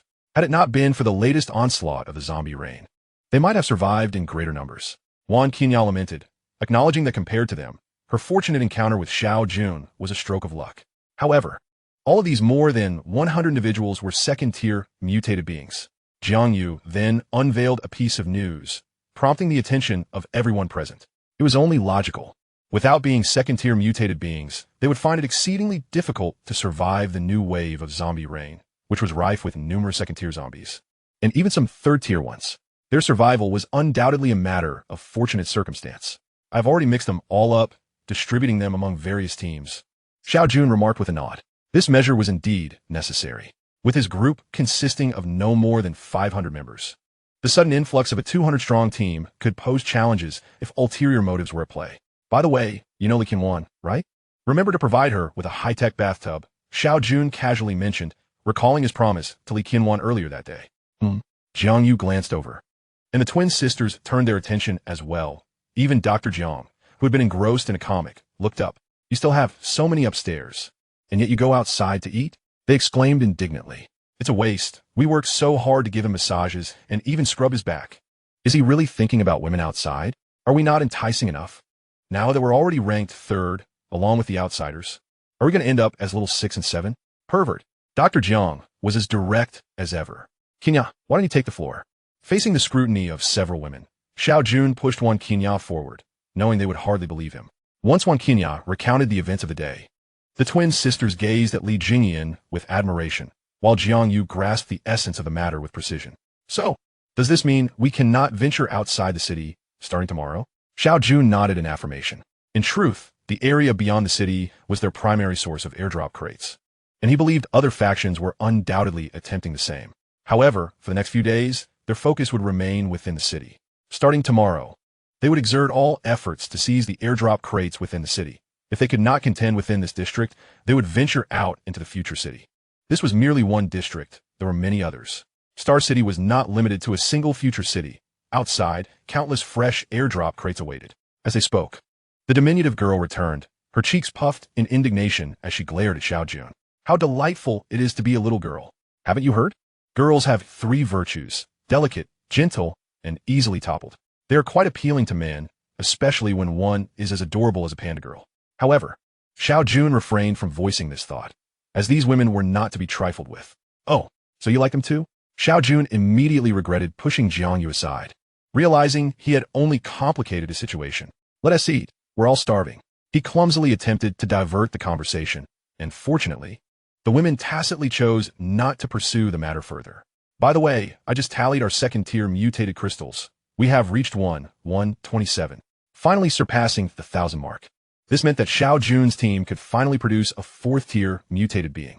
All eyes turned to Xiao Jun, their leader, with the unanimous understanding that he would be the first to benefit from this. What about the first-tier ones? Xiao Jun did not rush at this moment. He desired more 3rd-tier mutated beings. If a few awakened individuals with extraordinary abilities emerged, it would be even more splendid. 34217, the little girl chimed, revealing a number. This is yours, as you stated that 30% of all earnings would be dedicated to the team members. Thus, there's still 721 crystals remaining, with second-tier earnings being replaced by first-tier ones. This was indeed a considerable sum. Jiang Yu, as our team grows, we need to devise a new distribution method. The initial allocation of 30% was merely a rough guideline, and ultimately, all distribution fell under your purview. With the increase in numbers, especially with the introduction of this 200-strong group, we can no longer proceed in this manner. Tomorrow, please draft a new benefits chart. All aspects of sustenance must be accounted for, distributing food and resources according to rank, calculated in terms of mutated crystals at a slightly lower market price. Just like in the future city, once they join us, they should receive wages, which may not only be in mutated crystals, but also in essential supplies. We must strive to ensure that their total expenses amount to 30% of their income. This is not exploitation. 30% is quite generous. While the future city may yield more resources, with the number of mouths to feed, Chun Gang could never afford to return 30%. Then, select some trustworthy individuals. Let's start with 20 and allow them to level up, deducting the costs of mutated crystals from their future wages. Having laid out a general framework, the remaining details would fall to Jiang Yu and the little girl to manage. Chapter 67, President Jing. For the twin sisters, the most joyous part of their day was mealtime. In the depths of winter, a hot pot was never tiresome, especially with such an abundant array of ingredients. Reflecting on their lives before joining Xiao Jun's team, the sisters had spent days holed up in a house with little more than a bag of chips, 2 slices of bread, a couple of spicy snacks, and 2 cups of milk tea. In comparison, their current existence was akin to paradise, devoid of the need to slay zombies. After massaging Jianyu that day, Jianyu rewarded her with a set of Chanel perfume, which she had long coveted but never dared to purchase before the apocalypse. Since we can no longer venture outside the city, we need to consider alternative avenues, Jianyu remarked unexpectedly as they dined. What avenues? Speculations. Xiao Jun was aware of this and had been preparing, but now was not the opportune moment. His storage was filled with ample supplies of salt, spicy sauce, and various seasonings, even accumulating over 1,000 kilograms of spicy snacks. In the future, anything with flavor would become a precious commodity. Moreover, in this city, while a lack of spice could be tolerated for now, in a couple of months, once the future city stabilized, such items would become hot commodities. In addition to these essential bodily needs, he had also hoarded a substantial quantity of cigarettes and alcohol. Once the future city reached complete stability, these would experience a significant price surge. However, currently, speculation was not feasible. Alcohol was certainly off limits for speculation, and salt and spicy sauce were not highly valued at this moment, but cigarettes were different. Due to packaging issues, over 80% of cigarettes had been damaged in the rains, and the supply of cigarettes in Star City was not as abundant as one might imagine. Only large shopping malls and supermarkets had a chance of retaining some stock. At this stage, space equipment was already a rare commodity, and no one would waste their space on cigarettes. Most were focused on hoarding water and food. Thus, cigarettes could be a viable option for speculation. Xiao Jun lit a cigarette, tapping his fingers lightly on the table as he pondered, not rushing to respond. Our team has already consumed a box of women's cigarettes in the past week, especially with the increased battles these last couple of days. The demand for cigarettes has surged, and several team members have discreetly approached me for smokes, even suggesting they could postpone their upgrades. It was worth noting that Xiao Jun's team was predominantly female, and women smoked far less than men, both in quantity and frequency. Even so, within Xiao Jun's team, at least their basic needs were met. Despite this, the pressure on the ladies remained immense. What about the others in the future city? While alcohol was known to alleviate stress more easily, who would dare drink without caution? That would be tantamount to self-destruction. In such circumstances, cigarettes became the only channel for stress relief. Even Xiao Jun had found himself smoking more frequently. After a long period of contemplation, Xiao Jun finally nodded in agreement. All right, to venture beyond the city, one must possess sufficient strength. And such strength is derived from mutated crystals. Engaging in the trade of tobacco is indeed the swiftest means to acquire wealth. We have approximately a week at our disposal. A week is ample time. Jianyu brimmed with confidence, casting a glance at the twin sisters. Right? The elder sister, Jingru, appeared utterly bewildered. Yujia, this is unfeasible. Although I studied this in university, I am merely a sophomore and have yet to graduate. I truly cannot manage. Jianyu, visibly annoyed, waved her hand dismissively. Could you step aside? I am addressing my sister, so refrain from interjecting. Complying immediately, the elder sister retreated, relieved that the task did not fall upon her. Yujia, I will do my utmost. Jingyi hesitated briefly, but eventually nodded in agreement. Jianyu smiled with satisfaction. Before the apocalypse, their family had been engaged in commerce, and Jingyi had been astute from a young age, gradually being introduced to the family business by their father after entering university. After explaining to Xiao Jun, she revealed that the idea of trading tobacco had initially been a casual suggestion from Jingyi. That Jingyi in supplies. Not realizing that this young girl was somewhat of a businesswoman, though he questioned the seriousness of her approach. He then turned his attention to Jingru, sighing as he shook his head. How can there be such a disparity between siblings from the same family? Jingyi, I will provide you with 30,000 mutated crystals to facilitate operations. Is that sufficient? Once a decision was made, Xiao Jun was resolute. That is more than adequate. Age-limit, Jingyi. 30,000 mutated crystals constituted more than half of the first-tier resources available to the entire group. She had not anticipated that the leader would grant her such a substantial amount of startup capital. The pressure had now shifted to her. However, in the realm of trading, a robust capital base is paramount, and with 30,000 as a foundation, everything would become considerably simpler. She was confident that with this capital, she could elevate the price of cigarettes within 3 days. Prepare a proposal tonight. This matter must be executed efficiently and swiftly. Time will not wait for anyone. Within a maximum of 10 days to half a month, Xiao Jun needed to assemble at least 10 resilient individuals with extraordinary abilities for the front lines before departing the city. The pace of this post-apocalyptic world was exceedingly rapid. Even Xiao Jun, as a reincarnated individual, felt pressed for time. Jing Yi nodded earnestly. The trust placed in her by the leader compelled her to perform admirably and validate her worth. Unlike her sister, whose mind seemed preoccupied with trivial concerns. Of course, one must first achieve results to assert one's significance before contemplating such matters, much like Yu Jia. Jing Ru, the twin sister, was savoring freshly cooked lamb while engrossed in the unfolding drama, caught off guard when the leader suddenly called her name. She hastily stuffed a large piece of lamb into her mouth, cheeks puffed out while blowing on the hot morsel. Hot, hot, hot. Beside her, Li Jingyan hurriedly handed her a cup of cola, which she gulped down to cool her mouth, her large eyes innocently fixed on Xiao Jun.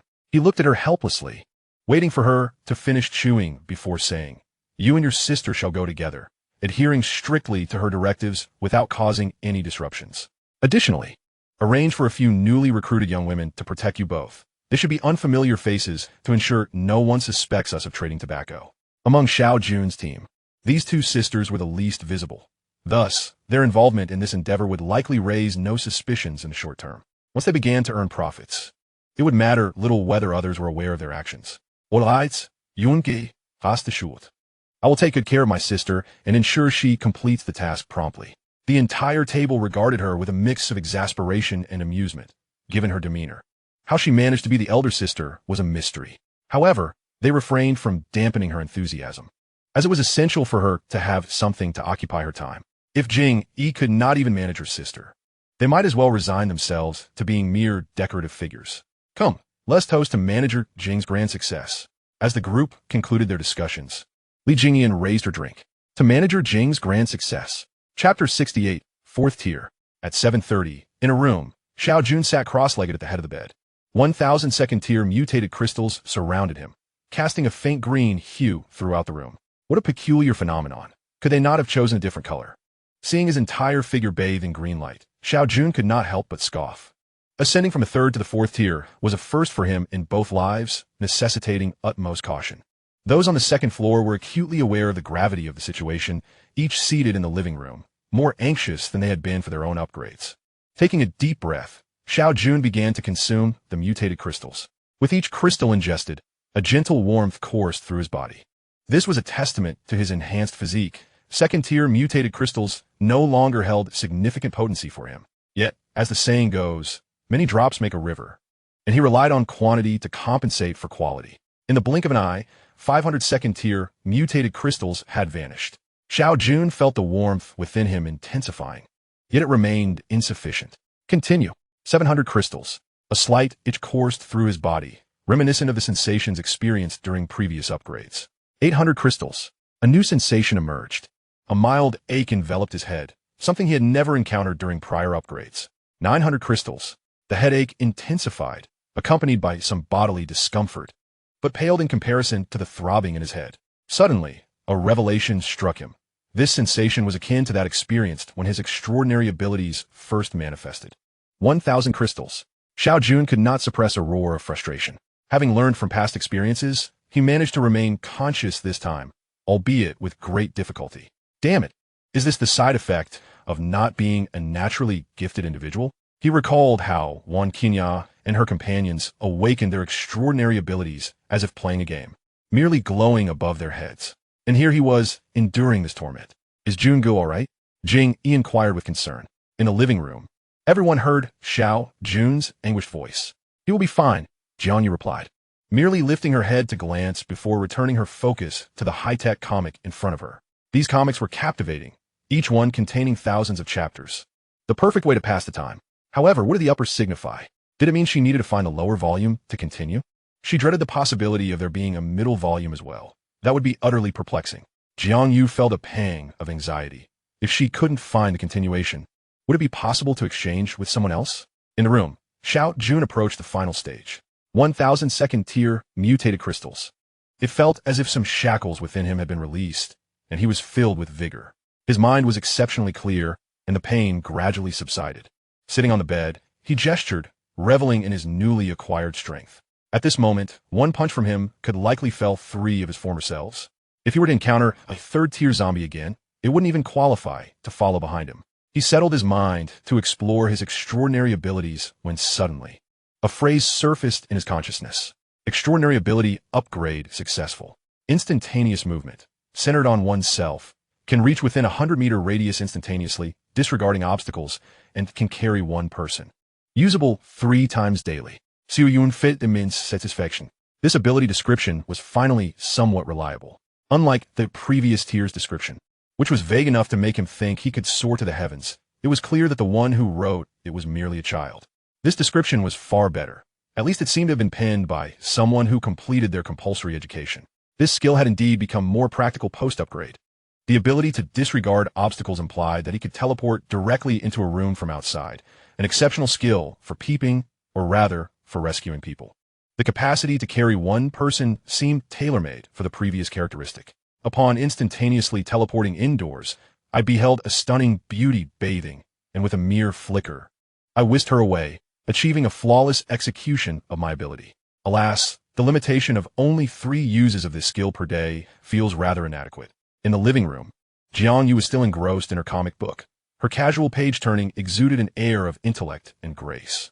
Li Jingyan was meticulously polishing her blade, having carelessly discarded it in a moment of desperation earlier that day, vowing never to repeat such folly.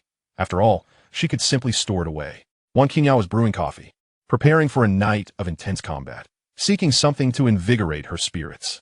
The twin sisters were indulging in facial masks, playfully coaxing their younger sibling and Dr. Jiang to join them, their banter laced with teasing remarks. Sister, don't be deceived by our youthful beauty. Are we not all equally lovely in this room? Oh, but Dr. Jiang is not. She is already 26. Sensing a shift in the atmosphere, Jingru quickly produced a face mask and urged Dr. Jiang to partake. Dr. Jiang, think about it. Eventually, you will find yourself in the captain's bed. Taking care of your skin might enhance your chances of competition. While you are indeed beautiful, who here does not possess the visage of an angel coupled with the physique of a temptress? Yin does not. Well then, it seems I must use yet another facial mask. Ultimately, all 4 women comfortably adorned their masks, though their gazes habitually drifted toward the tightly shut door. Since a harrowing scream had emanated from within half an hour prior, an unsettling silence had since enveloped the space. Creak. The door swung open. All eyes turned toward it.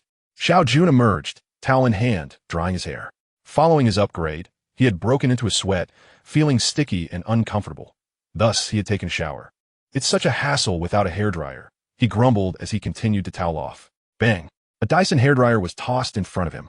Xiao Jun stared in astonishment at Jiang Yu, who had thrown it. Here, use it. It's Dyson, worth 3,000 for a single hairdryer. While I wait anxiously outside. You leisurely bathe, and now you want a hairdryer? Go ahead and use it. Jiang Yu, though appearing calm, felt anything but. Xiao Jun was the heart of their team, and any misfortune befalling him could yield dire consequences. The others stifled their laughter, covering their mouths to suppress their amusement. Ahem. Xiao Jun cleared his throat, dismissing the expensive hairdryer from his mind. I have reached the 4th tier. Everyone had been eagerly anticipating this proclamation, although they had expected it. Hearing Xiao Jun affirm it with his own words ignited their joy. Congratulations, Yun-Ge. The stronger Xiao Jun grew, the safer they felt. Yun-Yun, let us put a pin in the team upgrades for now and wait for the results from Jingyi. Having ascended to the 4th tier and acquired enhanced abilities, Xiao Jun felt invincible within Future City, confident that he could face any adversary of the same caliber, even those from rival factions. Yin nodded in agreement. She was in no rush, knowing that the selection process would take time. Chapter 69, The Scheme. Have you heard? Their SA place buying cigarettes in bulk. Is that so? Where? What is the price? Right in the trading hall of Future City. Come, let us check it out. On this day, news spread like wildfire throughout Future City, as countless individuals skeptically made their way to the trading hall. Is there really a market for cigarettes? What use are they? They can't be eaten. Upon arriving at the trading market, they found a long queue already formed. Brother, what is going on here?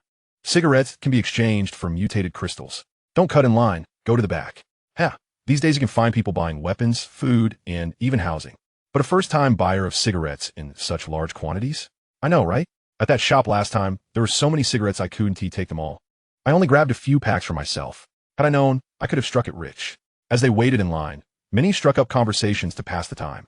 Does he have that much money? With so many people, are we going to miss out? No way. I heard they brought a whole box of mutated crystals, all shiny and bright. Reassured, everyone resumed their wait in line. Attention, damaged packaging will not be accepted. Only whole cartons of cigarettes priced above 50 yuan will be exchanged. Don't waste your time in line. A man, presumably a staff member of the trading market, called out repeatedly to the crowd, ensuring that newcomers were informed. The individuals who had completed their exchanges exited, and one of them was asked, "Brother, how much did you exchange?" "I'm quite the smoker. Last time I found some cigarettes. I took 2 cartons and kept half for myself. The rest got me a whopping 15 mutated crystals." The brother beamed with delight. "Fortunately, I picked the expensive ones. That guy in front of me took a carton of Fuyun King, only worth a single mutated crystal. What a loss." The excitement persisted until around 5 in the afternoon, with a long queue still forming at the entrance. "We're closing up. Those left can come back tomorrow." Many had been sleeping during the day, having just received the news, and were caught off guard by the sudden closure. Thankfully, others would return tomorrow, and everyone had no choice but to leave, somewhat disgruntled. In the western part of the city, within the territory of Future City, the day's total cigarette intake amounted to 720 cartons, with an expenditure of 11 for 20 mutated crystals. In a villa, Jing Yi was diligently calculating, while her sister sat idly beside her. The villa was rented from Future City, and for the next few days, they would not return to their group, instead residing in Future City as businesswomen. "Sister, ISNT this over budget, spending over 10,000 in a single day. Over 10,000 mutated crystals. That's enough to elevate 11 second-tier ladies to third tier, and we've squandered it all on a pile of useless cigarettes. No need to worry. Tomorrow's intake will be significantly lower. The area outside Future City is crawling with zombies, including many second-tier and even some third-tier. Who outside of large teams would dare venture out?" Jing Yi was confident that they would not be denied their cigarette supply. The mutated crystals would eventually be relinquished. That night, the biting cold wind swept through. "It's freezing. Do you have any cigarettes? Haven't you any left? Didn't you buy a carton last time?" "Huh. I sold them to those women today for 7 mutated crystals. Get lost. You sold your cigarettes just to mooch off me?" A similar scene unfolded in various locations throughout Future City. When selling, they focused solely on the money, without considering saving a few for themselves. The following day, Jingru and Jing Yi arrived promptly at the trading hall. A long queue had already formed outside, with many who had missed the news the previous day now in attendance. "These are mutated crystals. 10 can elevate you to first tier, and 100 to second tier. Most people are still merely ordinary first tier mutated beings, far from the 100 crystal goal. Moreover, many are accompanied by family, not just alone. Having mutated crystals can also allow their loved ones to upgrade." Another fruitful day awaited them, but noticeably, there were far fewer people than the previous day, and at one point, there was even an empty lull in the line. Simultaneously, other factions had become wary and ceased all cigarette distribution. An unseen undercurrent was stirring within Future City. "Brother, do you have any cigarettes left?" "No. Didn't we exchange them all for mutated crystals? But I really want to smoke." In a room, 2 brothers resided together. Both were smokers, and their consumption had skyrocketed since the apocalypse. However, yesterday they had sold all their cigarettes, finally accumulating 100 mutated crystals, allowing the elder brother to successfully ascend to the second tier. In the apocalypse, enhanced strength equated to greater safety, and the two celebrated their modest achievement. Yet, while the first day without cigarettes seemed manageable, they found it increasingly difficult to cope. Fortunately, their other brothers had some to share, allowing them to scrounge 2 more cigarettes. However, today, the two could hardly contain themselves.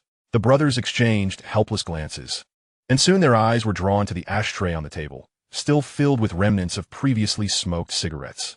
Suddenly, they both rushed towards the ashtray, rummaging through the remaining butts. A delightful inhale ensued, a moment of pure bliss. Yet, that single puff only intensified their craving. On the third day, Jing Yi dutifully arrived at the trading hall, while Jingru appeared utterly fatigued. The nightly cacophony of violence had robbed her of restful sleep, and the early mornings were wreaking havoc on her complexion. Once this hectic period subsided, she vowed to indulge in a few rejuvenating face masks. Despite the ongoing transactions, fewer individuals sought to exchange cigarettes for currency that day.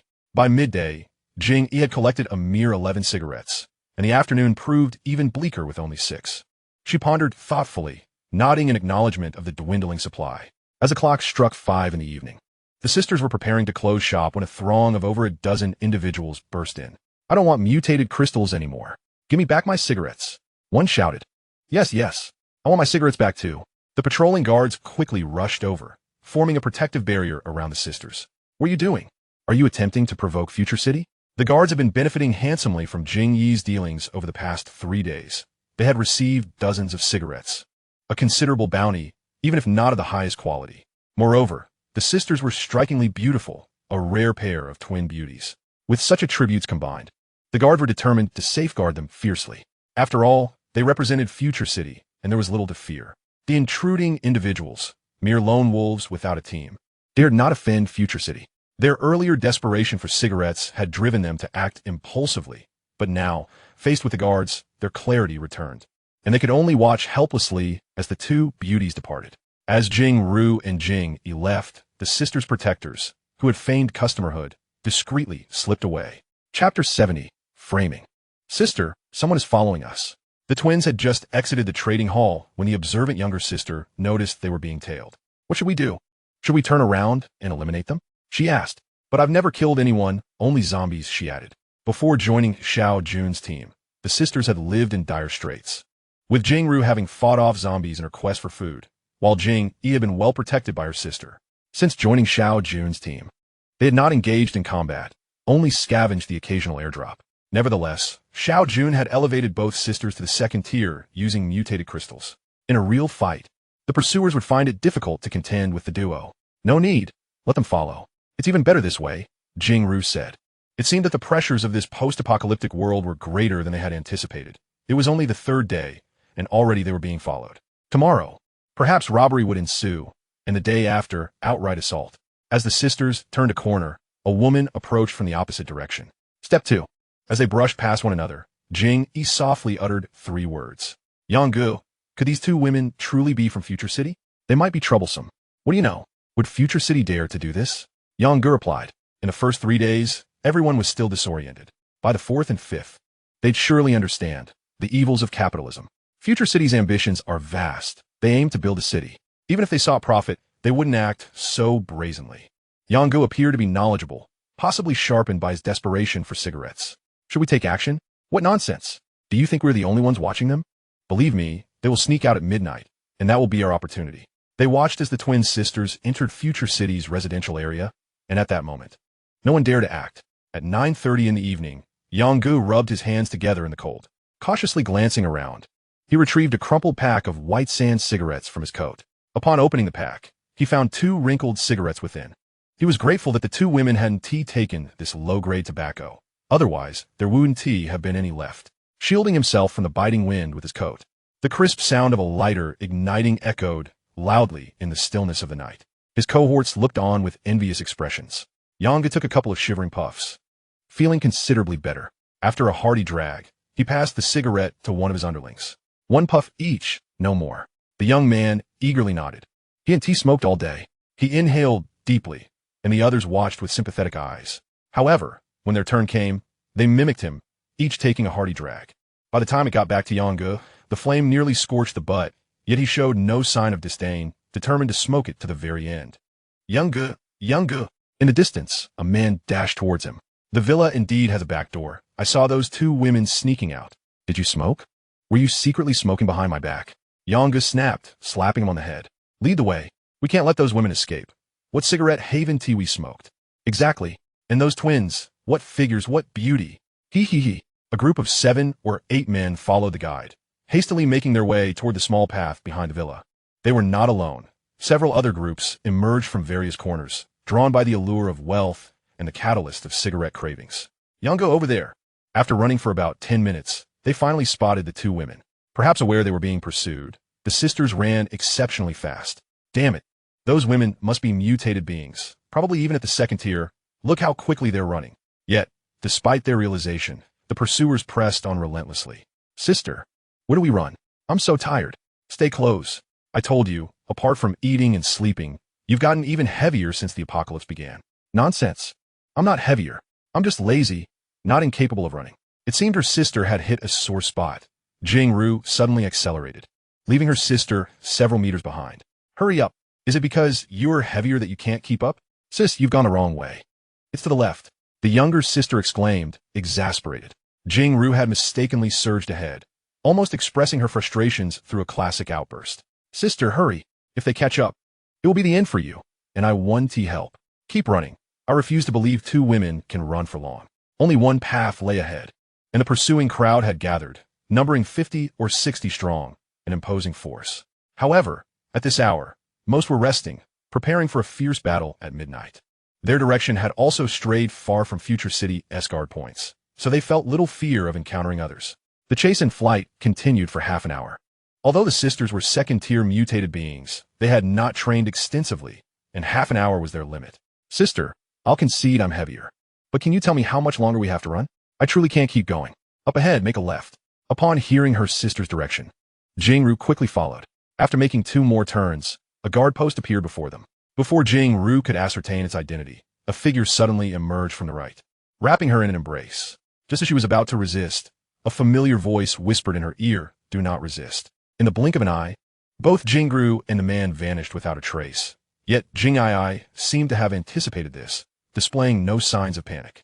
A moment later, the man reappeared, enveloping Jing-ai in his embrace. Where did everyone go? I exclaimed in disbelief. How could a living person simply disappear? They must have gone inside, observing the throng of dozens.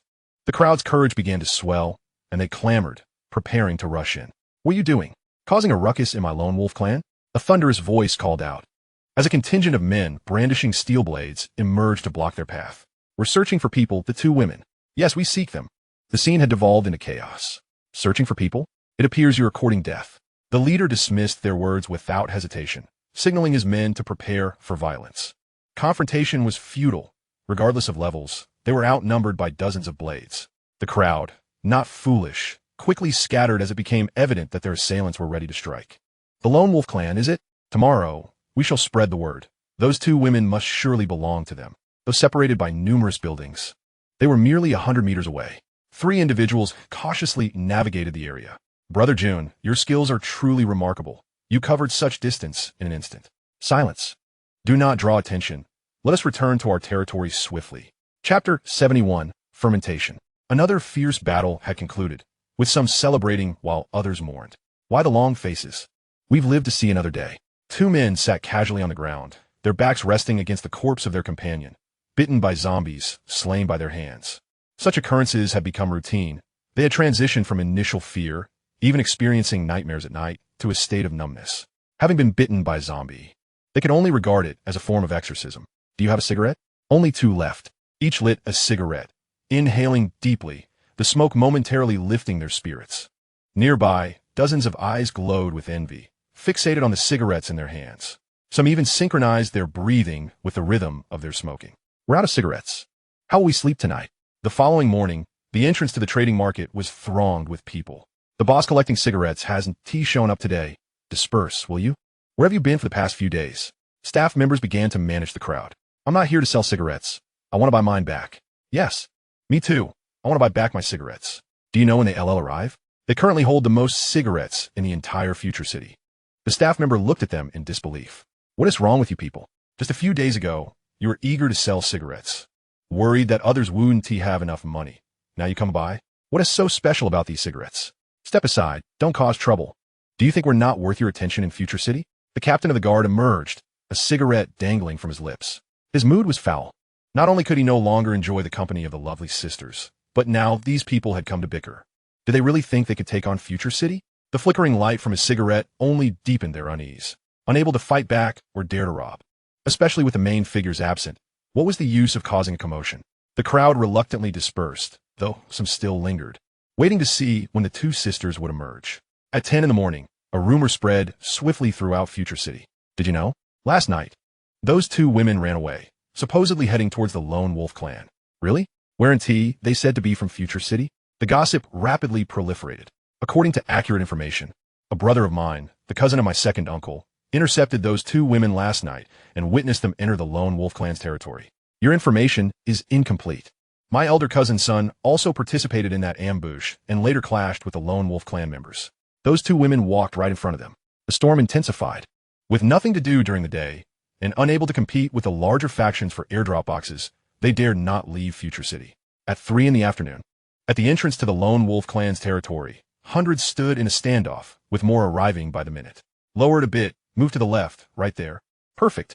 On a sofa, Xiao Jun lounged, occupying the longest seat, while his sister Jingru sat directly atop him, giving him a back massage.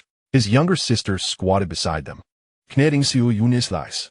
Dr. Jiang sat at a distance in another corner, helplessly observing this trio. I'm done. Where's my chocolate? The sister leapt off Xiao Jun, extending her hand for chocolate. It's only been a few minutes. Look at your sister. She has been at it for ages without a word. Learn from her. Just as Xiao Jun began to enjoy himself, she abruptly halted. I don't care. I want chocolate. I want Snickers. Without Snickers, I have no energy. All right. Xiao Jun produced a box of Dove chocolates and then pulled out a box of Snickers. The sister beamed with joy, immediately feeding a piece to her younger sister and then offering some to Dr. Jiang beside them. Upon seeing this, Xiao Jun retrieved 2 more boxes. Dr. Jiang, the weather is quite frigid. I must trouble you. Recently, due to night battles and daytime airdrop box raids, many of our sisters have caught colds. We can't have everyone relying on mutated crystals for every little ailment. There are nearly 1,000 people in the group now. How could we afford that? Small colds must still be treated with medicine. It's no trouble. The medicine was acquired by them. I merely check and prescribe. It's my duty. Having spent so long on the second floor, Jiang Wei felt quite conflicted. Most upstairs were key figures in the group, and even the twins had begun contributing. Yet she felt she was of little use. Am I not pretty enough? She mused, as everyone here was equally attractive, and many were younger than her. In recent days, Jiang Wei had finally grasped her significance. Even if it was merely for minor colds, she would attend to each case. Doing something makes me feel much more at ease. Jing Ai, what shall be our next step? Transitioning the topic, Xiao Jun broached the most pressing matter at hand. Even if they didn't witness the external storm, they were well aware of it. For a smoker in this apocalypse, no one could assist them. Only cigarettes offered a semblance of solace. Yet now, they were out of cigarettes. Large factions surely had reserves, but they were no philanthropists. Many were merely watching from the sidelines, eager to profit from the situation. Only the most tragic lone wolf clan faced immense pressure. Yet now, none would extend a helping hand, whether it be Future City or the Blood Clothing clan. Future City would prefer fewer forces within the city. What do you think the lone wolf clan will do? Xiao Jun Kesuri inquired. First, they will undoubtedly deny it. But it won't matter. The entire city recognizes them. Even if some astute individuals comprehend that they've been framed, it's irrelevant. The lone wolf clan must have cigarettes. And that's the crux. If the lone wolf clan is not foolish, they will need to act on 2 fronts. First, they must make an example of a few to intimidate the rest, and then they will produce their stock to sell. Jing Ai, as if having contemplated this numerous times, immediately responded when Xiao Jun asked. However, once they begin selling cigarettes, it will essentially confirm their involvement in this situation. If they price them too high, even if they suppress with force, it will be difficult for them to expand within Future City in the future. If they price them too low, how many cigarettes can they actually sell? After this incident, no one knows when the zombie rain will cease. Certainly, they will buy more to stockpile at home. With thousands in the lone wolf clan, even if they want to smoke themselves, how much can they possibly sell?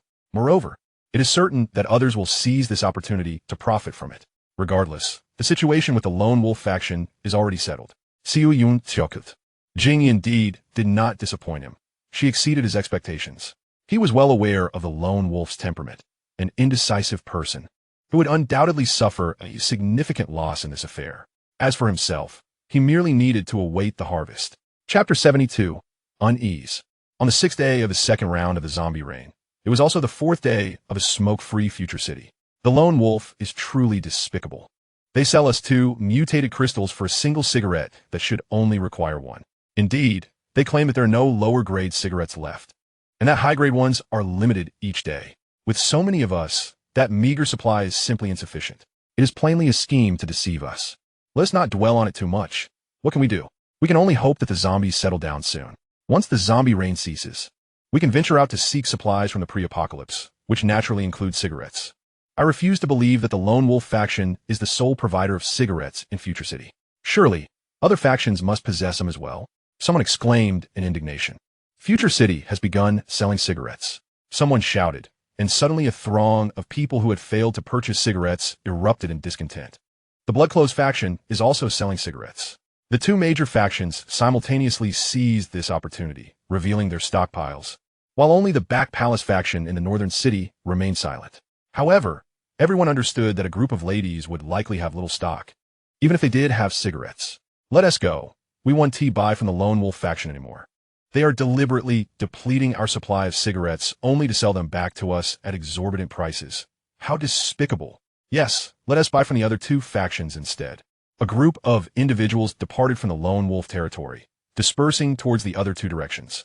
Cigarettes in Future City sold out far too quickly. The Bloodclothes faction's supply was also exhausted. Just as they had barely made it halfway, the bad news broke. How could it sell out so fast? Everyone was bewildered.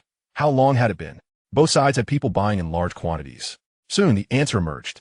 It was not just the three major factions. Several smaller factions had also begun to join in. Some individuals, even amidst the apocalypse, could not forget their merchant instincts. Now, everyone was crammed into Future City, too afraid to wander about recklessly. With such a limited supply of cigarettes and so many smokers, it was a consumable item. What did mutated crystals matter? With so many zombies daily, they could never be completely eradicated. Do they truly fear a lack of mutated crystals? If they waited another week, the price of cigarettes could multiply several times. In the courtyard of Xiao Jun's villa, beside him stood his twin sister, Jing Yi. A young lady was reporting the news gathered that day. So many people are restless. We can set our net tomorrow. Jing Yi felt quite relaxed, as she had already accomplished a significant portion of this task, and everything had gone perfectly thus far. Xiao Jun gazed up at the sky. On the sixth day, barring any unforeseen circumstances, the zombie rain that struck at dawn would mark the final day of this round. Yet, an unsettling feeling began to stir within him. He sensed that this matter was not as simple as it appeared. Tomorrow, the price of cigarettes would undoubtedly rise again, and we would sell along with it. But remember, everyone must adhere to a purchase limit. This stipulation was not part of the original plan. Xiao Jun's goal was to earn enough money to allow the ladies to level up, enabling them to better withstand the pressures outside the city. However, the unease within him compelled him to make a temporary alteration. Within the team, Xiao Jun's word was law. Jing Yi did not question him, merely acknowledging that the plan would require slight adjustments. At dawn, the zombie rain arrived as expected. The ladies had become quite adept. Even the fiercest zombies could be faced with calm resolve. After all, they simply needed to strike. With the expansion of their ranks, Jiang Yu also reorganized the team, dividing nearly 1,000 individuals into two shifts, morning and evening. In the evening, Jiang Yu led the team, while Wan Qianya and Li Jingyin took charge during the day. This arrangement maximized Xiao Jun's ability to oversee both Wan Qianya at night and Jiang Yu during the day, pushing him to his limits. However, after just 2 days, both women began to struggle. The consequences of provoking Xiao Jun were severe, leading them to suspect he was secretly consuming drugs. Over the span of 4 days, the team also welcomed 9 new third-tier mutants, primarily of captain-level status. Ordinary members did not earn such high wages. After that night, the young girl restructured the payroll. Aside from basic necessities like food and shelter, other expenses were to be covered by the ladies using their wages. Some young ladies, fond of spicy snacks, would cling to Jiang Yu to exchange their entire salary for them, disregarding any thoughts of level-ups. The 9 third-tier mutants did not elate Xiao Jun. What excited him was that among these 9, 2 possessed the rare ability of resilience, significantly boosting the team's strength. Tonight, you shall also ascend in level. Xiao Jun looked at Wan Qianya, as the second-tier mutated crystals were sufficient for both of them to level up. The remaining slot would naturally await Jiang Yu's return for her advancement. Wan Qianya's upgrade was remarkably uneventful, devoid of any intense suffering. At most, she experienced a slight discomfort in her body. There was no severe pain in her head, just a sense of pressure that quickly dissipated. This left Xiao Jun feeling a sense of unfairness, but there was nothing to be done. After the upgrade, Wan Qianya clearly exhibited a considerable increase in strength, as evidenced by the prolonged shaking of their bed during the latter half of the night. Additionally, her abilities had been enhanced. Shadow Phantom, upon activation, allowed her to enter a state of invisibility, tripling her speed, with the effect dissipating after an attack, but reusable within 5 minutes. Everything else remained unchanged, save for the addition of reusability. Even after slitting a throat, she could still vanish. This enhancement was simply remarkable. Truly, she was one of the top 10 masters of the previous life, the king of assassins. Xiao Jun found himself eagerly anticipating the changes in Jiang Yu's abilities. In the latter half of the night, Jiang Yu returned to the second floor, her exhausted body dragging along. The gunfire on the second floor had only just ceased, and Wan Qianya, equally fatigued, succumbed to slumber. Consequently, Jiang Yu had no time to rest before being thrust back into battle. "How are you?" Jiang Yu took a deep breath, gazing at the eager Xiao Jun. "I just want to sleep." "Come on, go ahead and sleep. But I was asking about your level and abilities. What are you thinking? Xiao Jun playfully flicked her for it. I have nothing to report. Jiang Yu pouted, defensively. Nothing? I can hear your thoughts. Xiao Jun, Willow's logic, flicked her forward again. Armor-piercing blade, which disregards all defenses for 10 minutes while doubling speed. Jiang Yu had already tested this skill. It was not her body that ignored defenses, but her weapon. Now, with the speed doubled, who could possibly stand against her? Xiao Jun even pondered whether he should procure a 40-meter-long cleaver for her to wield. If Jiang Yu activated her skill, she could simply swing it blindfolded and be done with it. Unfortunately, current technology was limited, and he had to consider Jiang Yu's strength. If she couldn't lift it, it would be awkward. Finally, Jiang Yu fell into a deep sleep. She was utterly exhausted, to the point where even leveling up could not restore her. Xiao Jun ventured alone into the living room, igniting a cigarette. Tomorrow, the net would be cast. Tomorrow, he would discover the root of this damned unease. Chapter 73. The Net. After 2 days of sleepless nights, I resolved to slay all the zombies and wait right here. I must buy at least 1 pack of cigarettes, regardless of the cost. So do I. Nothing tastes good in my mouth. My suffering is understood only by cigarettes. A crowd of people looked at the last speaker. The pretentious one.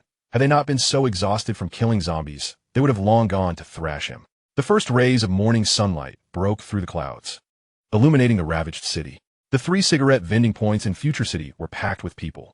Few of their relatives and friends remained alive, and no one knew when they themselves might perish. What use were 2 additional mutated crystals when they could be exchanged for cigarettes? Such was the mindset of the vast majority. Those lacking the requisite strength of will are inevitably destined to remain at the very bottom of society, whether in the apocalypse or prior to it. At 8 o'clock, the cigarette vending points of the 3 major factions opened their doors simultaneously, as if by prior arrangement, with prices escalating from 2 mutated crystals per pack yesterday to 4 today. With the overwhelming presence of zombies, trading for 2 packs of cigarettes after a night as hard work seemed entirely reasonable. Grumbling aside, the need for cigarettes persisted. For mutated crystals had yet to fully breach the psychological defenses of the populace, a result meticulously orchestrated by the 3 factions overnight. At 9 o'clock, the airdrop rain made its timely appearance, accompanied by another piece of news. The harem squad had also commenced the sale of cigarettes. It was said that their leader had a penchant for smoking, prompting the ladies to stockpile some as well. Furthermore, the harem squad declared that, to prevent malicious reselling, each individual would be limited to a small quantity, with many only allowed to purchase a single pack. Upon this announcement, those who had failed to procure cigarettes in the previous days erupted in cheers for the ladies. Consequently, the crowds at the 3 major cigarette points were instantly halved. When they reached the northern part of the city and discovered an abundance of lower-grade cigarettes available, their excitement surged even further. Although smoking premium cigarettes came at a steep price, the ladies were somewhat oblivious to the market rates, leading to chaotic pricing earlier. Thus, they began categorizing the products and organizing the queue. Several ladies stood at the entrance of the territory, maintaining order, and given the long wait. No one was in a hurry. At 9:30, the harem squad's cigarette vending point officially commenced operations. From a second floor of the villa, Xiao Jun observed the entire scene unfold. Before the apocalypse, the permanent and transient population of Star City had surpassed 10 million. Since the onset of the apocalypse, it was estimated that over 80% had perished, leaving at least 2 million survivors. Additionally, with the influx from nearby cities and counties, a conservative estimate placed the population around 3 million. The vast majority of these individuals were men. If each were to purchase a pack, it would deplete all of Futuro City's cigarette stock. However, the number of customers would certainly not reach such heights. Currently, the power factions in Futuro City had likely surpassed 100,000, while the collective of smaller factions numbered in the hundreds of thousands. Xiao Jun is faction, commanding a substantial territory, yet consisting of only 1,000 members, was exceedingly rare. However, its overall strength far surpassed that of many haphazardly organized groups. Excluding those who had already acquired cigarettes and those who hadn't yet sold theirs, it could be calculated that there were easily over 100,000 individuals eager to buy. By heavens, we are truly on the verge of striking it rich. Achieving a full team of 3rd tiers is no longer a mere dream. Overcome with excitement, Xiao Jun impulsively kissed Jing beside him, vowing that no one would dare label her a mere ornamental figure ever again. Jing stood by Xiao Jun, watching the bustling scene below, a situation she had meticulously orchestrated. The unexpected windfall had been effortlessly seized by Xiao Jun. In the background, an older sister covertly indulged in spicy strips, a reward for her labor in massaging Xiao Jun. Witnessing this, her eyes welled with tears. Oh no, Could it be that my sister will overshadow me? Xiao Jun gazed at his sister in disbelief, while the younger sister stared wide-eyed at him, her shock evident. This was her first experience being kissed by a man, not counting childhood incidents. Rogue, muttered Jiang Wei from a corner, attempting to discreetly assert her presence. Clearing his throat, Xiao Jun excused himself, feeling overwhelmed by the innocence of the younger sister and the unsettling thoughts of the elder sister. He quietly left his territory, stepping into the chaotic streets filled with individuals scrambling for airdrop crates. Along the way, he even encountered Wan Qianya, but had no time for greetings. As he saw her rushing towards an airdrop crate with her group, he paused, watching them seize the crate before continuing on his way. In the west of the city, at Guayu's residence, today was a day of rest for him, allowing him to enjoy Iron Goddess tea. Hey, Poliliun. I reached the 3rd tier and am now a squad leader, Guayu proudly proclaimed to Xiao Jun, with his mother smiling approvingly beside him. Initially shy, Guayu had transformed significantly due to the apocalypse. Without Xiao Jun, she could hardly fathom what might have become of them. Now, they not only survived, but thrived, with her son becoming much more outgoing, truly a silver lining amid their misfortunes. Both mother and son held deep gratitude for Xiao Jun 3rd tier already. How impressive! Xiao Jun compliments it genuinely emplaced. This was no mere platitude, with the forces in Futuro City exceeding 100,000, distinguishing oneself among them was no easy feat. Guayu's rapid ascent to the 3rd tier spoke volumes about his strength or capability. Brother Jun, guess what extra skill I acquired upon reaching the 3rd tier? Guayu inquired, a mysterious glint in his eyes. Hee, Brother Jun definitely won't guess it. My berserk ability is incredibly powerful, doubling all my attributes. Simply invincible. Doubling all attributes, including attack, defense, speed, and even stamina? Xiao Jun mused, resting his chin in contemplation. Moments later, Guayu could no longer contain himself, preparing to reveal the details. I surmise your skill must be exceptionally formidable, lacking any weaknesses, a comprehensive enhancement? Xiao Jun inquired, his tone uncertain, causing Guayu to look momentarily perplexed. Such an impressive skill must have a uniquely fitting name, perhaps. Berserk? Guayu's eyes widened, unable to suppress a gulp of disbelief. Poliliun, are you a god? How do you know everything? Xiao Jun smiled enigmatically, realizing that he had further solidified his imposing image in Guayu's eyes. Afterward, regardless of Guayu's persistent inquiries, Xiao Jun simply responded with, guess. The two engaged in light-hearted banter until Xiao Jun shifted the conversation to his purpose for visiting that day. By the way, I also need your assistance with something. Upon broaching the serious matter, Xiao Jun's expression turned grave, prompting Guayu to sit upright, finally presented with an opportunity to aid his brother, a day he had long awaited. Chapter 74. An unexpected turn of events. Strolling down the street, Xiao Jun lit a cigarette, instantly capturing everyone's attention. Observing the ravenous gazes surrounding him, he calmly retrieved a steel knife from his ring. The intensity of scrutiny upon him diminished significantly. They were merely greedy, not foolish. Anyone bold enough to saunter through the streets with spatial equipment was not to be trifled with. By afternoon, the inhabitants of Futuro City had begun to acclimate to their new reality, engaging in brawls at night, scavenging for crates in the morning, and sleeping in the afternoons. Before the apocalypse, they had endured a 996 work schedule. Little did they expect that post-apocalypse, not only would they maintain this schedule, but they would also have to reverse their circadian rhythms. No wonder a certain big shot had once remarked that 996 was a blessing. At the entrance of Xiao Jun's territory, a line remained, albeit significantly reduced compared to the morning. Hello, Brother Jun, greetings, Captain. As Xiao Jun returned, the ladies along the way greeted him warmly. Upon ascending to the 2nd floor, Xiao Jun sensed a somewhat somber atmosphere. Jing Yi wore a tense expression, lost in thought, while the others sat quietly, not daring to disturb her. Even the usually lively Jing Ru maintained a respectful distance. What's the matter? Why the long faces?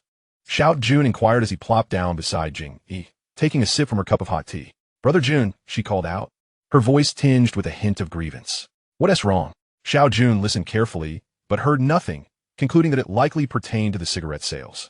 Upon entering, he had also noticed a significant reduction in the crowd, initially believing that most had secured their purchases earlier. In the morning, everything proceeded smoothly, but as noon approached, rumors began to circulate in the city that the zombie outbreak was nearing its end. It was not merely one or two individuals spreading this news. It was evidently a calculated ploy. Many people, upon hearing this, chose to believe it. The last zombie reign had subsided after 7 days. And now that the current outbreak had also persisted for the same duration, they perceived 7 days as a definitive threshold. Although Jing refrained from voicing further concerns. Xiao Jun grasped the underlying tension. Envy brewed among some, and Xiao Jun could easily deduce the source. It was undoubtedly the Lone Wolf faction, the very group that had initially been coerced into selling cigarettes. Their numbers were substantial, and their consumption of cigarettes was staggering. Thus their stockpile was insufficient. With 2 days of sales already behind them, the price of cigarettes had soared, yet their inventory had run dry. However, given the Lone Wolf's intellect, could they truly devise such a scheme? The higher-ups of the previous Lone Wolf faction seemed to have been a rabble of brutes, lacking in strategic thinking. While others speculated about the 7-day cycle of the zombie reigns, Xiao Jun was acutely aware of its veracity, yet a sense of unease gnawed at him. This echoed the circumstances of 7 days prior, when the second wave of the zombie reign had arrived. No worries, merely a band of jesters. Xiao Jun reassured himself as he gently ruffled Jing's hair. He promptly closed the sales point for the afternoon and turned to the little girl beside him, who promptly scampered down the stairs. Moments later, she returned, breathless. Brother Jun, we collected everything. The people didn't cause a ruckus. They just left. Most seem to believe the zombies will cease by tomorrow. A furrow of concern deepened on Jing's face. Let us tally the sales for today, Xiao Jun instructed. The counting was swift. Records had been kept during sales, and now it was merely a matter of summation. Brother Jun, as per your directive, we sold low-grade cigarettes at 6 mutated crystals per pack, and surprisingly, the sales of low-grade cigarettes exceeded expectations. From this morning until now, we sold a total of 6 721 packs of low-grade cigarettes, while only 2 11 packs of high-grade cigarettes found buyers. The total revenue amounts to 48 766 mutated crystals. Those who purchase high-grade cigarettes are likely those without even 6 mutated crystals to spare, forced to buy in smaller quantities. We've not only recouped our initial investment of 30,000, but have also made over 10,000 in profit. Yet, none were satisfied with this figure. Not only had they failed to sell half of the stock received in the first 3 days, but even their own inventory was dwindling. Rest assured, if the zombie reign ceases tomorrow, I will seek out Chun Gang and buy E. I am confident they will not relinquish such a lucrative opportunity without a fight. Even if the reign stops, without a substantial faction leading the charge, those venturing out would be courting death. The streets are no longer teeming with low-level zombies. By day, they are mere shadows of their former selves.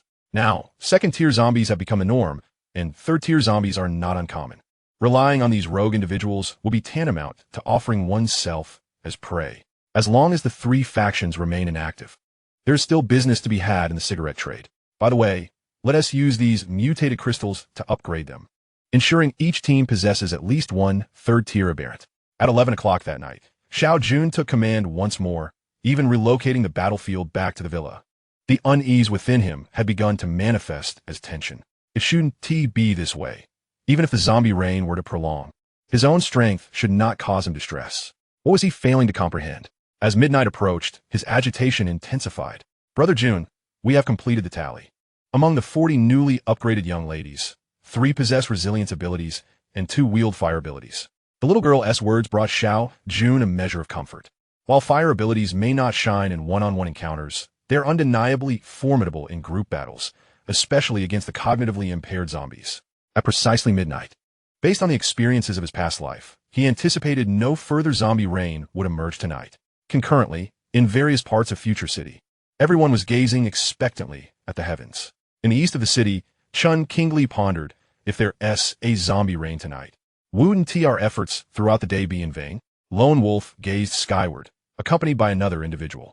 If Xiao Jun had a more acute memory, he might recognize this person, but previously he had failed to locate the so-called second-in-command, merely glancing at the inconsequential figure without committing it to memory. Brother Wolf, how could it be in vain? Others are unaware of our involvement. We'll bear the blame while giving them a taste of their own medicine.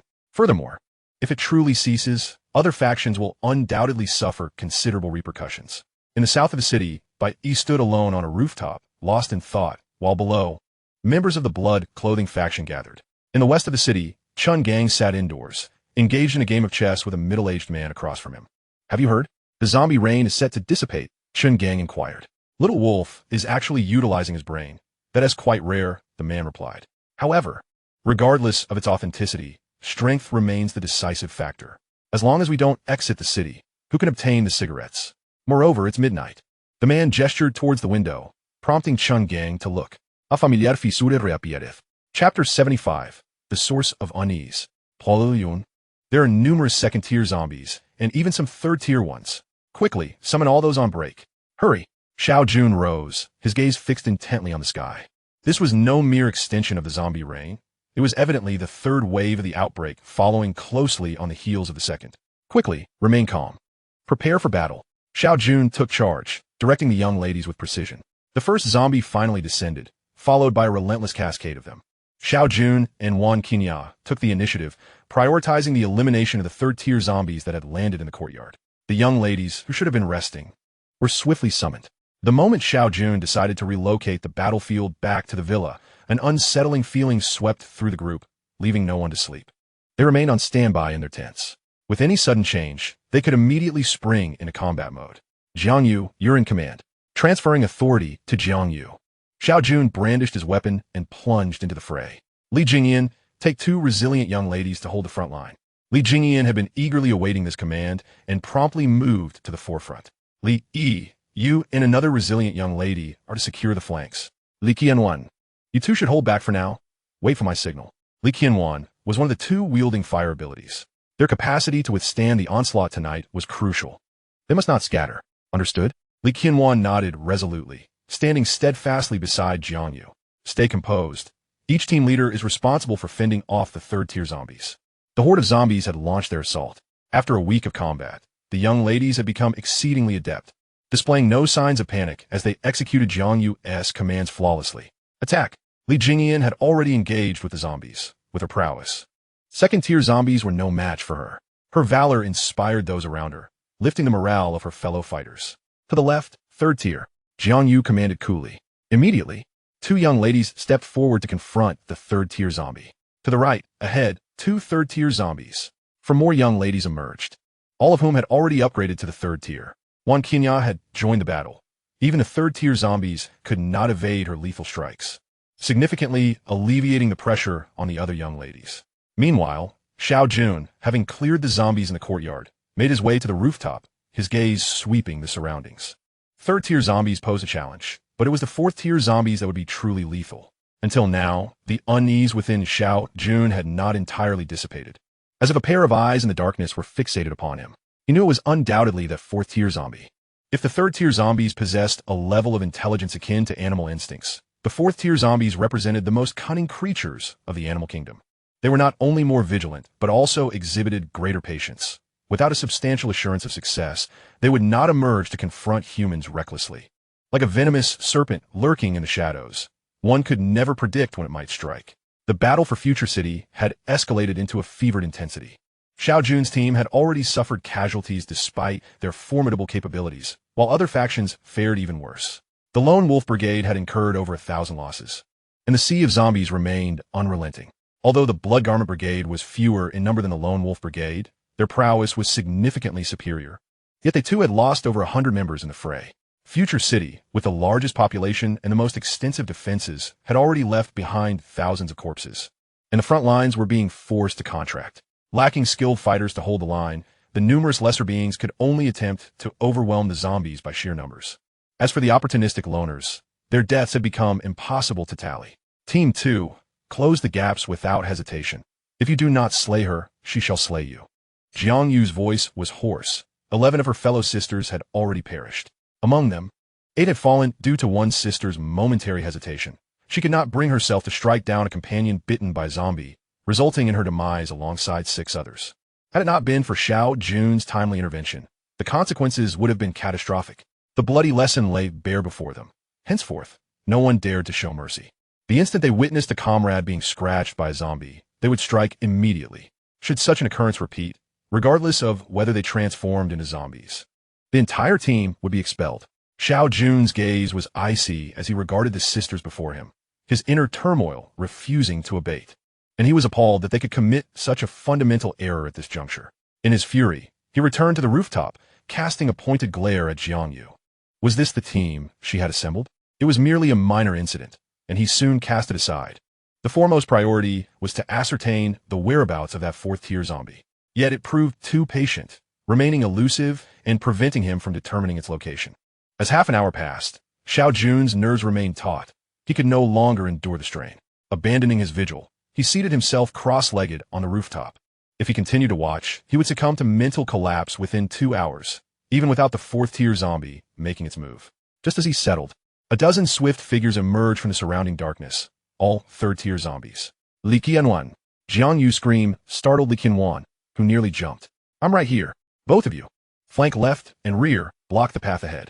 After watching for so long, it was finally their turn. The recent deaths of their sisters had ignited a fierce anger within her, yet Jiang Yu had refrained from voicing it, so she would not act impulsively. In that moment, the two dashed to the forefront. After the adjacent sister used a steel blade to fend off several zombies attempting to pounce, they simultaneously stretched out their hands. A searing flame erupted from their palms, forming a fiery serpent a meter in length. With their hands spread wide, 4 fire serpents illuminated the area ahead in a vivid crimson hue. Li Jingyan, move to the front of them. Alternate your skills. With a human shield in place, the two flame-wielding sisters unleashed their powers with greater fervor. First-tier zombies were incinerated upon contact, and second-tier zombies could not withstand long. Even the third-tier zombies dared not charge into the inferno. Watch out! A shrill cry pierced the air, causing Xiao Jun on the rooftop to leap to his feet. A dozen dark figures rushed toward the courtyard at breakneck speed. Upon encountering the wall of flames, they split into 2 groups, circumventing the fire and heading straight for the 2 fire-wielding sisters. Chapter 76, Heavy Losses. This was Jiang Yu's first strike in a long time, and many sisters in the team witnessed it for the first time, having previously speculated in hushed tones whether Jiang Yu had ever slain a zombie. Even the earliest members might have forgotten that she had indeed dispatched zombies before, and quite decisively at that. The claws of third-tier zombies were no less formidable than high-tech weaponry. Even 2 sisters of the same tier would find difficulty in overcoming one. Yet, before Jiang Yu, they became mere trifles. With a swift flash of her blade, 3 zombies that had breached the line lost their heads, and then, with incredible speed, she intercepted the 4th. All the sisters gazed in awe at the spectacle. Meanwhile, 5 zombies had also breached the defenses elsewhere. In a flash, Xiao Jun appeared before them. Without any ornate maneuvers, he executed the simplest of slashes. In under 10 seconds, all 5 third-tier zombies lay slain. This is bad. On the other side, Jiang Yu confronted the 4th zombie. Given her current strength and speed, there was no reason a third-tier zombie should evade her strike. Yet, the reality was starkly different. The zombie's speed suddenly surged. Dodging the lethal blow, and under the light, it appeared to leave afterimages. Caught off guard, Jiang Yu's right arm was struck with tremendous force, sending her body flying. This was a 4th-tier zombie. After knocking Jiang Yu away, it did not pursue her, but began to massacre the sisters. Even those who attempted to resist found themselves unable to keep pace with its speed. Even if they managed a feeble defense, their strength was from an entirely different realm. In an instant, several sisters were slain. Captain, at a critical moment, Xiao Jun activated his teleportation for the 2nd time. The 4th-tier zombie instinctively sensed something amiss and attempted to evade. Too late. Xiao Jun's voice resounded from behind it. With a furious strike, the 4th-tier zombie fell lifeless. No longer could it hide behind the horde of zombies. To dare show itself was to invite death. Military brother. On the other side, Jiang Yu lay on the ground, no one daring to approach.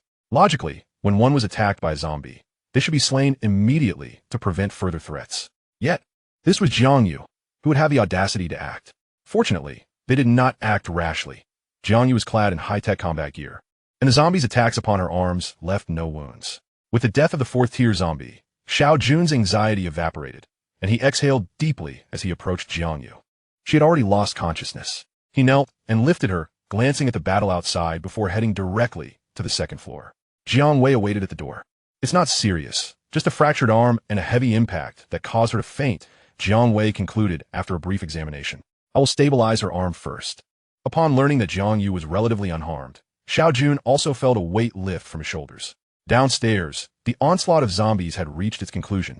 Under the overwhelming output of the 2 flame-wielding sisters, the efficiency of killing zombies had significantly increased. The remaining third-tier zombies that had intruded were also eliminated by the sisters. Once the situation stabilized, the little girl was left to sweep up the remnants, while Wan Qinya and Li Jingyan rushed to the 2nd floor, feeling relieved only after confirming Jiang Yu's safety. Aside from Xiao Jun's group, the other 3 locations were strewn with corpses. Future City bore the brunt of the losses. Though they had many skilled fighters, their larger population base attracted the most zombies. Two fourth-tier zombies had concealed themselves until the end before making their move, nearly causing future city's front to collapse. Ultimately, Chun Gang single-handedly dispatched the two fourth-tier zombies with two 2-meter-long fire dragons, incinerating them to death. The blood-clothed group, too, encountered a fourth-tier zombie. Yet before this creature could make any move, it was swiftly dispatched by Bai Yi with a single stroke, leaving it oblivious to the manner of its demise. The direst fate befell the lone wolf group. Though the lone wolf possessed fourth-tier prowess, he merely matched the strength of that fourth-tier zombie, not to mention the presence of over a dozen third-tier zombies lurking nearby. Had it not been for the recent profits from his cigarette sales, which allowed him to bolster his subordinate strengths, he would not have vanquished even a single fourth-tier zombie without incurring the loss of 7 third-tier followers. As for his more than 10,000 subordinates, at least half had suffered casualties, not to mention the scattered individuals who had allied with him. With this battle concluded, the lone wolf group not only relinquished the profits earned over the preceding days, but also significantly weakened their overall strength. It remains uncertain whether the lone wolf group will endure after this 7-day ordeal concludes. At 5 in the morning, Xiao Jun had yet to find rest. The sudden onset of the third round of zombie rain caught him off guard. If this continued for 7 days, how many of his team would remain by the end? Their strength must be elevated post-haste. Without an adequate supply of high-tier mutated crystals, Xiao Jun found himself unable to improve his own capabilities, leaving him with no choice but to enhance the collective strength of his team. Lost in thought, the little girl approached with weary steps. "Brother Jun, you're still awake?" Upon seeing Xiao Jun smoking in the living room, Yin hurriedly inquired, "How was the harvest?" Instead of answering, Xiao Jun posed another question. "How many mutated crystals did you collect?" 6,321 first-tier crystals, 1,147 second-tier crystals, and 6 third-tier crystals, the little girl quickly reported. Despite some losses, the gains were substantial. "We have enough second-tier mutated crystals to upgrade 2 individuals, correct?" "Indeed, we have enough, as we previously possessed 943. Xiao Jun nodded, feeling a sense of relief at the prospect of adding 2 more fourth-tier mutants to their ranks. Today, Jiang Yu had been knocked back, not due to a lack of strength compared to that fourth-tier zombie, but rather because she had been deceived. Zombies above the 4th tier are not only formidable in strength, but their intelligence is what truly instills fear. Concealed by the night and the horde of zombies, they can appear at any moment, delivering an unexpected shock. Yin, you should sleep in my room," Xiao Jun suggested after a moment's contemplation, noticing the little girl still standing nearby. "What? Sister Yu is injured, and Brother Jun is resorting to desperate measures?" No. "What desperate measures? I too am a stunning beauty," she retorted, flustered. "Wait, Brother Jun actually wants to sleep with me? What on earth are you thinking, Yin?" The little girl panicked. A large hand reached to her head, resulting in a sharp sound as it tapped her. "Yu is injured and is resting in the room you used to share with her. You should sleep with Qianya." Xiao Jun looked at her with exasperation. This girl, though petite, had a surprisingly vivid imagination. "Oh, thank you, Brother Jun. And what about you?" "I'll rest later. You had a long night, and I have matters to attend to." Once the little girl entered her room, Xiao Jun approached Jiang Yu's bedside and quietly gazed at her as she slept. Chapter 77. Can you handle it? "Where is Brother Jun?" "I don't know. I haven't seen him since I got up." A room full of young women asked everyone, even inquiring of the 4 female bodyguards on the first floor, but no one knew when Xiao Jun had departed. If Brother Jun isn't here, then everything remains the same. "Everyone, let us go." Jiang Yu stepped out of her room. After a night of rest and taking mutated crystals upon waking, she appeared significantly better, though her right hand still lacked full functionality. Without Xiao Jun's guidance, Jiang Yu felt a lack of confidence, ultimately deciding that everyone should go together, ensuring they could still fight in case of any unforeseen circumstances. As they exited the villa, the young women were already gathered downstairs. Upon seeing Jiang Yu and her group emerge, some of the women exchanged glances filled with intrigue, though the expressions quickly faded. "Is the cigarette selling point open today?" Jiang Yu queried, glancing toward the entrance. At the edge of their territory, several women had not gathered but were preparing to open the shop. "Yes," they said. Brother Jun mentioned it early this morning. The little girl herself was unaware, but she felt assured that no one would dare deceive her regarding this matter. Furthermore, the cigarettes they held were indeed genuine. Only Brother Jun could procure such quantities. "All right, you'll be in charge here. We'll head out first." The little girl was not a combatant by nature. As the clock approached 9, Jiang Yu led nearly 1,000 young women out of the territory, uncertain of what the future city had transformed into after the events of the previous night. Low-tier cigarettes, 2 mutated crystals. Have prices dropped? I'll take 2 packs. I'm sorry, it's 2 mutated crystals per pack. The premium ones are 6 mutated crystals each. Listening to the earnest words of the selling point's attendant, the customer appeared bewildered. Just yesterday, it was 6 mutated crystals per pack, and now it was 2 per pack. Was this truly a sound decision? The attendant's sincere smile morphed in his eyes into a merchant's sly grin. Rest assured, we are not unscrupulous merchants. We do not engage in forced sales. However, as a friendly reminder, our low-tier cigarettes are running low. Damn it, the man muttered under his breath, ultimately pulling out 2 mutated crystals to purchase a pack of Furong Wang. The attendant smiled, seemingly oblivious to his words, and eagerly completed the transaction. We look forward to your next visit. As the attendant's sweet voice faded, the man left. Grudgingly, those in line behind him overheard their exchange, leading some to depart immediately. So expensive. Does smoking guarantee longevity? However, only a few steps later, they encountered others rushing from different selling points. Upon inquiry, they learned that cigarette prices had risen throughout the city. Cursed be it, smoking certainly doesn't guarantee longevity. But not smoking doesn't ensure survival for long either. After experiencing the battle last night, the survivors were even more despondent, contemplating that they might meet their end tomorrow. Perhaps it was better to indulge while they could. I want to buy cigarettes, me too. Soon, a crowd began to gather once more, and the numbers continued to swell. Damn it, I have no idea when I might die. What use are these few mutated crystals? I might as well enjoy myself. This mindset was shared by more than one individual. This not only stimulated the demand for cigarettes in the future city, but also significantly encouraged the emergence of another unique industry. Many women finally transitioned from merely surviving to thriving. By afternoon, the Lone Wolf Group's cigarette selling point had long since run out of stock, while the other 3 major selling points remained teeming with crowds. The seemingly endless line made those at the back increasingly anxious. Having heard the rumors yesterday and missing the opportunity to purchase affordable cigarettes, they had endured yet another day. If they failed to secure cigarettes today, their psychological solace would vanish. There's a new selling point over there. Hurry. Someone shouted, drawing the attention of the crowd. It's at the intersection of Jianyang Avenue. If you arrive late, you might miss out. The individual shouted again. Those at the back, seeing that their turn was far from imminent, skeptically followed the crowd toward the indicated location. Isn't that the leader of the Gale Group and the leader of the Tiger Leopard Group too. These groups were also part of Future City, but only comprised 1 to 200 members, making them incomparable to the others. Upon closer inspection, they indeed were selling cigarettes, with prices identical to those at the other 3 major selling points. Immediately, this news spread like wildfire throughout Future City, and a 4th long line emerged. In the west of Future City, at the Lord's residence. What do you think of that, Xiao Jun? Shen Gang asked abruptly while sipping tea. He possesses strength, determination, and cunning. Above all, he is ruthless. What do you mean? Shen Gang pressed further. For women's group, how much do you think they would have stockpiled in terms of cigarettes under normal circumstances? They must have amassed a significant reserve, waiting for this very moment.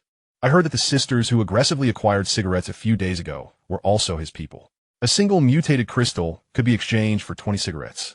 A transaction more ruthless than any schemer from the pre-apocalyptic world.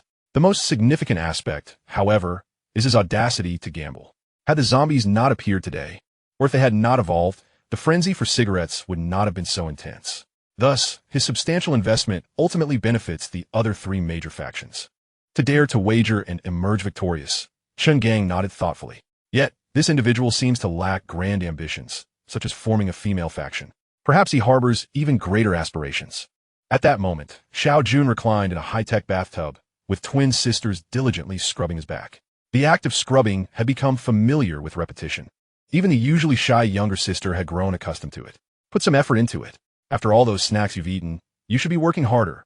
The older sister pouted, feeling wronged. Why do you always criticize me? Why not mention her? At least she can help earn money. What can you do? If I can't do anything, why don't you come and try? You won't know unless you do. The older sister proudly puffed out her chest, relieved that Xiao Jun was facing away and could not see her. The younger sister stifled a giggle, having come to understand Xiao Jun's character over time. You and T mind a little playful banter. All right, I'm going to take a rest. Call me when it's time for dinner. After a day and night without sleep, Xiao Jun felt a wave of fatigue, especially with the impending zombie rain to confront. As for Jiang Yu and the others who had ventured out, he wasn't too concerned. With their strength, even encountering a 4th-tier zombie would pose no threat. The emergence of 4th-tier zombies was already absurd. Surely, 5th-tier zombies wouldn't appear. Xiao Jun murmured to himself. If that were the case, it would be utterly merciless. Nevertheless, despite the despairing events since the apocalypse, there always seemed to be a glimmer of hope, akin to survival of the fittest. With these thoughts in mind, Xiao Jun drifted into slumber. Chapter 78. All set. Brother Jun, wake up for dinner. A gentle voice called out as the twin sisters stood at the foot of the bed, glancing at the now darkened sky. Xiao Jun stretched comfortably and rose from the bed. Much like the previous days, the aftermath of the night brought no signs of zombies in the future city, and the drop rate for supply crates had increased significantly. Everyone was now equipped with high-tech weaponry.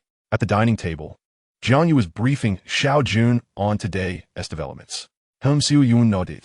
1,000-person team armed with complete weaponry, all being at least second-tier metamorphs, was unmatched in the current future city.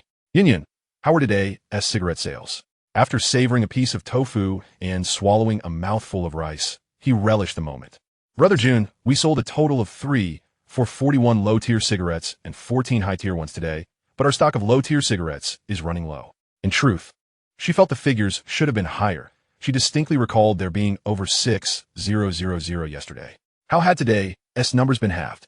Yet, all the cigarettes were given to Brother Jun yesterday, and today he had provided the sales girls with 500.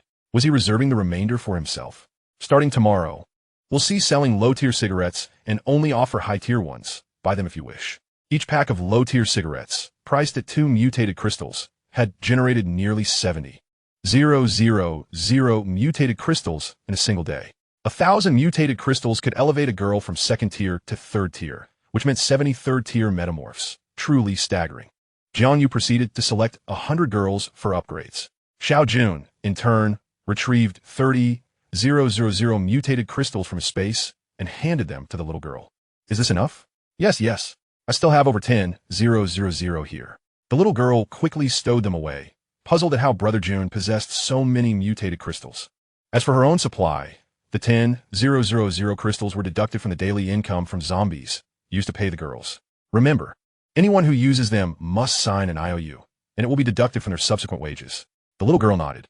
Though uncertain of the purpose of IOUs in a lawless society, nonetheless, she would follow Brother Jun's instructions.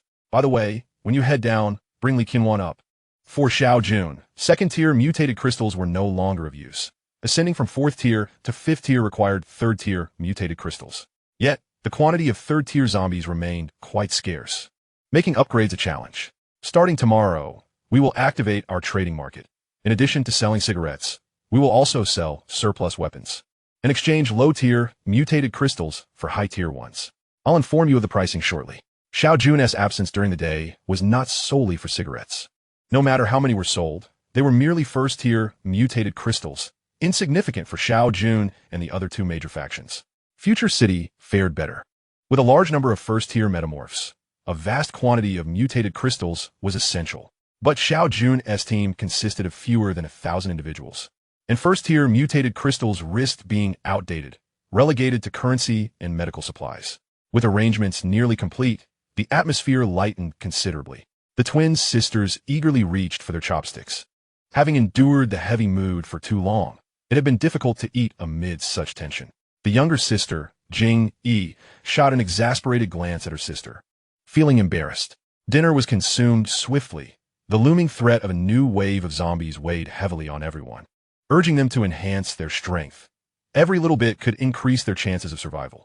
Li Jingyan, go upgrade. 1,000 second-tier mutated crystals were produced. Li Jingyan glanced around, pointing at herself in disbelief. The team now had 5 resilient metamorph sisters, and she was unsure how many more would emerge soon. The available second-tier mutated crystals could suffice for 2 individuals to ascend to 4th tier. She assumed it would be for the 2 fire element sisters, not realizing she had secured a spot as well. Why are you dawdling? Hurry up. Xiao Jun Dekin. Li Jingyan suddenly snapped to attention, clutching a large bundle of mutated crystals as she entered the room. Shortly after, Li Qianwan arrived, her first visit to the commander's quarters. The women residing in the same building as the commander were envied by many. Numerous sisters in the team were secretly competing to see who would be the next fortunate soul to ascend to the 2nd floor, with some even clandestinely placing bets. Li Qianwan had seen the betting list, and her name was prominently featured. She discreetly handed money to her former roommate to purchase a stake. Now, having stepped into the 2nd floor, Did this signify her victory? With a myriad of thoughts swirling in her mind, Li Qianwan finally awaited Xiao Jun and the others. Is this their dinner? 3 large question marks hovered above Li Qianwan's head, her mouth watering uncontrollably as her playful tongue discreetly licked her lips. Spicy hot pot. Who could resist such temptation? Want to eat? Xiao Jun gestured to Jiangyu. The housekeeper reluctantly retrieved a set of bowls and chopsticks from his space and tossed them onto the table. Today we eat together. Who knows? Tomorrow we might share a bed. Eat up quickly, finish, and then upgrade. This group of women seemed perpetually lost in their thoughts. And Xiao Jun had no desire to engage. Did he come across as that impatient? Once the zombie threat was subdued, he would show them what true impatience looked like. Li Qianwan sat down in a daze, picked up her chopsticks, and indulged in her first hot pot since the apocalypse, still steaming. Wait, what did the commander just say? Finish eating quickly and then upgrade? It couldn't be. Happiness seemed to have arrived too abruptly. Was the commander suddenly taking an interest in her? However, it seems rather inappropriate for so many sisters to brazenly bring themselves to dine. A sharp slap resonated as a reprimand struck. Hurry up and eat. What are you thinking about? Time waits for no one. If you don't eat now, you might as well forget it. Li Qianwan could no longer afford to ponder other matters and prioritized her meal.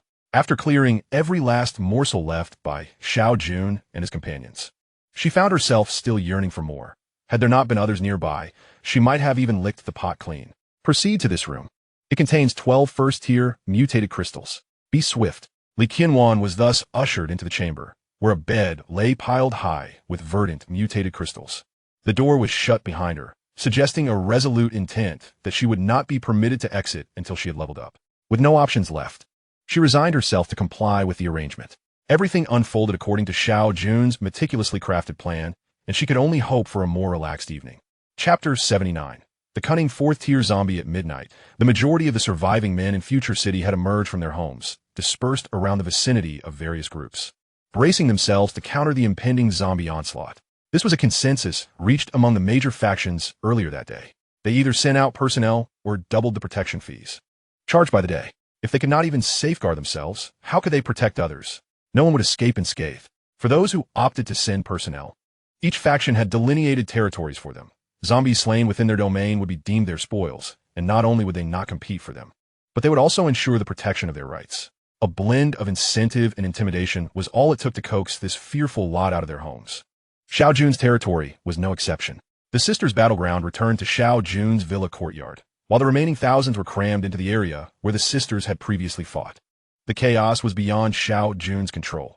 As long as they remained there, once the clock struck 12, they would have no choice but to fight with fervor. Xiao Jun remained seated atop the rooftop terrace. Tonight, he would only intervene during the initial wave. Unless chaos erupted, he would refrain from further involvement. Everything had to be done independently. He could not afford to nurture a cadre of inept individuals. The anticipated zombie rain arrived, causing a palpable tension among everyone.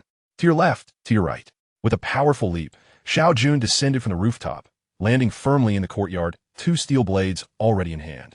The guttural howls of the zombies filled the air as they detected the alluring scent nearby, only to have their heads severed before they could indulge. Who's calling out? The loudest one shall be the first to fall. Xiao Jun unleashed his full might, his form becoming little more than a blur. The zombies, disoriented by their sudden demise, were swiftly dispatched. On the other side, Wan Qinya's graceful demeanor gave the impression that she was not vanquishing zombies, but rather performing a dance. Yet her speed was anything but sluggish. By the time Xiao Jun finished, only a single zombie remained. With all foes vanquished, Xiao Jun returned to the rooftop, sheathing his blades and selecting a vantage point to observe. Below, the horde of zombies had already engaged with the sisters. 70 new 3rd-tier sisters had joined the fray, 5 of whom possessed resilient abilities, significantly alleviating the pressure compared to the previous night and greatly enhancing their margin for error.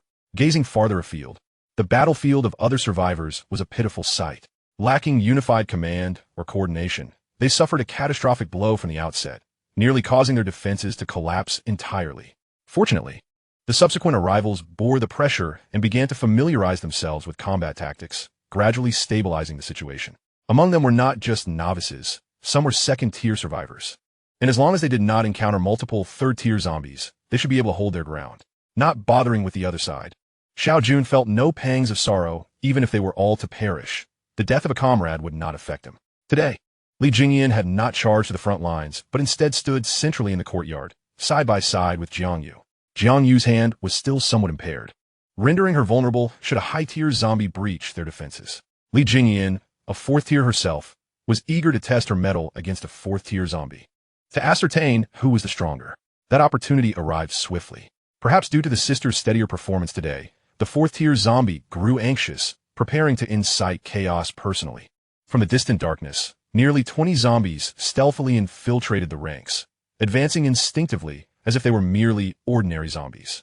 Closer and closer they drew. The sisters remained blissfully unaware of the encroaching peril, valiantly confronting the zombies before them. Li Qianwan, Jiang Yu was the first to perceive the anomaly and issued a warning. 2 flame-wielding sisters stepped forward, while the others made way, for resilient sisters positioning themselves as shields before them. With a resounding boom, 4 fiery serpents erupted from the hands of the 2 sisters. In comparison, Li Qianwan's flames were notably longer and thicker. The 2-meter length afforded her a more secure space for unleashing her power. Yet this was merely the beginning. Among the horde, several zombies surged forward, propelling themselves over the short distance. Qinya, Jiang Yu shouted again, having discerned the lurking threat of a 4th-tier zombie. Qinya vanished from the courtyard, activating her skill, something Jiang Yu had previously instructed her on. Li Jingyan tensed, her focus keenly trained on the approaching figures. She was not only Jiang Yu's last line of defense, but also the only one in the courtyard, aside from Qinya, capable of contending with a 4th-tier zombie. Li Qianwan, lacking experience in facing high-tier zombies alone, found herself flustered by the sudden charge of several high-tier zombies, involuntarily lifting her hands. Li, another name escaped from Jiang Yu's lips. Xiao Jun had some recollection of this individual, reminiscent of a little lowly's roommate, whom he had previously dispatched to lead a search for airdrop boxes. This time, 30 sisters advanced together. 4 resilient sisters activated their skills, standing firm before the flame-wielding sisters. After a brief moment of panic, Li Qianwan quickly recalibrated her aim, her flames continuing to surge steadily forward. A series of sharp clashes echoed as the frontline sisters silently endured the initial wave of assault. This blockade allowed the 33rd-tier sisters to take their positions, swiftly engaging with the nearest 3rd-tier zombies. As another wave of attack ensued, the 4 sisters began to falter, with one even sent sprawling backward. The remaining 4 resilient sisters rushed to fill the gap. At this juncture, it was imperative to ensure the safety of the flame-wielding sisters. Otherwise, should the zombie horde surge forth, combined with the high-tier zombies' might, confusion could easily lead to a breach in their defenses. As everyone remained intensely focused, an ostensibly ordinary 2nd-tier zombie staggered forward. Upon entering Li Qianwan's fiery range, it executed a nimble pivot, redirecting its charge towards another sister. It could discern whose flames posed a greater threat. A mere meter's distance was insignificant for a 4th-tier zombie, easily covered with a single leap. 2 resilient sisters stood resolutely at the front, yet the sudden emergence of the zombie from the flames caught them off guard. Its sharp claws were mere moments from striking. The confrontation of a 4th-tier against a 3rd-tier, even with resilient abilities, would undoubtedly breach their defenses. Suddenly, a ripple appeared in the air, akin to something surfacing from a still lake. Qinya's exquisite visage emerged, her dagger poised with precision and elegance. Chapter 80, The Rebellion Begins. Xiao Jun returned to the 2nd-floor living room, no longer needing to observe the unfolding events. The evening's battle, save for the wave of 4th-tier zombies, held little intrigue for him. The 3 of you have also leveled up, I presume. Glancing at the trio on the 2nd floor, the twin sisters and Dr. Jiang, Xiao Jun retrieved 3,000 mutated crystal from his storage. The elder sister eagerly seized them, promptly distributing 1,000 to her younger sibling. Jiang Wei hesitated for a moment, but ultimately accepted the offering. Is maintaining one's pride truly more important than preserving one's life? For now, they were comfortably sheltered on the 2nd floor, but if tomorrow brought danger, they would have no choice but to confront it. The transition from 2nd to 3rd tier did not take long. The 3 settled side by side on the living room sofa to commence their upgrades. Xiao Jun held a bottle of nutritional drink, his gaze intermittently darting towards the battles unfolding outside. The elder sister was the first to complete her upgrade, a rather mundane affair, devoid of surprises. The younger sister followed closely behind, showcasing the same lack of talent as her twin. However, Jiang Wei was still undergoing her transformation, suggesting that a special ability might soon manifest. Xiao Jun felt a flicker of anticipation. If it turned out to be something resilient, it would be quite intriguing, imagining her in a white coat, bravely combating zombies. After a brief pause, A brilliant blue light flickered above Jiang Wei's head before vanishing just as swiftly. It was the first time the sisters had witnessed the birth of an ability, their eyes brimming with curiosity, yet tinged with disappointment. After all, this power was not theirs to claim. When Jiang Wei finally opened her eyes to meet their inquisitive gazes, her cheeks flushed with embarrassment. What is there to be shy about? What ability have you awakened? Is it formidable? Jing Ru exclaimed in frustration, eagerly awaiting her response, only to be met with a bashful demeanor. It seemed she had acquired some form of water-based ability, which sounded rather lackluster. She could utilize it thrice daily, purifying 500 kilograms of water each time. Are you a portable water purifier? A sharp smack resounded as Jing Ru rubbed her head, protesting, Brother Jun. Why did you hit me? Please maintain a degree of decorum. It's Jiang Jia, not just a portable water purifier. Xiao Jun's eyes sparkled as he gazed at Jiang Wei. This was indeed a remarkable skill in a post-apocalyptic world. While high-tech water bottles were plentiful, they would inevitably run dry. Presently, airdrops were frequent, but once humanity's ranks ascended, they might not occur for a year or two. Could one really boil river water for consumption? In the previous life, many had attempted it, only to succumb to zombie toxins. This was precisely when the utility of a water-based mutant would shine. 500 kilograms per use, totaling 3,000 Jin a day. Considering the average daily water intake for a human is around 1,500 to 2,000 milliliters, which translates to about 3 Jin, it would suffice for 1,000 people in the group. This was merely for drinking water. Additional requirements for daily use would also tally up significantly. When that day arrived, a water-based mutant could barely sustain Xiao Jun's entire team. Make sure to utilize your ability 3 times daily without waste. Store the water, and you will be responsible for that. The final remark was directed at Jing Ru. Spending days merely eating and sleeping would not suffice. They must engage in meaningful activities. Today, Xiao Jun was fortunate enough to have a restful night, free from overexertion, leaving him considerably rejuvenated. The pressing question for him was how to swiftly ascend to the 5th tier. The unease that had lingered in his heart faded slightly yesterday, yet he still sensed that matters were far from simple. Damn it, could there truly be a 5th tier zombie lurking about? He hastily shook his head, admonishing himself not to succumb to fear. He had encountered a 5th tier zombie once in his past life. A squad of 32 had dwindled to just 3 survivors, likely because the opposing side felt they had ample food. 5th tier zombies bore a striking resemblance to humans. Even their once prominent claws had begun to morph back into fingers, retaining only their resilience. Their intelligence had significantly heightened, reaching the level of an average child. Essentially, aside from their inability to speak and somewhat awkward movements, 5th tier zombies could easily be mistaken for humans. Could it be that the evolution of zombies ultimately leads them to become more human-like? Xiao Jun halted his train of thought. The notion was too terrifying. Within the territory, several team members had already risen, promptly greeting Xiao Jun upon seeing him.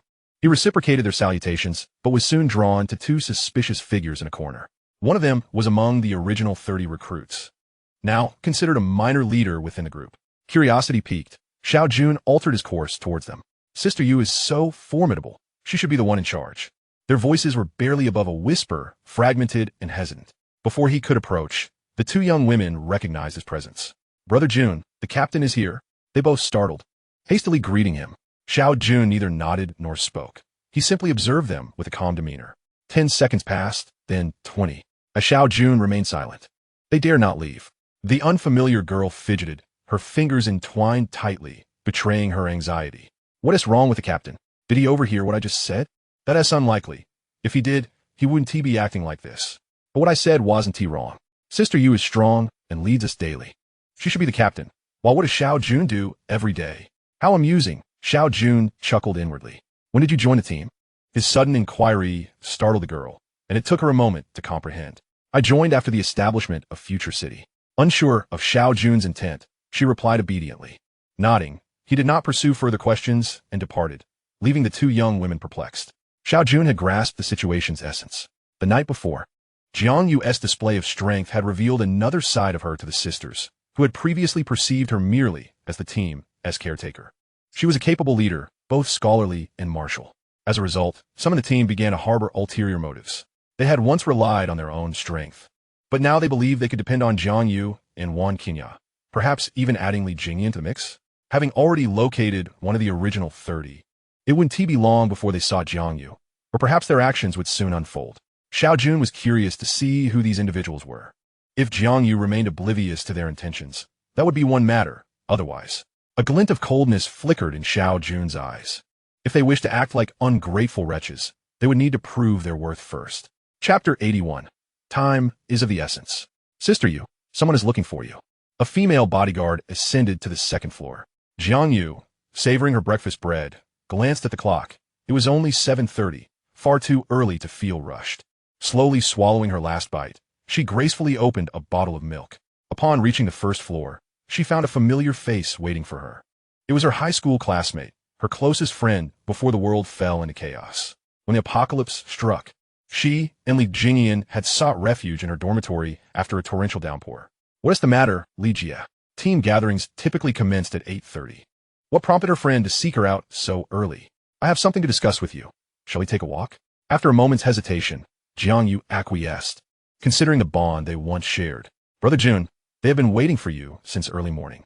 Brewing a pot of hot tea, Guiyu produced a pack of cigarettes, offering one to Xiao Jun while preparing to light his own. What business do children have with smoking? Though he chastised her lightly, Xiao Jun did not intervene. In this world, everyone bore their own burdens, and with alcohol off limits, smoking seemed an alternative for stress relief. The entertainment industry in Future City had flourished overnight for good reason. Stress, after all, needed an outlet. Guiyu chuckled mischievously, akin to a rebellious child. Stealthily glancing into the room, he confirmed the absence of any sound from his mother's chamber before lighting up a cigarette. Here lay 1,000 inferior cigarettes. The spatial ring had been removed by Xiao Jun. Brother Jun, we made some money yesterday and desire a bit more today. The funds are my possession. However, Xiao Jun's stock of inferior cigarettes had dwindled to just over 2,000, leaving little to spare for them. No, but I do have some premium ones. They expressed their willingness for the higher grade. Xiao Jun cast a glance at Guiyu and retrieved 300 premium cigarettes from the spatial ring. Each premium cigarette was worth 50 mutated crystals. How much they sold for was their affair, but it could not fall below the pricing of the three main selling points. Xiao Jun possessed more premium cigarettes than inferior ones, having initially acquired the most expensive during their sweep of various supermarkets, for the spatial ring was not boundless. Rest assured, I will convey this to them. Guiyu nodded and, clutching the ring, exited. After approximately 10 minutes, he returned to the room, returning the ring to Xiao Jun, who found it devoid of cigarettes, now transformed into mutated crystals. Brother Jun, I've received word that the Lone Wolf Corps seems on the verge of collapse.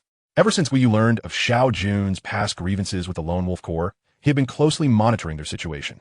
Several days prior, a number of their third-tier members had perished, and yesterday was even grimmer, with reports indicating only about 10 third-tier mutants remained, despite substantial daily income from mutated crystals.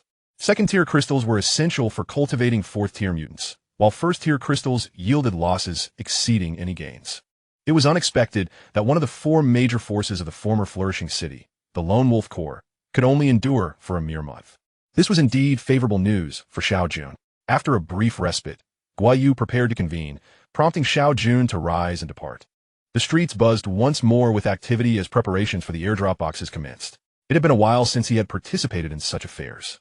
Xiao Jun mused to himself, appreciating the benefits of having subordinates. However, if they were disobedient, it would be more advantageous to keep a dog. Meanwhile, Jiang Yu and her companions had already entered a state of battle readiness. Do not be deceived into thinking there are no zombies. Seizing the airdrop boxes is a matter of luck, but it also requires confrontation. The city was filled with people. Without conflict, one could scarcely gather a few items, and appropriating from others was far quicker. Sister Yu, are you handling this personally? That individual has already looted twice, upon seeing us approach. He fled at the sight of a third attempt. The allure of the premium airdrop box piqued Jiang Yu's interest. A high-tech military cot, soft, and providing a homely ambience. The merits of this item are hard to gauge. I shall hold on to it for now. Premium mutated elixir. When these words surfaced in Jiang Yu's mind, she felt utterly bewildered. Glancing at the accompanying description, she mused that consuming this could potentially bestow divine prowess. She recalled that Wan Qinya had once consumed a mutated elixir that seemed ordinary, yet doubled her physical capabilities. How much could this premium variant enhance her? Threefold? Finally, she had stumbled upon a top-tier airdrop box. Yu, what is this? Li Jia stood beside her, momentarily stunned upon seeing her produce an item, hastily inquiring. Jiang Yu regarded the elixir in her hand with a sense of dreamlike wonder. Observing that Jiang Yu was unresponsive, Li Jia assumed she was upset about the morning incident and approached to investigate. The moment she touched the elixir, Jiang Yu snapped back to reality and quickly stowed it away. Yet, the introduction of the item had automatically materialized in Li Jie's mind at the instant of contact. You must consume this. If you do, even Xiao Jun would not be your match. Li Jie could hardly contain her excitement. This was a means to enhance one's power. With this, wouldn't Jiang Yu ascend to new heights? Why would she need Xiao Jun? Let those insufferable men witness that women in the apocalypse are not merely commodities. They too can dominate. Xiao Jun arrived at the outskirts of his territory, dispatching dozens of zombies before scaling a high-rise. An endless sea of zombies sprawled before him. Some had grown so bored they resorted to biting one another. Outside the city, was there still a way out? Suddenly, Xiao Jun shivered, as if being scrutinized by some unseen force. Following the sensation, he gazed into the vast expanse of zombies, obscured from view. Yet, the feeling intensified. Something was indeed fixating upon him. Damn it, this has to be a fifth-tier zombie. Xiao Jun felt a surge of madness. What had this world transformed into? The anticipated earthquake had yet to arrive, while the zombies prepared for an assault on the city. Previously, it had been a third-tier zombie siege, thwarted before it could commence. Now they had escalated to a fifth tier. This was absurd. It felt like a cheat. Given Xiao Jun's current strength, he might stand a chance in a one-on-one confrontation with a fifth-tier zombie. But would the zombies engage him in single combat? Should there be more than 10 fourth-tier zombies alongside a fifth tier, Xiao Jun's harem would inevitably become a horde of zombies. Fifth tier, he must ascend to that level. Otherwise, survival would be impossible for anyone. Based on experience, albeit uncertain of its reliability, he knew that once the reign of zombies ceased, the siege would be triggered. He had but 5 days left. Xiao Jun urgently required a substantial amount of third-tier or higher mutated crystals. He needed to exchange them, ensuring that everyone traded their high-tier mutated crystals. Chapter 82, Ambition. Sister Yu, why do you look so troubled? Are you harboring concerns? Today, Wan Qinya had remained indoors, free from the threat of zombies, and Jiang Yu and Li Jingyan were more than capable of managing the situation. No, nothing's wrong. Where's Brother Jun? I haven't seen him all day. I wonder what he's up to. Are you looking for him? No. Wan Qinya cast a puzzled glance at Jiang Yu, sensing something was amiss, but quickly refocused on her comic book. By the way, where's Jingyan? Merely a casual inquiry, yet Jiang Yu's body trembled slightly. Fortunately, Wan Qinya was engrossed in her reading and did not notice this subtle detail. She had something to attend to and will return shortly. Wan Qinya, not suspecting anything, nodded and resumed her comic. After sitting in the living room for a while, and seeing that Li Jingyan had yet to return, Xiao Jun returned first. You all can have dinner without me. I'm a bit fatigued and will rest for a while. Xiao Jun's face bore signs of exhaustion, with even traces of blood visible on him. Had he gone out to slay zombies? Before any questions could escape her lips, Xiao Jun had already retreated to his room. Clearly worn out, Jiang Yu wished to say something, but hesitated as she saw Xiao Jun enter his room, ultimately releasing a sigh. I'll go for a walk. Once Jiang Yu left, Wan Qinya closed the comic. She had not turned a page for over 10 minutes, a flicker of disappointment crossing her face. Exiting the villa, Jiang Yu hurried towards a specific direction, the residence of her companions. Hello, Sister Yu. Upon seeing Jiang Yu approach, many of the sisters preparing to snack and rest stood up. Have you seen Li Jingyan? Yes, she went out with Li Jie. One of the sisters replied. Just the two of them? Jiang Yu pressed urgently. It seems just those two. I haven't seen anyone else. Receiving confirmation, Jiang Yu's heart raced. She had explicitly instructed Li Jingyan to keep an eye on Li Jie. Why had they gone out? If Li Jingyan hadn't volunteered, Li Jie wouldn't stand a chance against her alone. Jiang Yu felt perplexed, realizing that events were unfolding beyond her expectations. Earlier that day, when Li Jie sought her out, she had encouraged her independence, questioning why a capable female force should be led by a man, especially after discovering that exquisite airdrop box. Li Jie had become even more fervent, persistently urging her on. Li Jie is a close friend whom Jiang Yu has known since the pre-apocalyptic days, a companion from childhood. And in terms of emotional bonds, her connection with Li Jie is no less significant than that with Wan Qinya and Li Jingyan. After much inner turmoil, Jiang Yu ultimately refrained from taking any drastic measures against Li Jie. Instead, she discreetly arranged for Li Jingyan to keep an eye on her to prevent any underhanded schemes. However, an unexpected turn of events has transpired. Li Jingyan has ventured out alongside Li Jie, following the direction pointed out by the young lady. It appears that today is the day when Li Jie's team is on patrol. After walking for a while, Jiang Yu has yet to spot even a shadow of anyone. If she continues further, she will be leaving the territory. Moreover, the young lady who should have been patrolling the area has also vanished without a trace. It is exceedingly strange. Something must have gone awry, and a sense of unease begins to gnaw at Jiangyu. Bang! A resounding crash reverberates through the air. Without hesitation, Jiangyu races towards the source of the sound. Jiangyu, I knew you would come, a voice echoes, sending a shiver down her spine. Before her stands Li Jingyan, one of the few resilient individuals in the team and the only one at the 4th tier. She had already exhausted her 3 skill uses long before dawn. Now, several gashes mar her body, the most severe being a dagger embedded deep in her right leg, while ropes bind her tightly to a chair. Her struggles only serve to tighten the bindings further, and the crash moments ago was the result of her desperate resistance, leading to more blood cascading from her wounded leg. Li Jia, what are you planning to do? Jiangyu demands, fury igniting within her. Hand over the mutated serum obtained today. Or, I shall be curious to see if a 4th tier mutant can bleed to death. Li Jia brandishes a steel knife, contemplating her next move with a sinister expression. Ever since joining the team, everyone has treated you like a sister. Why betray us? Betray? Li Jia chuckles darkly. Jiangyu, why remain so devoted to a man? This is the apocalypse. Might makes right, and there is no such thing as betrayal. You had the chance to grow stronger, to become a queen, yet you choose to remain subordinate? In that case, allow me to take the reins. With that mutated serum, coupled with my resilient abilities, I could achieve invincible defense and enhanced attack speed. I could even challenge the Lord of the Future City, let alone a mere team leader. As Jiangyu gazes at the familiar face before her, she finds it increasingly alien. Listening to Li Jia's deranged words and observing the dozen or so young women by her side, it is evident that they have all been swayed by her rhetoric. Jiangyu produces a serum from her hand, the advanced mutated serum she had acquired from a premium airdrop earlier in the day. A flicker of fervor ignites in Li Jia's eyes. If she can seize that serum and bind Jiangyu as well, it will be intriguing to see how Xiao Jun would respond. Moreover, she has a backup plan. Just as the serum appears, it vanishes, replaced swiftly by a steel knife in Jiangyu's grasp. Jingyan, I will avenge you, she declares calmly, a statement that unnerves Li Jia. Kill her, and the spatial equipment becomes unclaimed property that anyone can use. Jiangyu's pupils constrict. How does Li Jia possess knowledge even she is unaware of? Is she merely attempting to intimidate? But there is no time for further inquiries as the group of young women rushes at her with blades drawn. Jiangyu's fractures have yet to fully heal. While she can move, she is not quite ready for combat. At that moment, a familiar voice pierces through the chaos. Kill them all. A ghostly figure emerges, weaving through the crowd with astonishing speed. Before they can comprehend the situation, Wan Kanya has already dispatched all but 2 of them.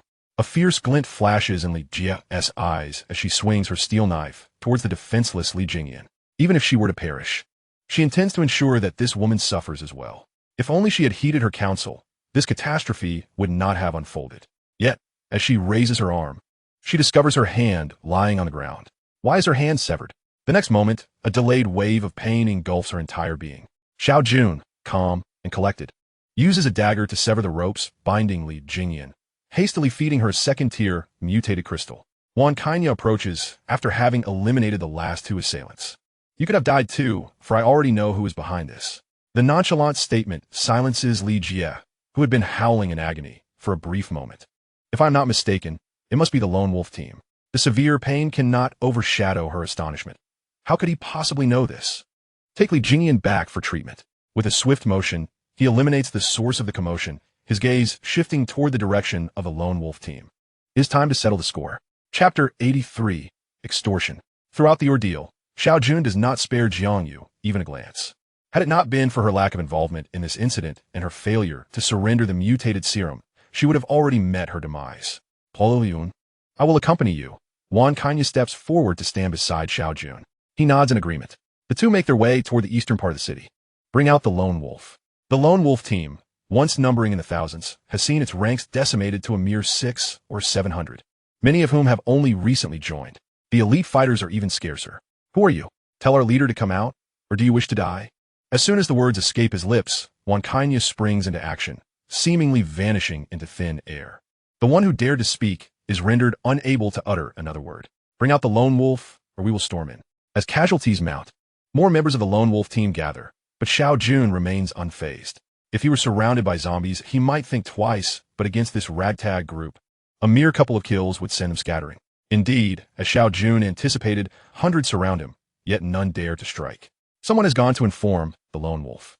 Moments later, The lone wolf emerges with a handful of subordinates, and upon recognizing Xiao Jun, a wave of panic washes over him.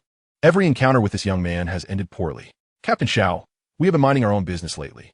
Your sudden appearance at my doorstep to commit murder is quite unseemly. The lone wolf is typically brash, yet after suffering several defeats at Xiao Jun's hands, he has come to regard him as his nemesis. Moreover, given the recent devastation wrought by zombies, the lone wolf team cannot afford further turmoil. Oh, inciting my team members to betray me is considered proper conduct? What are you talking about? I know nothing of it. The lone wolf begins to feign ignorance. Xiao Jun takes a step forward. Stop him. The lone wolf shouts, and those around him begin to stir restlessly, several emboldened by their numbers to charge forward. Xiao Jun remains still. It is Wan Kainya who springs into action, causing the surrounding members to retreat. 6 corpses, plus the previous one, total 7. Anyone who sees them will be struck with fear. Do not play coy with me. You have incited dozens of my subordinates to defect, and you expect to walk away unscathed? Dozens? Hardly. I only swayed 2 individuals. I should never have listened to that college student who claimed there would be a chance for revenge. Instead, the trouble has come knocking at my door. Who is this college student who taught you? Xiao Jun suddenly appears before the lone wolf, causing him to recoil several steps in fright. What college student? I know nothing. How does he know everything? This is absurd. Kainya, if you do not wish to speak, then I shall kill the lone wolf, and his team will undoubtedly disband. Eliminating the threat. Do not act recklessly. I have thousands of brothers. Do you think you can survive this? And do you believe that if you die, anyone will avenge you? To reach this point as a team leader is truly a failure. However, none of this would have been possible without Xiao Jun. Had it not been for his repeated humiliations, the lone wolf's authority would not have been so thoroughly undermined, and he would have at least had more members willing to confront Xiao Jun and create some complications. The lone wolf cast a glance around, noticing that many individuals had even taken a few steps back. The desire to survive was straightforward. 500 third-tier mutated crystals. Do you think third-tier mutated crystals are simply picked off the ground? Go and ask Future City if they possess 500. The lone wolf's expression shifted. So many lives have been lost and countless resources squandered, yet he had only managed to collect fewer than 100 third-tier mutated crystals. And you dare to demand 500? Once a life is extinguished, nothing remains. Don't bother claiming that the incident in my group wasn't your doing. We all understand. And without evidence, I won't come to trouble you. 500 is impossible. Even if you kill me, you won't find that many. Let's settle for 10 fourth-tier crystals. Any more than that is out of the question. 300, then you might as well kill me. 200 is the absolute minimum. Otherwise, prepare to face death. Brother, I truly cannot muster that. Do you have 200? 50. If you can't produce it, then death is your fate. The negotiations thus came to a standstill. The two were so close that others feared the lone wolf might harm the innocent, prompting them to retreat to a safe distance. They observed the two engaged in what appeared to be a rapid exchange, after which Xiao Jun affectionately draped an arm over his captain's shoulder as if they were old friends reuniting after years apart, and together they strode into the territory. Hand over that university student who has been advising you, and I can reduce the number of crystals. Xiao Jun had no intention of keeping him, but without the lone wolf's agreement, he had no choice. The priority now was still the mutated crystals. Captain Xiao, this is my only scholar. If you kill him, you are cutting off my future. You'll have to offer more. Be gone. If there's a next time, watch your head. Xiao Jun halted his steps. Venturing further would lead him deeper into the lone wolf's territory. While he was not afraid, there was no need to take unnecessary risks. The lone wolf had considered resistance, but the hand resting on his shoulder felt like a mountain, rendering him utterly immobile. Reluctantly, he produced 50 third-tier mutated crystals. Consider this your good fortune. Next time, it won't be resolved with mere mutated crystals. With that, Xiao Jun turned and departed. Captain Xiao, it's all a misunderstanding. Do come for tea next time. The lone wolf shouted after him, ensuring everyone knew he had been extorted for 50 third-tier mutated crystals. This would ruin the captain's reputation, making it equivalent to killing him. No need to see you off, lone wolf. There are matters to attend to in my group. He waved amicably, as if he had just left a friend's home after a meal, leaving the spectators in stunned silence. Let us go home. Watching this harbinger of death finally depart, the lone wolf exhaled a sigh of relief. This was unacceptable. He needed to devise a plan. As a prominent group leader, he found himself in such a humiliating position. Moreover, the impending zombie threat loomed large. Upon returning to the second floor, he found all 4 women present, aside from Li Jingyan and Dr. Jiang, though the atmosphere was heavy with gloom. Everyone was aware of Li Jingyan's serious injuries. Even the little girl had wreaked havoc in the girls' dormitory, and in recent days, anyone seen near Li Jia was subjected to rigorous interrogation. As the team leader, Li Jia had disbanded and reorganized all her squads. Reporting yielded rewards. If caught, death awaited. Ultimately, the little girl left with a harsh remark before returning to the second floor. Upon hearing this, Xiao Jun merely patted the little girl's head, suspecting that her allies were likely gone. If they existed, Li Jia would have certainly taken them along. She aimed to confront formidable opponents like Li Jingyan, Jiang Yu, and Xiao Jun. She would not let any of them escape. Seeing Xiao Jun return, Jiang Yu quietly removed all her spatial equipment. As the team's steward, she possessed more than half of their wealth. No one spoke, and eventually, Wang Qinya broke the silence. She had observed Jiang Yu's actions throughout, but due to her long-standing friendship with Li Jia before the apocalypse, she had softened, leading to this outcome. Keep your belongings. Let there not be a next time. Chapter 84, Group Union. Tonight, the Lone Wolf's team would likely not endure. Gazing at the 53rd tier mutated crystals in his hand, Xiao Jun couldn't help but recall the Lone Wolf. In truth, the man was rather decent, an unexpected ally in a time of need. With the addition of his own 3rd tier mutated crystals, Xiao Jun's stock finally exceeded 100, though he remained far from the goal of 1,000. This is the harvest from the recent airdrop boxes. Sister, you asked me to give it to you. The little girl approached Xiao Jun's room, placing a spatial bracelet before him. What do they do? Why are the airdrop rewards stored in a bracelet? Xiao Jun's curiosity piqued, recalling that a premium airdrop box had indeed been opened that day. Upon touching the bracelet, its contents instantly materialized in Xiao Jun's mind. High-grade mutation elixirs, just as he suspected, though regrettably, he could no longer consume them. Combat suits, 10 sets? Such a quantity? This must only be from the last couple of days. The quality of the 3rd wave of airdrop boxes had indeed improved significantly. Detoxification pills capable of neutralizing the toxins from 5th-tier zombies. Gazing at this item, Xiao Jun fell into contemplation. Perhaps it was time to act recklessly once more? A cursory glance at the remaining items revealed they were primarily daily necessities. High-tech military cots, soft and stable, but of little practical use. And this climbing rope, was it merely a longer, sturdier version of a regular rope? It would pair well with the aforementioned military cots. As for the combat suits, he had no need for such a surplus. He would instruct the little girl to distribute them later, deducting the cost from their wages. The high-grade mutation elixirs were the true dilemma. Had it not been for the current situation, they would have surely been allocated to Jiang Yu. But now, it seemed she was still the only one deserving of them. Her abilities were the true lethal weapon. As long as her speed was adequate, she could dispatch 5th-tier zombies in an instant. Moreover, their team was still lacking. With over 900 members, they could not effectively withstand a massive zombie assault. Yet, this matter could not be rushed. Since the apocalypse began, the number of female survivors have been drastically lower than that of males, and even fewer dared to confront zombies head-on. In this regard, men still held the psychological and physiological advantage. As night fell, Xiao Jun stepped out of his room. First, he peeked in on Li Jingyan, who had awakened but remained pale from blood loss. Brother Jun, I'm fine. Don't blame you. What a good person you are, Xiao Jun thought, unable to suppress a mental critique, though he maintained a composed exterior. Would the absence of Li Jingyan pose a problem for the zombies tonight? Jiang Yu had vigilantly guarded Li Jingyan's room, remaining silent until Xiao Jun inquired. No, her voice was hoarse, likely from previous tears. All right, take this mutation elixir.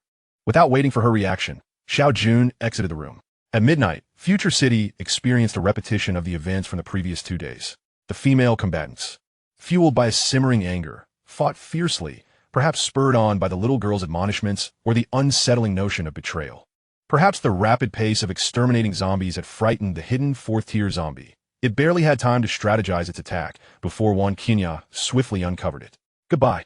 Wang Qinya's figure flickered into view before vanishing, leaving behind the corpse of a 4th-tier zombie. Meanwhile, in the eastern part of the city, the Lone Wolf's team faced its most significant challenge since its formation.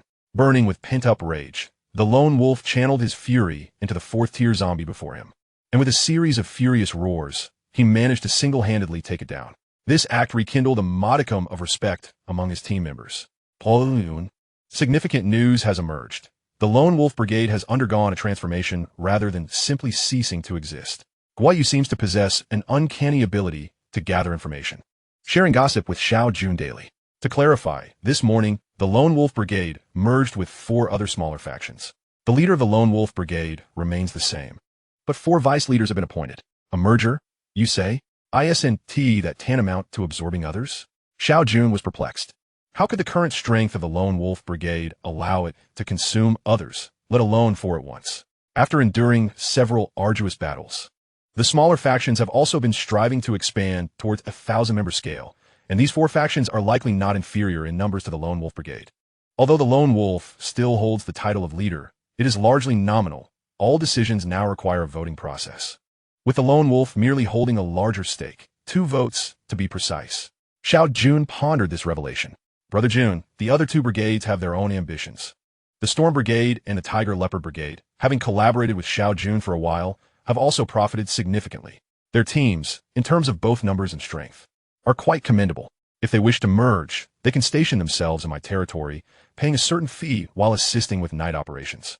Xiao Jun was well aware of their intentions. They were simply seeking a formidable ally to combat the overwhelming zombie threat, lacking any high-tier mutated beings of their own. However, if an ally is too powerful, it risks being absorbed. Conversely, if too weak, the alliance would hold little value. Future City is indeed strong, but with a population exceeding 100,000, they hardly concern themselves with the likes of them. The Lone Wolf Brigade was deemed too weak for consideration. The remaining options were the Blood Garment Brigade and Xiao Jun's Harem Brigade. It was only natural that they would seek his counsel through Guayu. Xiao Jun, too, was in need of manpower. While it was challenging to recruit quality female members, 2,000 expendable soldiers would suffice. With the assistance of his own brigade, they could minimize losses. Paying a small fee seemed reasonable. At 3 in the afternoon, Xiao Jun gathered all the ladies to announce a significant development. The Tiger Leopard Brigade and the Storm Brigade would be establishing a foothold in his territory, forming an alliance. Alliance? That's comforting.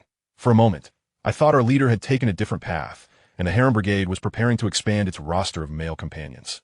The 2 villas were allocated to the 2 brigades, who paid a substantial rent for the privilege. Weapons and tents were sold to them at slightly reduced prices. The remaining tasks were delegated to the Little Lowly, allowing Xiao Jun to continue as a hands-off manager. Brother Jun, is something major about to happen? Today, it was not the twin sisters giving him a massage, but Wan Qinya instead. As one of the few who understood Xiao Jun well in this post-apocalyptic world, Wan Qinya keenly sensed something amiss with him. Are you afraid of 5th-tier zombies? Xiao Jun felt no need to conceal the truth from Wan Qinya. If they could not overcome this challenge, everyone would perish. I'm not afraid. As long as you are here, I have no fear, she replied resolutely. Xiao Jun remained silent, his gaze drifting toward the window, where the direction of the 5th-tier zombies had been spotted. Perhaps it was time to experiment with the detoxification pills. Chapter 85, Negotiation. Brother Jun, it's time for dinner. I'm growing weary of hot pot every day. Xiao Jun stepped out of his room just in time to hear the complaints of the twin sister, Jing Ru. Then today, you can choose whatever flavor of rice balls you want. For many, rice balls are the quintessential food for satiating hunger, but for those on the 2nd floor, it felt like torment. While flavors existed, they were far too scarce. It was akin to an enhanced version of compressed biscuits. One could fill up on just one, but the entire day would consist of longing while the stomach remained unsatisfied. No, Jing Ru wailed. The Little Lowly, however, paid no heed to her lamentations and swiftly retrieved a spicy rice ball from her space, shoving it into Jing Ru's mouth as she screamed. I'll tell you, if you dare to spit it out, you'll starve for 2 days. Upon hearing Xiao Jun's words, Jing Ru ceased her efforts to expel the food, though her pouting eyes continued to glare at him. Speaking of food, Xiao Jun suddenly recalled something. With the emergence of 5th-tier zombies, there should also be mutated beasts surfacing. These mutated creatures, the weaker ones rivaling 4th-tier zombies, are enormous and utterly unbothered by zombie toxins. Yet, these beasts not only lack toxicity, but their flesh is exceptionally delicious. By that time, they could finally enjoy fresh meat. Eating these frozen hot pot ingredients daily had begun to wear on Xiao Jun's patience. Do we have any skilled chefs in our brigade? He inquired suddenly. We have 2 chefs from before the apocalypse. The profession of chef, particularly among women, has become rare in this new world. Before the apocalypse, it was not just chefs. The number of young women capable of cooking had dwindled significantly. Who would want to be a mere cook? Surprisingly, Jiang Yu had managed to find 2. If they could survive this zombie crisis, they would truly be able to enjoy life once again. By the way, when will Li Jingyan be able to recover? Only a day had passed, and Li Jingyan had yet to emerge for dinner, still recuperating in bed. She is much better now, but she lost too much blood, so it'll take a bit more time to recover, Dr. Jiang responded. Can't the mutation crystal help? Xiao Jun questioned, a bit puzzled. He had never sustained such injuries himself, and in his previous life, he had endured many, but had no mutation crystals to rely on. No, mutation crystals cannot directly restore blood. It might take her another 2 to 3 days to fully recover. After some consideration, Dr. Jiang provided an estimated time frame. 2 to 3 days? That's manageable. With the zombie reigns still 4 days away, Li Jingyan should be able to recover in time. Starting today, our brigade will continue to operate in 2 shifts. The Storm Brigade and the Tiger Leopard Brigade have far greater numbers than us. Jiang Yu nodded in agreement. We should aim to maintain our own brigade's strength at around 1,000. We cannot afford to be too few while pursuing an elite route. Xiao Jun only needed to mention these matters, as the specifics of implementation would naturally fall to Jiang Yu. As they spoke, everyone had nearly finished their meal, except for Jing Ru, who sat by, yearning for food, yet unable to eat, feeling miserable. Go and take out the trash. We can't be so well fed without doing any work. Once everyone had finished eating, Xiao Jun entrusted the task of tidying up to the twin sister Jing Ru, as she had nothing else to do. Her sister, Jing Yi, was currently managing the trade hall within their territory, overseeing all transactions and pricing. Jing Ru was the only idle one on the second floor. Her dual massage sessions had turned into a solo performance. If they didn't find her something to do soon, others would begin to voice their opinions. By the way, Brother Jun, the leaders of the Storm Brigade and the Tiger Leopard Brigade are looking for you, reported a bodyguard from downstairs. Time was growing late, and it was likely they were coming to discuss the arrangements for tonight's battle. Xiao Jun rose, with Jiang Yu following closely behind as they descended the stairs. The 2 brigade leaders awaited him in the grand hall below. The first time Xiao Jun met these 2 leaders, he was taken aback, nearly bursting into laughter at the sight.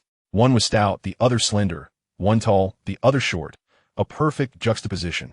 The leader of the Storm Brigade was the stout one, and it was unclear how he earned the title of Storm. His round face, filled with flesh, bore a smile reminiscent of Buddha. Leader Xiao, Leader Jiang, I truly envy your lives, he exclaimed. Lu Dezi, don't think I'm unaware. Just a few days ago, you sought out a concubine from room 14. Your life is the one that's colorful. Just be cautious not to be drain dry and end up like Zheng Fehun. Leader Xiao, I'm Zheng Fekin, the tall and thin leader of the Tiger Leopard Brigade corrected. My apologies, Leader Zheng. Please have a seat. In the grand hall on the first floor, a complete set of sofas and tea sets had been arranged specifically for receiving guests, although this was the first time it was being utilized. For individuals settled down together as the bodyguard expertly brewed a pot of hot tea. Captain Xiao, I'll speak plainly.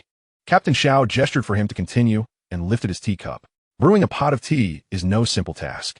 One must kindle a fire and bring water to a boil without wasting any resources. Since we have chosen to follow you, it signifies our confidence in you.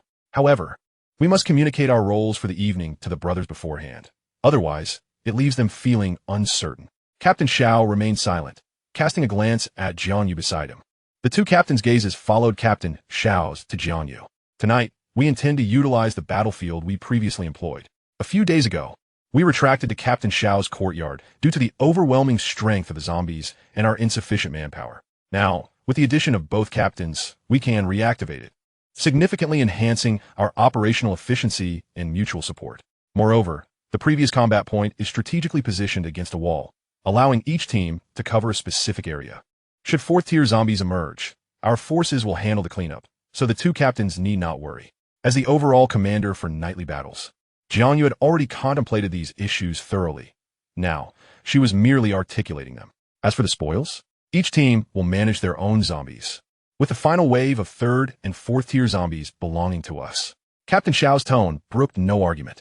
Although 3rd-tier zombies will appear during the zombie assault, their numbers will be limited, and Captain Xiao's team cannot extend assistance to them.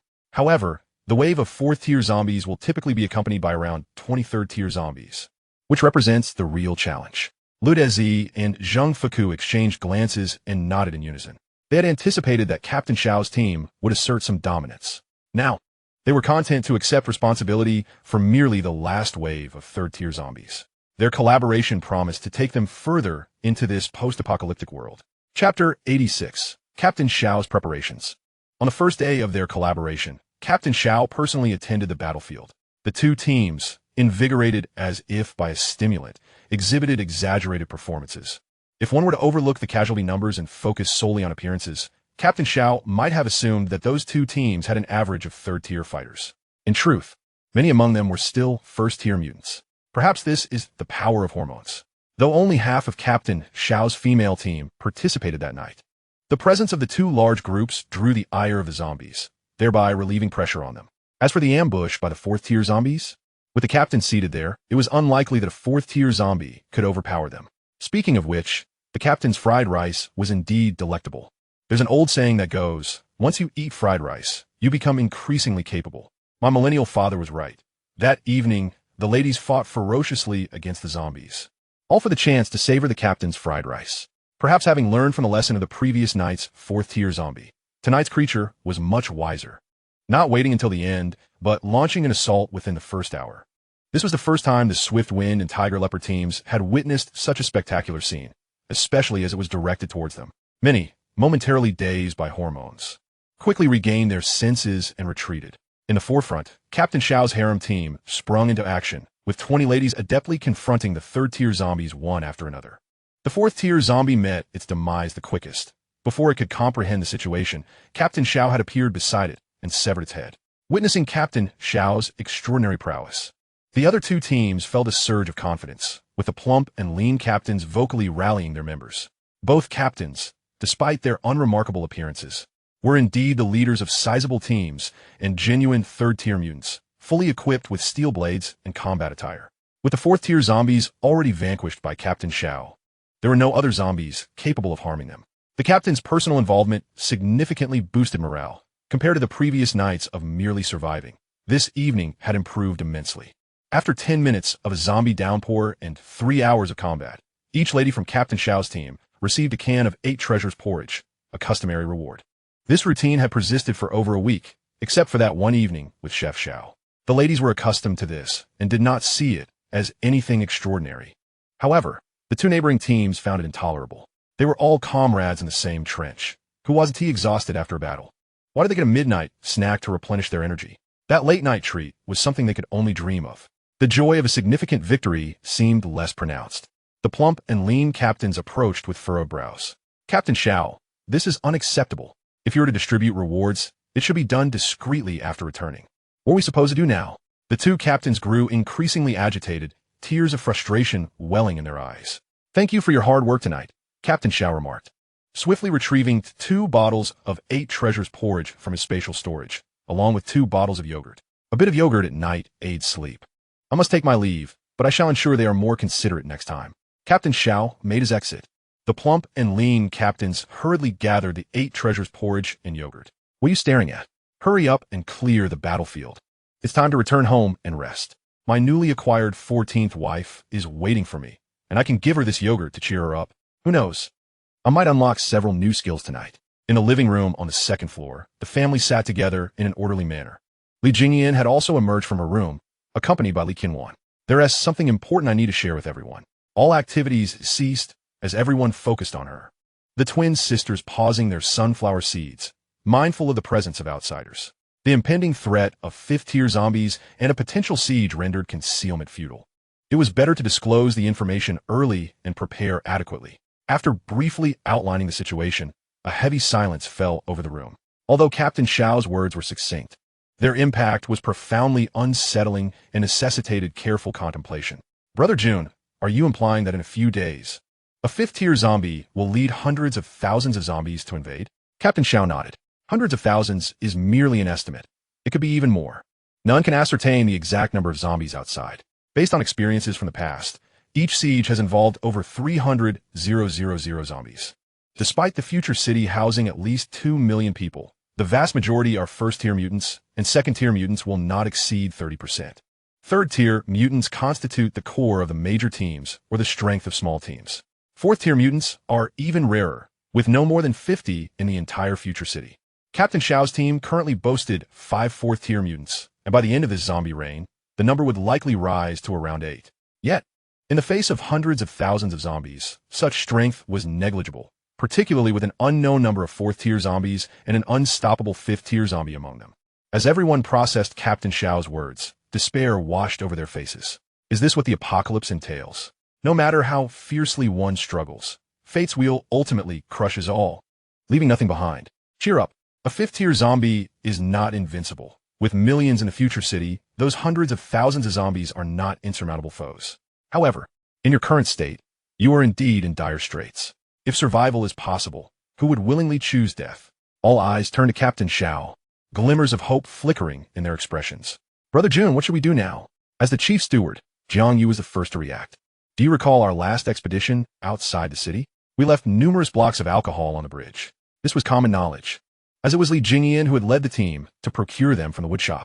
The zombies would swarm around Future City, but the only route available to us was that bridge. If we could seal it off, at least we wouldn't be attacked from behind. This was the initial strategy proposed by Xiao Jun, and fortuitously, the alcohol blocks we had previously left behind could now be put to good use. Li Qianwan, this task falls to you. Li Qianwan nodded in confusion, uncertain of what she was expected to do. Today marked the 4th day of the new wave of zombie reign. There were still 3 days remaining until it would cease. The zombies outside the city could mobilize at any moment, and when they did, you would need to be stationed at the bridgehead, igniting the fire at the first sign of movement. Ensure that Jiang Yu assigns a few people to safeguard you. The 5th-tier zombies could approach from any direction, but they would not be the first to charge. Once the flames erupted, any zombies that came would be guaranteed to perish. Jiang Yu, how many alcohol blocks do we have left? He had previously instructed Jiang Yu to gather more, but time had been short, so he was uncertain of the exact quantity. Not many, but I managed to acquire this. A gas canister suddenly appeared in the living room, and Jiang Yu smiled with satisfaction. Wow, this is far more powerful than the alcohol blocks. We should arrange for a few individuals to protect Li Qianwan and toss all of these onto the bridge. How many do we have? 34. Jiang Yu replied with a number. That many? Xiao Jun had expected perhaps 10 at most, not realizing that so many could be found. If we were to throw all of these, the explosive force would likely collapse the bridge. He had seen news reports of firecrackers causing bridges to collapse in the past. All right, let us wait for the zombies to make a move before we take action, lest we risk the bridge collapsing and still face an attack from behind. All eyes turned to Li Qianwan. Swallowing hard, Li Qianwan nodded. As someone with fire abilities, it was only fitting that she would lead this endeavor. It would be unreasonable to allow the zombies to attack the city while someone fumbled with a lighter. Starting tomorrow, we will clear the zombies from the bridge during the day. It must be done daily to ensure that Li Qianwan is ready to act the moment the reign of zombies ends. Jiang Yu nodded, confident that this plan would be manageable and would begin arrangements tomorrow. Brother Jun, should we notify others?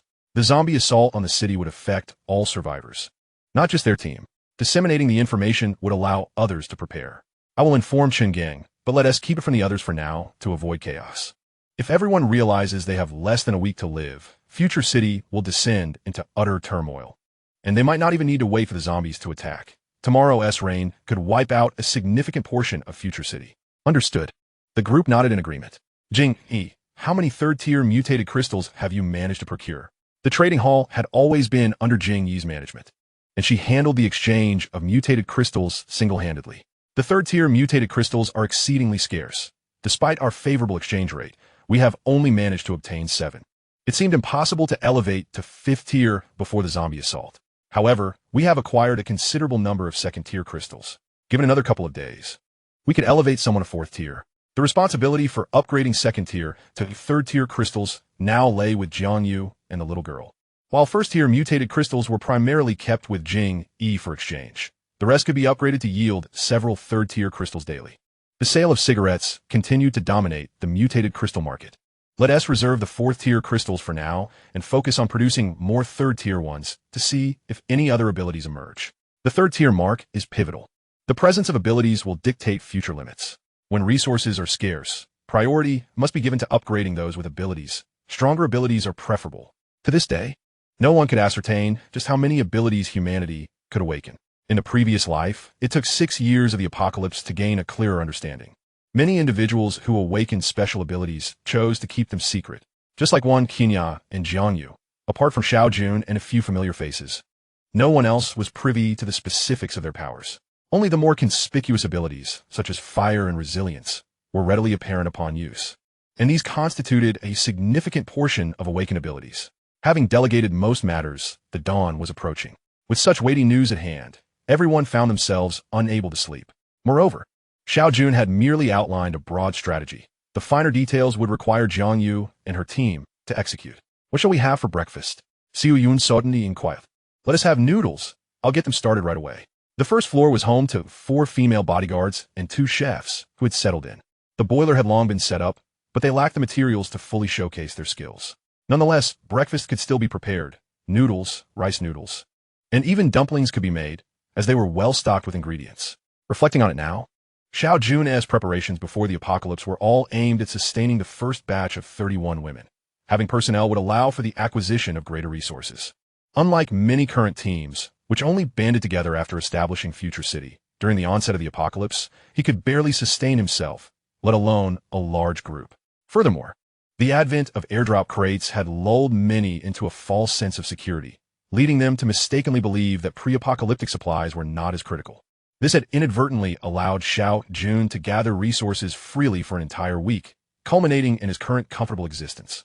After breakfast, Xiao Jun departed the territory alone, heading once more to Guo Yu's residence. His trust in Guo Yu was absolute. At all times, he could sense the respect emanating from him. Plolun, I am at your service. After briefly outlining the situation, Guo Yu promptly agreed to follow Xiao Jun's directives. Andy will stay with me for now. When the zombies attack the city, you must bring your people to my territory. Guo Yu had now also become a 3rd-tier mutant, and Xiao Jun had left him with 1,000 2nd-tier mutated crystals to elevate him to 4th tier. His berserk ability was rare and immensely powerful, and advancing to 4th tier would provide substantial assistance. Presently, he had become a captain in Future City, commanding several hundred followers, and would be able to bring them directly to his territory, thus increasing their chances of survival. There was no alternative. With his limited personnel, this was the only viable strategy. After all, Future City was vast. Losing a few hundred individuals would not be a significant loss. It could simply be perceived as a miscalculation in the initial wave of casualties. Take care of yourself. I'll go find Xingang. After repeatedly advising Guo Yu to keep his upgrades discreet, lest he be questioned about the origin of his mutated crystals, Xiao Jun made his way to the guest hall of the Future City Lord's Mansion. Upon hearing that Xiao Jun had come to visit, Xingang was taken aback. The last time Xiao Jun had visited, he had subsequently profited immensely through the cigarette trade. Now, with his return, Xingang was unsure of what favorable news might follow. The two engaged in conversation for over an hour, and upon Xiao Jun's departure, Xingang's expression darkened as he paced the expansive guest hall, revealing his inner turmoil. A few minutes later, it seemed he had made a decision. Quickly, summon Mr. Zudge. I have urgent matters to discuss with him. Chapter 87. You can't leave me to handle this alone. Ah, Team Leader Xiao, we meet again. No wonder I felt a surge of excitement as I stepped out. It turns out I was destined to encounter you. The lone wolf wore a face of consternation that quickly transformed into a radiant smile. Such a person would undoubtedly excel as an actor. Why do I keep running into this harbinger of doom? Each encounter with him seems to herald misfortune. Initially, Xiao Jun was prepared to depart directly, but upon hearing those words, he turned back and approached once more. Wolf leader, it's been a long time, he remarked. The lone wolf felt a pang of discomfort. Wasn't he, this scoundrel, just about to leave? How could he return? Yet he had to suppress a smile on his face. Xiao Commander, you are busy. We'll have plenty of chances to meet. As Xiao Jun drew closer step by step, the lone wolf felt a deep-seated unease, akin to having consumed something vile, with no recourse to express it. The recent events had made it known within the regiment that their commander shared a brotherly bond with Xiao Jun, which naturally meant they would not intervene. Xiao Jun soon stood before the lone wolf, affectionately placing a hand on his shoulder. What are you busy with? I'm quite free. What are you planning to do, brother? At this hour, what could one possibly do? It was obvious, to seize the airdrop crates. The lone wolf scoffed inwardly, convinced this rascal had ulterior motives. Nothing much. Just taking advantage of the fine weather to stroll with my brothers and observe the grandeur of Future City.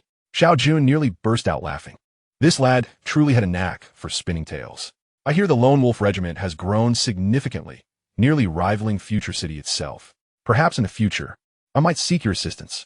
Since he enjoyed his theatrics, Xiao Jun saw no harm in indulging him. After all, wasting time was not a concern for him. Moreover, with Jiang Yu and her group likely raiding airdrop boxes, it would effectively reduce arrival. All right, I shall certainly keep you in mind, but presently, my brother has some matters to attend to. Shall we speak another time? The lone wolf could no longer endure it. The airdrop crates had already landed, and every minute wasted equated to lost resources. The lone wolf regiment had now multiplied several times over, all of whom required sustenance. That could be arranged. How about we brothers enjoy a drink now? It would serve as a premature celebration for the lone wolf regiment. Get lost, Xiao Jun. What exactly do you want? The lone wolf finally snapped, realizing that prolonging this conversation would waste his entire day. I'm not after anything. merely wishing to sell you some information that pertains to the future of your lone wolf regiment. The lone wolf was about to lose his temper when Xiao Jun subtly exerted pressure, rendering him immobile. I just sold this information to Mayor Chun Gang of Future City for a total of 50 third-tier mutated crystals. Of course, since we are brothers, I shall sell it to you for 30. What do you say? The lone wolf felt an urge to curse but restrained himself, considering the weight of the hand upon his shoulder. Trust me, purchasing this information will certainly prove worthwhile. Even Mayor Chun was willing to pay 50 crystals. Wouldn't you agree? The lone wolf hesitated. Xiao Jun had indeed come from the direction of Future City, and given the early hour, it was unlikely he would venture there without significant reason. Could it be that he was genuinely telling the truth? 33rd tier, mutated crystals, to give or not to give. If he withheld, it appeared that Xiao Jun could very well continue to block his path. The lone wolf found himself in a quandary, his indecision manifesting vividly. Here's the deal. I'll share the information with you first, and I'm not worried about you defaulting. If you listen to my news and fail to compensate, you know the consequences. The impending zombie siege was a grave matter, necessitating the unification of all human forces for a greater chance of survival. Although the lone wolf harbored some animosity, now was not the time for reckoning. Furthermore, by tonight, at the latest, Chun Gang would disseminate this information to several major teams, with the lone wolf regiment undoubtedly being among them. It would be prudent to sell him some information now and profit from it. Without waiting for the lone wolf's agreement, Xiao Jun divulged all he knew about the 5th-tier zombie siege. Initially reluctant, the lone wolf's expression shifted as he began to listen intently. What do you think? I haven't deceived you, have I? Is this information not worth 30 third-tier mutated crystals? The lone wolf remained lost in thought, silent for a prolonged moment. Xiao Jun did not rush him. After all, the information had already been imparted, and compensation would be inevitable. After a lengthy silence, the lone wolf suddenly produced 33rd-tier mutated crystals, sincerely stating, if this is true, the information indeed merits the price. However, could you possibly find someone else to fleece? I've been thoroughly stripped bare. With that, the lone wolf departed with his companions, and Xiao Jun did not attempt to stop him. The weather was indeed pleasant, and he had unexpectedly gained 30 mutated crystals. His previously heavy heart felt considerably lighter. That afternoon, news erupted from the various regiments in Future City, declaring that a horde of zombies would assault in 3 days. This information spread like wildfire throughout Future City. Concurrently, elite teams mobilized to maintain order within the city. Xiao Jun remained unaware of this news, as he was napping. However, Jiang Yu represented him in this operation. This matter transcended personal stakes. It was about the very survival of humanity within Future City.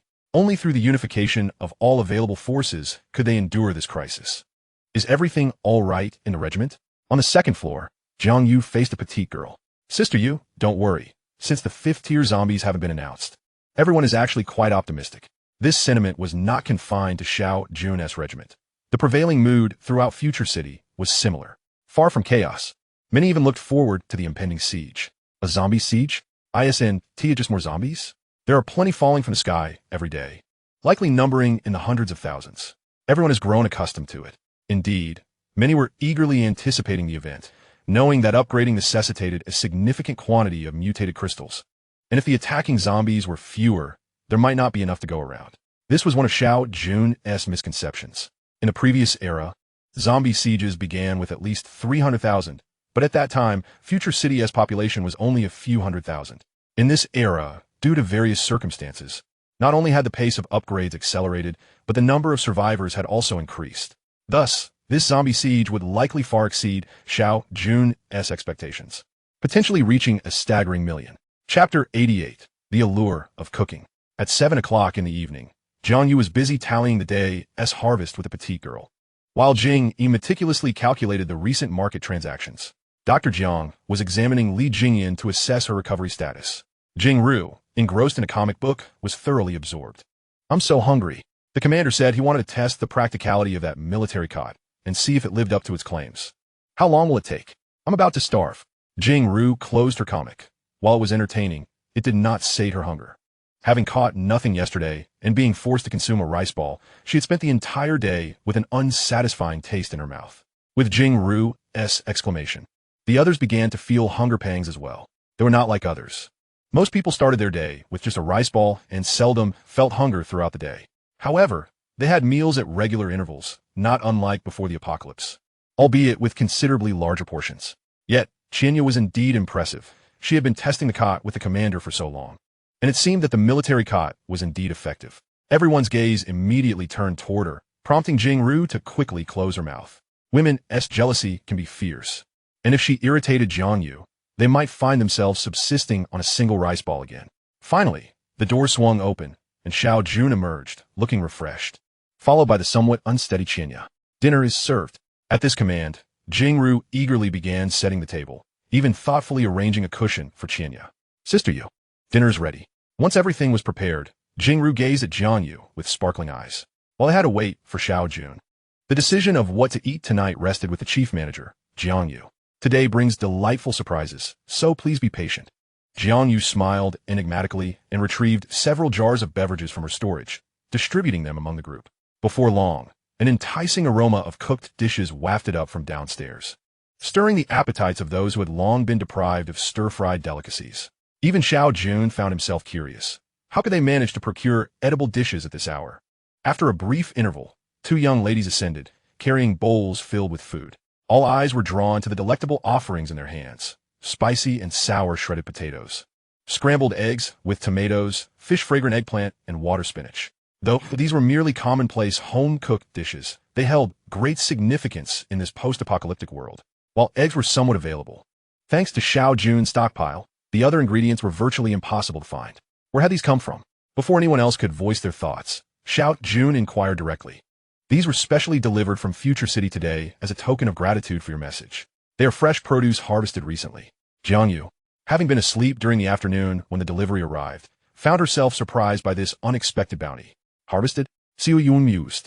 He was aware that those high-tech seeds could indeed yield such crops, but wasn't the growth cycle supposed to be a month?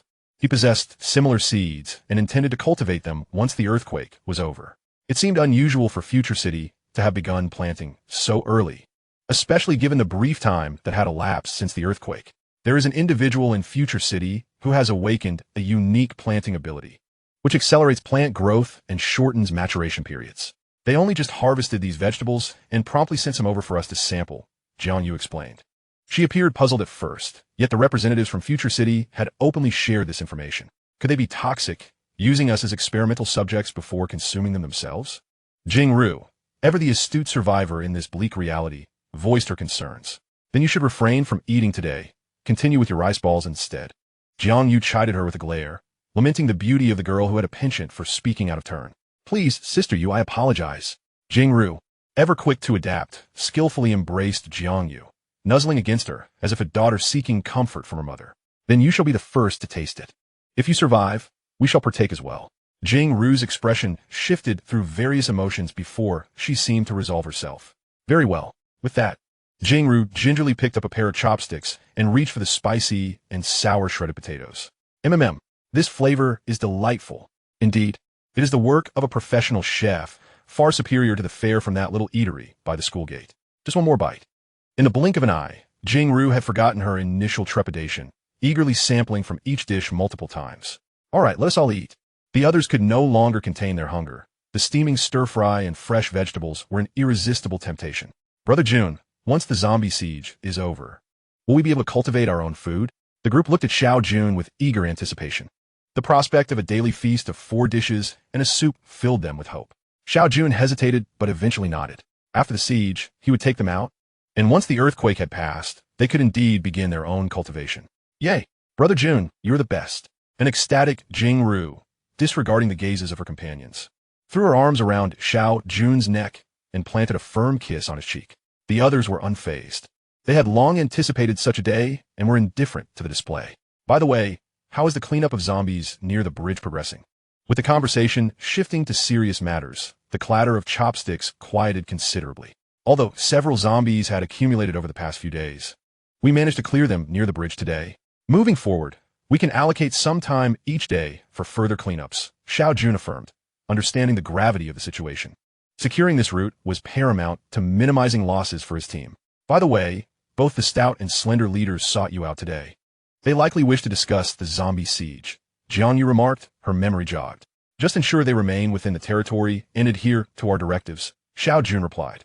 The 4 dishes, though plentiful in size, quickly vanished under the eager hands of 8 individuals. Even Dr. Jiang, usually composed, joined the fray, diligently wielding her chopsticks without pause. Such was the allure of stir-fried dishes. After the meal, it was Jing Ru's responsibility to clean up, while the others enjoyed a rare moment of leisure. They chatted, read comics, or indulged in a brief nap. How should I approach Brother Jun about this? What if he refuses? Xiao Jun had intended to invite Jiang Yu to experience the charm of the military cot, when suddenly a voice broke his reverie. Yin Yun, you seem distracted. What occupies your thoughts? The little girl, Jiang Yu's assistant, had contributed significantly to the team, and Xiao Jun was certain he could accommodate any request she might have. Huh? The little girl had not expected to be called upon by Xiao Jun and appeared flustered. Was you so engrossed? Share it with me. After a moment's hesitation, she spoke up. I have a mentor with whom I share a close bond. I had believed her dead, but today I discovered she is alive in Future City. A close mentor? Xiao Jun remained silent, allowing her to continue. She was fortunate to survive, blending into a small group. The group leader, enamored by her, didn't subject her to much hardship. However, upon learning of the zombie siege, the leader grew impatient and attempted to force himself upon her. But fortunately, she outsmarted him and escaped. She happened to encounter me today, and I brought her back. Upon hearing this, Xiao Jun understood. It seemed the little girl's mentor was quite appealing, able to captivate the leader's attention for so long. The little girl was likely pleading to spare her mentor from battle, a request easily fulfilled. Why not assign her a logistical role? She can assist you, Xiao Jun suggested. The little girl stammered before finally revealing, I want her to stay on the second floor. What? This was not merely Xiao Jun's incredulity, but echoed among the others on the second floor. There are already 8 people residing on the second floor. You wish to add another? Xiao Jun, who had not even brought a woman to reside there, neither had Li Qianwan, was taken aback by the proposal. While everyone was currently innocent, Xiao Jun was the only man in the group, and all 8 women had tacitly accepted this arrangement. It seemed impractical to invite another person in. My mentor is exceptionally capable, a doctoral candidate from a prestigious university, and she has only been teaching at our school for a few months, the little girl argued passionately, advocating for her friend and mentor to enjoy a better quality of life. After all, Brother Jun isn't as fearsome as rumored. He has only shared a bed with 2 of the 7 beautiful women here. A doctoral candidate? Does she possess any special skills? Jing Ru interjected, her curiosity piqued. Adults are conversing. Children should play elsewhere, Xiao Jun admonished, before turning back to the little girl. Your fervent admiration has piqued my interest. I would like to meet this remarkable individual. Xiao Jun, intrigued by her insistence, decided to give her a chance. A living doctor? I have yet to encounter one. I am curious to see if there is truly a significant distinction from ordinary individuals. Shall I summon her now? The little girl harbored immense confidence in her teacher. She believed that a mere conversation with Jun could certainly leave him in awe.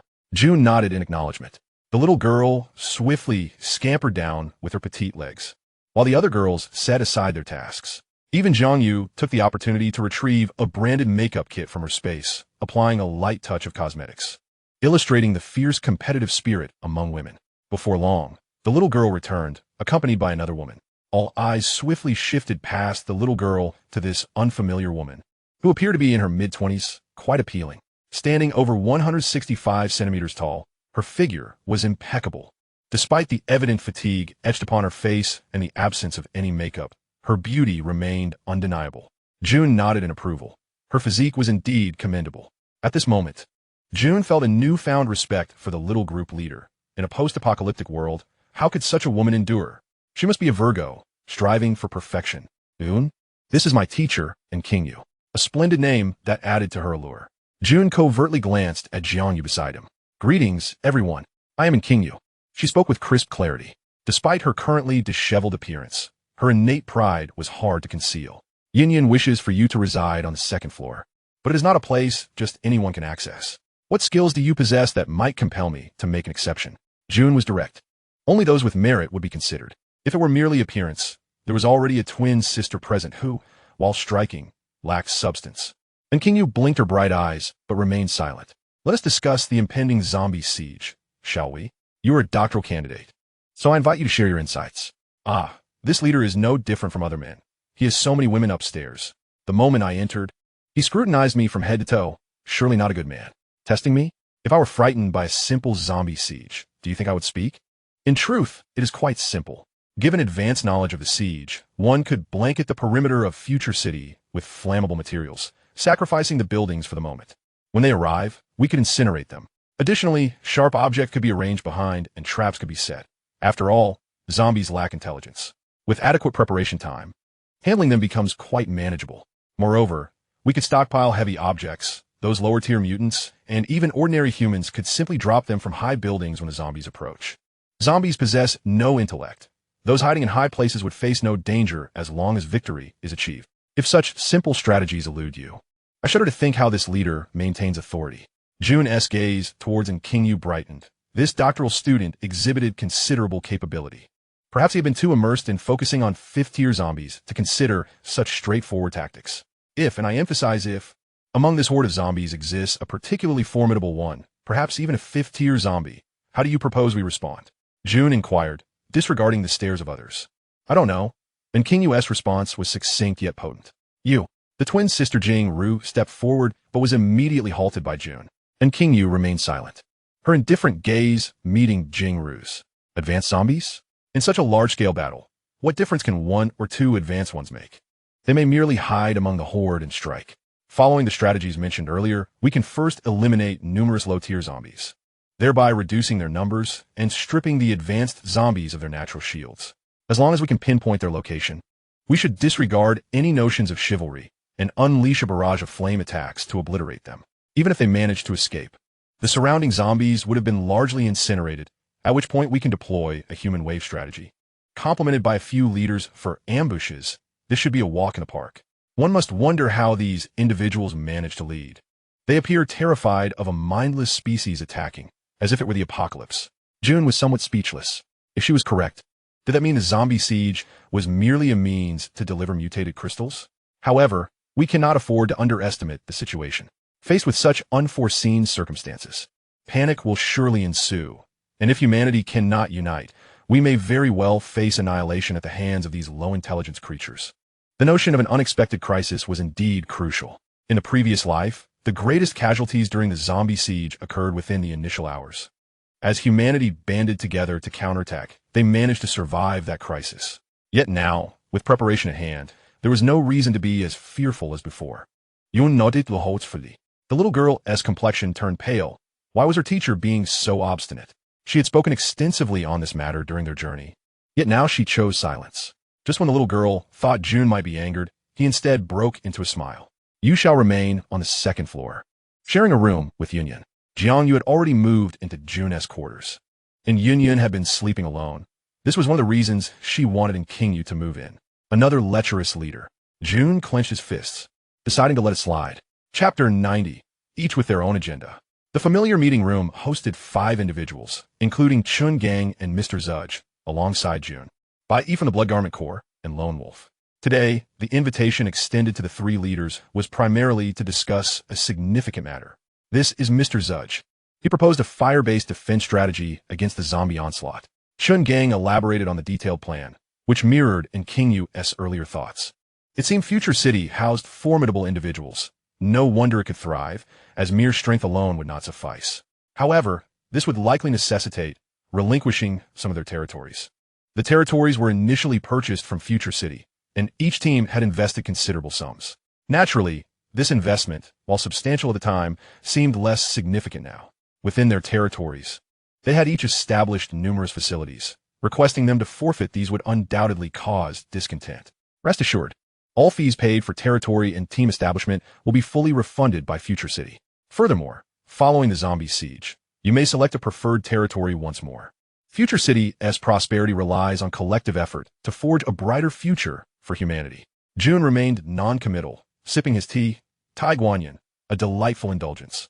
Hundreds of first-tier mutated crystals were insufficient even for upgrading to second-tier, while his team had nearly 200 third-tier members and found this paltry offering beneath their notice. Silence enveloped the room, with none of the 3 willing to speak. Even Lone Wolf was no fool. He wouldn't make any rash promises at this juncture. My earlier decree forbidding teams of over 1,000 was to prevent internal strife.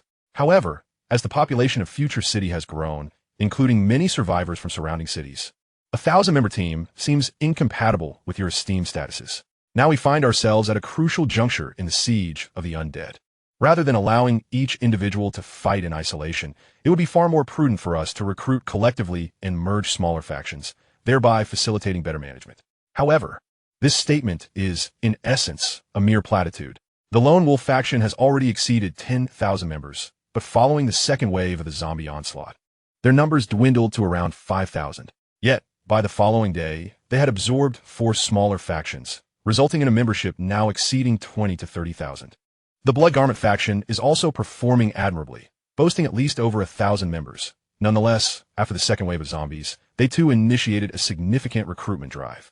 Presently, their numbers have surpassed 10,000, not to mention the countless individuals and small groups seeking protection within their territory, who can easily be invited into their ranks with but a word. The smallest faction is, in fact, the team led by Xiao Jun. A standard of 1,000 young ladies is essential, while the newly joined Gale and Tiger Leopard factions previously consisted of 1,000 members each. After joining Xiao Jun, however, their numbers have surged dramatically. Numerous individuals seeking refuge under Xiao Jun's protection, unable to join his harem faction, have opted instead to join these two groups. Their membership has now also exceeded 10,000. In this regard, Xiao Jun adopts a somewhat ambivalent stance. After all, the more cannon fodder, the better. Furthermore, managing these individuals is cumbersome. It is more efficient to allow the two factions to oversee them, as they are still required to pay Xiao Jun protection and accommodation fees. If Xiao Jun were to rally his forces, it is likely that these two factions could easily double in size. Many smaller groups would even willingly submit to absorption. Thus, Chun Gang's assertions are mere illusions, devoid of substance. Now, does Chun Gang take us for fools? I refuse to be that fool. I'll just wait and see how that scoundrel responds. The Lone Wolf mused, suddenly sensing something amiss as he caught Xiao Jun's gaze, which bore an unsettling blend of amusement and scrutiny. What does this scoundrel want from me? That old coin smile is rather disconcerting. Xiao Jun's smile grew even more radiant. The Lone Wolf discreetly shifted to the side, wishing to distance himself from this harbinger of doom. 3 faction leaders. Our city lord acts with the best of intentions, hoping we can all weather this storm together. While our territories may suffer some damage, all resources for this fire assault will be provided by my future city, which I believe is a fair exchange for everyone. Seeing that no one was speaking and their respective faction leaders were at an impasse, Mr. Zudge quickly stepped in to ease the tension. That's acceptable, but the mutated crystals certainly cannot be refunded at the previous price. Otherwise, it would be difficult to demonstrate your sincerity. To his surprise, it was Bai who first voiced this sentiment. This is indeed a perilous individual. I expected the somewhat naive Lone Wolf to crack first. But who would have thought the typically aloof leader of the Blood Garment faction would be the first to speak? Zudge reflected inwardly. The gathering of the 4 faction leaders was orchestrated so that Chun Gang could solicit Zudge's insights, hoping to gauge the true intentions of the 3 leaders. Right from the beginning, he discerned discrepancies from what he had been led to believe. The matter of the mutated crystals is negotiable. What do you consider a fair return? Zudge deftly passed the ball back to them, seeking to elicit their proposal first, thereby gaining the upper hand. The thoughts of those present were firmly ensnared within Xiao Jun's grasp. Each individual's considerations inevitably included him, successfully triggering the conditions for their sentiments to be revealed. Let us not ask for too much. Converting first tier to second tier should suffice. All were awaiting the other party to speak first, but Xiao Jun boldly declared his expectations, challenging them to endure his demands. Are you jesting, Leader Xiao? It was you who initiated this jest. 2 times, that is our bottom line. The urgency of the situation compelled them to avoid squabbling over trifles, which would benefit no one. My future city will take a step back. What do you think? 2 times is neither excessive nor insufficient. It conveniently falls within Bai Yi's acceptable range. The Lone Wolf attempted to interject, but Xiao Jun interrupted him decisively. I concur. He had astutely discerned the underlying calculations of each individual, recognizing that this was essentially the final price. Any further negotiation would simply be a waste of time. However, he harbored a few clever stratagems of his own, albeit they were merely embellishments compared to Mr. Zudge's fire assault. With that, Xiao Jun shared the method he had acquired from the proud female doctor the previous night. Given the vast population of Future City, it would naturally fall upon them to implement it. Zudge's expression tightened. He had not anticipated that Xiao Jun could draw such parallels. While he had conceived of fire assault, Xiao Jun had also envisioned strategies such as rolling stones, which posed a significant threat to the future development of Future City. Thanks to Xiao Jun's suggestions, Chun Gang needed to swiftly make arrangements. After all, transporting such heavy materials would require time. The tea gathering concluded. But the four individuals each harbored their own ulterior motives, while only Xiao Jun remained distinct, pondering the hidden agendas of the other four. By the way, I have one last question.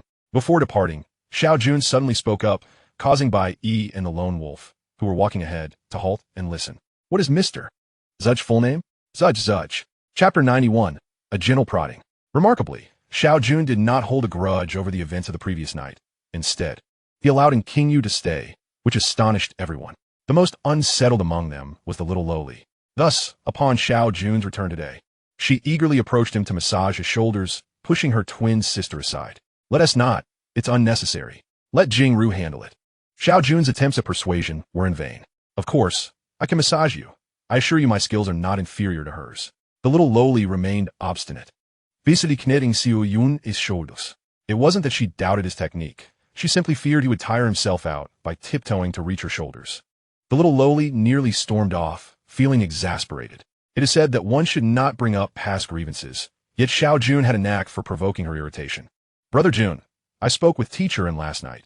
Her aversion to men stems from the deep impression left by her previous faction leader. Xiao Jun, eyes closed in feigned slumber, remained non-committal, perhaps not even hearing her. Truly, she recognized her error and even shared several methods for dealing with zombies with me. She mentioned the use of fire attacks, and also, before the little lowly could finish, Xiao Jun waved his hand, cutting her off. At that moment, King Yu emerged from her room. Xiao Jun pretended not to notice and continued speaking. What other brilliant ideas could she possibly have? I merely inquired casually yesterday. Whether she can articulate them or not holds little significance for the larger picture. The fire assault has already been prepared by Future City. Did you not notice during today's aerial sweep? Furthermore, alongside the fire assault, employing ancient defensive tactics like rolling stones can yield excellent results. As for fifth-tier zombies, without the cover of the zombie horde, their threat diminishes significantly and is hardly a concern. Not only the little lowly, but everyone else widened their eyes in astonishment, realizing that Brother Jun was not only formidable in strength, but also exceptional in strategy. Wan Qinya and Li Jingyan recalled the last instance when Xiao Jun had suggested using fire to eliminate the zombies on the bridge. This revelation further fueled their disdain for King Yu. Had it not been for the little lowly's presence, Jiang Yu would have berated her the previous day. How can this be? He managed to devise strategies similar to my own in such a short period. Last night, I was so aloof, showing him no respect. Yet he still allowed me to reside on the second floor. According to Yun, aside from Jiang Yu and Wan Qinya, he has not made advances toward the other girls. Perhaps I misjudged him? And King Yu was profoundly shocked, but upon witnessing Xiao Jun's disdainful demeanor, her innate pride flared up once more. So what if he has thought of these strategies? Last night, I conceived a trap along the zombies' approach route, lined with steel blades on either side. Any zombie that falls in would be impaled by the blades. This method not only allows for the extermination of a considerable number of low-tier zombies, but also aids in pinpointing the locations of high-tier zombies, as only those above the third tier possess the ability to see. At this revelation, Xiao Jun was utterly astonished. What an ingenious tactic to exploit the zombies' lack of vision. Not only could they eliminate foes, but they could also directly identify the high-tier zombies. How brilliant! By the way, the comfort I felt when Yun squeezed my hand has sparked another idea. Noticing the attention of the others on him, Xiao Jun directly reiterated the thoughts he had just shared with King Yu. Astounding. By leveraging the inherent blindness of low-tier zombies, we can create terrain traps. Paul Yun, your intellect is truly remarkable. Even the typically composed Jiang Yu could hardly contain her excitement, let alone the other women present. This is something we can undertake quietly, without notifying the other teams, Xiao Jun advised. Regardless of the task, it's wise to keep a contingency plan.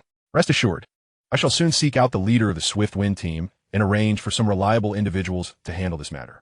Before the zombies arrive, these individuals must not be allowed to leave, and utmost confidentiality is paramount. With Jiang Yu personally overseeing the operation, Xiao Jun felt assured. While they were reveling in their discussion, and King Yu, who stood alone, felt somewhat awkward. She had only just conceived this idea herself. Why was he able to arrive at such a solution so quickly? The issue of zombie vision was often overlooked by many, and it seemed that this crucial detail regarding the differentiation of zombie tiers had entirely escaped their notice. Now, even the little lowly was at a loss for words on how to support her. Before arriving, she had planned to curry favor with Brother Jun and then inform him of the method proposed by teacher last night, hoping to redeem herself. But now, not only had Brother Jun arranged everything teacher had thought of, he had also conceived an even more ingenious strategy. What could she possibly say in response? Perhaps she could suggest that teacher and come over to apologize? That seemed unlikely. After all, teacher and had also emerged. They could simply share a meal together. As if just noticing in King Yu, Xiao Jun feigned surprise. He gestured to Jiang Yu, who then went down to arrange lunch. After yesterday's meal of stir-fried dishes, everything else seemed bland. Meat would be a delightful addition. Before long, the enticing aroma of the meal wafted through the air, causing everyone to involuntarily swallow and pat their stomachs. Let's start with a hot pot to whet our appetites, and then enjoy some rice later. Xiao Jun's suggestion was met with unanimous agreement.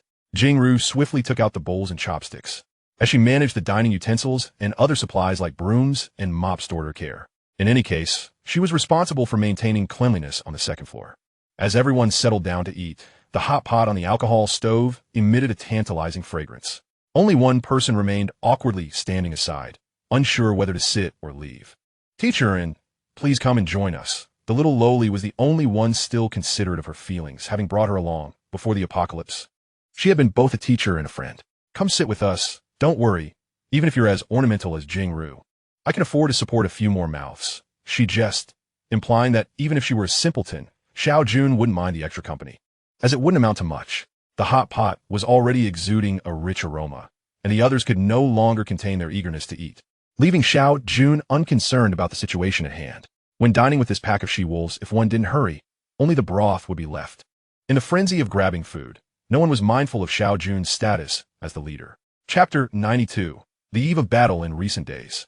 The entire future city seemed to have transformed into a construction frenzy, with incessant hammering and bustling activity as countless individuals transported various materials during the day. This atmosphere had instilled a sense of tension among everyone, given the gravity with which the leaders of several major factions regarded the situation. There must be a compelling reason behind it. Within Xiao Jun's territory, the rotund Lu Dezi was commanding a multitude of workers diligently engaged in construction. This area had been designated as a restricted zone by Jiang Yu, prohibiting entry to all. Even during the nightly zombie raids, a dedicated team of 100 women, personally led by Li Jingyan, was stationed here to prevent any premature incursions by zombies. Throughout these days, Xiao Jun's harem team had remained stable at 1,000 members, without any increase. Xiao Jun had consistently pursued an elite strategy, ensuring that even among the women, each was worth 3. Currently, among the 4 major factions in the city, none could match the sheer strength of Xiao Jun's harem team in terms of collective power. However, when it came to top-tier combat capabilities, Xiao Jun could confidently proclaim, "Bring it on." While Xiao Jun refrained from recruiting new members, his affiliated teams, the Swift Wind team and the Tiger Leopard team, were not idle.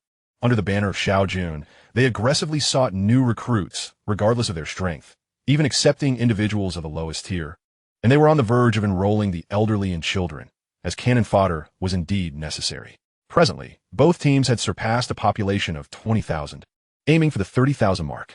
With Xiao Jun's team's high-end combat prowess combined with their sheer numbers, the night battles had become increasingly manageable.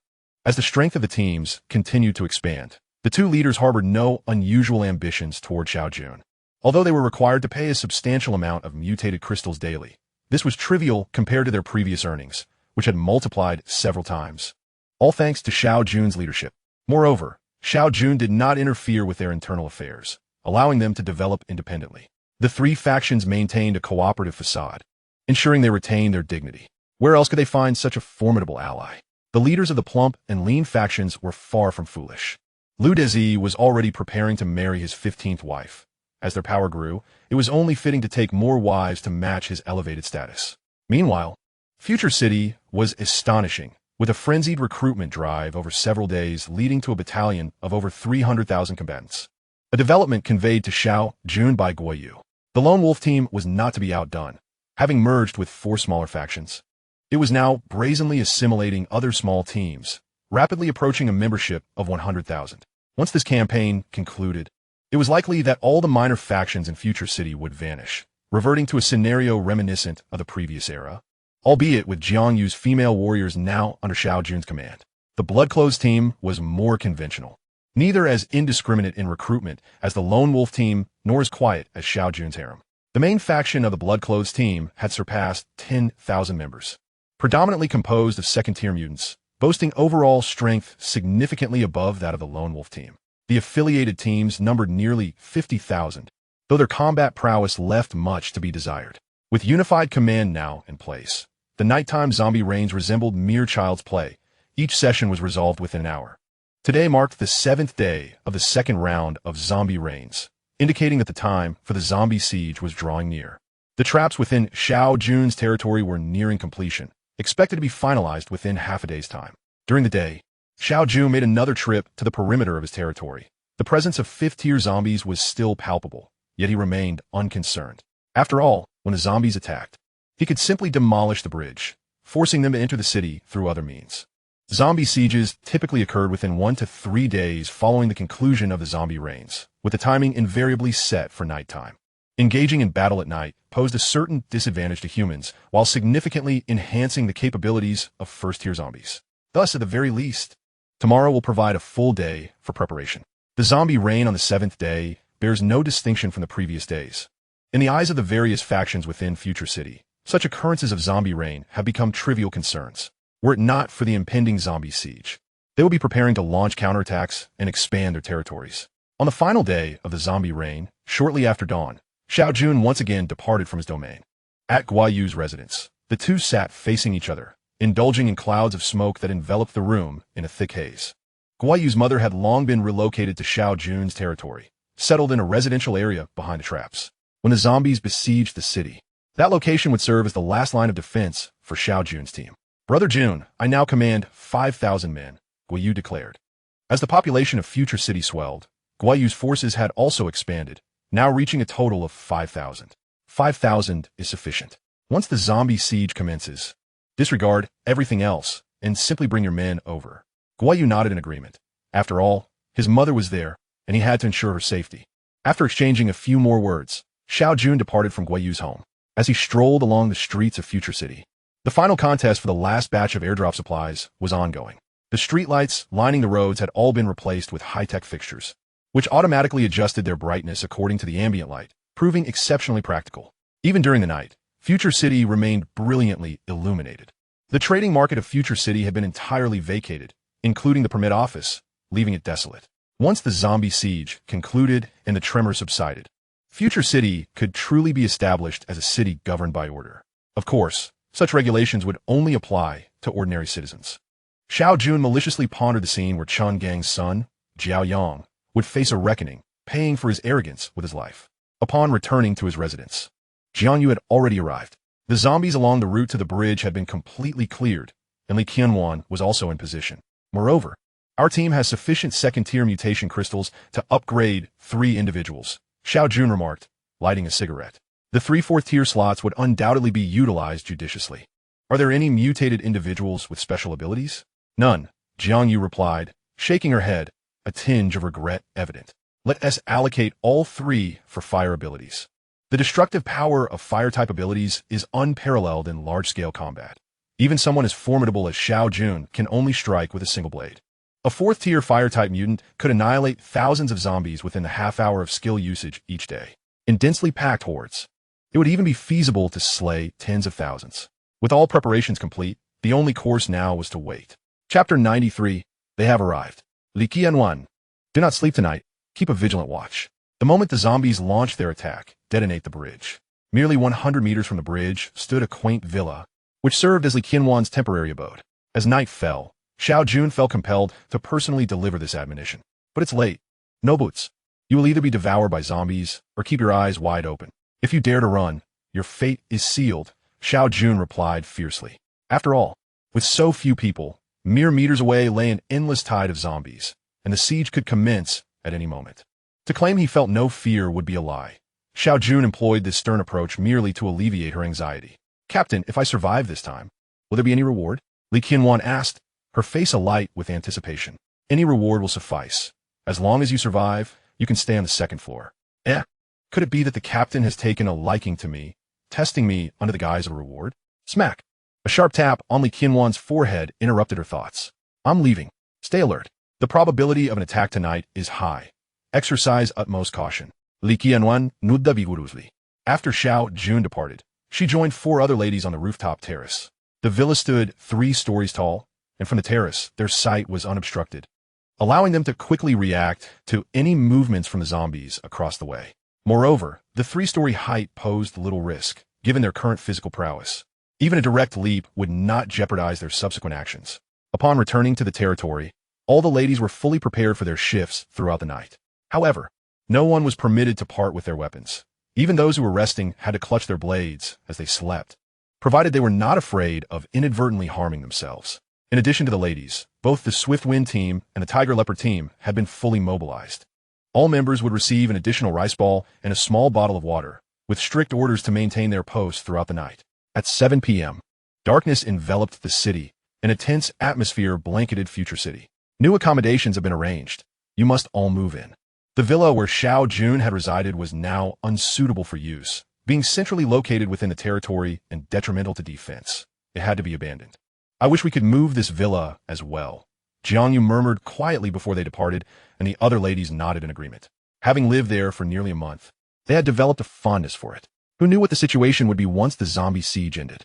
As long as we live, we can always build another, Xiao Jun reassured, patting Jiang Yu's head as he led the way to the rear. 7 individuals remained in the residence: the little girl, the twin sisters, Dr. Jiang, and King Yu, and 2 chef ladies. Xiao Jun took Jiang Yu, Wan Qinya, and Li Jingyan back to the territory center. They were the main forces for this battle. They cannot simply hide behind. Jiang Yu, please verify that all personnel are in position. Li Jingyan, you will lead the team at the front. Remember, if the situation becomes untenable, retreat immediately. Qinya, I want to assign you a specific task, but if you encounter that 5th-tier zombie, do not engage alone. Be sure to inform me. Once the 3 departed, Xiao Jun withdrew a cigarette from his space, igniting it. He inhaled deeply before slowly exhaling towards the sky. At 9 p.m., under the illumination of high-tech lights, Future City shone brightly, akin to daylight. Up to this moment, there had been no signs of a zombie siege, yet no one dared to let their guard down. At 11 p.m., many began to yawn, the biting cold of winter weighing heavily upon them. At midnight, the time when the zombie rain was expected to occur, the sky remained eerily silent. The fissure that had persisted for 14 days had vanished without a trace. Xiao Jun felt no surprise. Instead, he lit another cigarette, marking the 17th of the night. Meanwhile, Chun Gang and Zudge in the west, along with the Lone Wolf team in the east and the White Cloak in the south, were all gazing skyward. As they observed that the anticipated zombie rain had not descended, a collective sigh of relief washed over them, quickly replaced by tension. The absence of the rain signified that the zombie siege could be imminent. At 12:15 a.m., Xiao Jun abruptly discarded his cigarette, an overwhelming sense of unease flooding his mind. He had a foreboding feeling.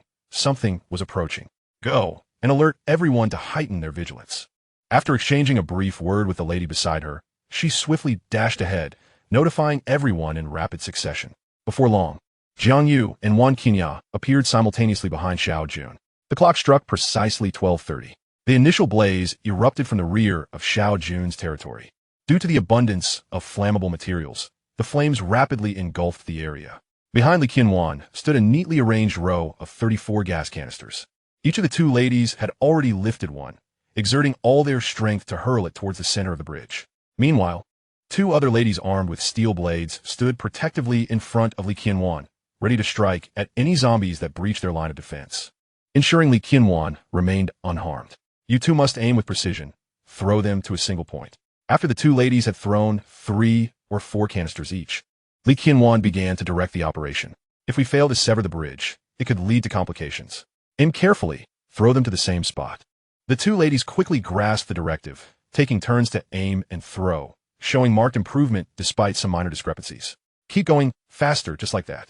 With advancements in technology, the quality of the gas canisters had also improved significantly. Even when ignited, a gas canister would not easily explode unless subjected to severe impact and rising temperatures. The impact was indeed achieved, but the temperature required further time to escalate. Thus, after the 2 ladies had thrown all 34 canisters, the first explosion finally occurred. This was swiftly followed by a chain reaction of explosions, showering the bridge with carnage. The spectacle continued for nearly 3 minutes, until the bridge could no longer withstand the pressure and collapsed. Zombies could not swim, and below was not a mere pond or stream, but a tributary of the Yangtze River. Countless zombies plunged down, while those behind them had yet to fall as the front ranks were swept away, eliminating any concern of overcrowding. Witnessing the bridge's collapse, Li Qianwan let out a sigh of relief. The task was accomplished. Naturally, had they failed, her escape would have been impossible. The two ladies before her swiftly dispatched the last few zombies that had managed to surge forward, and the five of them hurried back towards their territory. The thunderous explosions reverberated through the night, audible even to Xiao Jun. They've arrived. Jiang Yu and Wan Qinya instinctively tightened their grips on their weapons. Chapter 94. Let my lone wolf brother in. The violent explosions seemed to serve as a signal. Soon after, fierce flames erupted in the other three directions of Future City, painting half the sky crimson. Brother Jun, to the south of Future City, there is an overwhelming horde of zombies. It is impossible to count their numbers. Brother Jun, the same is true to the west. The lone wolf group initially planned to engage the zombies, but upon seeing their numbers, they retreated in a panic. The ladies stationed in the other three directions, as per Xiao Jun's arrangements, returned one after another to report the situation. The flames grew ever larger, accompanied by the sounds of heavy objects crashing to the ground. Chen Gang had invested significant resources this time, and both the Bloodclothes group and the Lone Wolf group contributed ample supplies. Xiao Jun, however, remained uninvolved, merely asserting that he would ensure no zombies would breach the northern territory, silencing the others. Yet, each harbored their own suspicions, pondering what hidden strategies Xiao Jun might possess. 20 minutes had elapsed by the time Li Qianwan returned to Xiao Jun's side. Rest assured, once this is over, I will reward you handsomely. Feel free to ask. Li Qianwan was thoroughly satisfied. As long as she survived the forthcoming battles, she would no longer have to endure the monotonous existence of daily rice balls. Reflecting on the last time she had indulged in hot pot on the second floor, she felt a tear escape, despite knowing it was an inappropriate moment. Inform everyone to prepare for battle. Half an hour had passed since the zombie siege began. Even without looking, Xiao Jun could sense the devastation unfolding in Future City. Two more ladies rushed towards him in haste. Captain, the initial wave of fire attacks and the subsequent aerial bombardment inflicted severe losses on the zombies. Yet their numbers remained staggering. The front lines are already engaged in combat with several groups, despite having mentally prepared for this. Witnessing such a horde of zombies charging forth was overwhelming. The bolder among them could still muster a proper defense, while the more timid found their hands trembling around their weapons, compelled to retaliate. Particularly on the lone wolf side, they were on the brink of collapse. The recruits were of mixed quality. Even with 100,000 in numbers, they were merely a rabble, incapable of withstanding the crucible of war. Beside the lone wolf, a 1,000-strong unit was covering his retreat. These individuals were the elite of the lone wolf group, all of second tier or above, including nearly 100 third-tier mutants and 4 fourth-tier variants. Boss, where do we retreat to? There are simply too many zombies. A fourth-tier mutant quietly inquired. Head north to the city. Seek out Xiao Jun. He is our only hope.